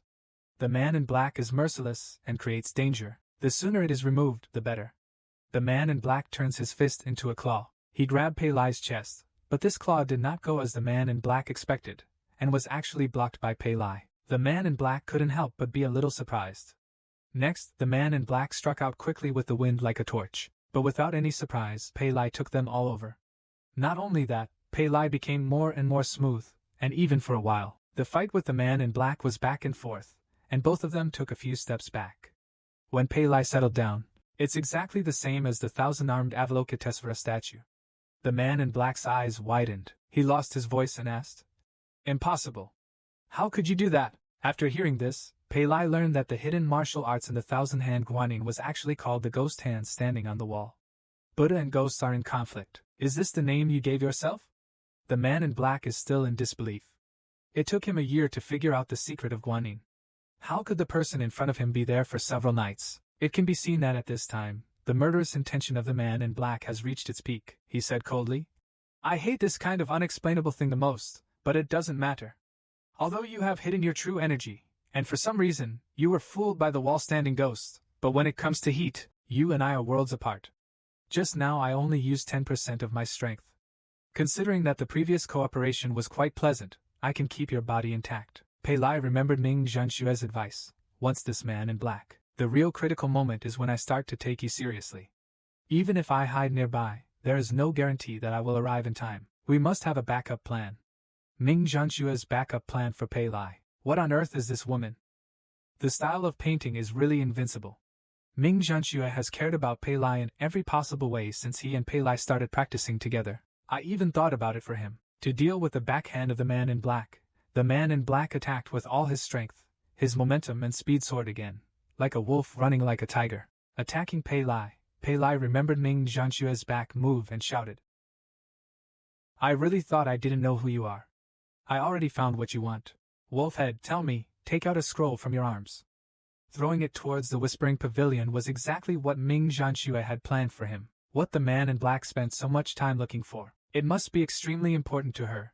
She will never sit back and watch things being thrown into the Saha Pavilion that scares her. So it doesn't matter whether she has the head of a wolf or not. As long as you, Pei Lai, act confident, and you have seen through her martial arts skills, she will only become more suspicious. To keep things safe, she must seize the scroll first. Sure enough, the man in black was successfully attracted by the scroll. Pei Lai took the opportunity to attack and resist both feet, run as fast as possible to the nearby Wangshaiyuan. The houses in Wangshaiyuan are filled with many locals. Since the man in black is unwilling to reveal his identity, he can stay around for a while. The man in black successfully reached the scroll and hurriedly opened it. It's like sticking a few big characters vertically. Appearing in front of me, the man in black was so angry that his eyes turned red and he cursed. You bastard, you can't keep this guy for any reason. I'm going to make his death extremely painful. You little beast, you dare to be harsh to me. The man in black attacked his leg socket, and the next second he shot out like a cannonball. Pei Lai successfully climbed over the wall and entered the royal palace. Pei Lai looked around and determined that this was the west courtyard of Wangshaiyuan. I'd better find a room to hide in first. There's no movement behind me at this time. This person probably hasn't chased me yet, but don't be careless at all. His tracking skills are very good. Just when Pei Lai was observing behind him, a woman's voice came from his ears. Is the senior a young master who watches the night? A slender girl in a yellow shirt appeared behind her. He is about the same age as her, with a snow-white and upright face, a thin wrinkled collar, and a long skirt with a night skirt, but he is Junpan, the master of Huangdao in the 5 boroughs, and the other person next to her was the support Jean who almost cost Pei Lai her life. This woman's hands were suitable for the rough waves. The red and smooth hair is wrapped around the plump hip bones, swaying in and out, and the figure is very attractive. The two women are none other than Jean He and Junpan, who once wanted to put Pei Lai to death. The fierce and vicious gesture of supporting Jean Meihua Yaoi that day is still vivid in Pei Lai's mind. Pei Lai's first thought was to run away, but when he saw Junpan scrambling for ideas, his expression was a little reserved and he seemed a little embarrassed. But he didn't look like he was going to take someone. Suddenly he realized, yes, he didn't recognize it was me. Now, he could only take one step at a time. Although Fu Jijin felt that the little monk in front of him was a little timid, in fact, the situation at the crossing was chaotic that night. Pei Lai was covered in blood and could not see clearly what Pei Lai looked like after shaving his head and changing his clothes. Desperate boy. Rebellious as two people, Junpan felt that it was his sister's figure that made people so excited. Many monks in the temple saw her, and their eyes would be kinder. At this moment, Ling Beihai and Du Pingchuan walked towards them, claiming that their subordinates were waiting for the little god. After supporting the Lord for a long time, he discovered that these two people were the guys who fought against Lao Hu. From this point of view, everyone from the 5 catacombs should be here. Pei Lai's heart is like the classics of the Forbidden Army. About to jump out of his throat, Junpan happened to say, Ling Beihai, Please bring some broken silver for me to the little master. This also attracted Ling Beihai's attention. Pei Lai, who is about to slip away, thank you very much for this journey, little master. This is a little thought from my young lady. Dare I ask the master's name? Ling Beihai is a suspicious person by nature. He has already quietly used the blade of his hand and attached it to his palm to slap Pei Lai on the back. Pei Lai felt that Ling Beihai might be suspicious and was hesitating whether to fight back. I found a figure passing through the woods. Everyone was attracted by the sound, but the sound came suddenly. It's not surprising that everyone just thought it was a crow in a mountain temple. It was this gap that created an opportunity for Pei Lai to quickly take the copper coin from Ling Beihai's hand. He quickly kowtowed and thanked the benefactor. The young monk Xuanru is a disciple of the great monk Xianyi, who is the head of Faxing Yuan. The young monk will definitely become a disciple. Send everyone to the north courtyard of Wangshaiyuan. Pei Lai's clothes are soaked with sweat. Thinking that the guy was chasing him, it would be safer to blend in among these people, so Pei Lai slowly led the group of people. Walking towards the north courtyard, the dark shadow in the woods was indeed a man in black chasing after him. He was hanging upside down on the tree like a bat. I can only wait and see what happens, thinking that these 5 people with dead branches in the 5 places have nothing to say. Look at you, kid. How long can he keep pretending? He is dressed in rich clothes and sits side by side with his legs crossed. His 2 bloody hands are folded and moved softly to his knees. Under the skirt, there is a pair of crowgold phoenix headbands and a black gauze bag with luan ornaments attached to it. Set against the white snow and the rocks with exquisite snake demon fruits, the whole body does not look bloated at all. There are still only 2 colors, black and white. The most eye-catching thing is the attractive pig lips. The beautiful woman in the fragrant guest room in the north courtyard is none other than the leader of the Woodaka sect. At this time, Xu Yujia's men came to report, and claimed that Lord Fuxin and Lord Hixin were already outside the north courtyard. Xu Yujia stood up slowly and said, Xianzi, please come with me in front of Fu Qijing. He always wanted to give his master some face, so he went out to greet him. At this time, Pei Lai happened to take everyone outside the north courtyard. Hearing Xu Yujia's lazy and charming voice said, the master will be here in a moment. With all due respect, please go to the front hall and wait. Hixin Jun, please stay. I have something to say to you. Since Pei Lai refined the firearm pill, his 6 senses and 5 senses have become extremely sensitive. I could hear the conversation clearly, and I thought that this owner was Yu Chifeng, who would also come to Lianjue Temple. He kept an eye on it and didn't go far. Hearing Xu Yujia continued to say, interception at the ferry. Although we failed to capture Pei Lai and others, as far as I know, Yu Chifeng has got what he wanted. In addition, there is another person he cares about very much. It is you from Huangdao.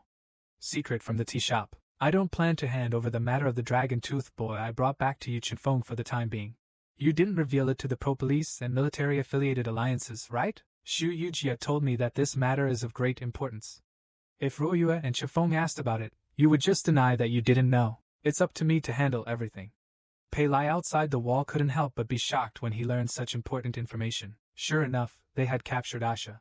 Just as he was about to hear more clearly, he suddenly heard someone behind him laughing and saying, Okay, another little thief, monkey eagle spy. It's hard to tell the male and female. Pei Lai suddenly turned his head. There were 2 uninvited guests standing on the sword tree. The first is a tall and thin Jishan young man who is about to be in his 20s. He is a straight-looking man with a pale green sword-shaped eyebrows and slanting eyebrows. He is handsome with bright eyes, but there is a slightly morbid stubbornness in the corners of his tight jaw and mouth. He hangs from his waist. Single knife. There is a shoe-length silk bag attached to the back. Judging from the appearance and size, it should be a knife, but the other person looks like she is only 13 or 14 years old. She is born with pure red teeth and white teeth. Although she is dressed in men's clothes, you can tell at a glance that she is a daughter. Her small body is growing everywhere. Her hip bones are just beginning to show feminine characteristics, and she is like a dragon rising from the sky. In addition, her body is growing taller, and she has the stupidity of a girl. There is also the prototype of a woman's curves, just before the bud is ready to bloom, revealing the essence of the branches and the tips of the teeth. The girl's appearance is cute enough, but her unruly expression is not cute at all. She turned over and got off the tree, grabbed Pei Lai's arm, stared at Pei Lai with her big eyes, and spoke arrogantly. Chu Xiaozhou, I have told you before that the monks here must be evil. I didn't talk about the lives and deaths of the previous monks. I am worried that I can't find the culprit. This is the first person to climb the wall during the day, even if he is not a thief. He is also a flower thief monk. After saying this, he took aim carefully. Pei Lai stepped forward. Pei Lai hurriedly blocked, But he didn't expect this little girl to attack with such viciousness. This little girl refused to give up at all. Tiptoe. A sharp knife came out of the sloping shoulder, turned around and flew up, and attacked Pei Lai with his crab tail and tongue legs. Pei Lai quickly used his arm strength and ghost hands to block, and grabbed the little girl's ankle. Throw aside. I shouted, "Girl, you and I have never met. Why do you want to be so cruel to the young monk?" But at this moment, the strong sword behind him came to kill him. 2 obvious knife marks were formed on the ground. If it hadn't been for Pei Lai practicing the firearm single Jew, I'm afraid I've been tricked. The person in front of me must be a lunatic.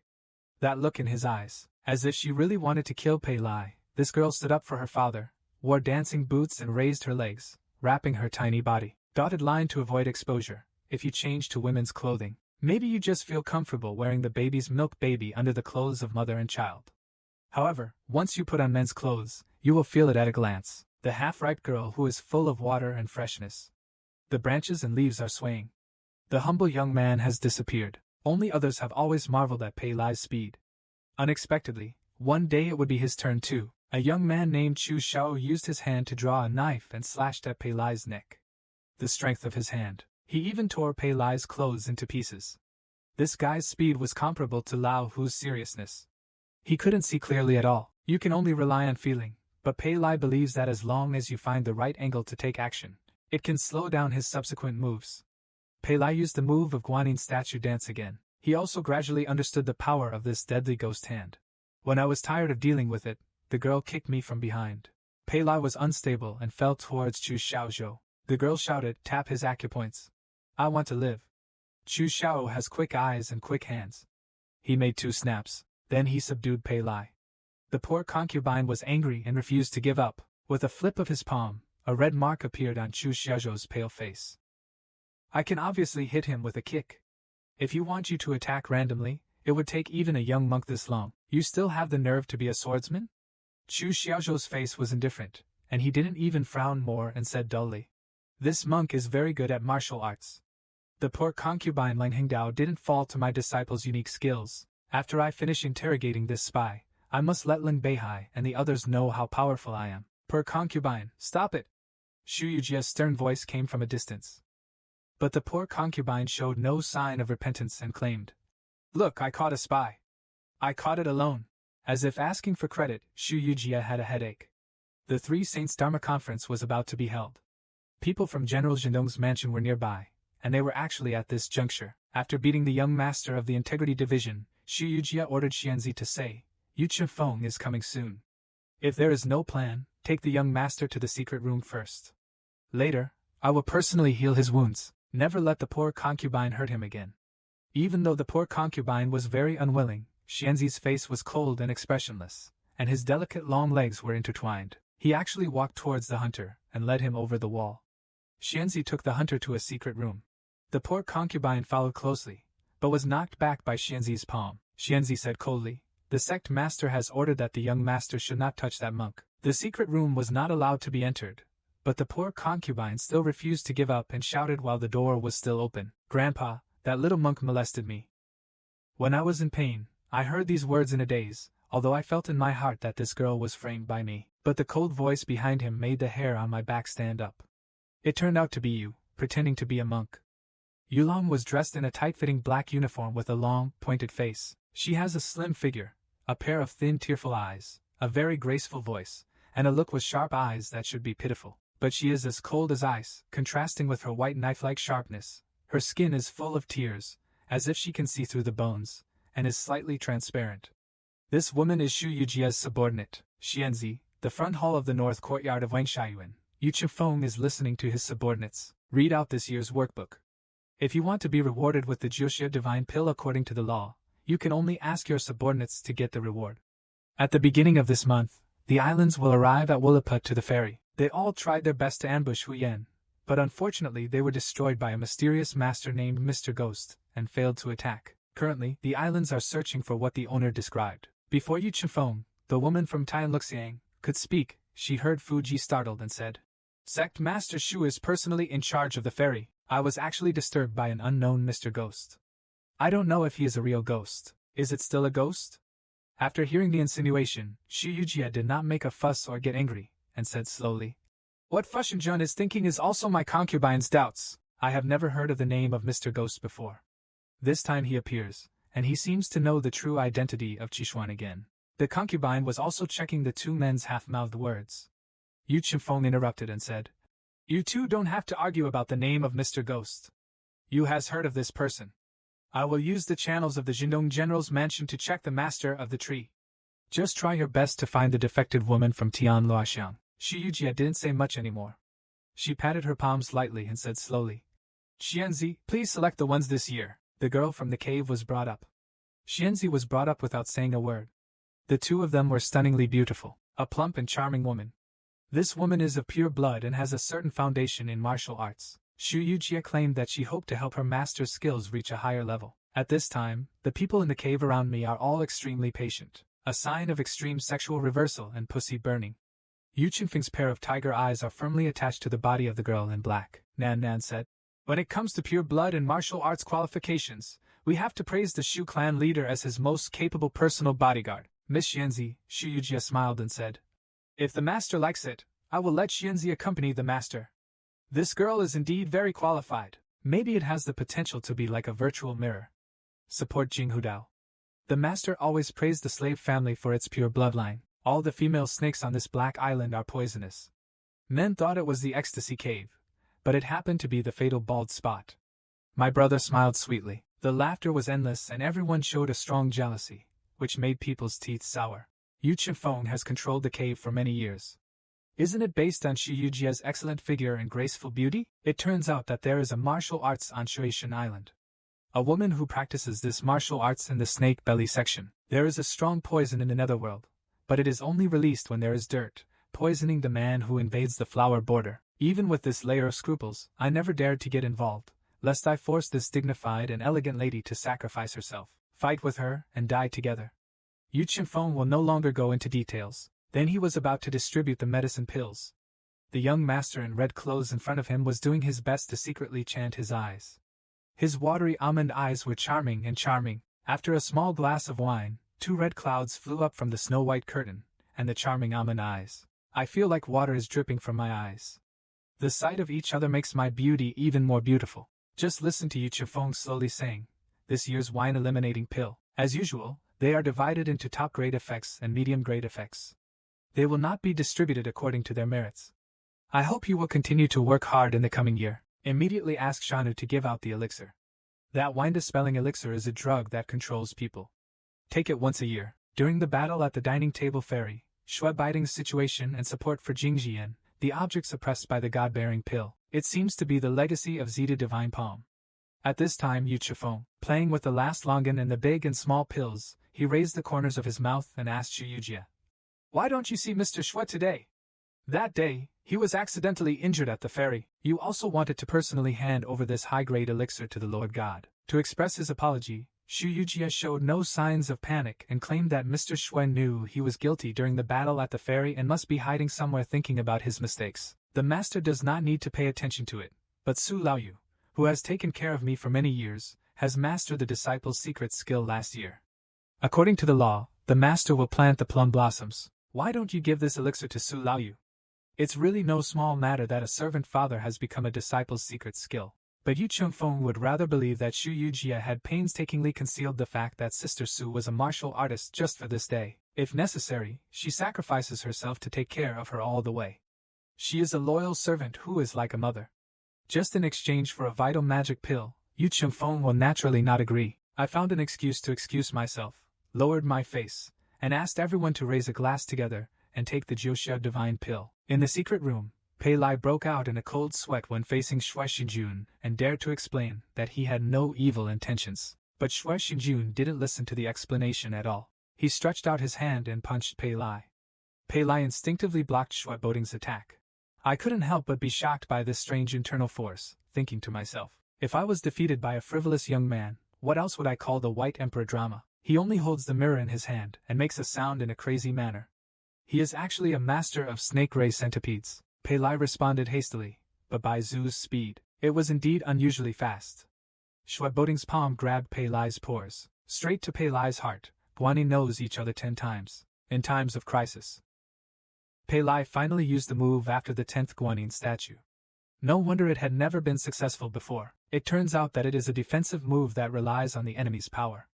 Shui Batan controls the 100-foot swing to pour the true energy into each finger. The length of his fingers causes slight differences in the time it takes to infuse the qi.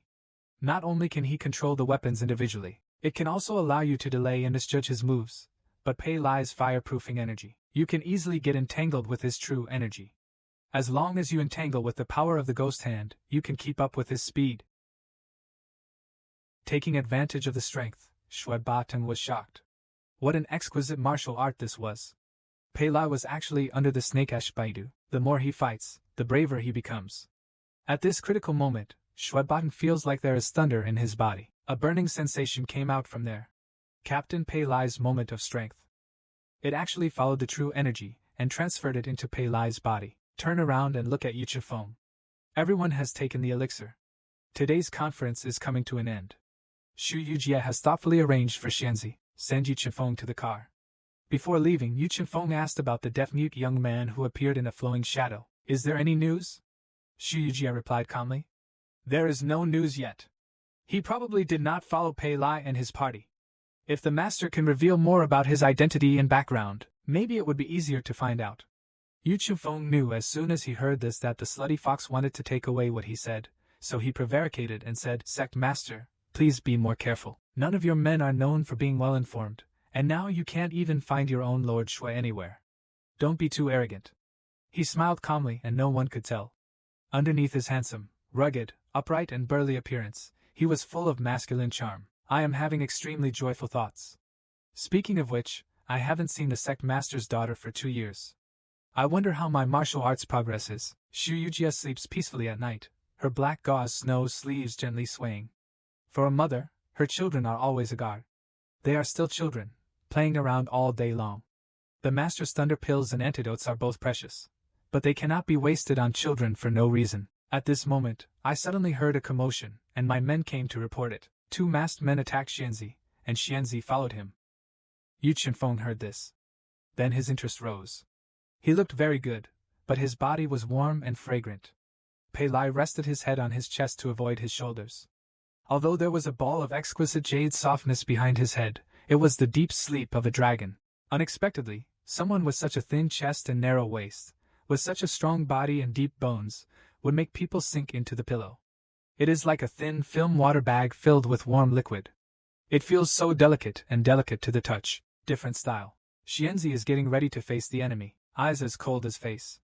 After successfully resisting one person, another person came one after another, and struck Xianzi with a stab at the tip of his neck. Finally, he reacted very quickly and managed to catch the sword in one blow. The previous person passed by him in a flash. When they crossed each other, he didn't forget to kick up his feet, sweeping him so hard that he bent his waist and hit the door frame sideways. Gritting his teeth and falling to his knees, Xianzi leaned against the wall and stood up, with a slight wave of teeth on his cold face. I can only bear it but not the pain. But Xianzi also successfully took off the mask of the man in black. It was Concubine Qiong and Chu Xiaozhou. Concubine Qiong became angry and cursed. It's all your fault. He should have been dealt with in a few moments. If you want me to be recognized, you must hand over the key to this secret room right now. Suddenly Tingwei Chunfeng laughed. He clapped his hands and said with a smile, I remember this trick of crab-tailed snake whip kick. It is my disciple's secret skill. The young sect master has already made a good appearance. Just now I was talking to your mother about the young sect master. Since he is here, why not meet you? I almost let you know, missing this unification of spiritual power, concubine Qiong has been pampered since she was a child. She is so used to being held in the palm of everyone's hands that she can't tell the difference. She sometimes has her own way of thinking and goes her own way. When she sees the moon and the morning breeze, she shouts, Concubine Qiong, I am not afraid of you. Don't give it to me. What thunder eggs would I plant if it weren't for my mother? You want me to force you? Before she finished speaking, Xu Yujie rushed forward with a sword step. Qiong Fei, shut up. Dare to apologize to Yu Chunfeng, claiming that the child is neither old nor young, speaking without restraint. I hope the master will not blame me for giving him the elixir. Please wait 2 more years. Yu Chunfeng pretended to ignore filial piety. I heard that old Shinjun Shui always loved the young sect leader. I think there must be a deep relationship between ancestors and grandchildren. Now that the old god is missing, why is the young sect master not worried? Instead, He is quite concerned about this ancient secret room. When concubine Cheung heard this, she realized that she had gotten into a big trouble. She panicked and claimed that there was some kind of secret room here, but her expression could be seen by anyone. He is deliberately concealing it. Yu Chunfang smiled evilly, touched the wall and said, Ling Yun seems to be a 1,000-year-old difference. It is not unusual to have several secret rooms. Yu Chunfang secretly used her inner strength to explore the wall, and sure enough, a secret lock was found. But Xu Yujia's face remained calm and unfazed. Claiming that this was the first time he saw Yu Chunfang, he did not expose him, and claimed that the sect leader said, You will not doubt that I do feel that there is something behind this wall, this internal force radiating out. Almost the same as when the thunder mirror exploded. If it is really a thunder mirror, I'm afraid it's hard for the gods to save me. What's the reason? Let the mother kill her daughter crazily. Yu Chunfang broke the secret lock and claimed that since the sect master did not know the people inside, naturally, I can't let outsiders see me, so let's just let the people in this secret room fend for themselves. We have to thank the young sect leader for helping us detect the danger. This is exactly what I want to say to the poor concubine. I didn't expect that Xu Yujia, the best vixen in the world, would give birth to someone so prone to bad things. The idiot daughter Yu Chunfang deliberately turned her back to the poor concubine at this time, revealing a weak and empty door behind her. The poor concubine glanced sideways, suddenly revealed a ghostly smile, and swept out with a whoosh. Xiang Yu Chunfang hinted at the sneak attack on Yu Chunfang because he saw the snake whip kick technique used by the poor concubine to sneak up on Xianzi from behind and deliberately expose the same flaw. The poor concubine only felt that the position and angle were all inappropriate, and it was simply designed to receive a kick. Saw doesn't care about being awesome and other things. I just wanted to give her this attack. But Yu Chunfang was waiting for this moment, and easily blocked the attack with 2 fingers. The ghost smiled and said, The young sect leader has indeed mastered his unique skills. He didn't hit the thunder pill, but he saw you clearly. It's better to hit the sun than to choose a day. I only saw the thunder pill curse in Yu Chunfang's hand. She looked like she was trying to subdue the poor concubine. Even Xu Yujia was shocked, but Yu Chunfang struck down with his palm, and it was Chu Xiaozhou who was hit. Where did he come from, and how did he break into the battle group? No one present could see clearly, but this thunderous energy also penetrated into his body, and Chu Xiaozhou was beaten back 2 steps. The cloth bag in his hand was brushed and slipped, pointing directly at Yu Chunfang. Yu Chunfang closed the 3 fingers of his left hand and firmly hid the tip of the cloth bag in front of him. The sudden sword energy even broke the golden armor mirror technique, and a gash was cut on Yu Chunfang's palm. Yu Chunfang could tell at a glance that this person was using a stone-sinking knife, so he shouted, You are the son of Chu Zhangdao. Yu Chunfang has a ghostly figure. With a few flashes, he came behind Chu Xiaozhou. Zeta Divine Palm kicked Chu Xiaozhou hard on the back of his spine, and Yu Chunfang grabbed his neck. He said harshly, We haven't seen each other for several years, but we have already progressed to such an extent. It seems that there is a successor in the basement. Since you have been poisoned with Lei Dan, I will reward you with this last pill, but you should never swing a knife at me a second time. Chu Xiaozhou was obviously dissatisfied and wanted to stand up to resist again, but was stopped by Xu Yujia's congratulations. Xu Yujia's face changed quickly and she smiled and said, Elixirs are precious. Why don't you thank the master quickly? Yu Chunfang will naturally not expose Xu Yujia. He clasped his hands in fists. The sect leader is a real person. With our joint efforts, the basement will be strong forever.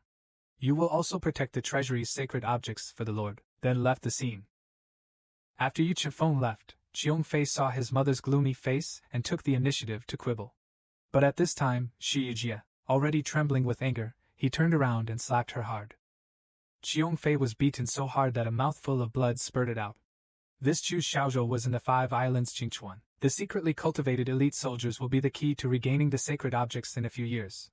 Now, because of Cheong Fei, everyone's hard work was in vain. Not only was Chu Xiaozhou hit by the thunder pill, but he also lost the last magic bullet of the old god who asked for blood. His daughter failed to achieve anything but failed. How could Xu Yujia not be angry? Now that things have happened, the old god must be rescued from the stone room first. He tried to cure him again, and then ordered Chu Xiaozhou to cut the stone gate with a stone-sinking knife, and ordered Xianzi to. I went to call the 2 people behind Huangdao's Lihuan. I watched Chu Xiaozhou raise the knife and drop it, but it was hard to have any effect in a short time. Xu Yujia knew that the inner strength of herself and Chu Xiaozhou were easy ways to open the stone door. I'm afraid we need to join forces to sentence the little girl. Just as I was thinking about it, the stone door suddenly exploded from the outside. A figure burst out of the wall with thunderous energy all over his body. It was Pei Lai. I saw that Pei Lai's face was quarreling at this time, as if he was about to die violently. He ran away like the wind. Just when Shu and Yujia were stunned, Shui Batang staggered out. He said weakly, "Catch Pei Lai. The thunder energy in my body has been sucked away by him. This kid is our only hope against Yu Chifeng." Pei Lai turned out to be Wudigu, the only hope to deal with Yu Chifeng. Pei Lai ran in the dark spiritual path, his whole body full of true energy. It seems that the body is about to be violent. The eardrums and eyes have frightening bloodshot eyes, and the vision and hearing equipment have lost their function. Relying on instinct, I ran forward. As soon as I regained my consciousness, I realized that I was in front of the shrunken pavilion. The man in black with the green and yellow magic eyes jumped down from the top of the tree. The sound is like a howl in the night. "Are you about to die? Then let me give you a ride." My eyes turned from green to yellow in an instant. The 4 fingers of my right hand were bent. It actually penetrated his back, but when the palm of the man in black touched Pei Lai's back, a raging thunder burst out of the iron and directly knocked back the man in black. Thanks to the man in black's martial arts, after a few backflips, the forbidden power was successfully removed with one palm strike. Not only was Pei Lai not injured at all, but Pei Lai took a few breaths and said, "I feel much better after being beaten by you." It's not that Pei Lai deliberately provoked him, but the fists and legs of the man in black hit him. He rushed to avoid the fire and vented his true energy. His skin and flesh are suffering. This kind of catharsis is so comfortable. The more the man in black beats him, the angrier he becomes. His eyes turn from green to yellow in an instant, and the 4 fingers of his right hand are bent. It actually hit him on the head. At this moment, a purple sword energy came through the air, accurately blocked the attack of the man in black. The sword was so accurate from a distance of 100 meters, the sword fell into the tree, and the man in black did not dare to act rashly. A slim figure followed, and the tree's seducing voice slowly floated out. "I take the liberty of disturbing you, but I would also like to thank Your Excellency Haiyan. I don't know what your relationship is with this young master, but he has some connections with our sect. Could you please show me your noble hand and leave me with me?" As soon as I finished my words, Xianzi and Chu Xiaozhou came over. The 3 people formed an encirclement. The man in black glanced at it and snorted coldly. "The Shurchen Dao and Xuanwu sword are all here. This battle has not been seen for many years, but in front of me, it's not your turn to negotiate the price." I just saw the man in black's 2 fingers like wolf claws suddenly reaching for the tree to choke his throat. Fortunately, Shu Yujia reacted quickly, and the Xuanwu sword drew a purple arc at a strange angle. Cleverly withstood these 2 attacks, the man in black failed to hit even a single blow. Suddenly I felt a murderous aura behind me and saw Xianzi rushing towards me. Before I even saw the sword coming out of its sheath, the beheading plan was already completed. The sword was executed in one go, which made the man in black somewhat admired. Before he could take a breath, Chu Xiaozhou came again and attacked, but it was just a flash of lightning and flint. Pei Lai disappeared unexpectedly. Xu Yuyuan didn't expect that he would disappear under his nose. The man in black looked angry. Pei Lai couldn't help but expose his whereabouts. The 3 people in front of him were not low in martial arts. It's too difficult to silence them, so the best option is to retreat into the darkness. The man in black is quite skilled in martial arts. Besides, I don't know if there is an ambush ahead. Shu wanted to get married but did not dare to pursue him.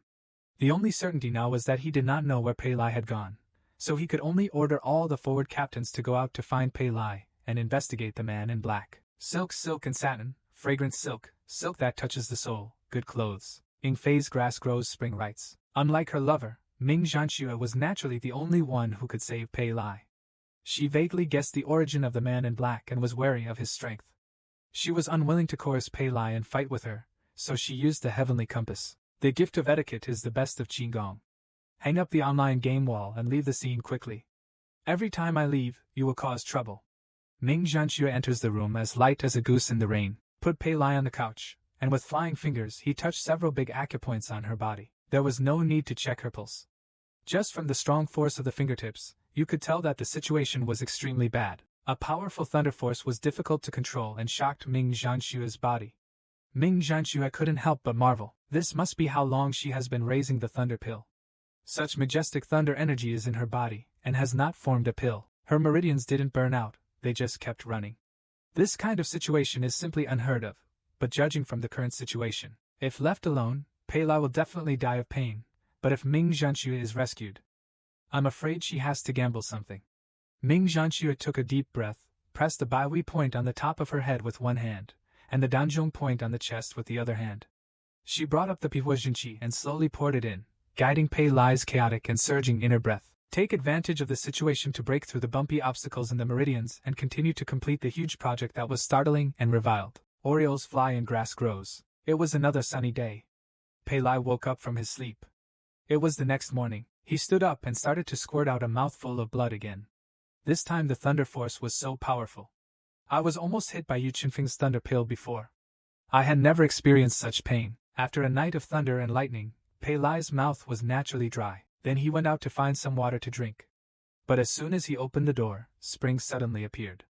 Ming Janua had just got up to change clothes. All she saw was that the tube top was made of a fine plain collar. A circle of silver thread is rolled along the edge.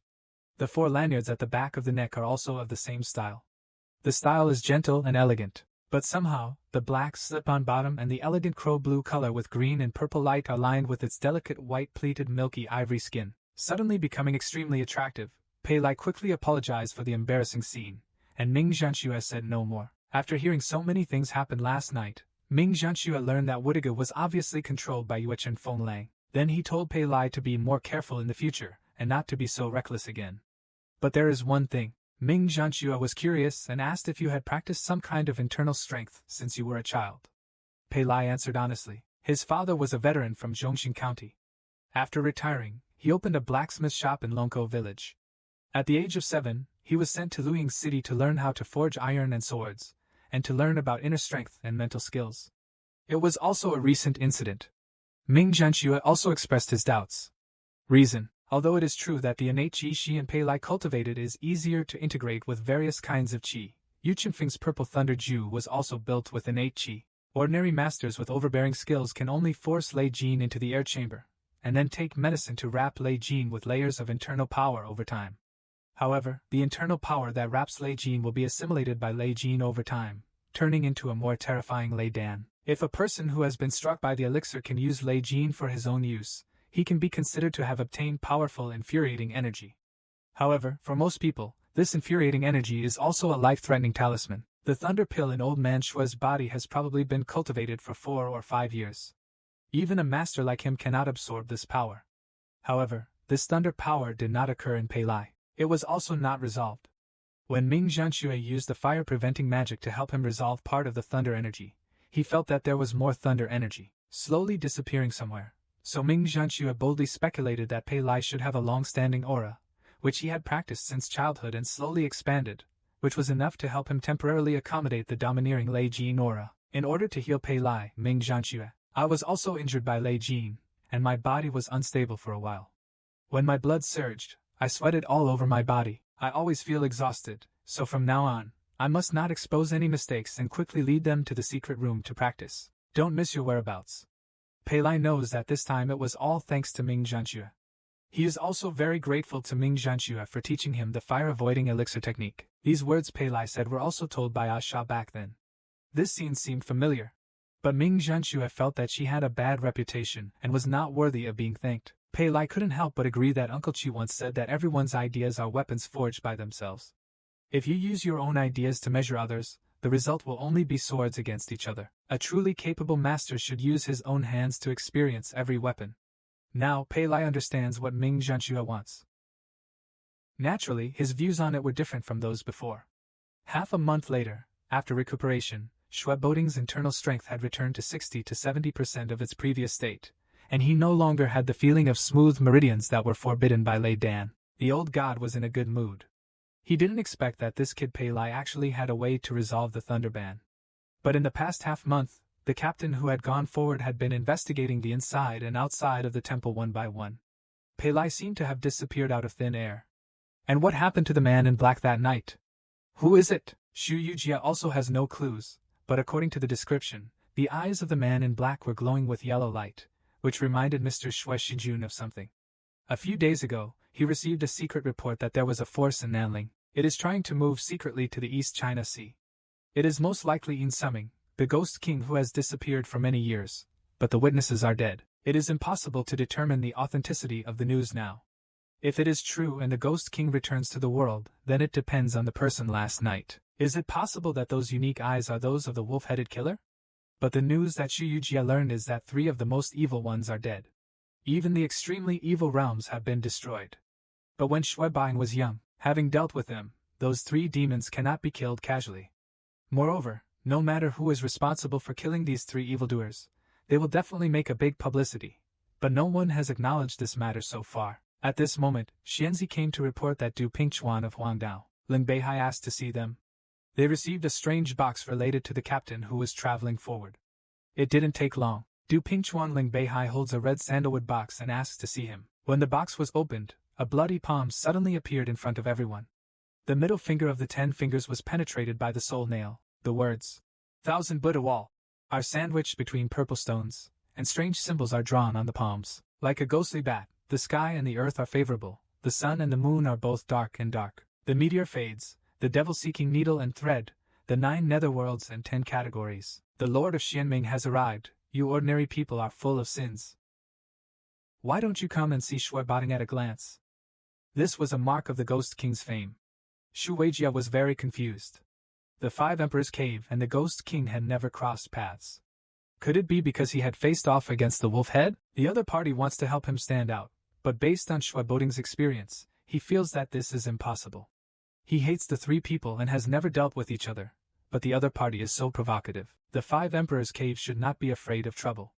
The Ghost King has always acted viciously and used terrifying methods to show his power to others. If he retreats at this time, there will be endless troubles. Then the 2 decided, go meet the Ghost King tonight. The night is dark and windy. The 1000 Buddha's cave is in the rain. There were actually many Morin monks. Shu Weijia's towering wing collar and Buddha sword were swung out with a graceful demeanor. Shuebaing followed closely behind. A golden light looms in the eyes. In the dark night, a red lantern as bright as spitting blood hangs in the air. It swayed over suddenly, and there was a blue bat with spread wings painted on the lantern, rising and falling with the lantern, like a living thing. As I got closer, I realized that the lantern was hanging on a white bone staff about a foot long, and the bone staff was held up. But he is a barefooted kid with a green face and fangs, who is very powerful in the night. His face and exposed skin are all painted with green oil. Knowing that he is accompanied by a living person, it still makes people shudder. The blood-soaked lanterns sway all the way, and the surroundings light up one after another. The blue ghost fire swims far and near. One after another, after each group of will-o'-the-wisps, a ferocious ghost's face appeared, either green or red, holding various torture clamps in his hands. They are spring, summer, autumn and winter, resident Xing, asking the 8 great eagles, Han Yuan, Fu Chui, big head, boldness, delicacy, spiritual power and other 6 ghosts who can't stop laughing and screaming. It made a frightening strange noise. Ghosts surrounded it, and a black-tapered wind-chasing horse with skinny scales that looked like sea bones sat on the saddle. A man wearing a 7-veiled headdress and green robes hung from his waist with a sharpened steel sword and feet. Wearing powder-soled boots with shoulders hunched like a hunchback, he looks like a green-robed judge with a big painted face competing for fame. The old man Yigalu, the leader of the witch temple who danced like a dance, opened a roster with a sneer and said in a weird voice that the 5 Emperors' Cave is one of the 7 mysteries. It has been passed down for thousands of years with the ancient spirit clan's bloodline, and its martial arts are mostly related to its own lip blood. The bloodline is passed down from mother to current generation. The leader is the Black Island Warlock. Shrewd and cunning, the speaker Shuebaing recognized him at a glance. He was very fond of performing funeral rituals like this. Wraith Lost Old Man was also very familiar with Shuebaing and laughed, and said, "You still haven't grown taller in these years. Won't the 5 Emperors' Cave give you food?" Shuebaing was about to retaliate, but Shu Yujie stopped him gently. He bowed out of fear and said, "I am the master of the 5 Emperors' Cave. I have been burned by Shu Yujie. I have seen the Ghost King. I, the 5 Emperors' Cave, have never had anything to do with you. Why are you so provocative? Do you know how obedient your little devils are? Even if he commits suicide, he won't make a sound." The green-robed judge on horseback waved his sleeves and the ghost stopped making noise. I just heard him say, "I have nothing to do with the sect leader, but this time I return to the East China Sea, I have to circle around the Lianjue temple for a while. I never like to be monitored. The 4 spies of the sect master have violated my taboo, and I will clean them up." Their dramatic voices are extremely well tuned. The voice was convoluted, and the originally artificial and almost ridiculous tone made people shiver when listening to it in the dark night. A big wave of his hand, for little ghosts hugged the bloody barrel and ran forward. Four ripe melon-shaped Hunyuan ornaments were strung together with straw ropes. The head of the girl in black said with a smile, "These 4 little devils are my compensation to the sect master. I hope the sect master will not do it again.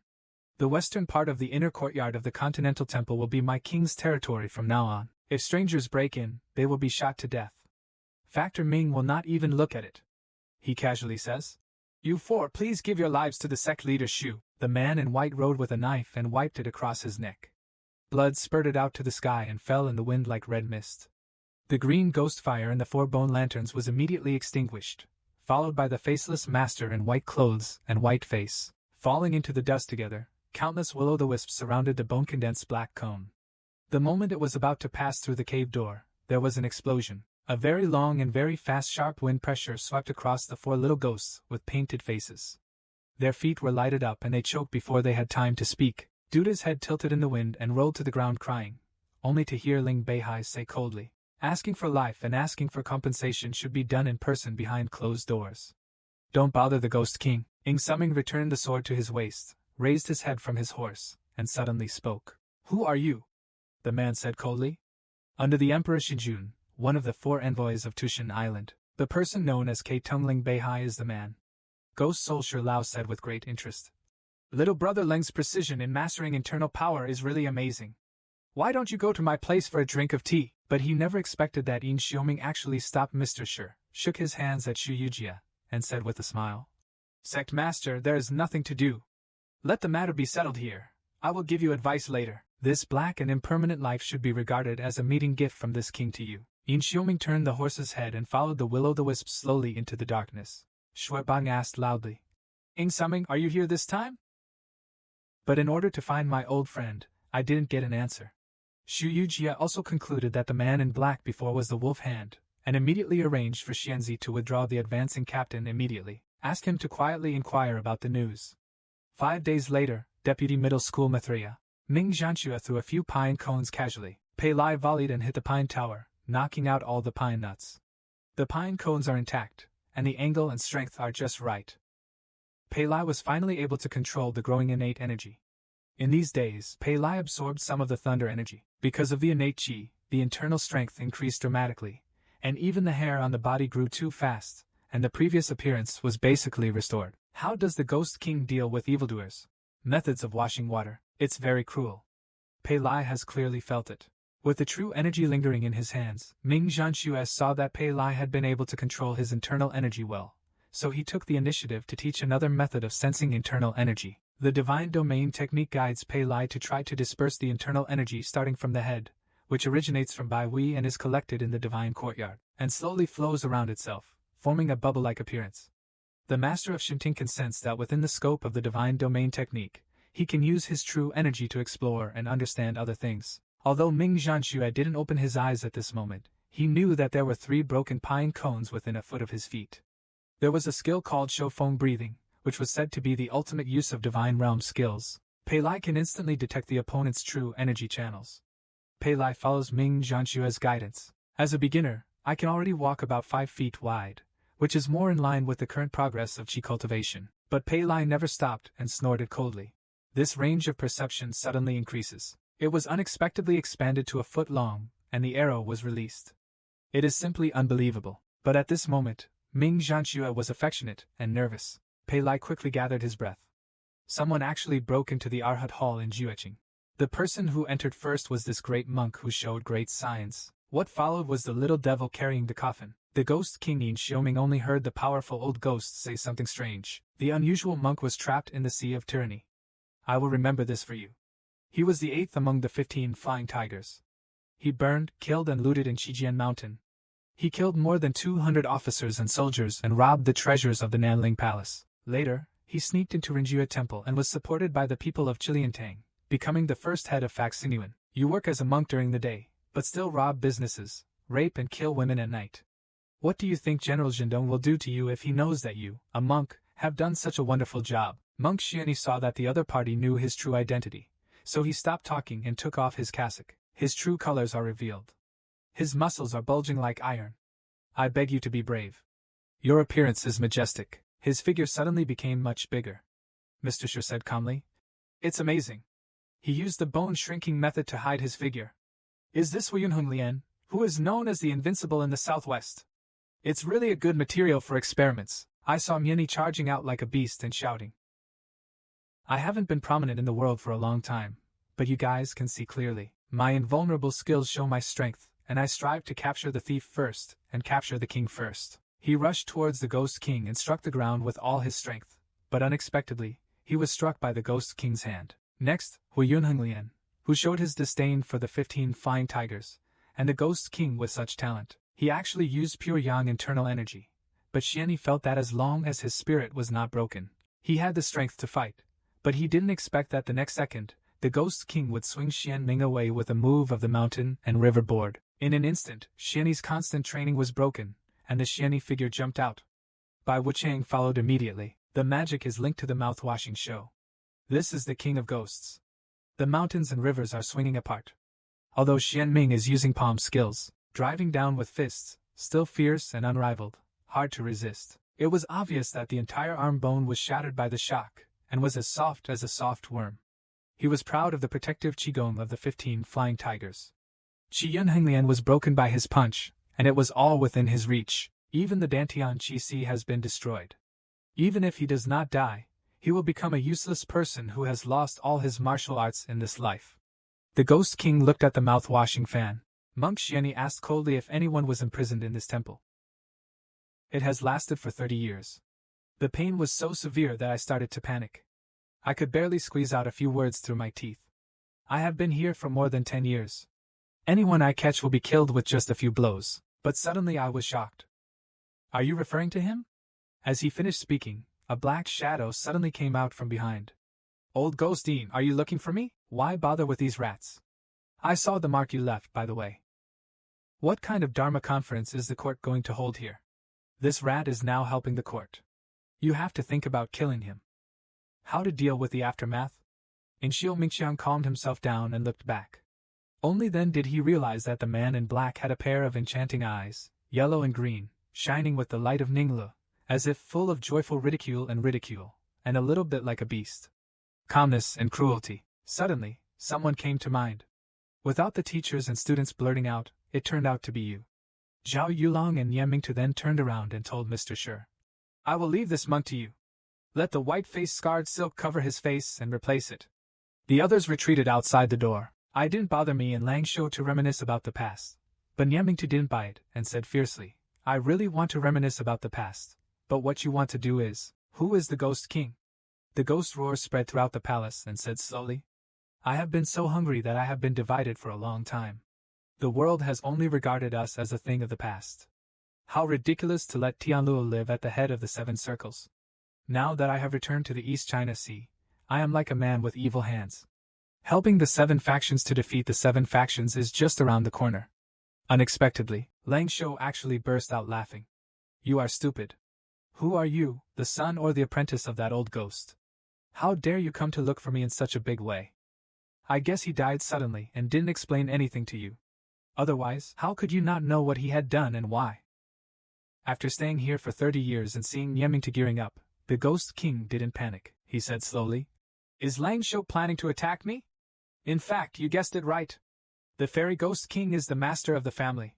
This king is his only descendant. Although he is an old man, you and the evil Buddha are rarely mentioned.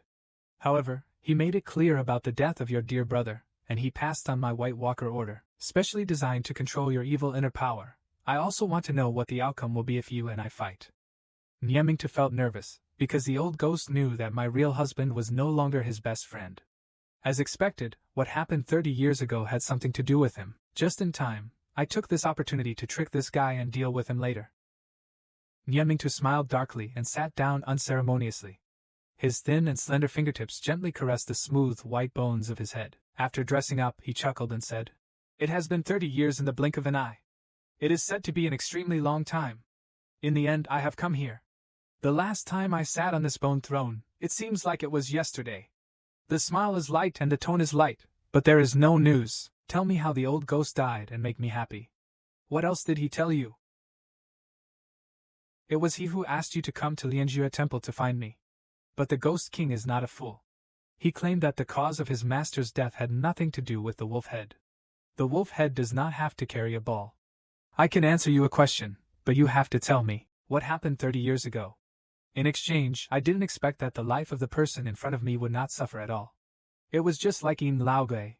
I had to ask first if I wanted to know my name. Tell me, why did you come to Lianjue Temple to find me? The Ghost King said slowly. A man who calls himself Mr. Ghost found me not long ago. After Zhang Shi held the chips, he invited the extreme evil Dao to participate in the Seven Mysteries Conference. If you want to integrate the Seven Mysteries and participate in the conference, you must have at least one Taoist sacred weapon, and one of the three extremely evil ones is indispensable. At that time, Mr. Ghost claimed that he could go to the Allen Mountain Lianjue Temple to try his luck. Nian Mingtu laughed wildly. What a bullshit Taoist sacred weapon. After all, it's that bloody murderous demon sword again. After hearing this, the Ghost King knew that the wolf-headed drama was indeed a drama. The immortal master once mentioned the wolf-headed and evil Buddha. There must be someone who has seen the demon's sword from back then. It seems that the whereabouts of the demon's sword have been revealed. I still need the wolf head to teach me. The wolf head flies black for 2 lives. I can use my hands to drive up a left leg, carrying the throne and beating it for 30 years. I have recalled that night countless times. It all seems like yesterday.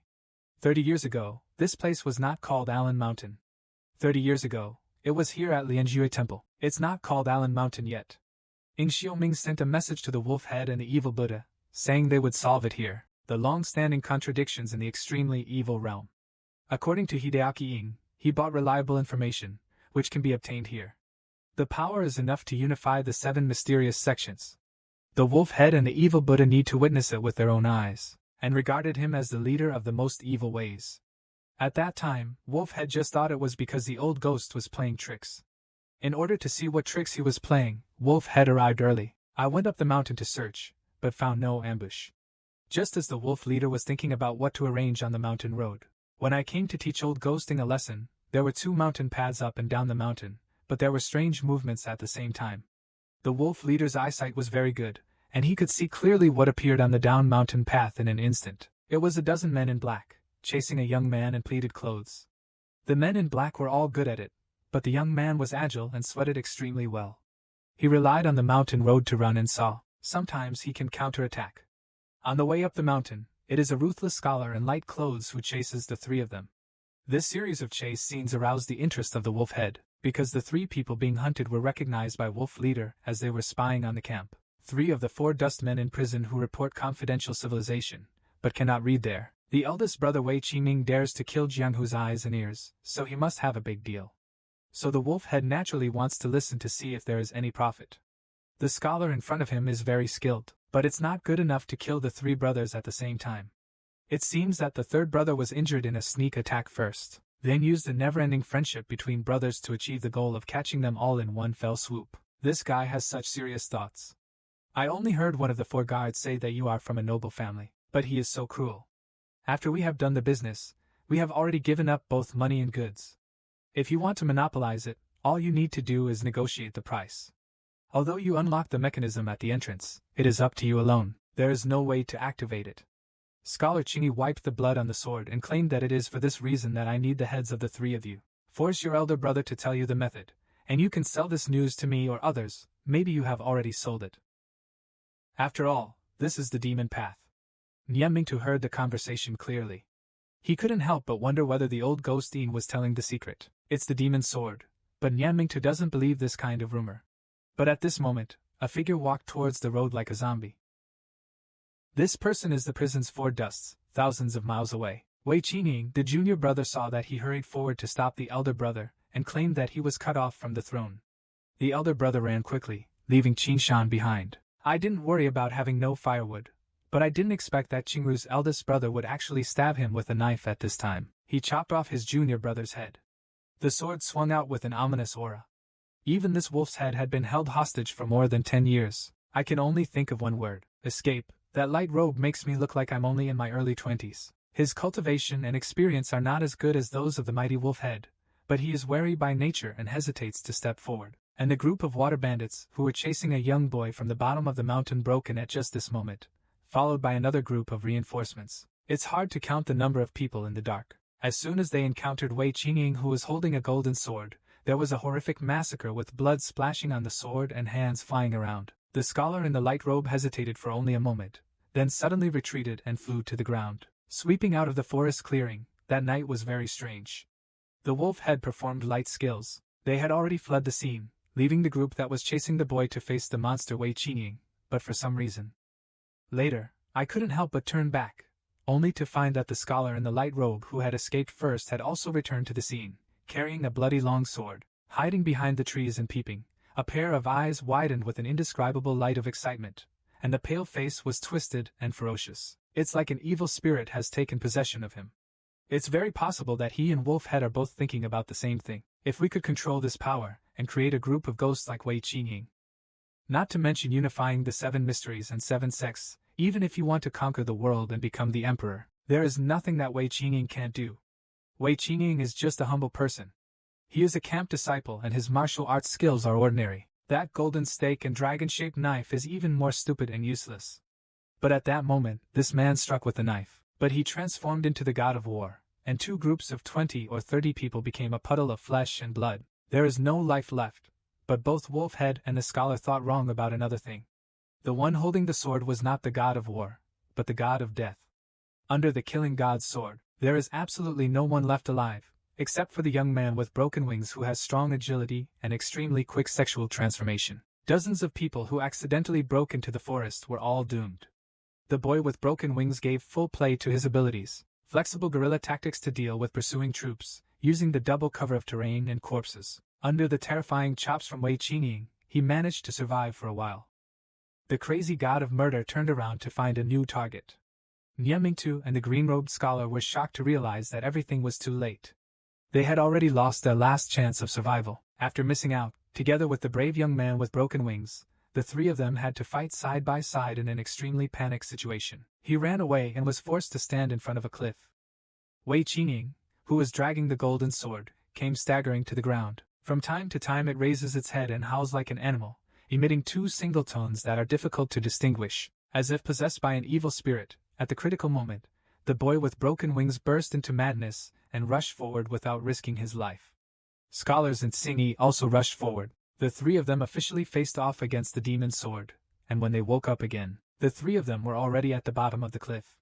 The young man with broken wings remembered that he was killed by the terrifying Wei Qingying. Pushed to the edge of the cliff, the inferior sword energy and the endless internal force completely suppressed the 3 of them. The weirdest thing is that no matter what the 3 of them use, the knife skills at the bottom of the box are. He could use the same sword skills to deal with them.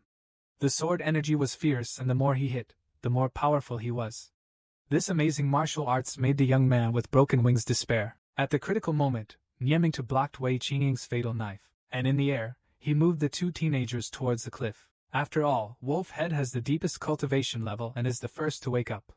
But we have to figure it out. What exactly did the green-robed scholar take away from Dianyu Sikhen, and how does it relate to Wei Qingying's madness? But it requires more patience and probing. Niamingtu remained calm and lay motionless on the ground. After pretending to be seriously injured and unconscious, the scholar in blue robe finally woke up. His broken sword had been lost, and he picked up a stone. Suddenly he raised it and hit Niamingtu on the head. Stop! It was the boy with broken wings who was trying to stop him. He held on to the steel knife tightly when he fell off the cliff. The young man with broken wings held his hand with a steel knife before he let go. If it weren't for this person, you and I would have died by that monster's knife. If you want to kill me, please do it another day. You can't touch him today. The scholar in green robes snorted coldly. Walking in black at night. What kind of beauty could it be? Did you see the black blood and debris on the ground? This blood is not his. It's from the earthen jar tied around his waist. This smell should be the blood of a person who has been dead for a long time. This person's martial arts are far superior to you and me. Once we wake up, we will accept his slaughter. But the boy with broken wings can't help but agree. Claiming that I didn't know this person, why did he want to kill me? Besides, you are also on this mountain in the middle of the night. Logically speaking, my family is a feuding family. So should I chop off your head? The scholar in light clothes laughed wildly. You still have to stand up for your family. I saw with my own eyes that among the men in black who were chasing you, the masks were knocked off by you. There were Li Boi, a master of the Tongzhou branch of your noble sect, and the cronies of the Chishui transfer Anva. They are all familiar faces. You are so sharp that even the elders in the family are afraid of you. I have issued a kill order for you. Are you willing to do it? It is the fate of us young people to be killed by these old guys. It was decided in one thought that they had all grown old, ignorant, and despicable, but they themselves did not want to admit it. I'm going to subvert, that's why I'm here tonight, just for one. Seize the chance of fate, you and I, let's cooperate, he said. The scholar in light clothes took out a scroll from his arms and claimed that it contained something. How powerful is the demon's summoning sword? You saw it just now. Suddenly a dark shadow passed by. He snatched the scroll from the hand of the scholar in light clothes. This person was Niamingtu, who was pretending to be faint. Niamingtu opened the scroll. It turned out to be empty. Niamingtu realized that he had been deceived and crushed the scroll in anger. Niamingtu had been in the industry for more than 10 years and he had always been the only one who was a hero. Unexpectedly, today he was tricked by a junior in the world. Then he picked up the broken earthen jar and licked the blood in the earthen jar. The green wolf could not stop spinning. The scholar in light clothes finally realized the person in front of him. It was Zhao Yulong who played Niamingtu. Niamingtu was latent and cold, and his inner calm was faint, with a faint breath of fresh air under his skin. The muscles all over the body are bunched up and the bones are clicking. The whole person seems to have suddenly become thinner and longer. After the back muscles are tightened, the hairs stand up one by one, like steel-tipped needles, but their appearance obviously remains unchanged. The facial features are exposed due to their close flesh. The muzzle and nose are more prominent and pointed, the tail of the eyes are slanted, and there is a green and yellow light shining in the pupils, making it look like half man and half wolf. Due to long-term splitting of bones and flesh, nails, etc., the nails are as curved as a swamp. The yellow and shiny keratin hyperplasia is unusually close to the finger flesh. The first knuckle is horribly long. The fingertips are as flat as shovels and as sharp as hooks. When the fingers rub together, they make a scraping sound like bones. It's chilling that the two young men didn't even show any fear when they saw Niamingtu looking like this. I saw this young man holding a knife and shouting that no matter who it is, he wants my life. They all have to rely on their ability to get it. The two naturally united the front to force the wolf's head off the cliff. After all, Niamingtu had an astonishing talent. There are two people who were born together. The young men seemed to be born at the same time, fighting with two Niamingtu. This young man's sword skills were taught by experts. It's a pity that people can't lose weight fast after all. After a few rounds, the shoulder was torn apart by the wolf's head. The scholar's corpse was lightly dug into, and the sword was broken. He was unarmed. One hand grasped the wolf's claw at the tip of his neck, and the other hand grasped the old gray cloth. He was pushed with his feet off the ground, pushed all the way to the edge of the ledge, dragged and kicked off a few pieces of loose earth and rocks. His body was actually hanging in the air. Niamingtu said with a slight sarcasm, I am a wolf who eats muddy claws, but I can get in. You noble and upright wild animals, who is being pushed to the edge of the cliff now? I'm old and I don't have much patience before I slit your throat. If you don't tell me where the demon knife is, just throw it away. The scholar's face was white, and his whole body was trembling slightly. Niamingtu thought he was frightened. Just as he was about to let go, Niamingtu felt a sharp pain in his right arm when he touched the ground. Niamingtu found that his right forearm, being chased and penetrated by a riding leg with a dark brass glow. At this time, most of the wolf's head was scratched out of the ledge, being dragged down again by the weight of the scholar. He was about to fall off the cliff, but he didn't panic at all. He grinned, silly boy, you wouldn't think that the green wolf Jew. Just make me go faster, because you're going to die. I tell you with great compassion that in the era of the Dragon King, the strong and the weak died, the darkness continued all day long, the grass and trees withered, and the people ate only one child. The green wolf technique was created at that time by warriors seeking to survive by using animal blood and animal flesh. It not only allows practitioners to instantly regenerate skin and flesh, but also to recreate menstrual blood. It can also suppress pain and injuries that penetrate the intestines and stomach. I don't know how many times I, the old wolf, have suffered them, but at this moment, this young man rushed from behind and came again. Hold Niamingtu's other hand tightly. Caught by this inertia, the three of them could no longer stabilize their bodies. After falling into the cliff, I don't know how long it took, but Niamingtu woke up and his blood kept spurting out. If the fall is heavier, I'm afraid I won't even be able to recover from the blue wolf technique. Now I can only resort to dangerous moves and forced exercise to heal the injury. Otherwise, once the beastly heart subsides, the counterattack was extreme. Wolf Head hurriedly came to the scholar and Singi. At this time, the scholar was actually still breathing. The scroll that slipped beside him attracted the attention of the Wolf Head, who kept tearing at the scholar, shouting, "What is this, if you don't explain it? I'll just use your ribs to pop the skin." At this moment, an old monk came slowly from behind. Ba, Rana is walking all the way tonight. There is too much blood in his eyes. Please give me your generous hand to save people. Niamingtu has no difficulty in rescuing an emergency. I understand the evil Buddha's vow to kill all Bichio, and I have killed many verbose bald donkeys in my life. He turned around, but unexpectedly, he turned around and saw the two young men. Sliding out of the tent, they both sat cross-legged with 5 stars in the sky. An old monk in grey robe was holding the door behind them. The 3 of them were hazy with white mist. They were at the critical moment of healing. Niamingtu has met countless masters. The grey-robed old monk's movements are so fast that they are like the sword of his lifetime. Even if Niamingtu wins completely, he also knew that he had no chance of winning. He was so bold at the moment that he couldn't take advantage of this moment to kill him. One day he would bump into this rat and donkey again. Taking off will be the end of me. I reach out to the ground and search in the sky. He actually inserted it into the grey-clothed old monk's heavenly spirit cap to perform exercises to heal his injuries. The worst thing is to avoid being disturbed. At the slightest, he becomes possessed by a demon and goes into flames. At worst, both corpses were dead. Who would have thought that this capture would actually fail? But the old monk would not even do anything. He couldn't see clearly either. He was sitting still. Niamingtu's mind went blank. 72's Soleading claws rushed out, unexpectedly recruiting Lien Yin, and only treated the old monk as a sandbag. He didn't dare to let go easily. The more he hit Niamingtu, the more frightened he became. The old monk held the 2 of them with his fleshy palms. Exercise to heal injuries, sitting with your legs crossed then. Who exactly is dismantling his offense and defense? There are comings and goings. Niamingtu suddenly felt his body swaying lightly. The surrounding scenery has completely changed.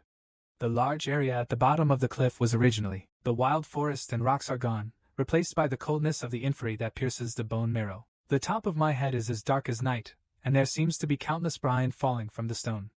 I am writing and writing. It's not a wonder, but underneath you are a pool of sparkling green water, with tiny, bright blue algae floating in the water. The green feathers are reflected in 0 waves, as if the world is turned upside down, but the light source comes from below, and the voice of the holy monk comes out. The sound lingers in my ears. With the benefactor's martial arts characteristics, this holy alga should be able to replace the flesh and blood you want. After swallowing, exercise can heal most of it on its own. I now want to protect the heart veins of these 2 benefactors. They were ordered to take it orally to stop the bleeding. Sure enough, the cold algae gradually stopped the backlash of the blue wolf heart. With one person's internal strength, helping 2 people renew their heart pulses until the bleeding stops. This is Niamingtu's life experience. Just as I was thinking about how to escape, I heard a cry of mourning, and the holy alga came to the place where the Buddha was kept. Cut off the vinegar first to get rejuvenation. The master is compassionate. I will never ignore this holy healing product wherever I travel. We will follow it all the way. If you encounter a Buddha stand, Brother Feng, I should be considered the winner in this round, with a gentle voice. Hearing it is like the late spring breeze. The other person's voice is full of majesty. Although his tone is calm, it still makes the whole underground cave faintly shake. There is no refining flame on the green jujube pond. There are bursts of jumpsuits. There is no reason to win or lose. It doesn't matter if there is no dispute. 10 years have passed away in negligence. The master has been seeing each other for a long time, and Niamingtu secretly taught him how to suffer.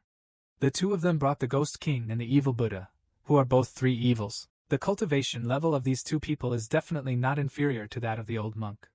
I have really been unlucky for 8 lifetimes. The old monk came to push the top expert to the rescue. The old monk sighed again and said with lowered eyebrows, "The general is guarding the border and is deeply concerned about the safety of the world, but he left his post without authorization because of his old monk. It's my fault." Wei Yan's voice was silent for a moment, and said, "Yong Lin will make up a hexagram before he leaves. He will get colleagues from the sky. He is about the same height as Qilin. He is not new at the age of 3. Since he is fully prepared, he is not afraid that a group of people will take advantage of the situation, and Yong sets a period of 7 days for himself, and he will return if there is no day. Master, don't worry about it." The other man laughs loudly. Ling Yun is cut into a sword and pen. The floating life is only worthy of being used as a calendar. Master is not standing on a precious place, but he persuades people to stay at the border and never leave. The party is so cunning. Shi Shuichen narrowed his eyes. You too, you still can't let go of Ling Yuning. Wu Dangyong was actually able to change his destiny against the will of heaven. 10 years ago, Shi Shuichen used the technique of being obsessed with Messen to hide Ling Yuning and Ing Henji, the 2 of them. He was convinced that he lost, but that game was Kishwichen's fault after all. At that time, he promised that as long as Ng Henji and Wu Dangyong promised one thing, they would stay until the day when Kishwichen's ancestor was found. Then we can have another bet. At that time, Chi Shuichen asked Wu Dangyong to swear an oath not to kill anyone for the rest of his life. He also asked Ng Henji to let go of the convenience of the 9-door hand, and never use one of them for the rest of his life. For 10 years, the two of them kept their oath and would not burn out more than a month. Today's opportunity was not available. Nyemingtu sank into the sacred Zao pond, pretending to be comatose, thinking in his mind how to escape unscathed. I heard that Feng Dao suspected Wu Dangyong, Jiao Tongxing's hand Ng Henji, and Ling Yun Sankai made a bet here. I heard this secret myself. Wouldn't it be necessary to be silenced? At this time, Wu Dangyong's sonorous voice slowly sounded. Yong once speculated on the way of heaven. If he couldn't see the Ling Yun Baoding, he really couldn't leave willingly. As soon as the master knew the good and bad, Jin Yuan saved people. Before the bet started, Yong was willing to help the master. I saw Wu Dangyong raise his hand, and there was a splash in the pool. This young man seemed to be pulled out of the water by an invisible lock. Wu Dangyong asked the old monk that the master did not hesitate to expend his true power. These two people are related to the master, and have never known each other. The old monk replied that if the general met on the road, just don't save Wu Dangyong, it's Yong Wen who is superfluous. I think this young man's spiritual roots have grown inversely, and he has a bad fate. Since I met Yong, I will change his luck and lend him 30 years of domineering life. Let's take care of the road ahead, 3 worlds and 10 directions. The Lus has the same destiny. The literary words in the Ng Henji are sparse and smile. A roaring move in the shadow. Lightly scratching the scholar's other foot when he is not making a holy juju. Sinking into the water in front of him, he tapped a few of the scholar's acupuncture points, pushed the blood through the bowl with his hands, and accumulated the inner breath to warm the scholar and show his filial piety. Can one's life be changed? Brother Wu Wu Wu is so powerful. It seems that we can only wait for this scholar to wake up, teach him to read poetry and books for a few years, and talk about the way of a saint to compete with Brother Feng's overlord fate. How about the difference of 30 years after the fight? Is Brother Feng interested in betting on this game again? Wu Dangyong did not explain. There seems to be a lack of interest at this moment. Reciting the name picture, my thoughts jumped out of the water, and I grabbed the old monk with my soul-eating claws. His throat was sinking with water, and he took out his other hand and shot it into the hole in his chest. He covered the monk in front of him and said in a loud voice, "Listen to me. I don't care what Ling Yun Sankai is about you. Now I have activated the Green Wolf Scroll of the 12 cities. If anyone dares to move, even if he dies, I will crush his throat first." But the 3 people present acted as if they had not seen the name-reciting picture and acted ignorantly. Continuing to chat about his topic, Wu Dangyong asked seriously. For many years, Yong has been thinking about a question and wanted to ask the master for advice. The master took so much trouble to hide the treasure roof room. Is it the world's people, or Ling Yuning itself? Chi Shuichen nodded with a smile, showing approval. The general's insight is extraordinary. What the general said is absolutely correct, he said with a solemn face. If the contents of Ling Yuning were opened rashly, it would not only be a blessing to the world. On the contrary, it may be a disaster that will destroy the world. If the world wants to see Ling Yuning, at least his martial arts and intelligence must be better than Lao Monk, otherwise, it's too late to regret it. The recitation of the name picture at this time is like a clown. No one took it seriously at all. Yin Xing and Yin Heng also said slowly, according to the master's words, although the secret of Ling Yuning is dangerous and unusual, it is not uncontrollable. The master has seen Ling Yuning, but he refused to say it clearly. Since the master has seen it, why don't you let me wait and give it a try? Wu Dangyong also echoed. Yongni doesn't know what he wants. I would like to hear the master's words first. Shi Shuichen nodded and sighed. It doesn't matter, the abilities of the two of them are already unparalleled. If God wants to let people touch the secret of Ling Yun again, it must be the two of them. Even if I can hide for a while, I will never be able to hide for the rest of my life. I also want to know, what kind of questions will the two of you ask? As soon as he finished speaking, Chi Shuichen was pinched by the wolf's hand just now. I don't know when, I don't know how, I have already stood up. Lung Shou was left with a shocked look on his face, and Yihen also suggested that there are ready-made characters here. It can be regarded as a bet. I am waiting for these 3 people to win tonight. He is the evil Buddha known as the 3 Brights of Bliss, Wolf Hand. The Ghost King is full of joy. Brother Feng will definitely be punished according to the law because of the way he behaves, but Brother Feng promised Master not to kill anyone in his life. This time I went south, I didn't ask for leave from the court, and I couldn't hand in official duties. I am not a person who likes to kill, but Master is merciful. I don't think I have ever wanted their lives. In this way, these three evil people can neither be killed nor let go. It's better for us to restrain evil and teach them how to govern the world and use light and justice. After a few years, if you can educate an evil person to change his ways, even if you win a game, this will also benefit people. I don't know what you two think. Shi Shuichen smiled and said, There is no distinction between education and distinction. I am a Confucian scholar. Mastering this time, I picked a tricky question. It's just that we are both idle clouds and wild cranes, and the general is busy with official duties. I don't know if it's suitable for him. The disobedient man on the side nodded, like a rocky mountain of Chinsu. Yongzi should obey orders. Niemingtu listened to three people coming and going. He didn't take himself seriously at all. He seemed to be a powerful and evil person in both black and white. It's just 3 chips, I can't help but get angry. Some old men, I also want to lay eggs, and wait for the flesh and blood. Let's talk. The green wolf is Yue Zhao. It rushes towards Kishwichin. Kishwichin flips his palms and gathers the wind like a brain beat. With a cry, he held Niemingtu's ears behind his head and sighed. The donor and evil are evil, do evil, and are obsessive. This is the only way to explain it.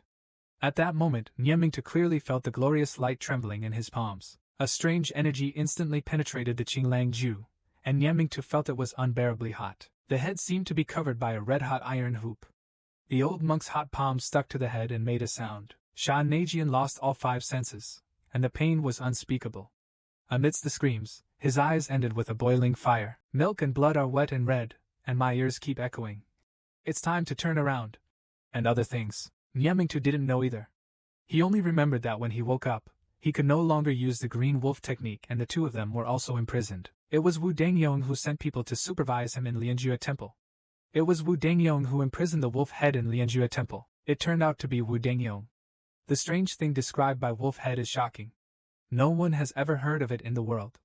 But it was Qi Sheichin who did it. Why Wu Dangyong was imprisoned instead of Wu Dangyong is unknown. Wolf head said angrily. It doesn't matter who will deal with me. But Wu Dangyong sent someone to beg me, but he himself ended up. The fate of the country and the family was ruined because he left his post without permission and gave the clan the opportunity to invade his wife. He also committed suicide on the city wall. Pei Lai heard this conversation clearly. It turned out that Lao Hu, the 7 days in Baiguan that I had mentioned to myself actually happened at that time. I didn't expect that the 3 evils would actually interact with my nominal master. There is such a connection, but at this time, the Underworld War School has a question. If it was the demon sword that the light-robed scholar, Huatongwei Qingying, went to pick up, why would the Ghost King know about it at that time? I feel like there is something behind this story. There is another secret. At this time, the Ghost King said that he had also heard that Wu Dangyong always used the back of his sword to defeat the enemy on the battlefield and never killed anyone with his own hands. So that's what happened. The wolf head still remembers where Wei Qingying came from. The wolf head who pulled out the demon knife did not answer, but just laughed heartily. Xiao Gui too, such a bizarre story, you have no doubt whether it is true or not. You don't ask who detained your master, but he only cares about the demon's sword. It seems that the old ghost didn't tell you everything, but I pointed out the following for you. Niemingtu said coldly. In the past 30 years, I have recalled the experience of that night countless times. I must have been unlucky. One guy bumped into 3 old bastards with super poor martial arts. All of this is the result of someone's careful design led us to be alone, only to encounter an unimaginable opponent. In Summing finally understood. There was a colorful horizontal blue picture with gold threads on his lap. He said coldly. The agreement with the demon sword was made by the family master. The difference in the wolf's head is to doubt the former sect leader. After selling the wolf head and the evil Buddha Nieming to his life, I casually slapped my knees and legs. That's not to say that I am only sure that this stunt was not done by myself. For 30 years I have no doubts about your dead ghost master and the evil Buddha. The innocent one of the two. Even if you think about it, you may not trust me. After all, the person who started it may not be the person who set the trap. He still smiled and said, until you showed up tonight, I was finally convinced that all of this was caused by your master. He was the one who betrayed his colleagues and betrayed the sect just for his own selfish interests. He had kept his tail between his legs for 30 years, a shameless slave who is willing to be someone else's lackey.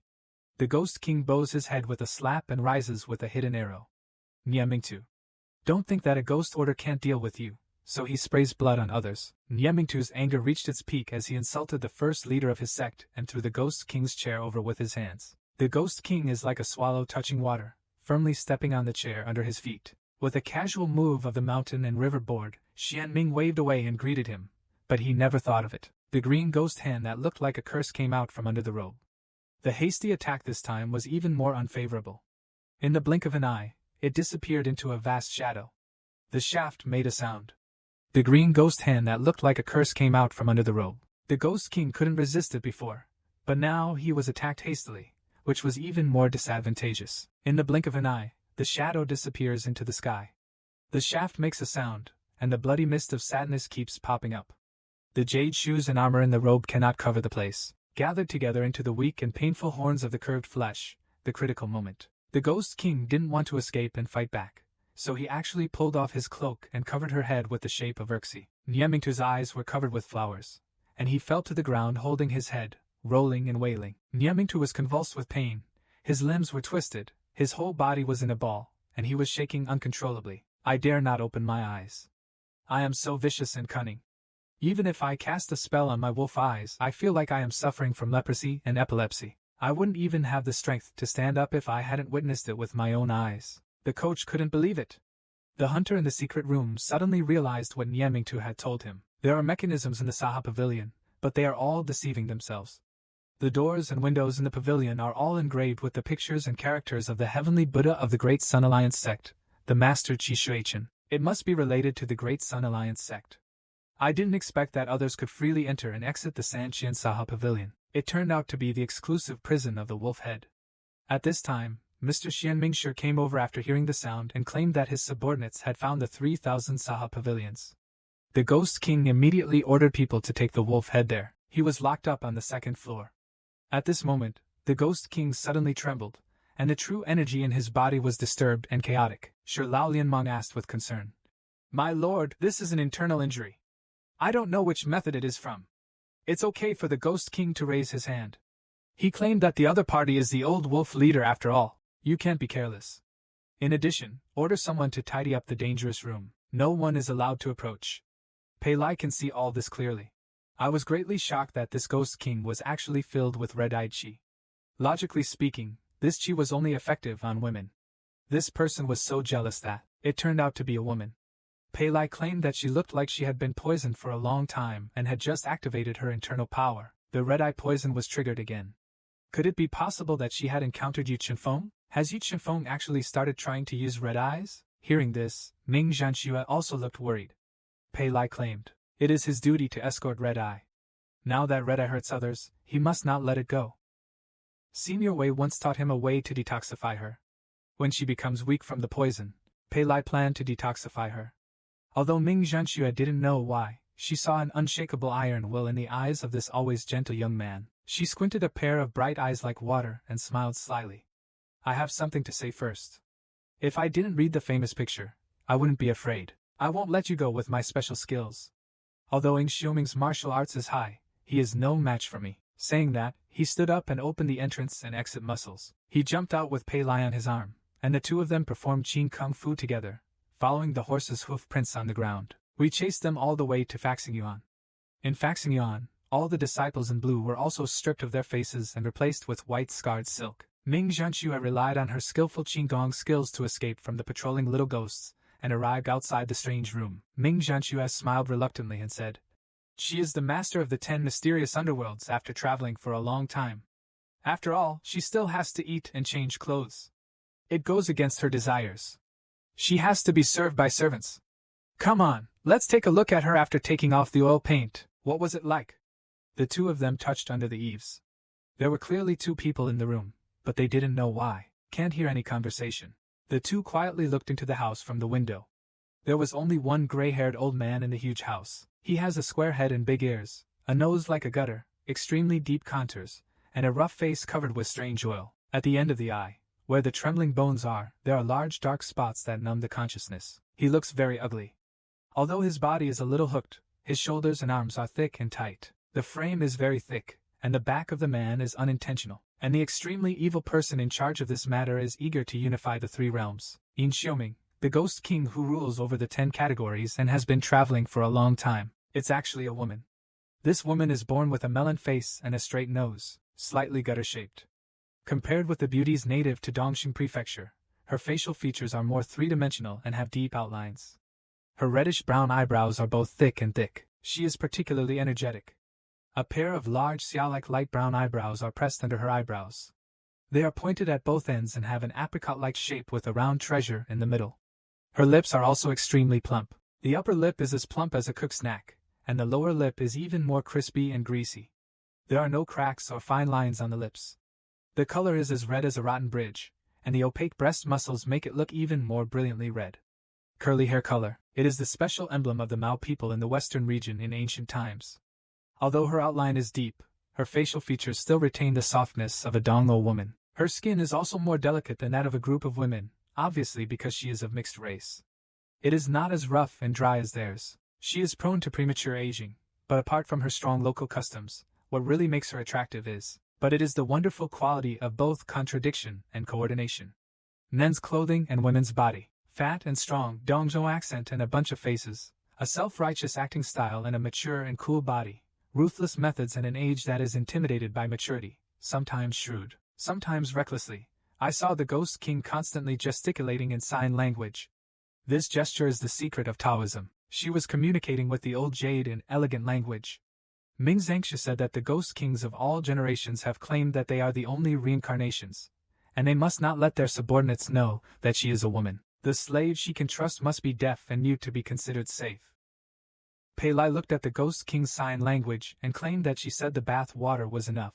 Asking the old jade to retreat outside the pavilion, Pei Lai thought that in order to use his kung fu to detoxify the red eye, he needed to soak in water.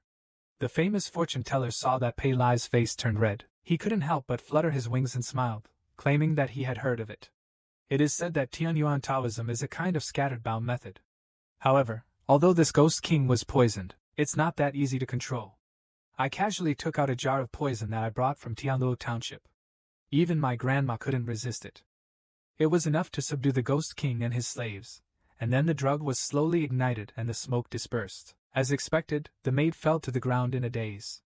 Pei Lai also took the opportunity to break into the house.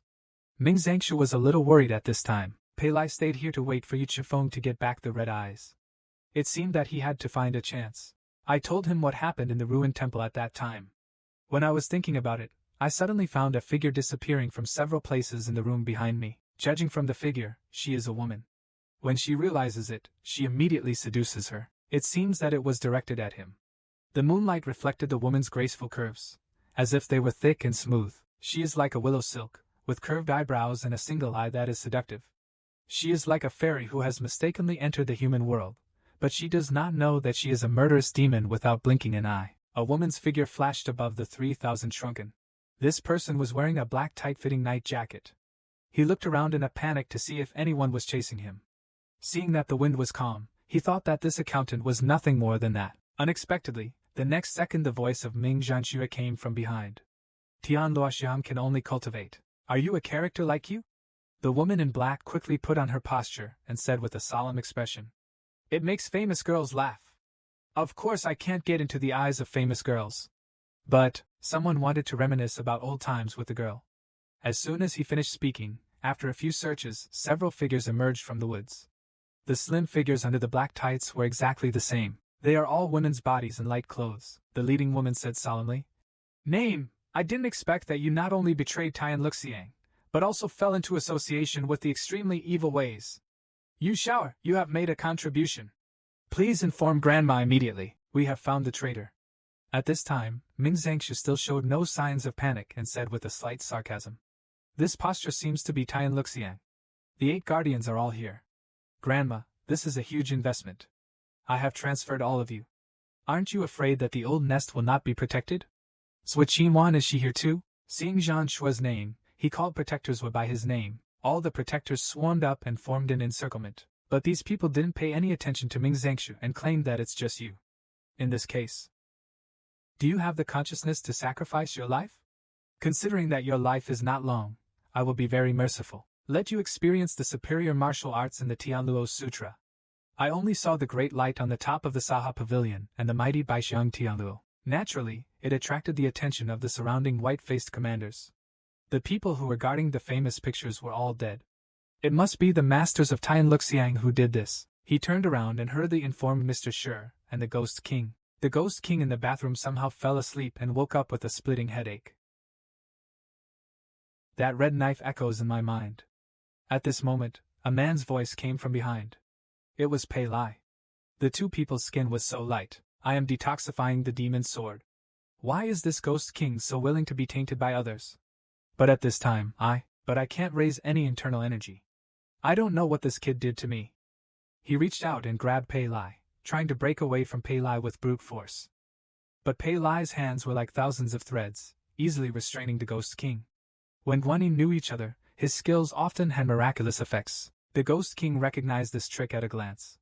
He had also used it before when reciting famous pictures. Could it be that he was the one who recited famous pictures? Pei Lai took the opportunity to say that the poor monk is a monk who wears dharma and practices in Ling Yun temple. His Buddhist name is Xuanru. He is the enemy of the poor monk whether you believe it or not. As the Ghost King of Hell, if you allow the poison of the red eye to spread in your body, the consequences will be unpredictable. If you don't detoxify in time, you will definitely regret it in the future. If the girl feels offended, she can investigate the characteristics of the demon sword's red eyes by herself in the future. It will not be too late to settle the score with the poor monk at that time. The Ghost King's anger has reached its peak at this time, but he is controlled by others. In desperation, the little girl's true nature is exposed. He bit Pei Lai on the neck and fell asleep immediately. This was the drowsy period after detoxification. Pei Lai had no time to ask her. If he met Chunfang, he had no choice but to help him to the bed. He vaguely heard the Ghost King saying, "Father, don't worry, Nair is not inferior to men." It turns out that the Ghost King's name is Nair. At this moment, Pei Lai suddenly realized that Miss Ming had not replied for a long time.